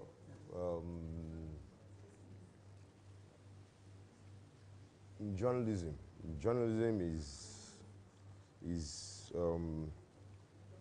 an eclectic profession. You know, you get to engage and get involved in a little bit of everything. So when you look at when you're talking about the inspiration to become a journalist, I think over time you do not become a journalist until you practice.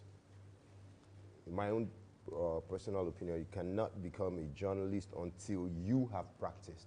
So the inspiration will be after I started the profession and I came across the people that were in the profession and how they've been going about it. And you know, journalism basically is something, no matter what you study in school, you just have to have the experience of people who have studied journalism, people who have operated in the field of journalism. So my inspiration will be those that I have met on the profession, much more than any other thing.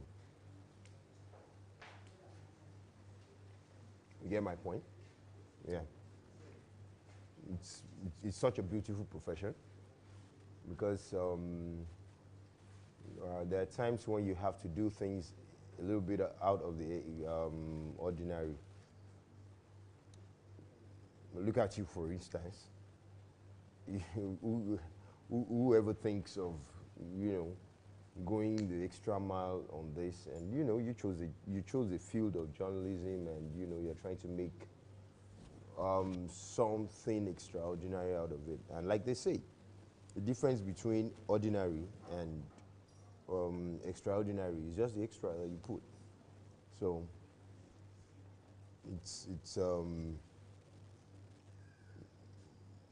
I find inspiration something you have to attain in the profession of journalism.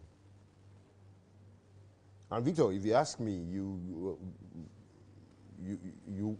will want to agree with me that journalism is a hands-on kind of profession. It's something you have to experience.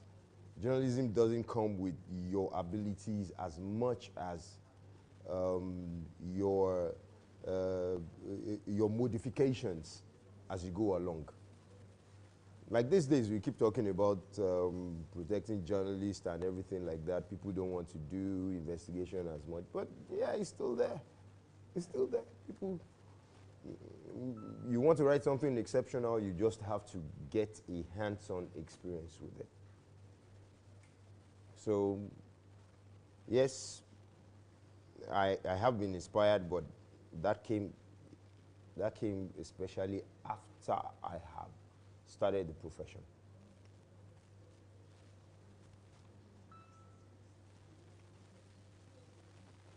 Yeah, that was it.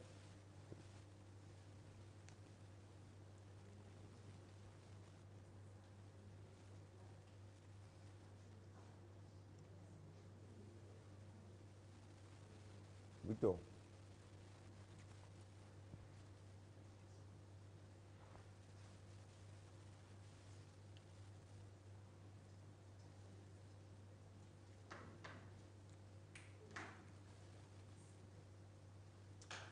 What are some of the biggest challenges facing journalists in Nigeria? Victor, that's a very big one, you know.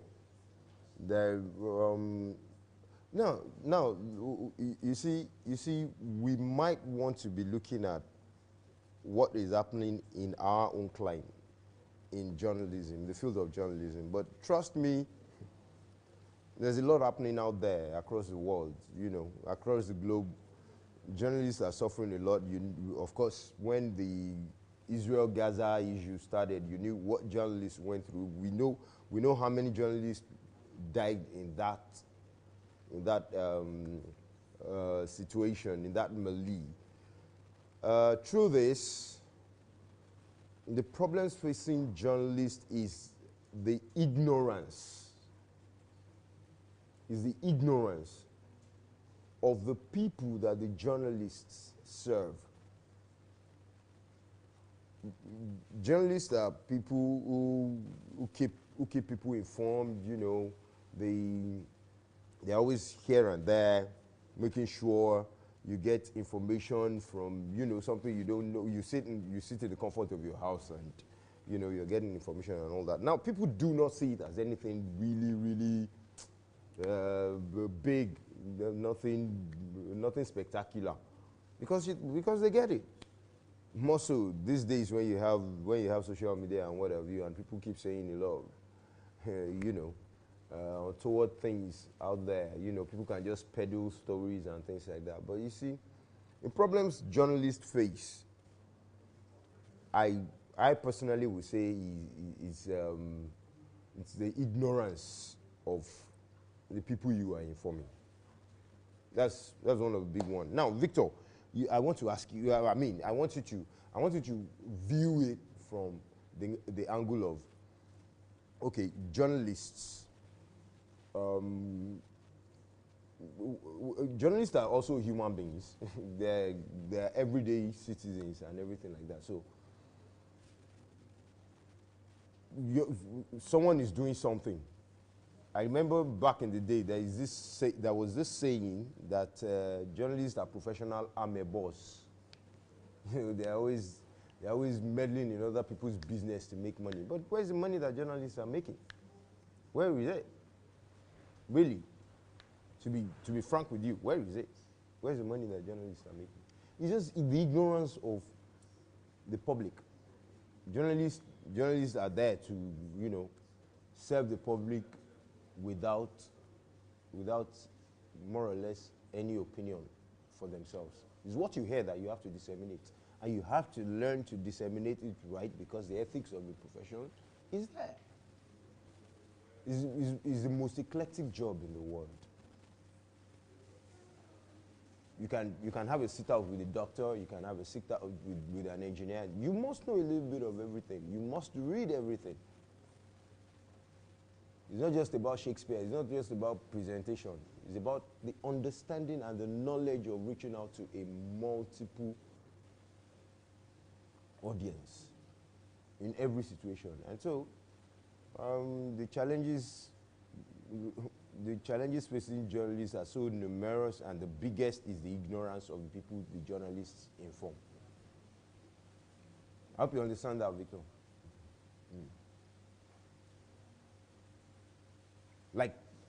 Like take for example, do you know a lot of people out there will be saying, what exactly is this guy doing? What's the point of giving himself this much of going through this much just to prove a point? A lot of people don't understand. They don't understand the reason for this. They don't understand what this is meant to achieve. But okay, here you are trying to test the human capacity within the purview of what is your profession. But yet, how do you explain to that guy out there who is sleeping by this time? You've been on this since Sunday, and then, how do you explain to that guy who just feels like, man, okay, if I'm not hanging out, then I should be in bed? You get that?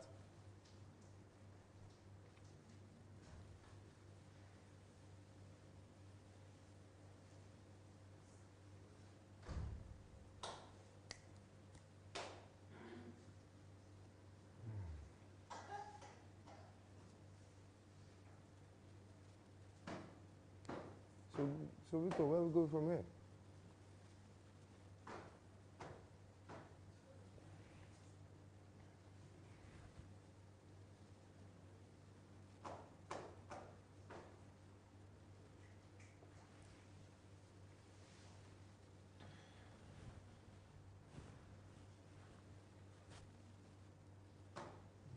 I think you're a bit far from me. Oh, okay. You want me to come a little closer? Okay.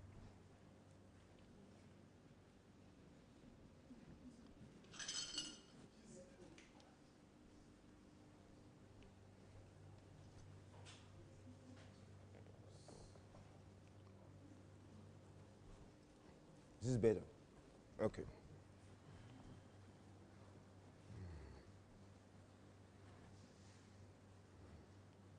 Can you describe the most memorable story that you've covered? Yeah. I don't know if you remember this program on AIT, Barbara TV show. Barbara TV show.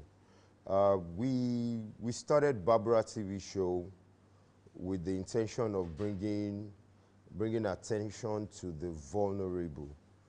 Somewhere along the line, we changed the concept. We completely changed the concept to cover for making prostitutes the victims. That was the initial idea. And so I had to go look for that kind of situation that could fit what we were doing. So I found myself somewhere in between the Nasarawa and Abuja axis, and I had to get involved. I had to really get involved. That would form one of the most engaging experiences of my life. I've had a few stints. The Yanya bomb blast, I was with the Decimal Television Network. We broke the news, and I was there on site while the crater was still smoking. But then, that experience with AIT on Barbara TV show, I was almost mobbed because I had to blend in, and then somewhere along the line when I wanted to bring this lady, because of course, after getting the person I needed, I still had to convince the lady that she has to be on set. She has to come on the show, on the TV screen. So, that got, she raised the alarm. She raised the alarm. So I was almost mobbed. It took a lot. I spent quite some money, and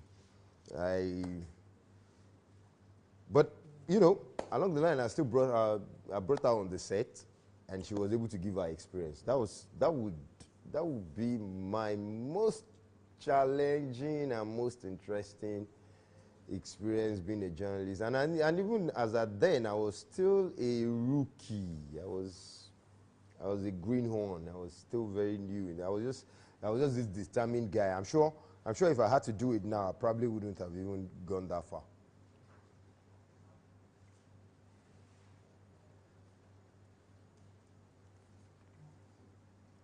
Yeah, that's it. That's it.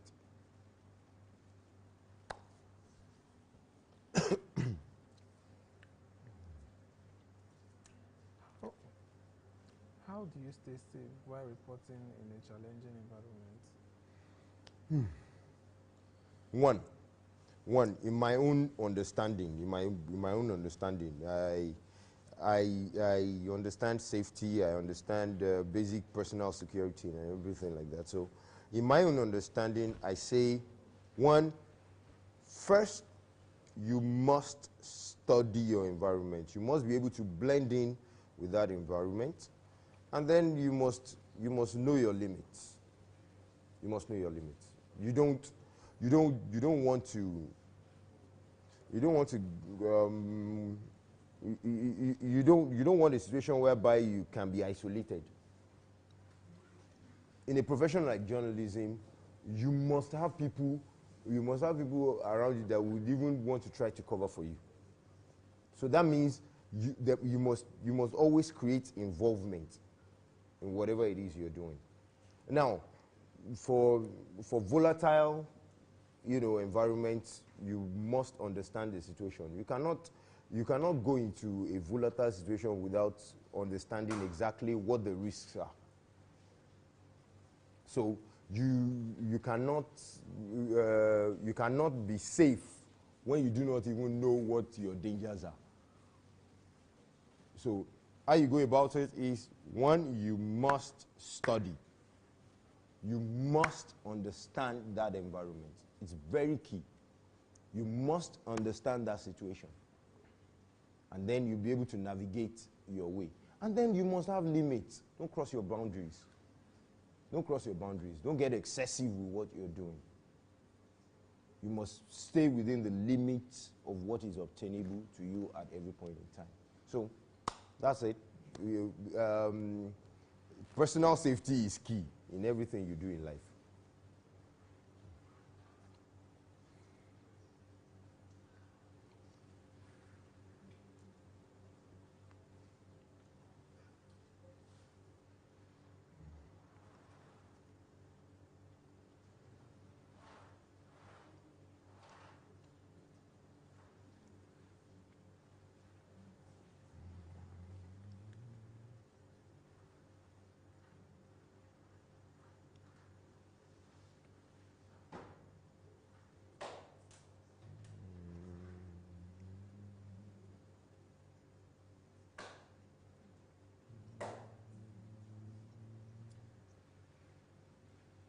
How has your reporting style or approach changed over the course of your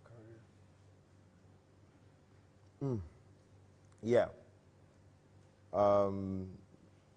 Luckily, I started with print. I moved into broadcasting. Now I'm in between the two. I do online and so reporting for me, I've grown into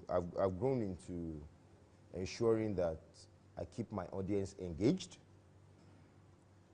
while also ensuring that the tenets of the profession, the tenets of the requirements of journalism are fulfilled, of journalism is fulfilled, that you must keep informed, you must keep engaged, you must educate. And at some point in time, you must entertain. So, if I'm going to describe how I have grown, I'll tell you now, if you recall, if you look at what it used to be with print media, like, you have to write features or something, or even report, like 3 or 4 persons will write the same thing, and someone will have to sit down and read paper for a long time and all that. People get bored and they may not get the point. Now, you keep it summarized, and then you ensure that they are informed. You understand?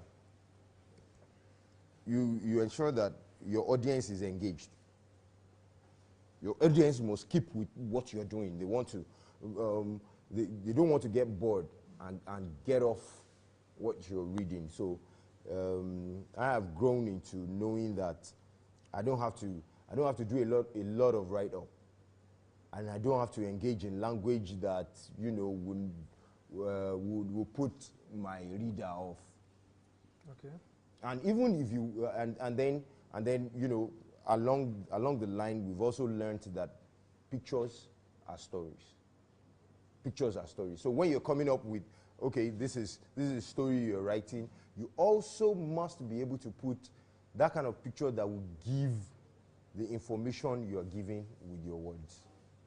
So someone reading when they see the picture, you're saying Anthony Joshua is likely to fight. Anthony Joshua had not been on stage. Anthony Joshua had not been on stage since he got defeated by Susan person.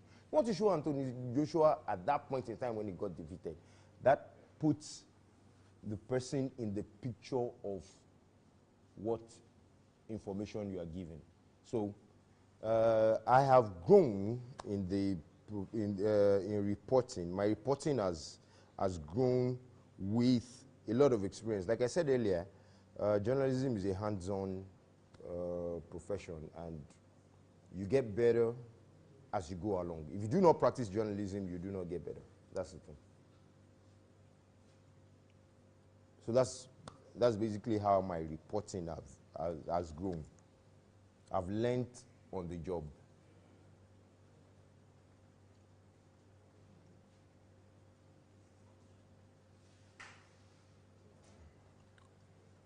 Can you discuss the impact of funding? Impact of funding? Sorry? Yes. Say again, please. Can you discuss the impact of funding constraint on journalism in Nigeria? Yeah, I can discuss that very well. The impact of funding. You see, it's true to type that journalism is a thankless job. It's a thankless job. It's a very thankless job. It's something that needs to come with a certain ingredient. If you do not have the passion for journalism, you cannot exist in the world of journalism. You cannot excel in the world of journalism. You do not have a passion for it. So that has given birth to a lot of shenanigans that comes into the profession. Like, you have several people, when you go about hearing this OAP and things like that, and you wonder where the demarcation comes. The real journalism and that commercial thing people are doing. Because you're an MC does not make you a journalist. So when they call themselves OAP or something, I find it very, very appalling. You see, funding had never been there in journalism. And, I say with all sense of responsibility, it's not just here in Nigeria. It's not peculiar to us in Nigeria.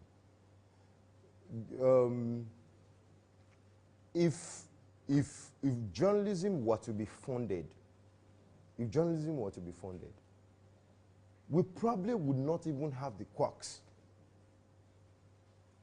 It's, you know, it's strange that, okay, you say, okay, now maybe when you want to look at the Arise News and all that, you say, I know they're paying them well and everything like that, but please, trust me, journalism across board is thankless. The major problem is funding, and nobody sees any reason to fund journalism. Nobody sees any reason to fund journalism because, okay, these days now, before you know it, something is happening there in Jabi. Everybody is already seeing it. I mean, that looks like journalism, doesn't it?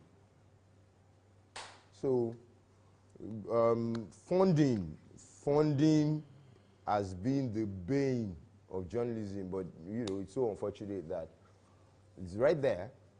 It's right there, and it really looks like it doesn't need funding, but it does. It does.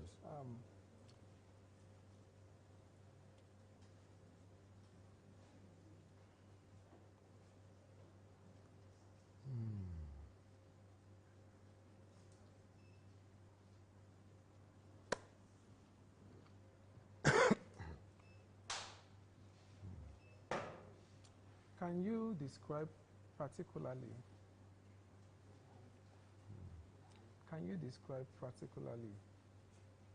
rewarding experience you've had as a journalist?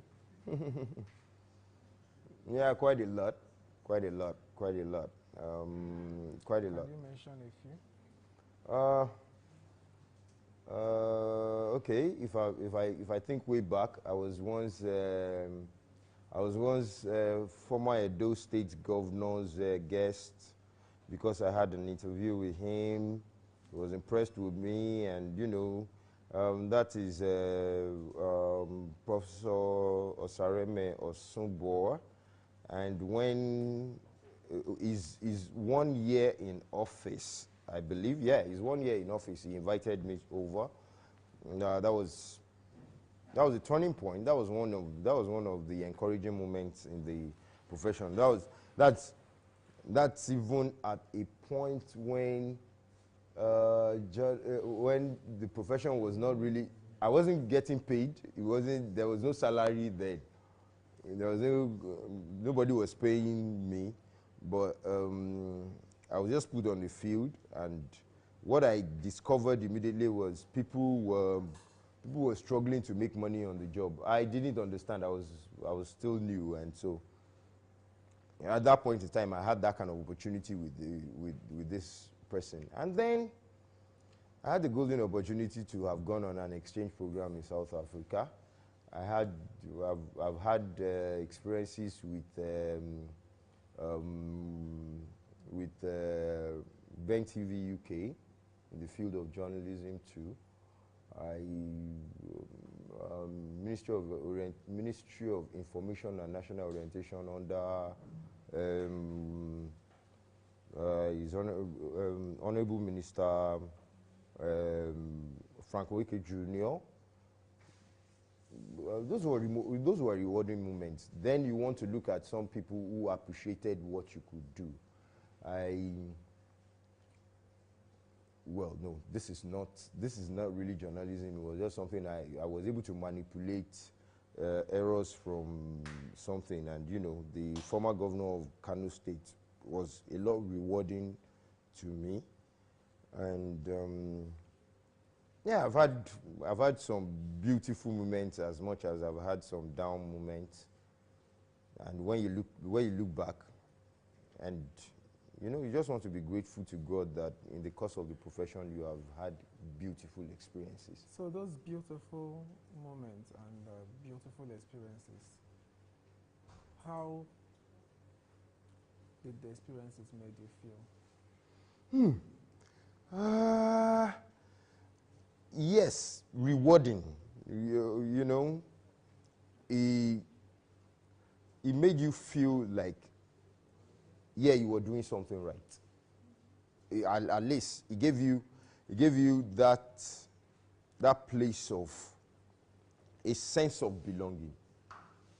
You know, at those times you felt victorious in what you were doing, because the reward for effort, is always the most beautiful part of anything you're doing. The satisfaction you get is, you know, it may not come in monetary terms.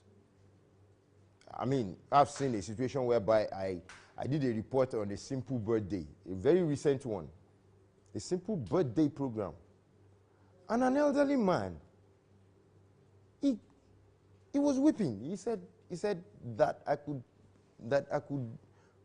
read myself like this in my lifetime. That for me was a rewarding moment. I felt proud of myself. He didn't need to give me money for it. I didn't need money in my pocket for it, but you know, I felt so proud that, okay, I could give this person something that could go down with him a lifetime. So the feeling is that, yeah, you're making an impact. You're getting reward for your effort. Yeah, that, trust me, is elating. Is elating. I mean, there's a lot of excitement that comes with it. And trust me, Victor, you also want to agree with me that when you come across your own byline, sometimes, maybe randomly you see someone making reference to something you have written. You would understand how it feels. How it feels. Maybe you come across someone saying, take for example, this guy said something, and you know, this is just something you just reported. You know, that also for me is one of the rewards you get for being in this profession. I want to ask you a question.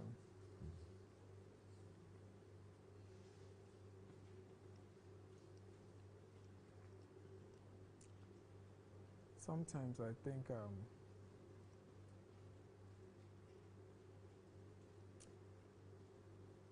journalism goes beyond the reward. Yeah, I agree with you. If a lot of people practicing journalism today, I'm very, very sure that a huge number of them joined the career because they had passion for it, and not for gain or whatever. And I know that being appreciated for what you do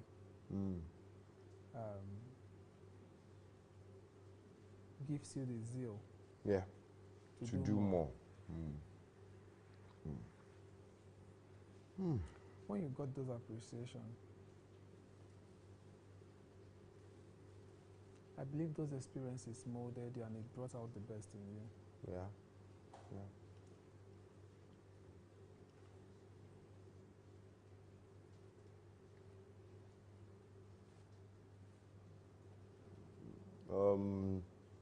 Victor, without arguing with your submission, but I just need to point out that a lot of journalists today came into the profession because they felt it was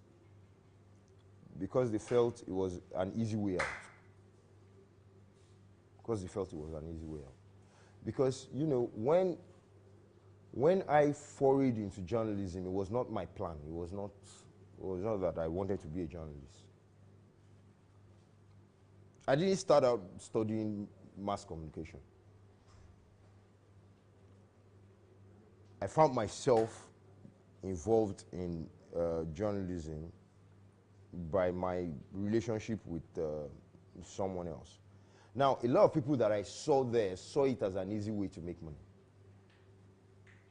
Because just to interview somebody, they will give some money, the qua thing. And now, you know, in most of those cases, what I discovered was a lot of those people who call themselves journalists as at those point in time on the field, those that were on the field, who were attending events and covering events and everything like that, a lot of them couldn't even write anything. Or whatever it was that they were going to write was not really, really newsworthy. They couldn't report. Now, that is, they came on the premise of reward. Now, along the line again, I came across the people who really had passion for the job. And I learned a very, very big lesson, that the best of journalists today were not career-driven. They were passion-driven. These are the passion for it. My immediate boss right now will always say, you must have a nose for news. You must have a nose for news. You must be able to smell news miles away. You know, these are the kind of people who really make journalism that realistic existence. People will bill you, people will just put money for let's do something. Just report this, just report that. People will just want to go. But there are people who would look into situations and turn it around. These are the beauties of journalism. And so, when you look at, yes, appreciation makes you, want to do more. The reality of journalism is, that's why today, a lot of people are preaching, you need to have multiple income. Journalism is likely not to put food on your table as much as, especially when you're growing. Having a family and everything like that, school fees is not going down and everything, and journalism is still not being paid. I'm sure the union and everything, they're still working on trying to get better welfare for journalists. Up till this point in time, we do not have a reasonable insurance scheme, and we're the fourth estate of the realm. We don't have a reasonable insurance scheme. So, yes, appreciation. For me, seeing my byline or seeing my write-up come up somewhere is more of, it makes me more elated than you giving me money. Oh yeah, if you give me money, I'll be happy. Who I be? Well, Dangote still they make money now. You see they hustle now. So, but then, you see, much more than that money I want to make, I think I want to see the impact of what I'm able to put out there. Much more than the monetary gain and everything. So if you call it appreciation, I do not argue that. It's appreciation anyway. But for me, personally, I want my report to make an impact. I also want to be appreciated, but I want my report to make an impact. Now, sitting down here, looking at it holistically, I want to see something. Someone will say, no, you wrote this, you wrote that. Yeah, that's it for me. That's it for me. Thank you very much. Yeah, you're welcome. You're welcome.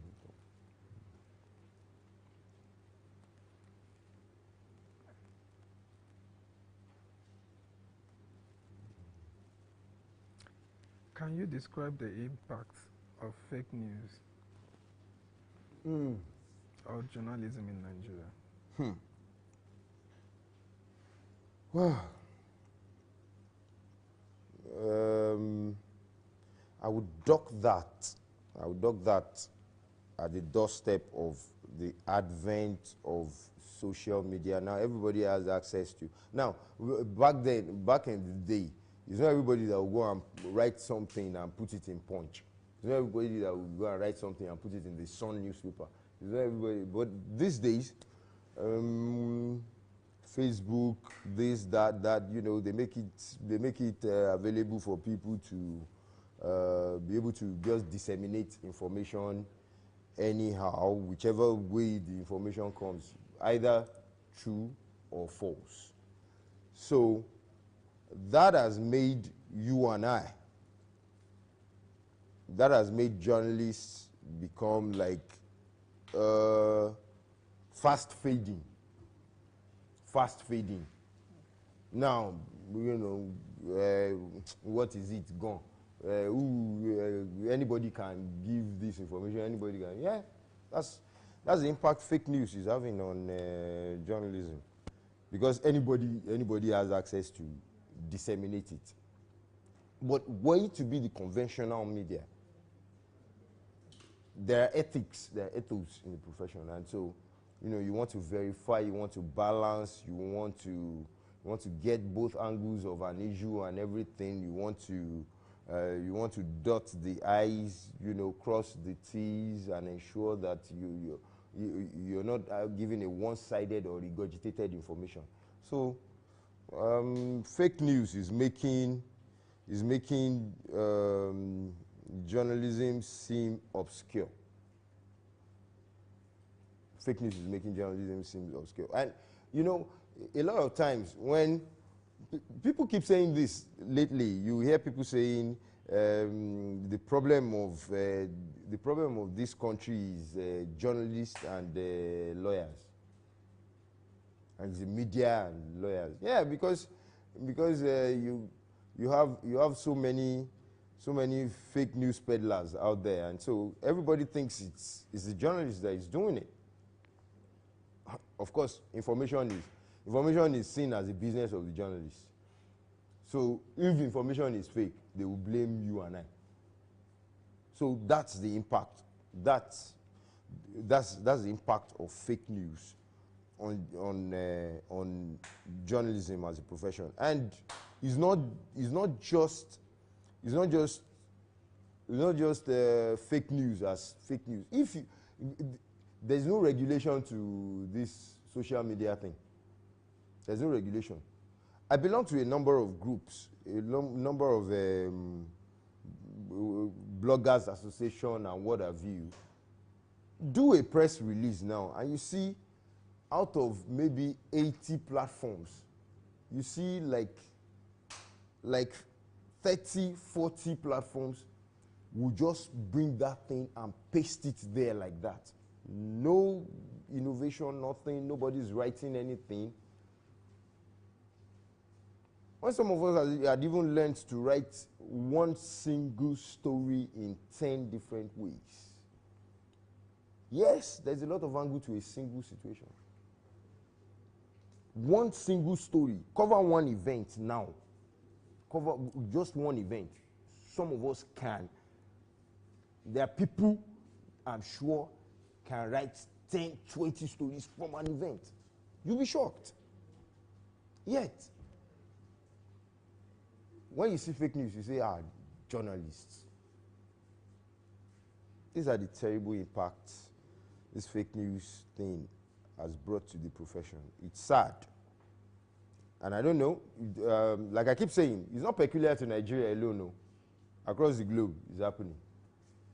It's happening. But I'm sure there are processes on to checkmate the excesses of some of those things.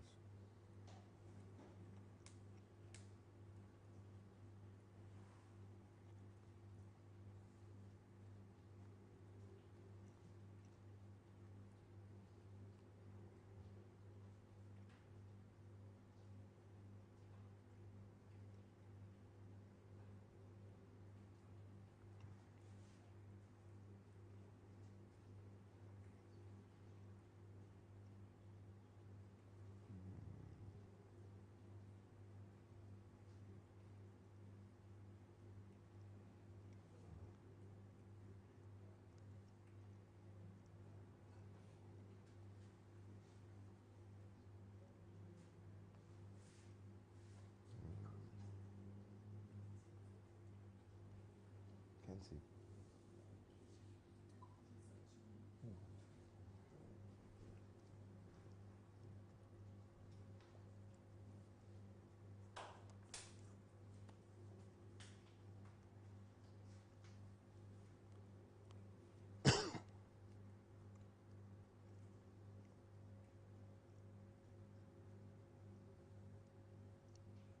So you being on this now, would one would you say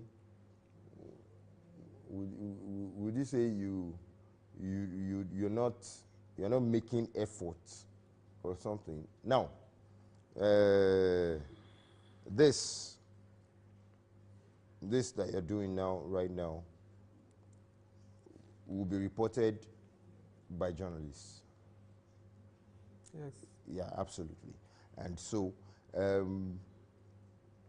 now, if someone goes ahead to say, for instance, that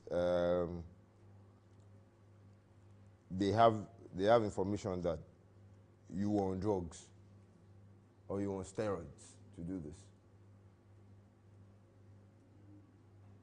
wouldn't it be said that it was still journalism that said it? You understand? So, you see, fake news is very available and obtainable. If someone goes ahead to say this is AI, we're here right now. They may say, no, it's AI. They used AI. The next thing you know, social media is sharing it. It's going everywhere. It's going everywhere. And it becomes news. It's debatable, but it goes out there first. Information is like egg. Once it drops, the rest is damage control. Talking about the issue of fake journalists, how do you know and identify one when you see them?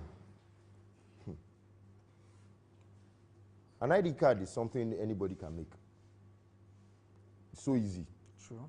Yeah. Anybody can make ID card. But then, a verifiable medium. These days that we have online has even made it more difficult.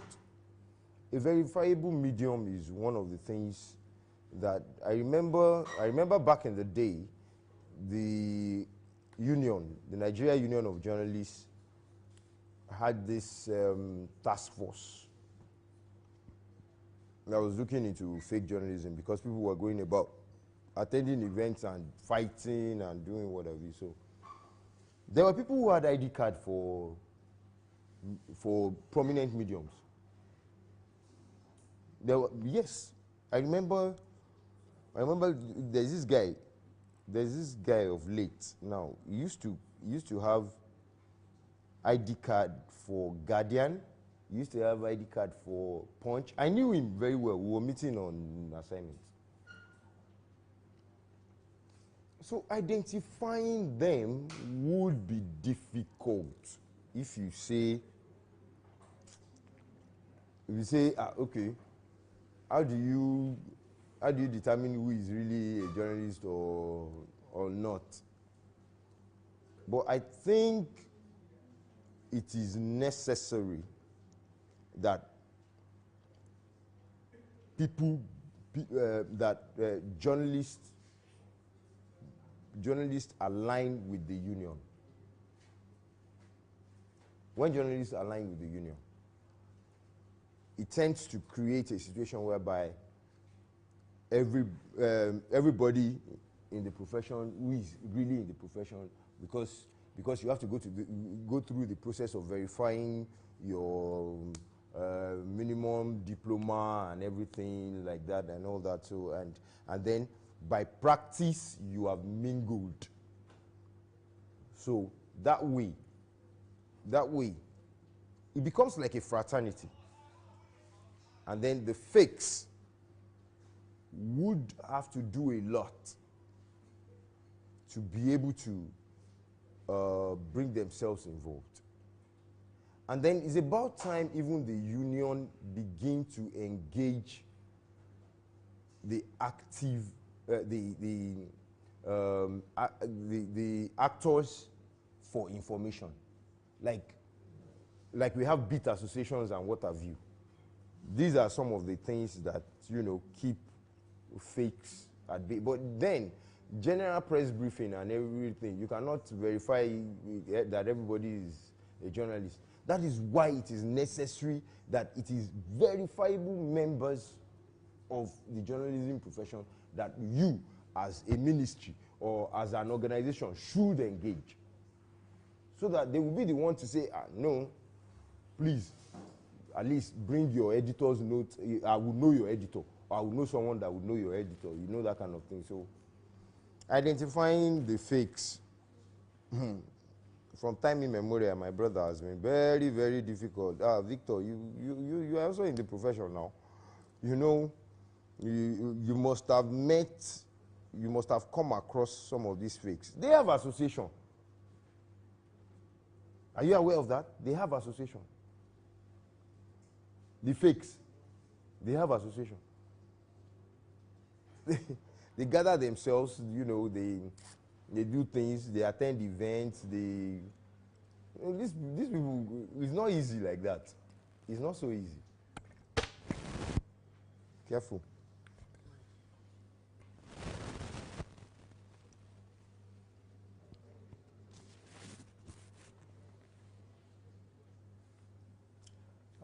Talking about fake journalists, I also want to talk about the welfare of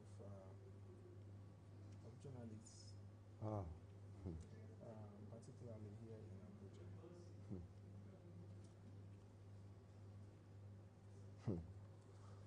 Victor, no cause trouble. What do you think? Okay, you too, you are laughing. Yes, what do you think about the welfare of our members? Victor, there is no welfare. No, let's be frank with ourselves. There is no welfare. There is no welfare. There really is no welfare.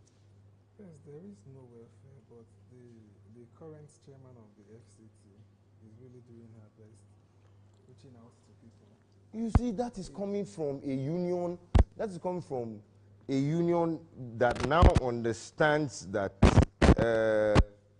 there's been, you know, that we need to engage ourselves and be happy on our own.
Okay, okay, okay, okay.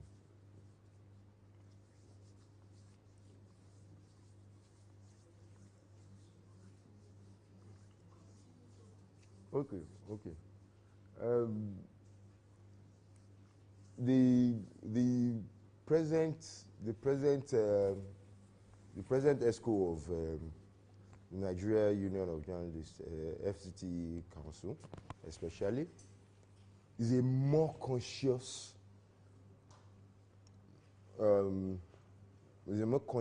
ESCO. I wouldn't say they've had the experience, but they have heard what it has been like. And so, if you cannot help yourself, you cannot expect it from outside. Up till now, one of the things that the union has not been able to achieve is remuneration. For engagement, there must be remuneration. If you employ me, I mean, of course, Victor, you agree with me that before now, they give you ID card and it says your meal ticket. A lot of people are still doing it now. Yeah. You see, these are the gray areas. These are the things. So when you talk about welfare, now you may not be able to blame the journalist that insists that, come, for this story you have to pay me. You may not be able to blame them. I think for all my years in journalism, this is the first time with this Grace CK ESCO, this is the first time that I am actually seeing a participatory engagement. That is, since this administration started back in January, I think, we see people have had free health care, people have had training, free eye surgery, and everything. There was a time they said we should bring money. Everybody should start bringing money. That there is a journalist village or something. That issue became another issue entirely. Died a natural death. Apart from sitting down drinking beer, this is the first time something positive is. For the first time in my entire career, there was a congress that people were given royalties. Participants were given honorarium. Now that for me was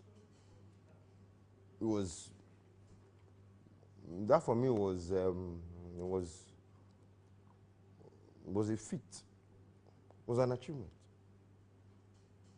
was a milestone.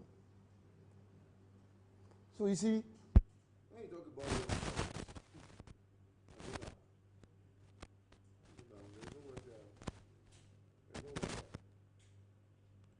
no welfare except what you create.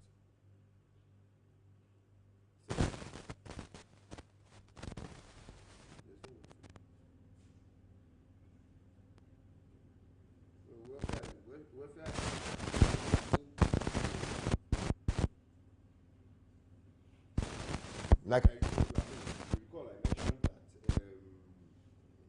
up till now, we don't, with all the risks involved, there's no insurance. Talking about the issue of insurance, do you think the union should provide insurance? The union does not have the capacity to provide insurance. Insurance should be a personal thing. You see, again,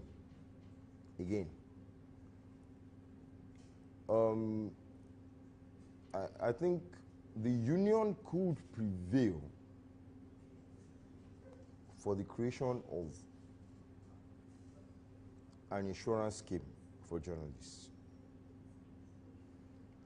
At the level of the civil service, they have NHIS. A lot of other people have personal NHIS. I think NHIS is obtainable based on, we can personally obtain NHIS.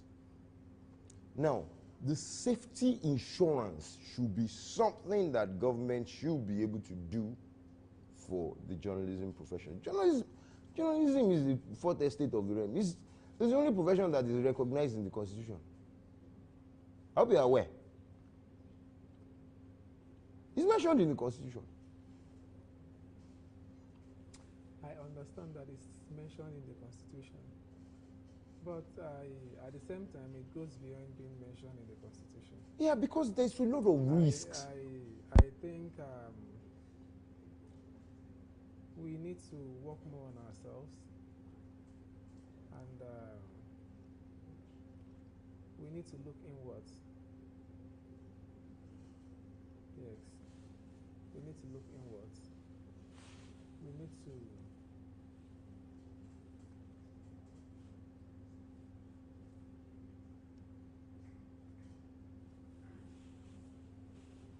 to start creating laws that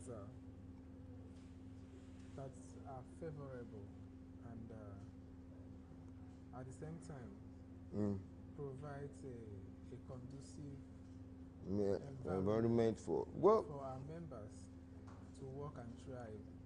Well, Victor, we cannot, no matter how much the union will try, you cannot create that situation that is very, very conducive for journalism.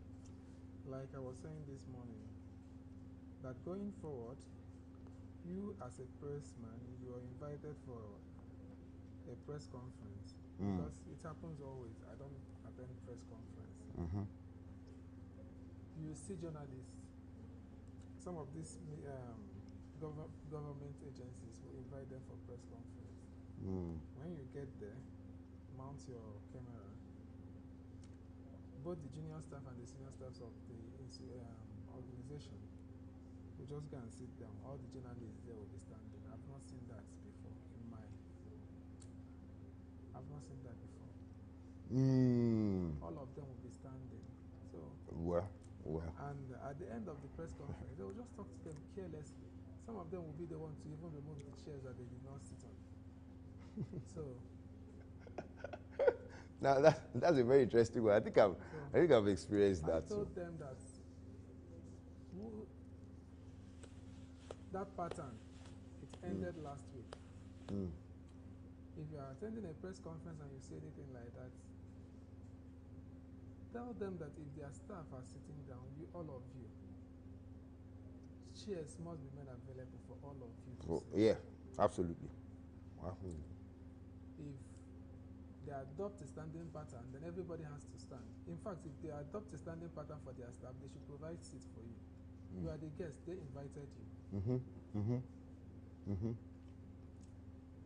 Sometimes if you don't tell people that you know your rights, everybody will think you're a fool. Who are the people in the public relations department in most of these agencies? Are they practicing journalists? Are they practiced journalists? These are some of the things. These are the areas the union can come in. Okay, no, okay, I take exception to what Nupeng and Pengerson is doing right now. I think, they are being excessive and all that. But that is a strong union. That is a strong union. Now, in our own profession, oh, sorry.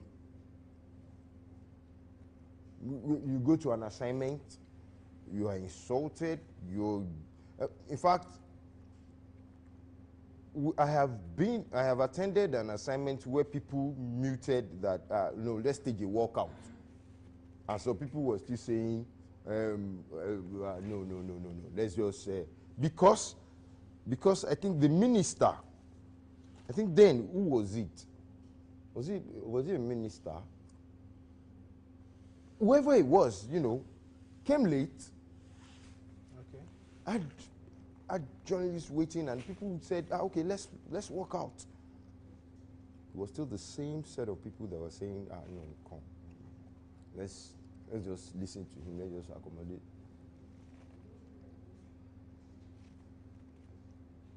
I remember during Obasanjo when Remi Oyo had to start begging. Had to start begging, running around to talk to everybody at the villa that please, let's not report it, let's not this, let's not that, let's not that.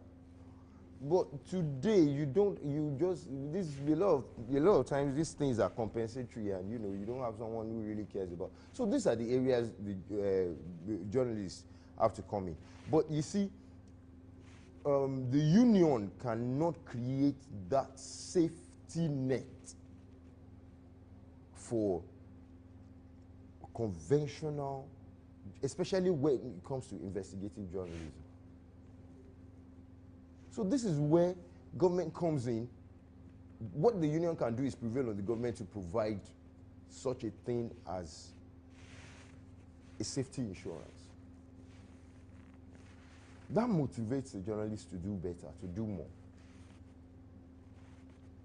But you see, when it comes to being treated as a human being, okay, at this time we were talking about molestation and harassment and what have you. Before you know, police go don't drag your shirt, go don't drag you anyhow, go don't do anyhow with you.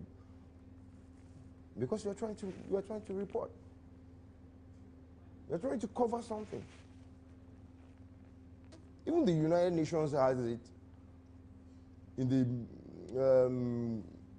a lot of the creeds, available for the rules of engagement in war situations. When you see the bib of a journalist, you avoid them. Of course, they can be abused, but yet it can count against you.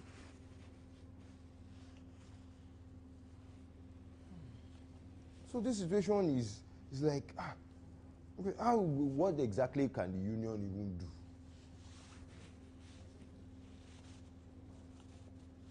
There are limitations. Really, there are. You must insist that, okay, whoever is going to handle your media must be someone who is savvy, who understands what is required. Because they just see journalists as beggars. What do you want to eat, sir? What would you like to eat? What I would like to do? I said, what would you like to eat? No, it's too late. I'm too old to start eating late at night. It's not too late, though. It's too late, though. What's the time? By 7 p.m., I usually do not eat direct meals. Maybe I may go for something light, maybe Indomie or something, but yeah, my limit is usually maybe by 10. Oh, this is 2:10 a.m.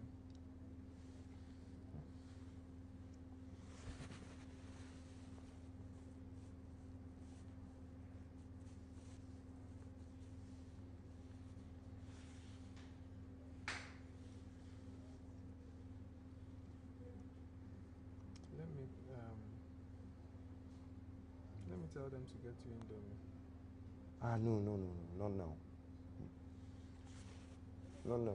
I won't. I'll drink water once I'm done. Don't worry about me, Victor. I'm fine. I'm here to ensure this works. Okay, I'm good. I want to go back to my work this morning.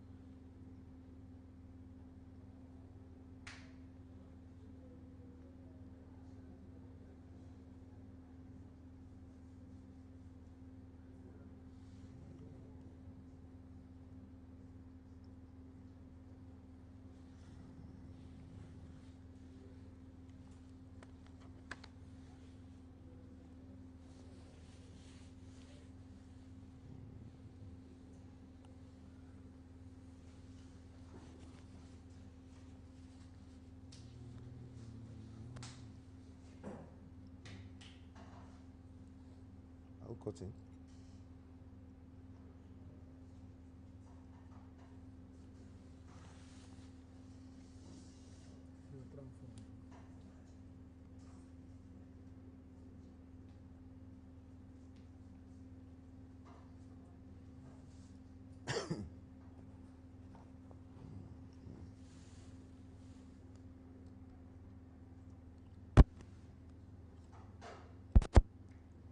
And you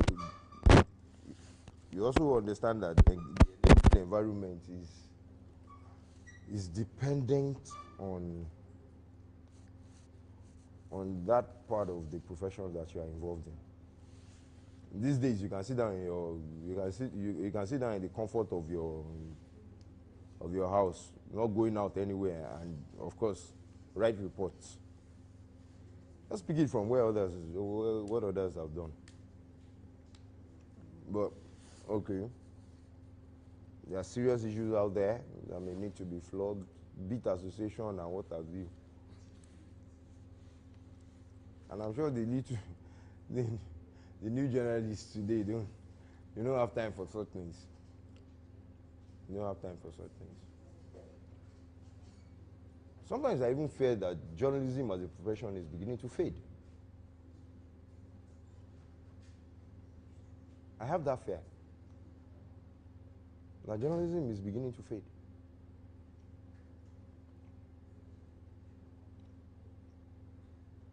Because you don't need to be there, you don't need to call anybody you just need to see what someone has reported and then you write.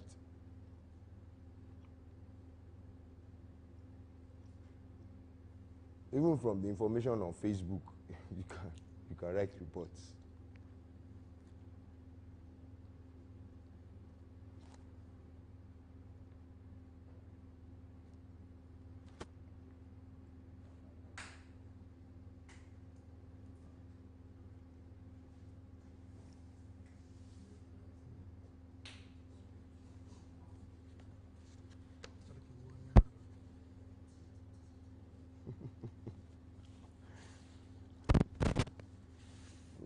I'm glad you have people around you that are trying to make things work.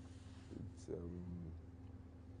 it's over pushing it is what I don't want. No. The point is ensuring that it works. How you go about it really may not matter, but ensuring that it works. That's the role of everybody, ensuring that it works. You're putting more effort than anybody. You need all the support you can get.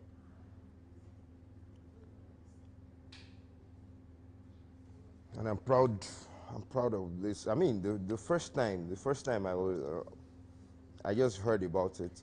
I really wasn't part of it, and on this one, even before the event, I think I did a few reports on it, and I'm glad it's going on.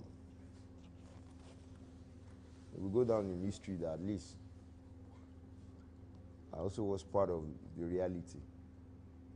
It's not been easy. A lot happened to me in the last 3 or 4 hours.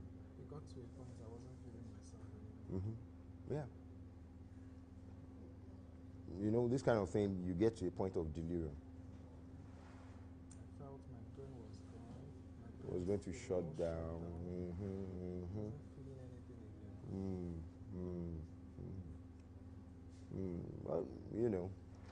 Well, that's why those are the realities of the engagement. It's what comes with being involved. It's what comes with being involved. Okay, let me share this with you. I had an argument with a set of people, random group of people, and they were talking about this. Okay, they talked about Hilda Baci. So I mentioned this, that this was going to happen. And, they said to me that you can imagine some children out there are busy, building drones and something and all that. And I said, hey, Hilda Baci, that's her profession. That's what she does. She's a chef. So she's making an impact. You see, one of the biggest problems we have as Nigerians is ourselves. Ourselves. We sell ourselves short of who we are. I wish you could experience where a white man is honestly describing Nigerians. I've experienced the military saying that they've not, I experienced Marine trainers saying that they've not seen a more resilient people like Nigerians. But we will go out there and we will sell ourselves short of the reality of who we are. Go abroad, you will never hear those Hausa people, those Igbo people did this. You say, those Nigerians. That's what they will say. But now me and you go say, na Igbo. Say, na Igbo boys, they do it. You see, we create our own division. We do not celebrate ourselves. I remember this program. I don't know if you are aware of it. With Frank Weke Jr. There was this program for that was talking about appreciating who we are, that brought up the issue of Philip Emeagwali, the likes of Wole Soyinka and co and all that. You know that at that event, at that same event, one of our senior colleagues generated a controversy. I remember Frank Weke Jr. is passionate when he's talking. As minister, he's passionate. I remember when he was talking, he said something about Wole Soyinka winning the Nobel Prize and all that. Right there at that event, someone asked him, Honorable Minister, sir, was Wole Soyinka not a cultist? Victor. Right there at an event that was talking about celebrating ourselves, selling ourselves to the world as better than they see us. Someone, anyway, a journalist, I remember vividly who that was. He came up and he said, was Wole Soyinka not a cultist? Now, Frank Weke Jr., being a passionate person, was like, yes, they said. The headline the following day, guess what it was, Victor? The headline the following day was, Wole Soyinka, a cultist, Frank Weke Jr. says. That is the people we are. We enjoy our own pains. We give ourselves this negativity. We thrive more in the negative energy. Okay, look at Ken Badenoch doing all of that to us out there. Interestingly, the Prime Minister of the same place is an Indian. My brother, we're better than Indians. We're a whole lot better than Indians. It's because we have not been able to harness what we have. But this guy doesn't go out there to. This guy doesn't go out there to tell the negative stories of where he's from. There's no place in the world that doesn't have its negative parts. Some of the worst ghettos in the world is not in Nigeria.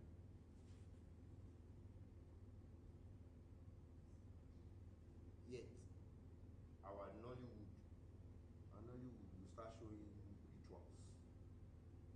That's what we sell. Bollywood sells love. Someone is always falling in love. Nigeria is always doing juju money. These are the unfortunate things about us. No, I had this argument very recently. In fact, probably going to engage them again to say, okay, I was on that program. I was part of it.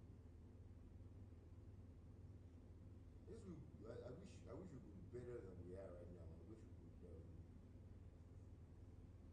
I wish, and it keeps going on and on. We keep recycling the same kind of thing because it has become our modus operandi. It has become our modus operandi. So trust me, I would understand what you have been through in the last few days when you started this. But let me assure you, it's laudable. You're putting the extra to the ordinary. So you should be proud of it. Even if no one else is. I'm fine. You should be proud of it. You should be proud of it. And my people say, as you, the name where you give your dog, then they will follow you color.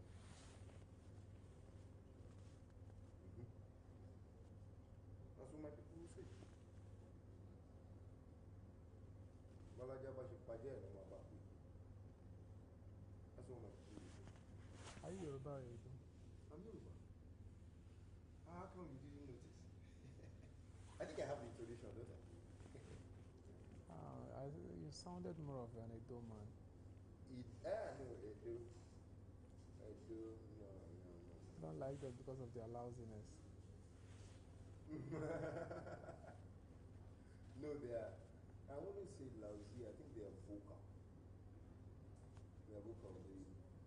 They can be violently expressive.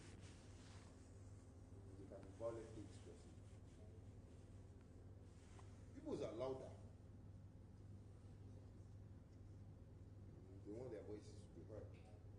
So, People's are usually louder.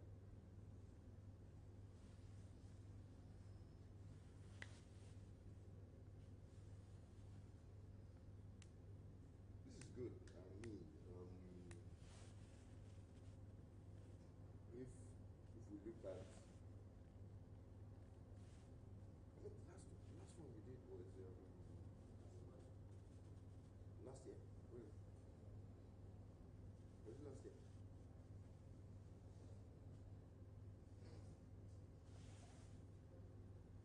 Was it last year or 2 years ago? what? The last one we did. This year? Oh, it's still this year? Yes. Oh, really? In April. Oh, really? Yes. That's good. That's good. Wish you all the best. Thank you, sir.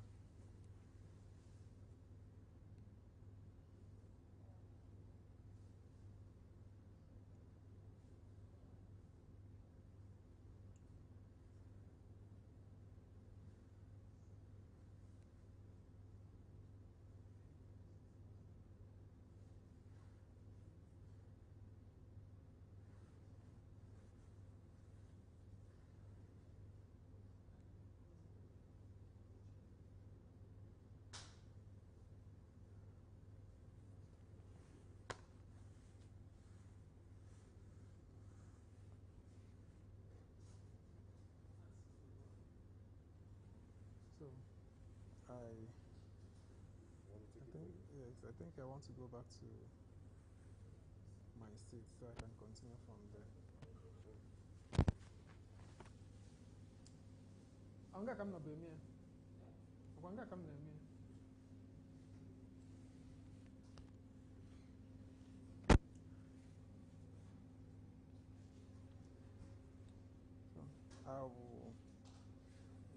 I want to have a very serious conversation with you. A conversation that is going to be very, it's going to be an interview, but it's going to be very engaging because what I'm doing it actually has conditions.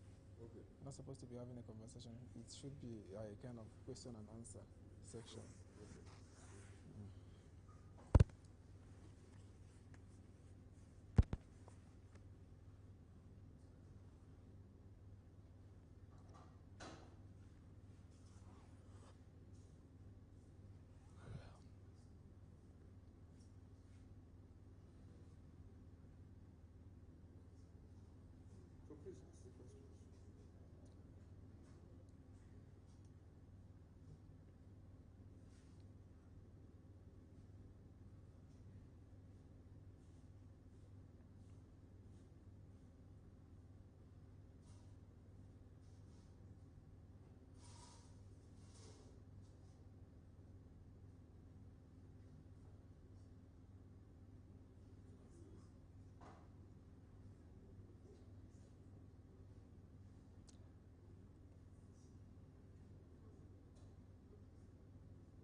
How do you think Nigerian government can improve its response to pressing issues?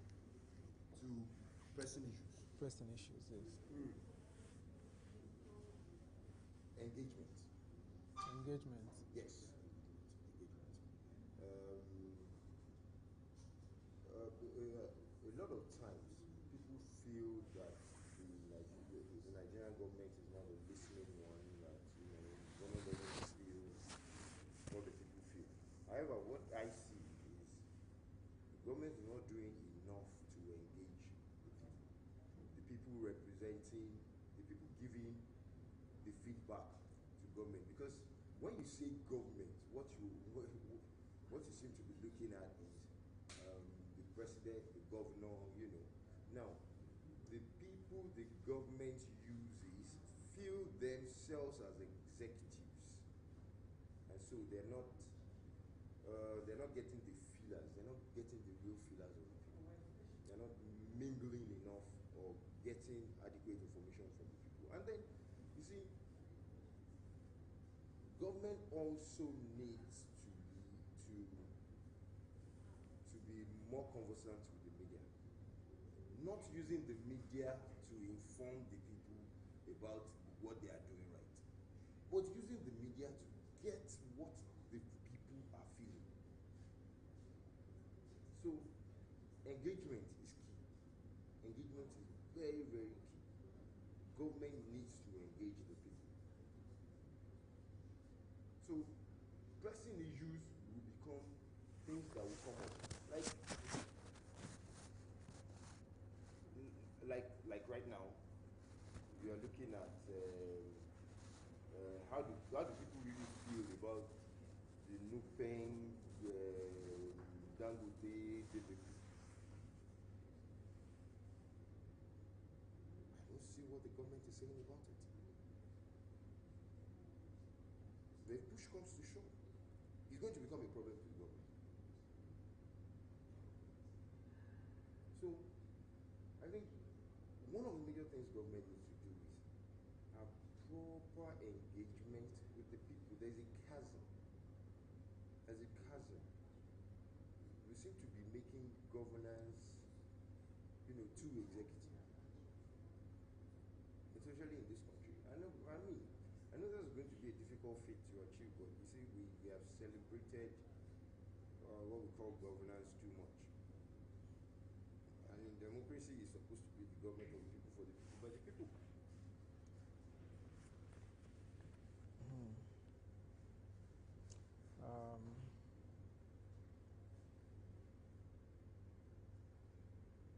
Talking about democracy and the recent happenings.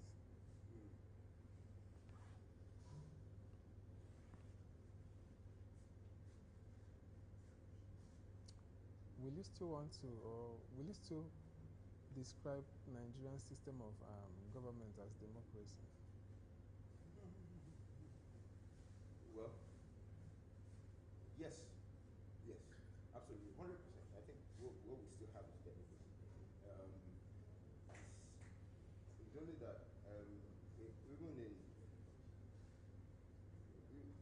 in democracy, there have been times when government has capitulated to the wills of the people. Yeah, since the inception of this particular democracy. The Goodluck Jonathan administration did it. I think the Tinubu administration too has also done something. Now, see, democracy is an evolving phenomenon, and so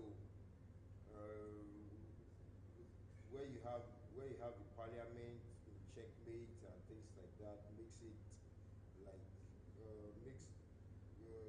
creates a situation whereby you can ensure that the particular government is not abusing its power and all that, the executive. But yes, if I understand where you're coming from, really, that at the moment the executive has too much powers as it is, but that doesn't change the fact that it's still a democracy. It is still a democracy.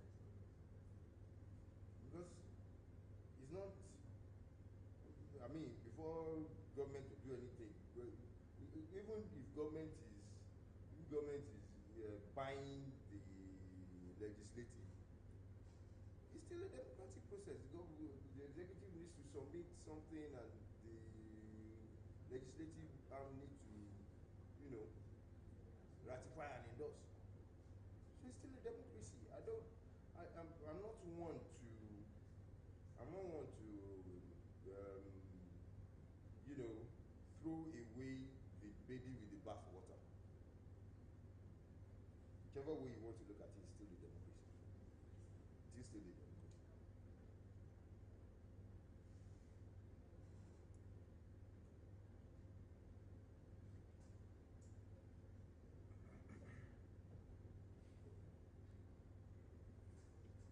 Of course, it's still a democracy.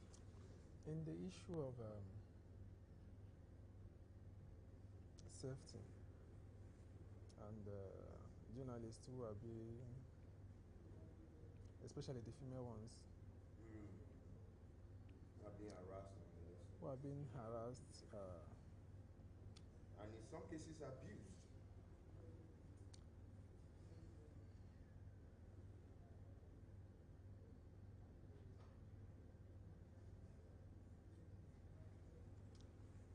what will you say in that regard, sir?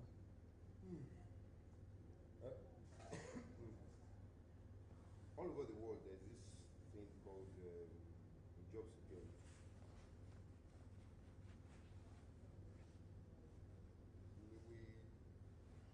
Especially when it comes to the female journalists, I believe they are vulnerable. They are vulnerable. You send the female journalist to the politician and all that, he wants to take advantage of that, maybe offering incentives and all that. It depends on the female journalist. Now, for male journalists, I think one, there must be sensitization, proper sensitization. There must be synergy. There must be synergy. Especially with the law enforcement agencies. We must synergize. Okay, guys, we work together. Okay, these are the limits you want to set. These are the limits we have. And then, everybody knows that. Okay. If I cross this boundary, I know I've crossed this boundary. But even at that, public harassment is wrong, especially for journalists. We are guys that are doing a lot to, serving the public. They're not supposed to be harassed. Not in any way. And then, now, let's be fair. In all fairness, when you as a journalist, you're taking advantage of the fact that you have the capacity to inform. You're doing libel or blackmailing somebody. Like you said, these are things that will set the tone for how journalists are being treated. These are really the things. So there must be synergy, and there must be sensitization. We must call ourselves together to say, okay, this is how we work, and then this is how you should treat us. People should be informed. How many times do we have media pally with security agencies? I'm sure this administration is the kind of administration that will look into things like that.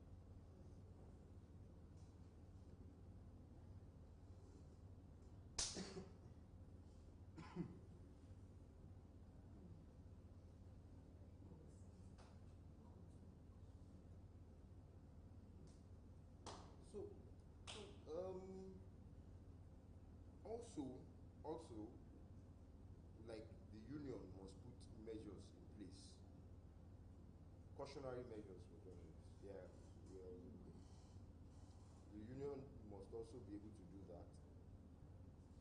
Must has come up with disciplinary procedures for field engagement and what have you, and you know how you conduct yourself in the field of play. The union must also be able to come up with that. It's okay.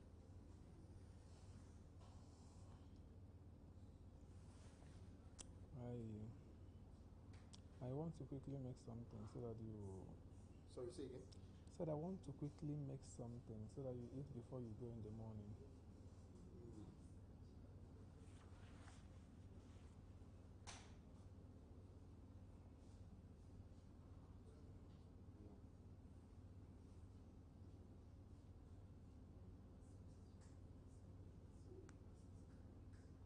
So, in a situation where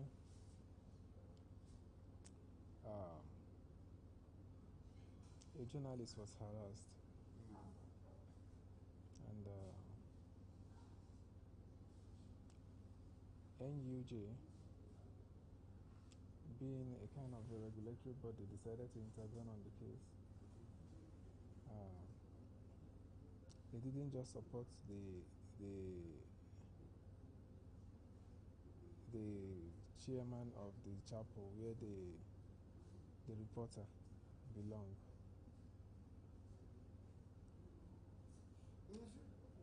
In a situation where a journalist is harassed, the union, like the union had been doing, of course, immediately gets involved, you know, first and foremost tries to find out what the situation is, you know, reach out to the appropriate channels to see how, and in cases where it is unwarranted harassment, of course, yes, you seek redress.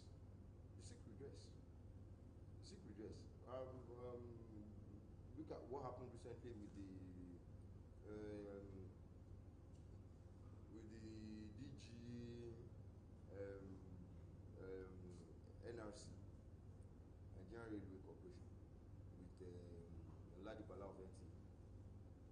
I mean, you know, yes, that is the media came out as a force. The media, as at that point in time for me, came out as a force and challenged the injustice. The media challenged the injustice, and it was redressed. Now, you see that all the time, now, the NRC is putting the media first in everything. Yes, even the lady in question said anything that has to do with media, press reviews that they are sending out from the organization comes to her first. As a matter of fact, the director sends it to her first before he sends it out.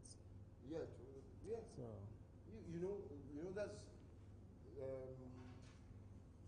a media that is responsible. The media came out there with a lot of force about that issue. And if care was not taken, the guy could have lost his job. He could have lost his job.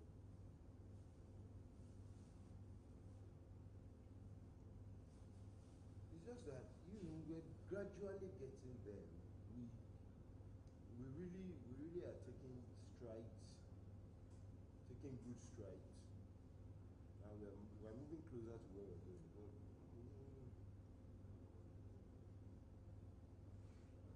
But we must ensure that journalists are also properly behaved in everything we do. Must conduct yourself. Don't think because you're a journalist you can go and shout down somebody and all that. We really need to do a lot of sensitization for our own self,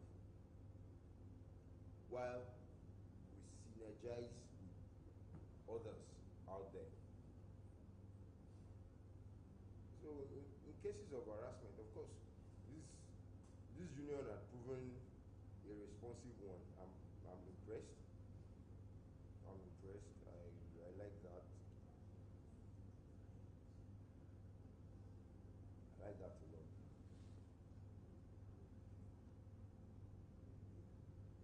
And Victor, you agree with me, especially on the NRC thing, that, you know, we really had a massive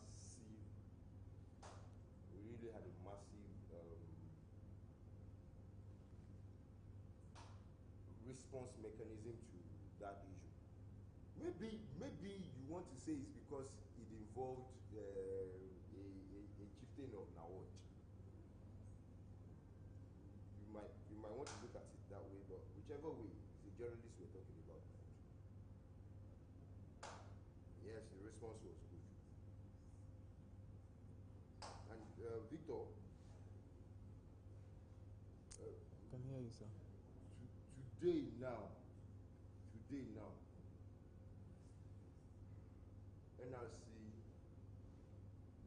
NRC has become a lot more popular because of that particular incident.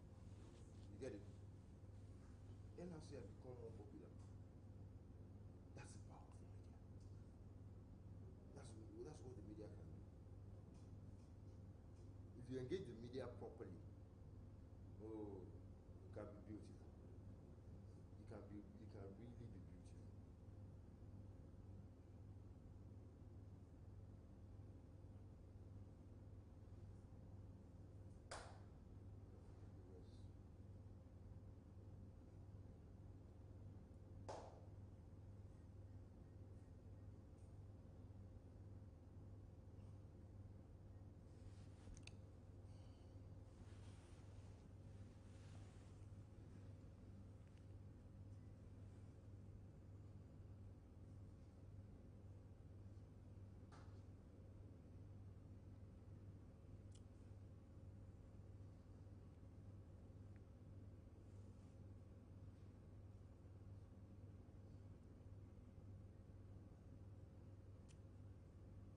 Nobody here actually, they're just busy clapping. They don't even know what I went through. Nobody is not even to feel what you're feeling, really.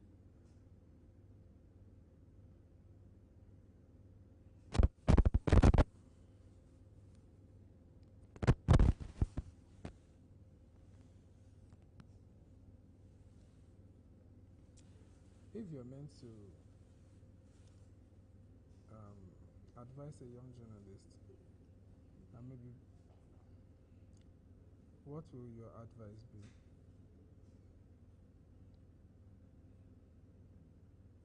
Be sure of what you're doing. Be sure. Be determined, be dedicated. Have a focus. Know what you want to achieve. That's what it is.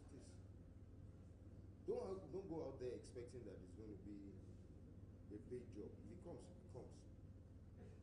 Have multiple sources of income.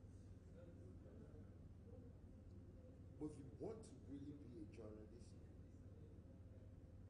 be dedicated to doing it right. And then you must be mentored. You must be mentored.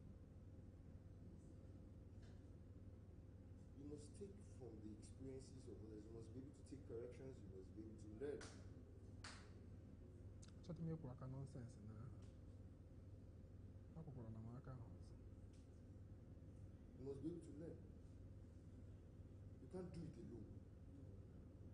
You must adopt mentorship. If you choose to be a journalist, journalism can be a part-time job. And you can still excel at it. But know what you're doing. Be dedicated. Be determined. And be ready to learn.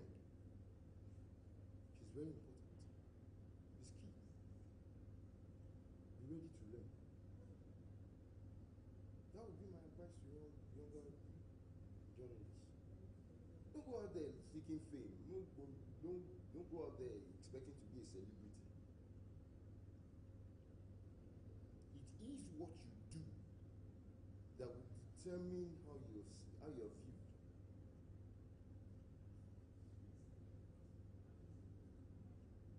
It is only when you have, like I said earlier, it's a hands-on kind of job. It's hands-on. You don't have it, you don't have it. There are no two ways about it. If you do not have it, you do not have it.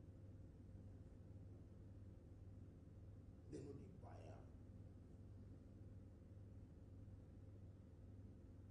They know the buyer at all. You earn it. You must be able to conceptualize, visualize, and execute.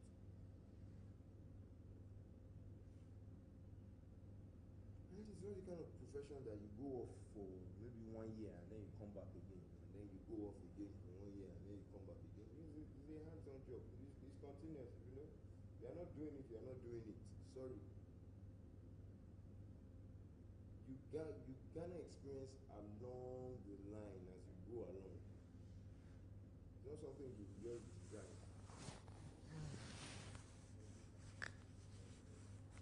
Let me see what I can do. I don't have much time.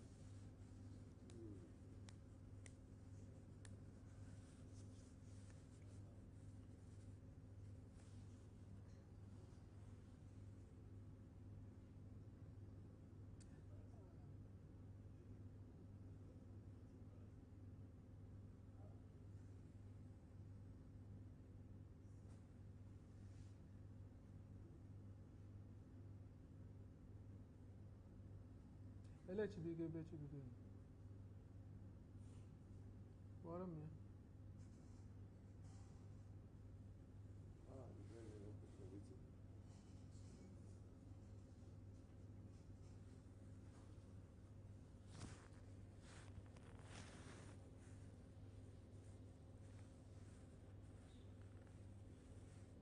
So, I'd say thank you so much for this opportunity. Glad I was part of it. Thank you, sir. Thank you very much for coming. You know, I look forward to the success of it. All right, thank you, sir. Thank you so much. It's my pleasure being with you. Same here. Thank you so much.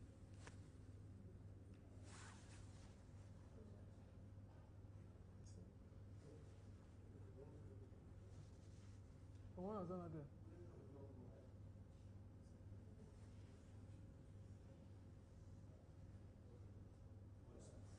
Mr. Gilbert, how you doing?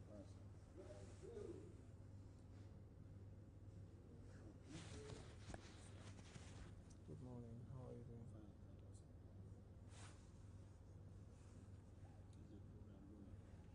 The program is going well. I will start with you, but I want to discuss something with my cousin then.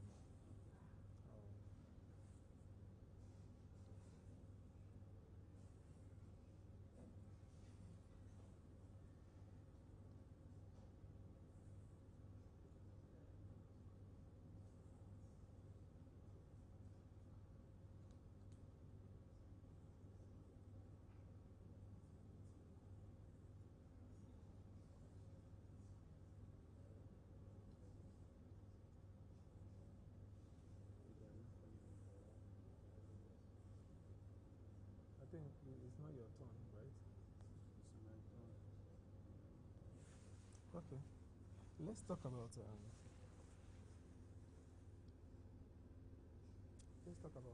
life. Or let's talk about leadership. And let's use Nigeria as a case study.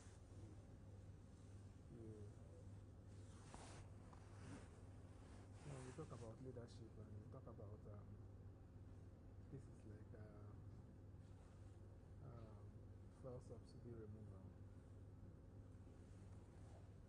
You don't have a large family anyway. Yes. But how has the effect of fuel subsidy been in your life? Fuel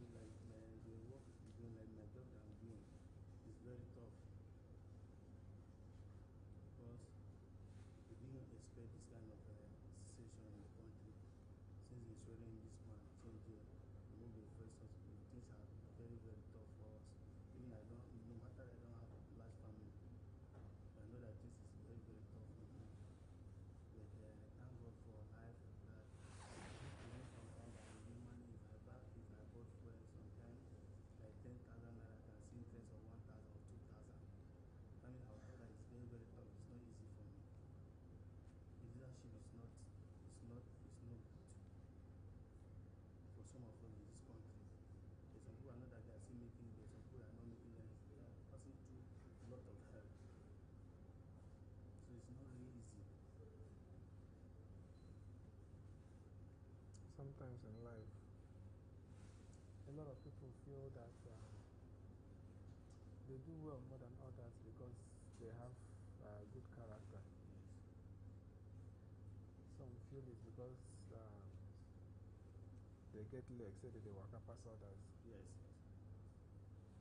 But some of them don't know that God chooses to show mercy to who He wants to show mercy at that particular time.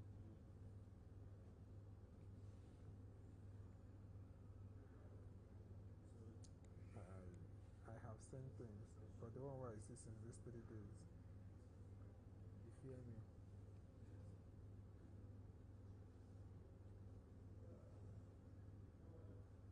Because even no matter, and I just went to buy fuel and some fuel attendants, pump attendants, they were doing somewhere to us. One man was hoping that they must shut down this position. I mean, that they allow somebody to enter and leave the rest that should not enter, all those things. So it's a difficult thing in the country. And we didn't expect this kind of thing that is happening in the country. So most of the thing that is those things that cause a war in the country. Because in this way, I don't want this cause problem and you see Allah will come. So the country is not giving us joy. We are passing through a lot of hell in this country.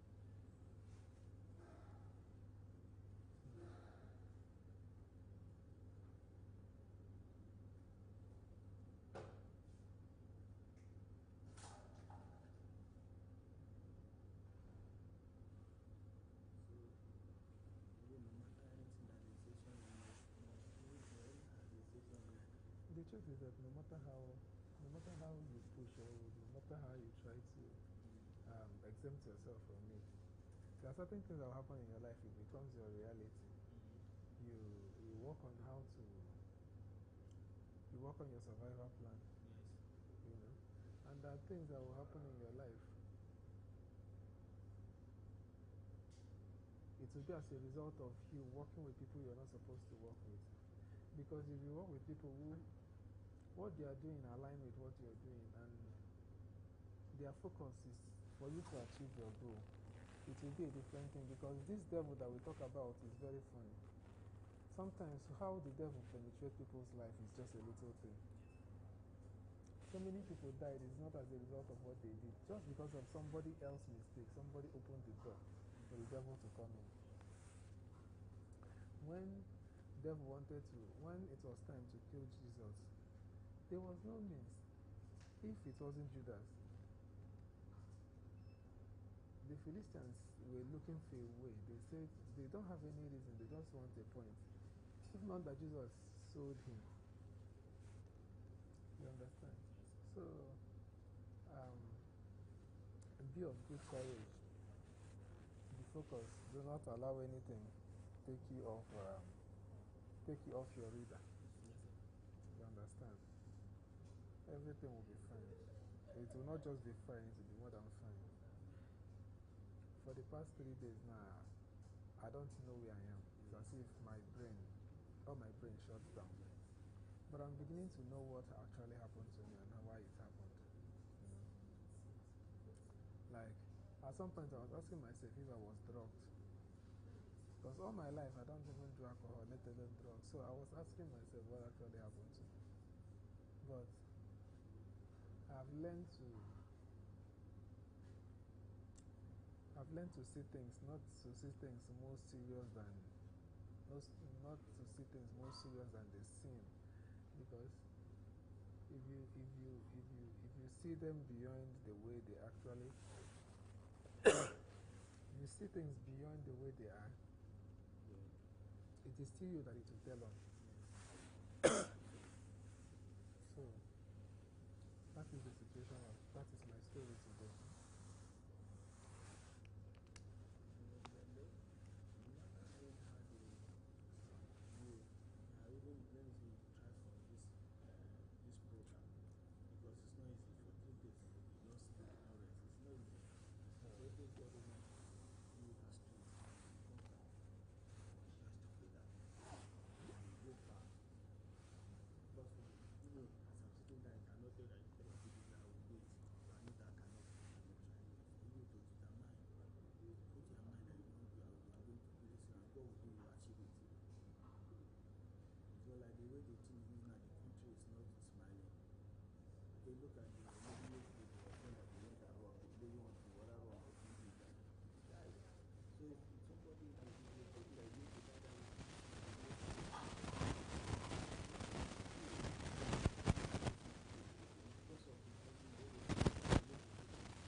Inside that campaign now, not in my own side. Yes. See, they work for that also. That's what they say. That's what they say. It gets to that point in your life where you learn to achieve, you learn to accept things when they happen.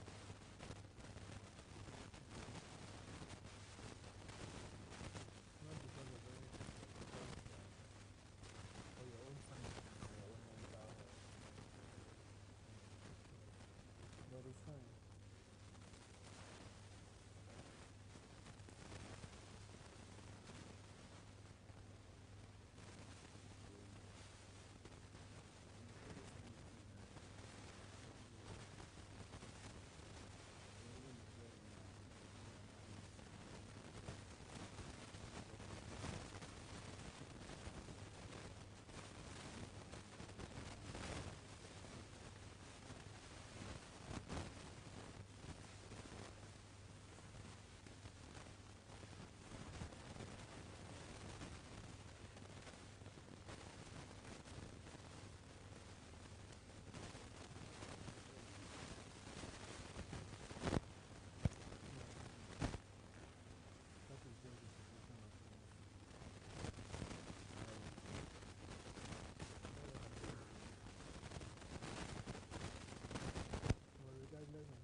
What we do will be.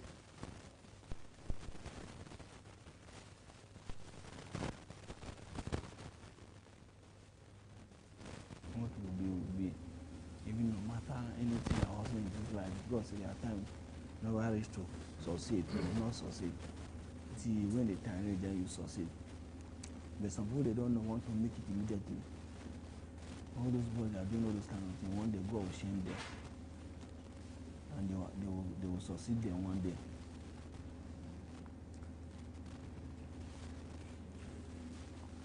So I hope you are very strong. Thank God.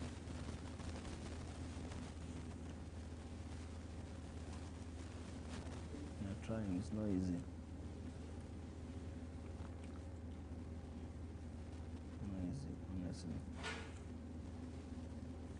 So how is your own work? The work is good. Okay. It's going well.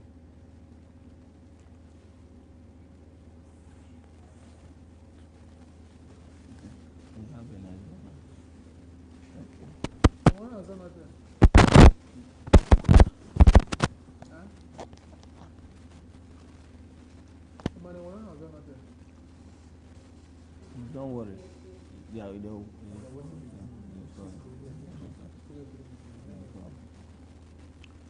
I'm going to call it for you. You call it for So all those things, so they are going to call it for you. You know, one thing about life is that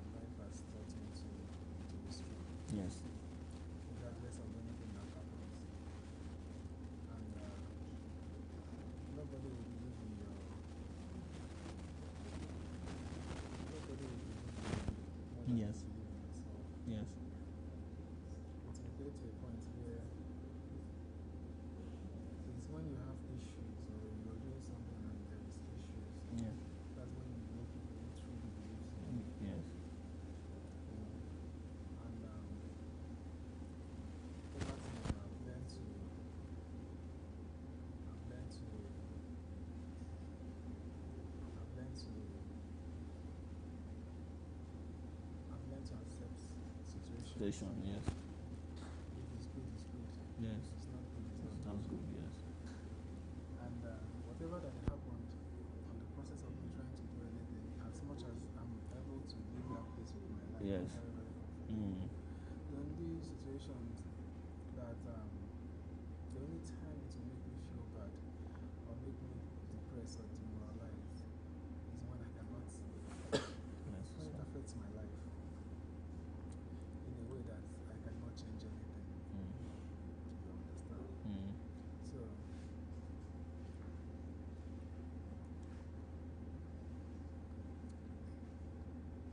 the recent happening in your life, how has it affected you?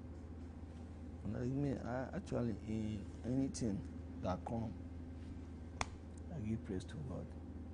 I don't. Talking about the issue of the subsidy. The subsidy, that's what I'm saying now, that no matter any hard difficulty come, we always thank God for everything. We conquer. Even if I can even, the first subsidy, no matter any hard decision, is make us hard us in the country. Thank God that anything that we see, we manage to feed family. We thank God for everything. We don't have anything to say. Even if we say something that they should do something that will help us, they will not do it, so we cannot keep them. So we thank God for everything. So we manage our life, keep our life going smoothly. Because God is involved, so we don't have anything to say. So I thank God that I'm seeing something to feed my family, to help other people. Anybody that come for help, I help the person. If I'm opportunity, I help. So we know that one day things will be okay, things will be fine. Just because for the way you are talking, because for friends or for some people that the way they are doing, if you follow them, you will go and fall inside the pit and they will be laughing at you. Like me, I will not lie for you. You are sitting down, you are a very good person. You are a very good man. No matter anything, even your generation, your children, they will come, they will know. So yes, I'm telling you. No, I'm telling you, because it's because I'm not, because I've worked with you for like almost a year and like close to a year to 2 years now. I know the kind of person you are. My brother, one thing about life is that sometimes the more people you allow into your life, see this life. Yes. It's better you work with one person and get results than you work with thousands of people and you don't get results. The more people you let into your life, the more problem you create for yourself. I'm telling you, without a doubt. Because for me, I've worked with you, I know the kind of person you are. The more people you let into your life, the more problem you create for yourself. But whatever happens, as long as I have my life, I'm very, very okay. Yes. The best you can talk. You can say whatever you want to say. You say it behind my back. You can't say it in my presence. Yes. That's just the simple truth. You know, I have been through a whole lot. Nobody understands your side except you. So it's not a do or die affair. Yeah. That's all I can say. As for the marathon. Yes. I don't want to stress myself. I don't want to push beyond that again. I'm done. No, don't worry. It's some few minutes now you will be done now. So I've already, thank God I've already The The marathon don't spoil already. How is this why? It don't spoil already. Why? It don't spoil. Why? Do you want to go and sleep or what? No, the thing don't spoil. Huh? Or unless you have to submit what we did before and leave completing it. The thing don't spoil. No, I don't understand. How is this spoil? Let me know. Because me, I don't understand what this. I was blanked for a very long time. Okay. And nobody was happening to me. I was blank for a very long time. For hours, it's as if my brain went out. I wasn't feeling anything. I wasn't remembering anything. I didn't even remember my name. Sorry. That is why when certain things happen, surround yourself with people who can pray for you, even if it's in the name of God the Father. Father, yes, also. It's enough, but a lot of people don't know that certain things are not ordinary. So, Then do you know that no matter anything, it's God that owns their life. It's God that asks you to start, and you start it and you stop it self. You will start it selfishly. So starting it and stopping it without getting results. you will get. Me, I say, we will pray. You will get. No matter anything, you will get. No, Allah. Yes. I want to go and ask the girl what happened and where they stopped. Let them wait. Now let them. Ngozi? Let them come. Be aside there. Cable no pose.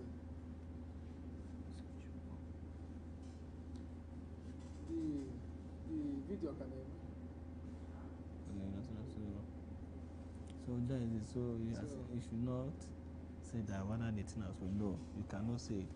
Don't worry, it's God that is going to do everything. As you start, I will edit safely. You understand? So all those things of friends you are talking about, I told you what happened to my mother. About she went to go and help her friend to pay cassava. I want to do Gary to his children in Abuja. I went to put something, poison inside food for my mother. I told you now, so friends, if you want to talk about a friend, you get how you work with them. You know how you then, even some of them, you know their lifestyle, you know how you adjust. Even they come for help, if you have it, you give them. If you don't have, you tell them that you don't have. And you know how you are going to play with them. He said that if you want to, our people say one part of that, if you want to eat food with the devil, you use long spoon to eat with them. So friends, if you are talking about friends, they want friends that you see them, they would like if you are, when you are rich, house money, you call them and let's go and eat, let us go and drink, all those things. That time that you'll be their friend, but if you have any problem, you don't see anybody around you. One of my friends is facing it today. You don't have anything again, nobody care about him, all those things. From there now you know God. You go to church, you do program, you know that God is somebody that no matter anything you do, if you go and kneel down and pray or call his name, he will help you, he will rise you. Yes, if you put anything like Oboni or Juju, he will not help you. Juju will make you suffer and then go see arise you, see give you everything that you want. So now he's facing it now, nobody is calling him again. In that time, he has money, he has car, you call it how far away he dey, or boy, they come on now, go drink and bed. You don't have anything again, nobody know him again. Now his children, he cannot afford school fee for his children. He cannot come to come and pay them their school fee or carry them to school again. Now he's passing through difficulty now.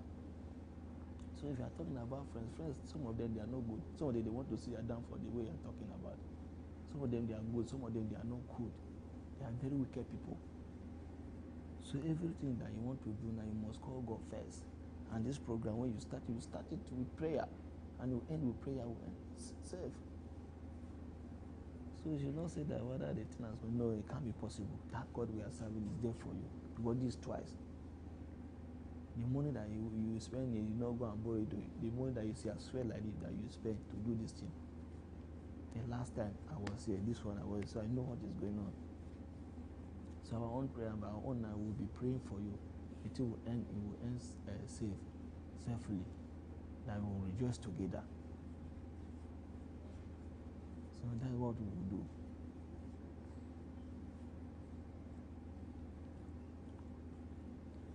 So the situation of our country now, the place is stopped. That's why I see all these boys, they are robbing, collecting people money, collecting people phone, use people ATM, withdraw money from their account, all those things. So the country is not giving us joy, but we are managing because this is where we are coming from.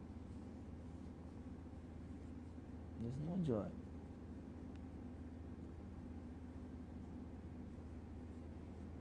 So it's not easy. I know that anyhow things will be better. As they say, with God, all things are possible. So no matter anything, God will help us. Yeah, I believe that in all that you do, you submit to God. Mm. In all that you do, submit to God. And you see, I told you one day that in this our country now, our leader, they are not doing good things for us. They are good things they are doing is for their family. You see somebody who graduate from school like for 5 years, 10 years, 11, 20 something years, they will not have a good job. The work that they gave us now, we as a youth in Nigeria now, is to do PS, to do dispatcher rider, to do Uber, to do security. But their children, they will go and keep them in abroad. When they finish their school, their master, their everything, they will come now, give them a good job, they will stay. But you here, you don't have anything, you just go and do PS, do dispatcher rider, do all those things, which is not good. Our leader, they are not helping us. They are not helping us. If they have any good job now, they are giving it to their family. If they have any wrong one that they know that the job is not good, and they will go and look for somebody, look for area boss in their village to come and say, I'll give you a job. So the country is not giving us a job, but we are just managing because this is where we are coming from. So that is it.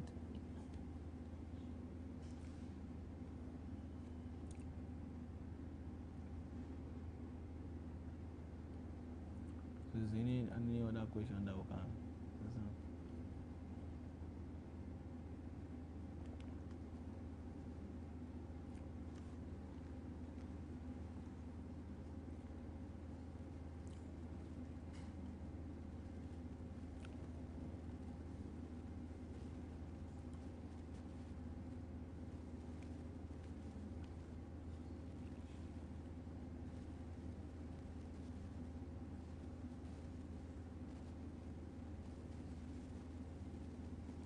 God will help us to do everything for us. Everything that we are doing in this life, God first. And will do everything for us. Because anybody that is living in this life without God, you are finished. So God, everything you are doing first is God. You must call God first.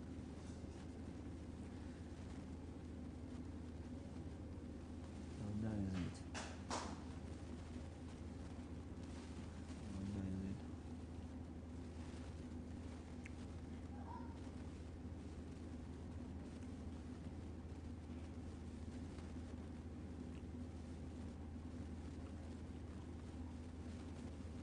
So any other question again?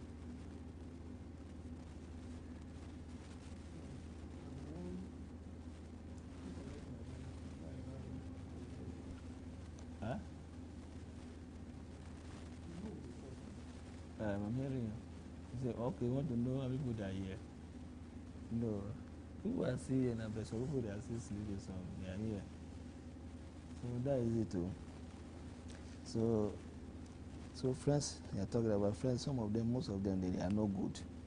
And they cannot help you anything. They want to just come and chop your money and go. When you have any problem now tomorrow, call them and ask our guy, can you do 20K for me, all those things? So they say, I don't bet. When they know that you have arrived, you have money to come back, and they will come back and celebrate with you, eating your money. But when you have any problem, nobody, you not see anybody. So the country, and especially these are our Nigerian brothers and sisters, they are not the good people, some of them. They want to see you when you arrive, you have everything, they will come and enjoy. But when they see you don't have anything, you have difficulty, now they will run. So everything, we need to thank God for everything. So no matter the situation of the country, we are still here. Our mother and our father, they are from here, so they born us here, so we are still here to face all the challenges that the way the things is going. But I pray to God that everything will be okay one day. Most of our leaders that they don't want to help us, they will not remain there forever. 2027 is coming. Some of them they will go, some of them they will still come enter. So that is it. for the first subsidy, I don't know whether they are going to bring it back or not. We don't know. But for now, we are still facing the high price of the fuel. And thank God that we are still managing some money to feed the family.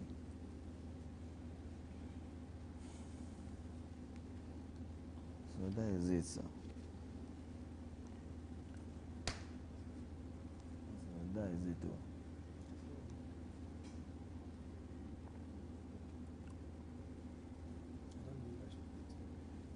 Sir? Stop what? No. You will not stop. God will give you that strength now. After me, another person will call, will give you that strength, you will talk. You cannot stop it now. There will be some few hours now. You will be done. Everybody now will rejoice. All of us will rejoice. So you cannot just strong, as in just be strong. Just be strong. I know that it's not easy. It's not easy. It's not easy. It's not easy. So that is it. Because it's not easy for 3 days to not relax yourself, to cool down your brain. It's not easy. When you have already tried now, it's only today the tea will end. From Sunday till now, it's not easy. So God will still give you that strength. You will conquer. I promise you. Don't say that you want to stop everything. No, it cannot be possible. It can't be possible. It can't be possible. No, that is it.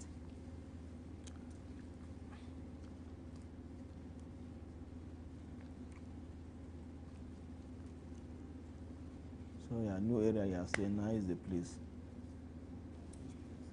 The new area you are staying in Katampe now. It's fine. Okay. Thank God.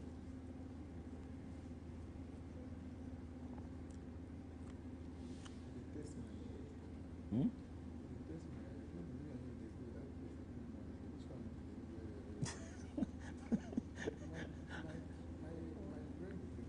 Okay. Yeah. Okay, sir. I thought that whether you are not with me, that's why I'm asking you that question. I went through a lot yesterday. I wasn't, my brains were shut down. I know. I wasn't feeling anything. I wasn't understanding anything. It's not easy, I know. Because you need that brain is supposed to relax. Even like for 30 minutes or 1 hour. But for you continuously like that from Sunday to today, which is Wednesday, it's not easy. So it's not really easy. It's not really easy.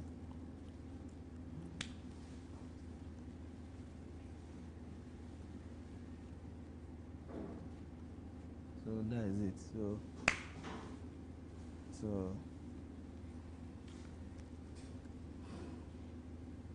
Regardless of the situation we are going through, you're holding on together because this entertainment industry sometimes can be very dicey. yes. If you carry this one now, you can't receive another one on the app. Yes. I woke up yesterday and I don't even know.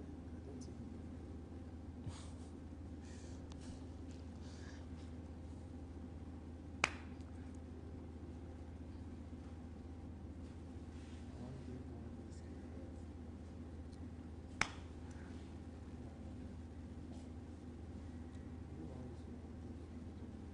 Yes. Yes.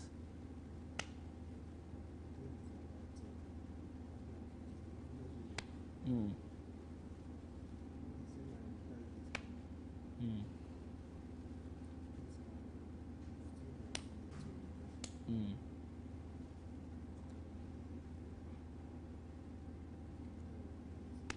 Mm.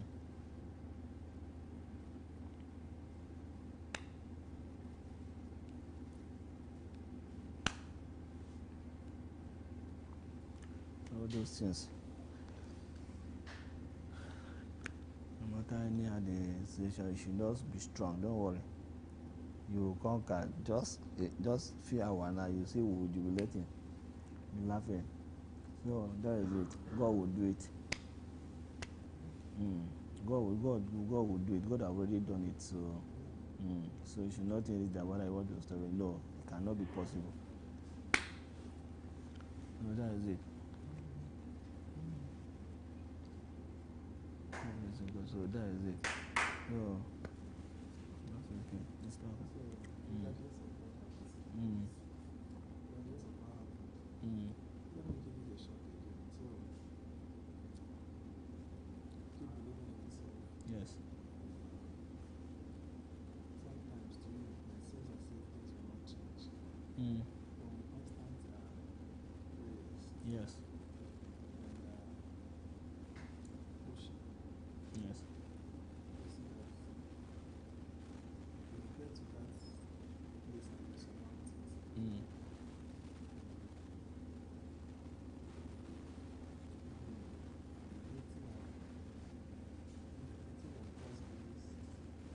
Yes.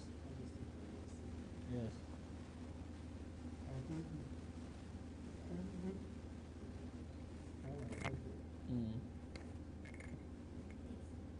No spare. One thing that gives me joy is that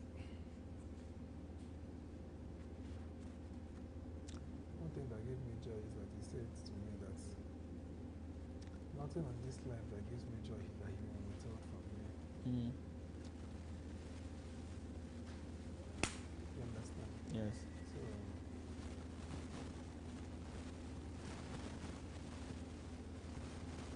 I really don't understand myself.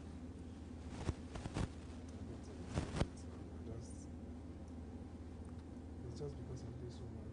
Yes. I just need to leave this place and give myself a break, but there's no point of abandoning what I've been doing for 3 days now. Yes, no. Let me see what the outcome will look like. That's what I'm telling you, that you should just, it's God has started and will end it. So that's what I told you.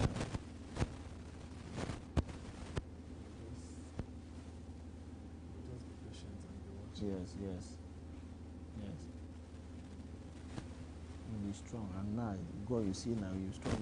He's there with few hours now. Everything will be done. So don't worry. Don't think negative or positive that you want to leave this place and go. No, you don't do like that. Don't worry. So that is it. So you should not think anything. God is going to end it safely, and I will rejoice together. So that is it.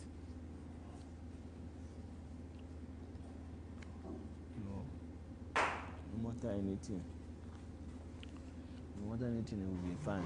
Everything will be okay. And even I thank this mama too, because she's a hardworking woman. She's the one that even anchored the thing too with you. Everything. So that is everything that he's doing. So thank God for everything that he's doing for you too. So everything will be fine. So that is it.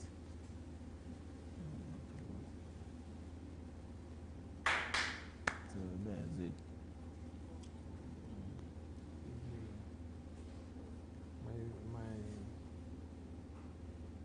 My situation got to a point that I felt like the truth is that if this thing actually spoils, I will be very, very happy. I will be very, very sad, because this is the second time and I know what I invested. Yes. And somehow I'm beginning to feel that giving some people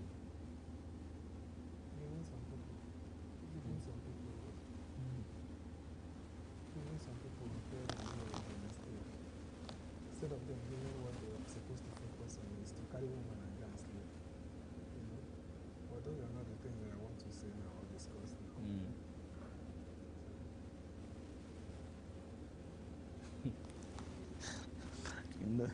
Everything in this country, anything you are doing, business or work, if you carry woman, that's how the thing will collapse. Because you will not achieve anything. If you are doing this, it will distract your attention. You will follow him, and what you are doing now, you will not do now. Before now, that thing is going. While you two, you are dying in silence. That is devil for you. Yes.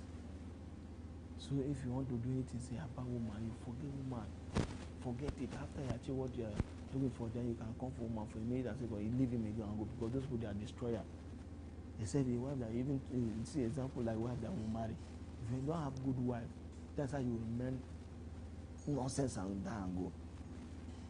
Because some of them, they are not ready. Some of them, they come to kill you. Some of them, they come to kill your destiny. Some of them, they are not up to. They come to kill your destiny. They come to even kill your career. But some of them, they come to your life. Even girlfriend or wife. You see, if they come to your life, you see everything will change. So even like some guys that they are not even ready. Even the girlfriend you are carrying, you don't even know when you are going to marry, or you don't know the one you are carrying, whether is he good person or bad person, you don't know. Whether it's good, so you don't know. So that is it. So everything for woman matter, anything that anybody that is doing woman matter, is just to advise that person. So okay, if you have money, you just look for a wife that you know, you pray to God, God will give you, marry your wife and stay. Take and then look out to your children with them. You know, so you carry woman first, put front that you want woman. You will not succeed in life, or nothing. So that is it. You know, any of your friends you know that is doing like that, or your brother that is doing like that, you advise him that you stop that. So everything, that is it.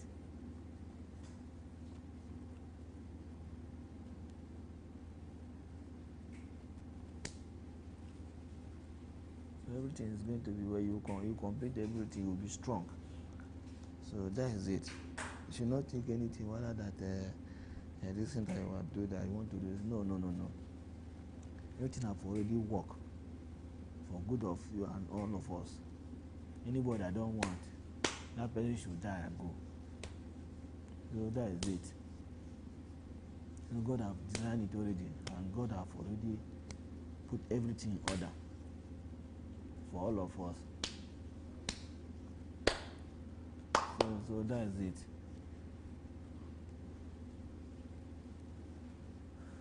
Talk to me, sir. Yeah. Everything in life, sometimes some happens for a purpose. Yes. Some happens to try you. Yes. And you might still go out and you see luck. Yes. You know, so not all disappointments are disappointments. Things can change in 2 minutes. Things can change in 3 minutes. Things can change even in 5 minutes. Yes. My auntie is alive today because she arrived airport late. She was begging them. The girl said no, that she will not put her on that plane. She got angry, not knowing that the plane will crash. You see? So certain things happen for some reasons. And God knows why whatever happened. And I've made peace with anything. Whatever answer comes out, I'm fine with it. I have made peace with everything. Things, one, that I'm alive. Yes. And my sanity is intact. Okay. Hi. That's a sad story. Okay.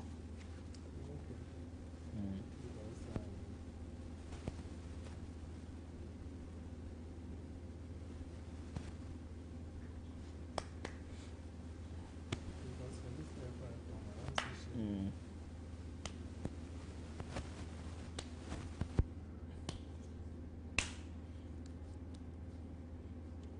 So anyhow, we are encouraging you that just be strong, so that anybody that come now, we just attend to that person so that we can interrupt.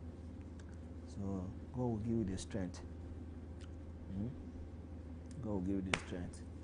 Everything that we are doing is God first. Even if you want to eat anything, you want to lie down, you want to do any business. If you want to do any business, you must call God first. So So everything will work for our favor and for your own favor, for the favor of your family too, and the favor of your friends. Everything where you see me, even this hanky, everything that I've ever touched is God. God, yes. Yes. I know they play with them, and Yes. I cannot because He answers me. The worst thing that can happen to anybody is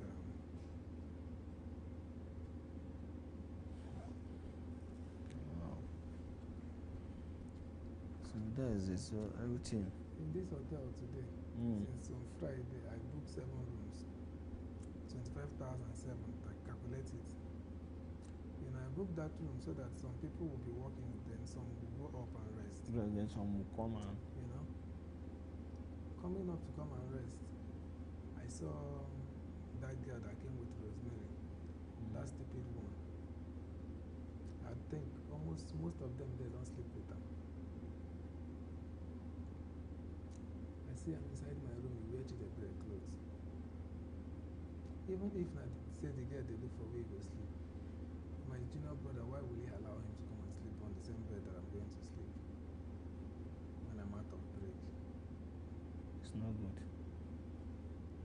I know that my senior brother can be very crazy, but Uchechi will not do it. You know?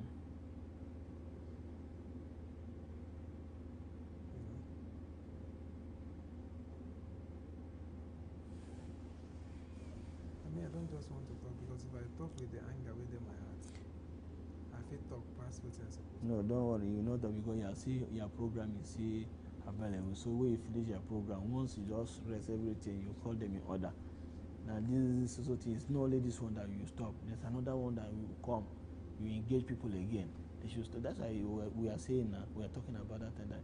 If you want to do anything, you don't put woman on. If you put woman, everything vanish. Except the one that you know that is your wife that you marry. You went and pay bride price, do everything that you know that's a very good wife. Even some there is bad wife too. That you put her or you went and put your head or you marry. Somebody will make your home scatter. There's one of my friends now today now that I'm talking about now. He has 3 children now, be 2, 3. Now, if they do any contribution, we'll go and open shop for this woman. The woman don't know how to manage the shop. You go to, after from Jai again, you went to Maraba, you open shop again. The woman cannot, he cannot manage the shop. Now the guy have to come back to start from 0. You don't have anything again. So the woman is not a good woman. The wife is not a good wife. So that is it. So some of them, if you put your hand there, nothing. So nothing. So that is it. So now today, see, you don't have anything again. Even to pay transport to his children to school now, you don't have again. Now it's not that you know God. God, everything that you do now is God. Everything, even if you beat him, everything, even if you pour him water, everything is God. It's not that you know God that is going to church to go and do prayer. Yeah, I've made peace with my situation. Yes. Because there are some situations you find yourself, you decide to make peace with it. There is somebody can say that he tried it again, it didn't win. The person will not say I borrowed money from him, it is my hard-earned money. Yes. So I've actually made peace with whatever happens. It's not easy now, because it's not easy. The worst thing that can happen to anybody is that doing something with people who their spirit don't align with your spirit. That's the worst thing that can ever happen to anybody. People who don't have the same focus, the same ideology with you. Yes. That's the worst thing that can ever happen. Yes, you cannot work with them. Because them, they will disappoint you.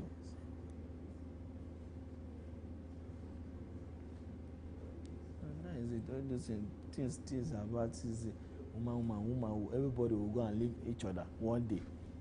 So you focus first where you achieve that, you know what you do. And once you do, as me as a man, I know that I'm a family man that I'm married. So any of my friends that want to do anything about woman, something, look for a woman that is good, that you can put it in your house as a married man and as your wife. You know, when I'm putting her in any way that you want to do this one, you just finish yourself. 1 naira you no even get again, nothing again, and that woman will chop you and go and meet another man. That's how they do. So there's one of my friends that time was saying that there's a guy I came from Jos. He told me that anytime the girl want to go out, I should carry the girl. If this girl want to go to anywhere, will call me that I should come and carry her. I said no. Sometimes if you call me, I'll tell her that I'm not around. There's a day that I saw the guy, I told the guy that this girl is not your wife that you marry. He said, how me I know? I said, I know. And I said, bros, I swear to God, you're not going to marry that girl, because anything, if you enter any supermarket, everything, we like to remove everything from there. You will go and carry expensive wine. I told him that, okay, if you want to do it, if you want to marry, just go and pray to God. Go to your house and kneel down. God will give you. And now he's married. I've told you this thing before. Now he's married. Happily married. Told him that the wife that God gave to him is a very good girl. So that is it. So anybody that want to put himself inside marriage or this thing, or go for girlfriend and boyfriend, that things is not working well, you run. Because women, they are not people that you are patient. Some of them now, the way the station is now, some of them, they are not ready. They want somebody that has money, like full house, like they will be carrying everything. It's not easy. So it's not easy.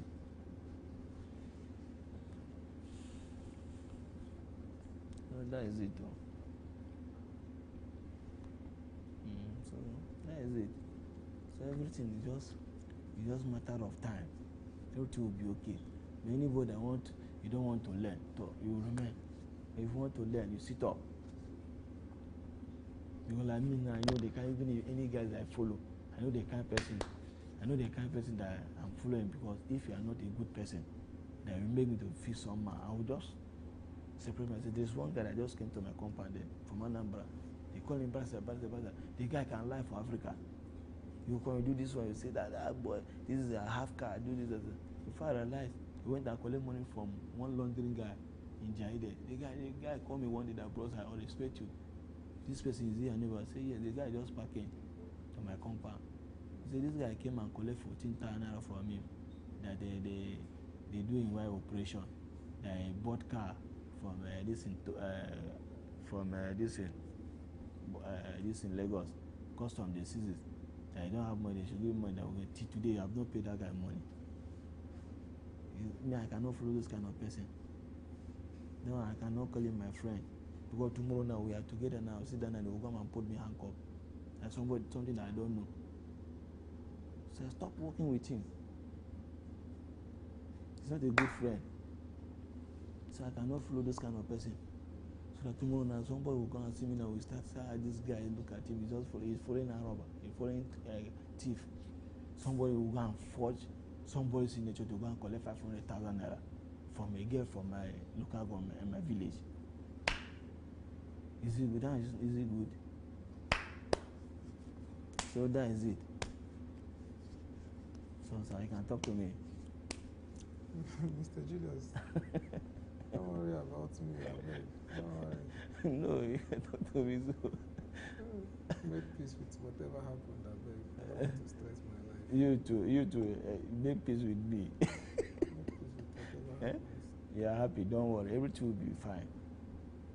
Don't think anything. Just focus on your program so that we'll just finish everything. Which program again you want focus? Please, where is Nnamdi? So that is it. Call him. He's going to off the camera. You should come and off it. No. You cannot off it. You cannot off it. You cannot off it. Just say something. They see time.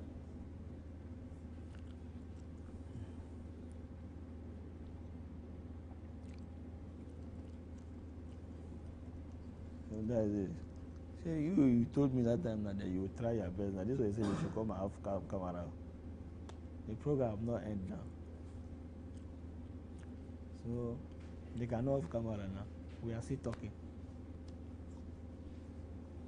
We are still talking.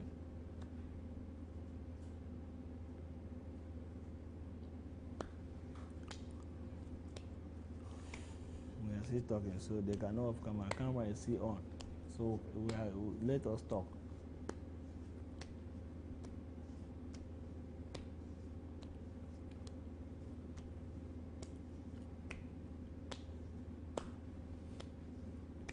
I saw this chairman's son today.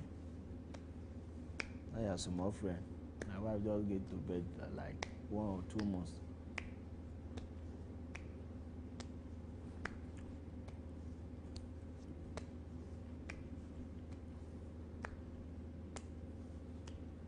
So that is it.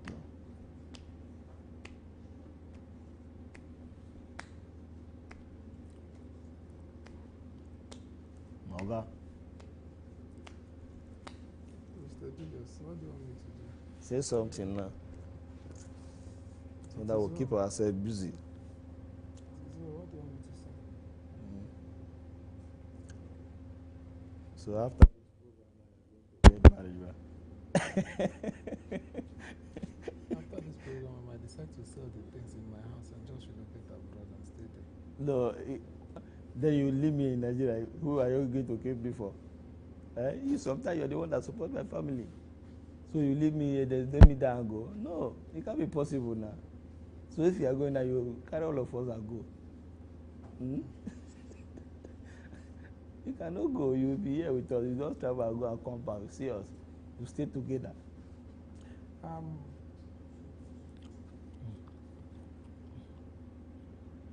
will come.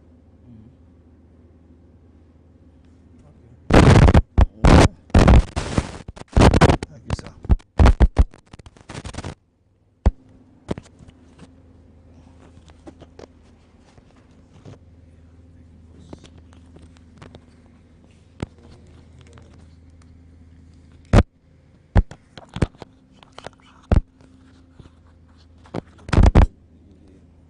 No, no, very sure.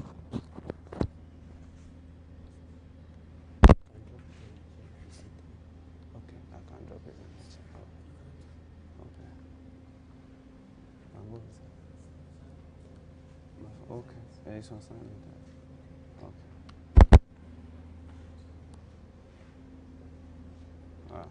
Good morning, sir. Good morning, how are you doing? Fine, no, Elder, sir. Thank you. How's everything, sir? We thank God. Good to see you, sir. My pleasure. Yeah, looking good, sir. Well done, sir. Yes, sir.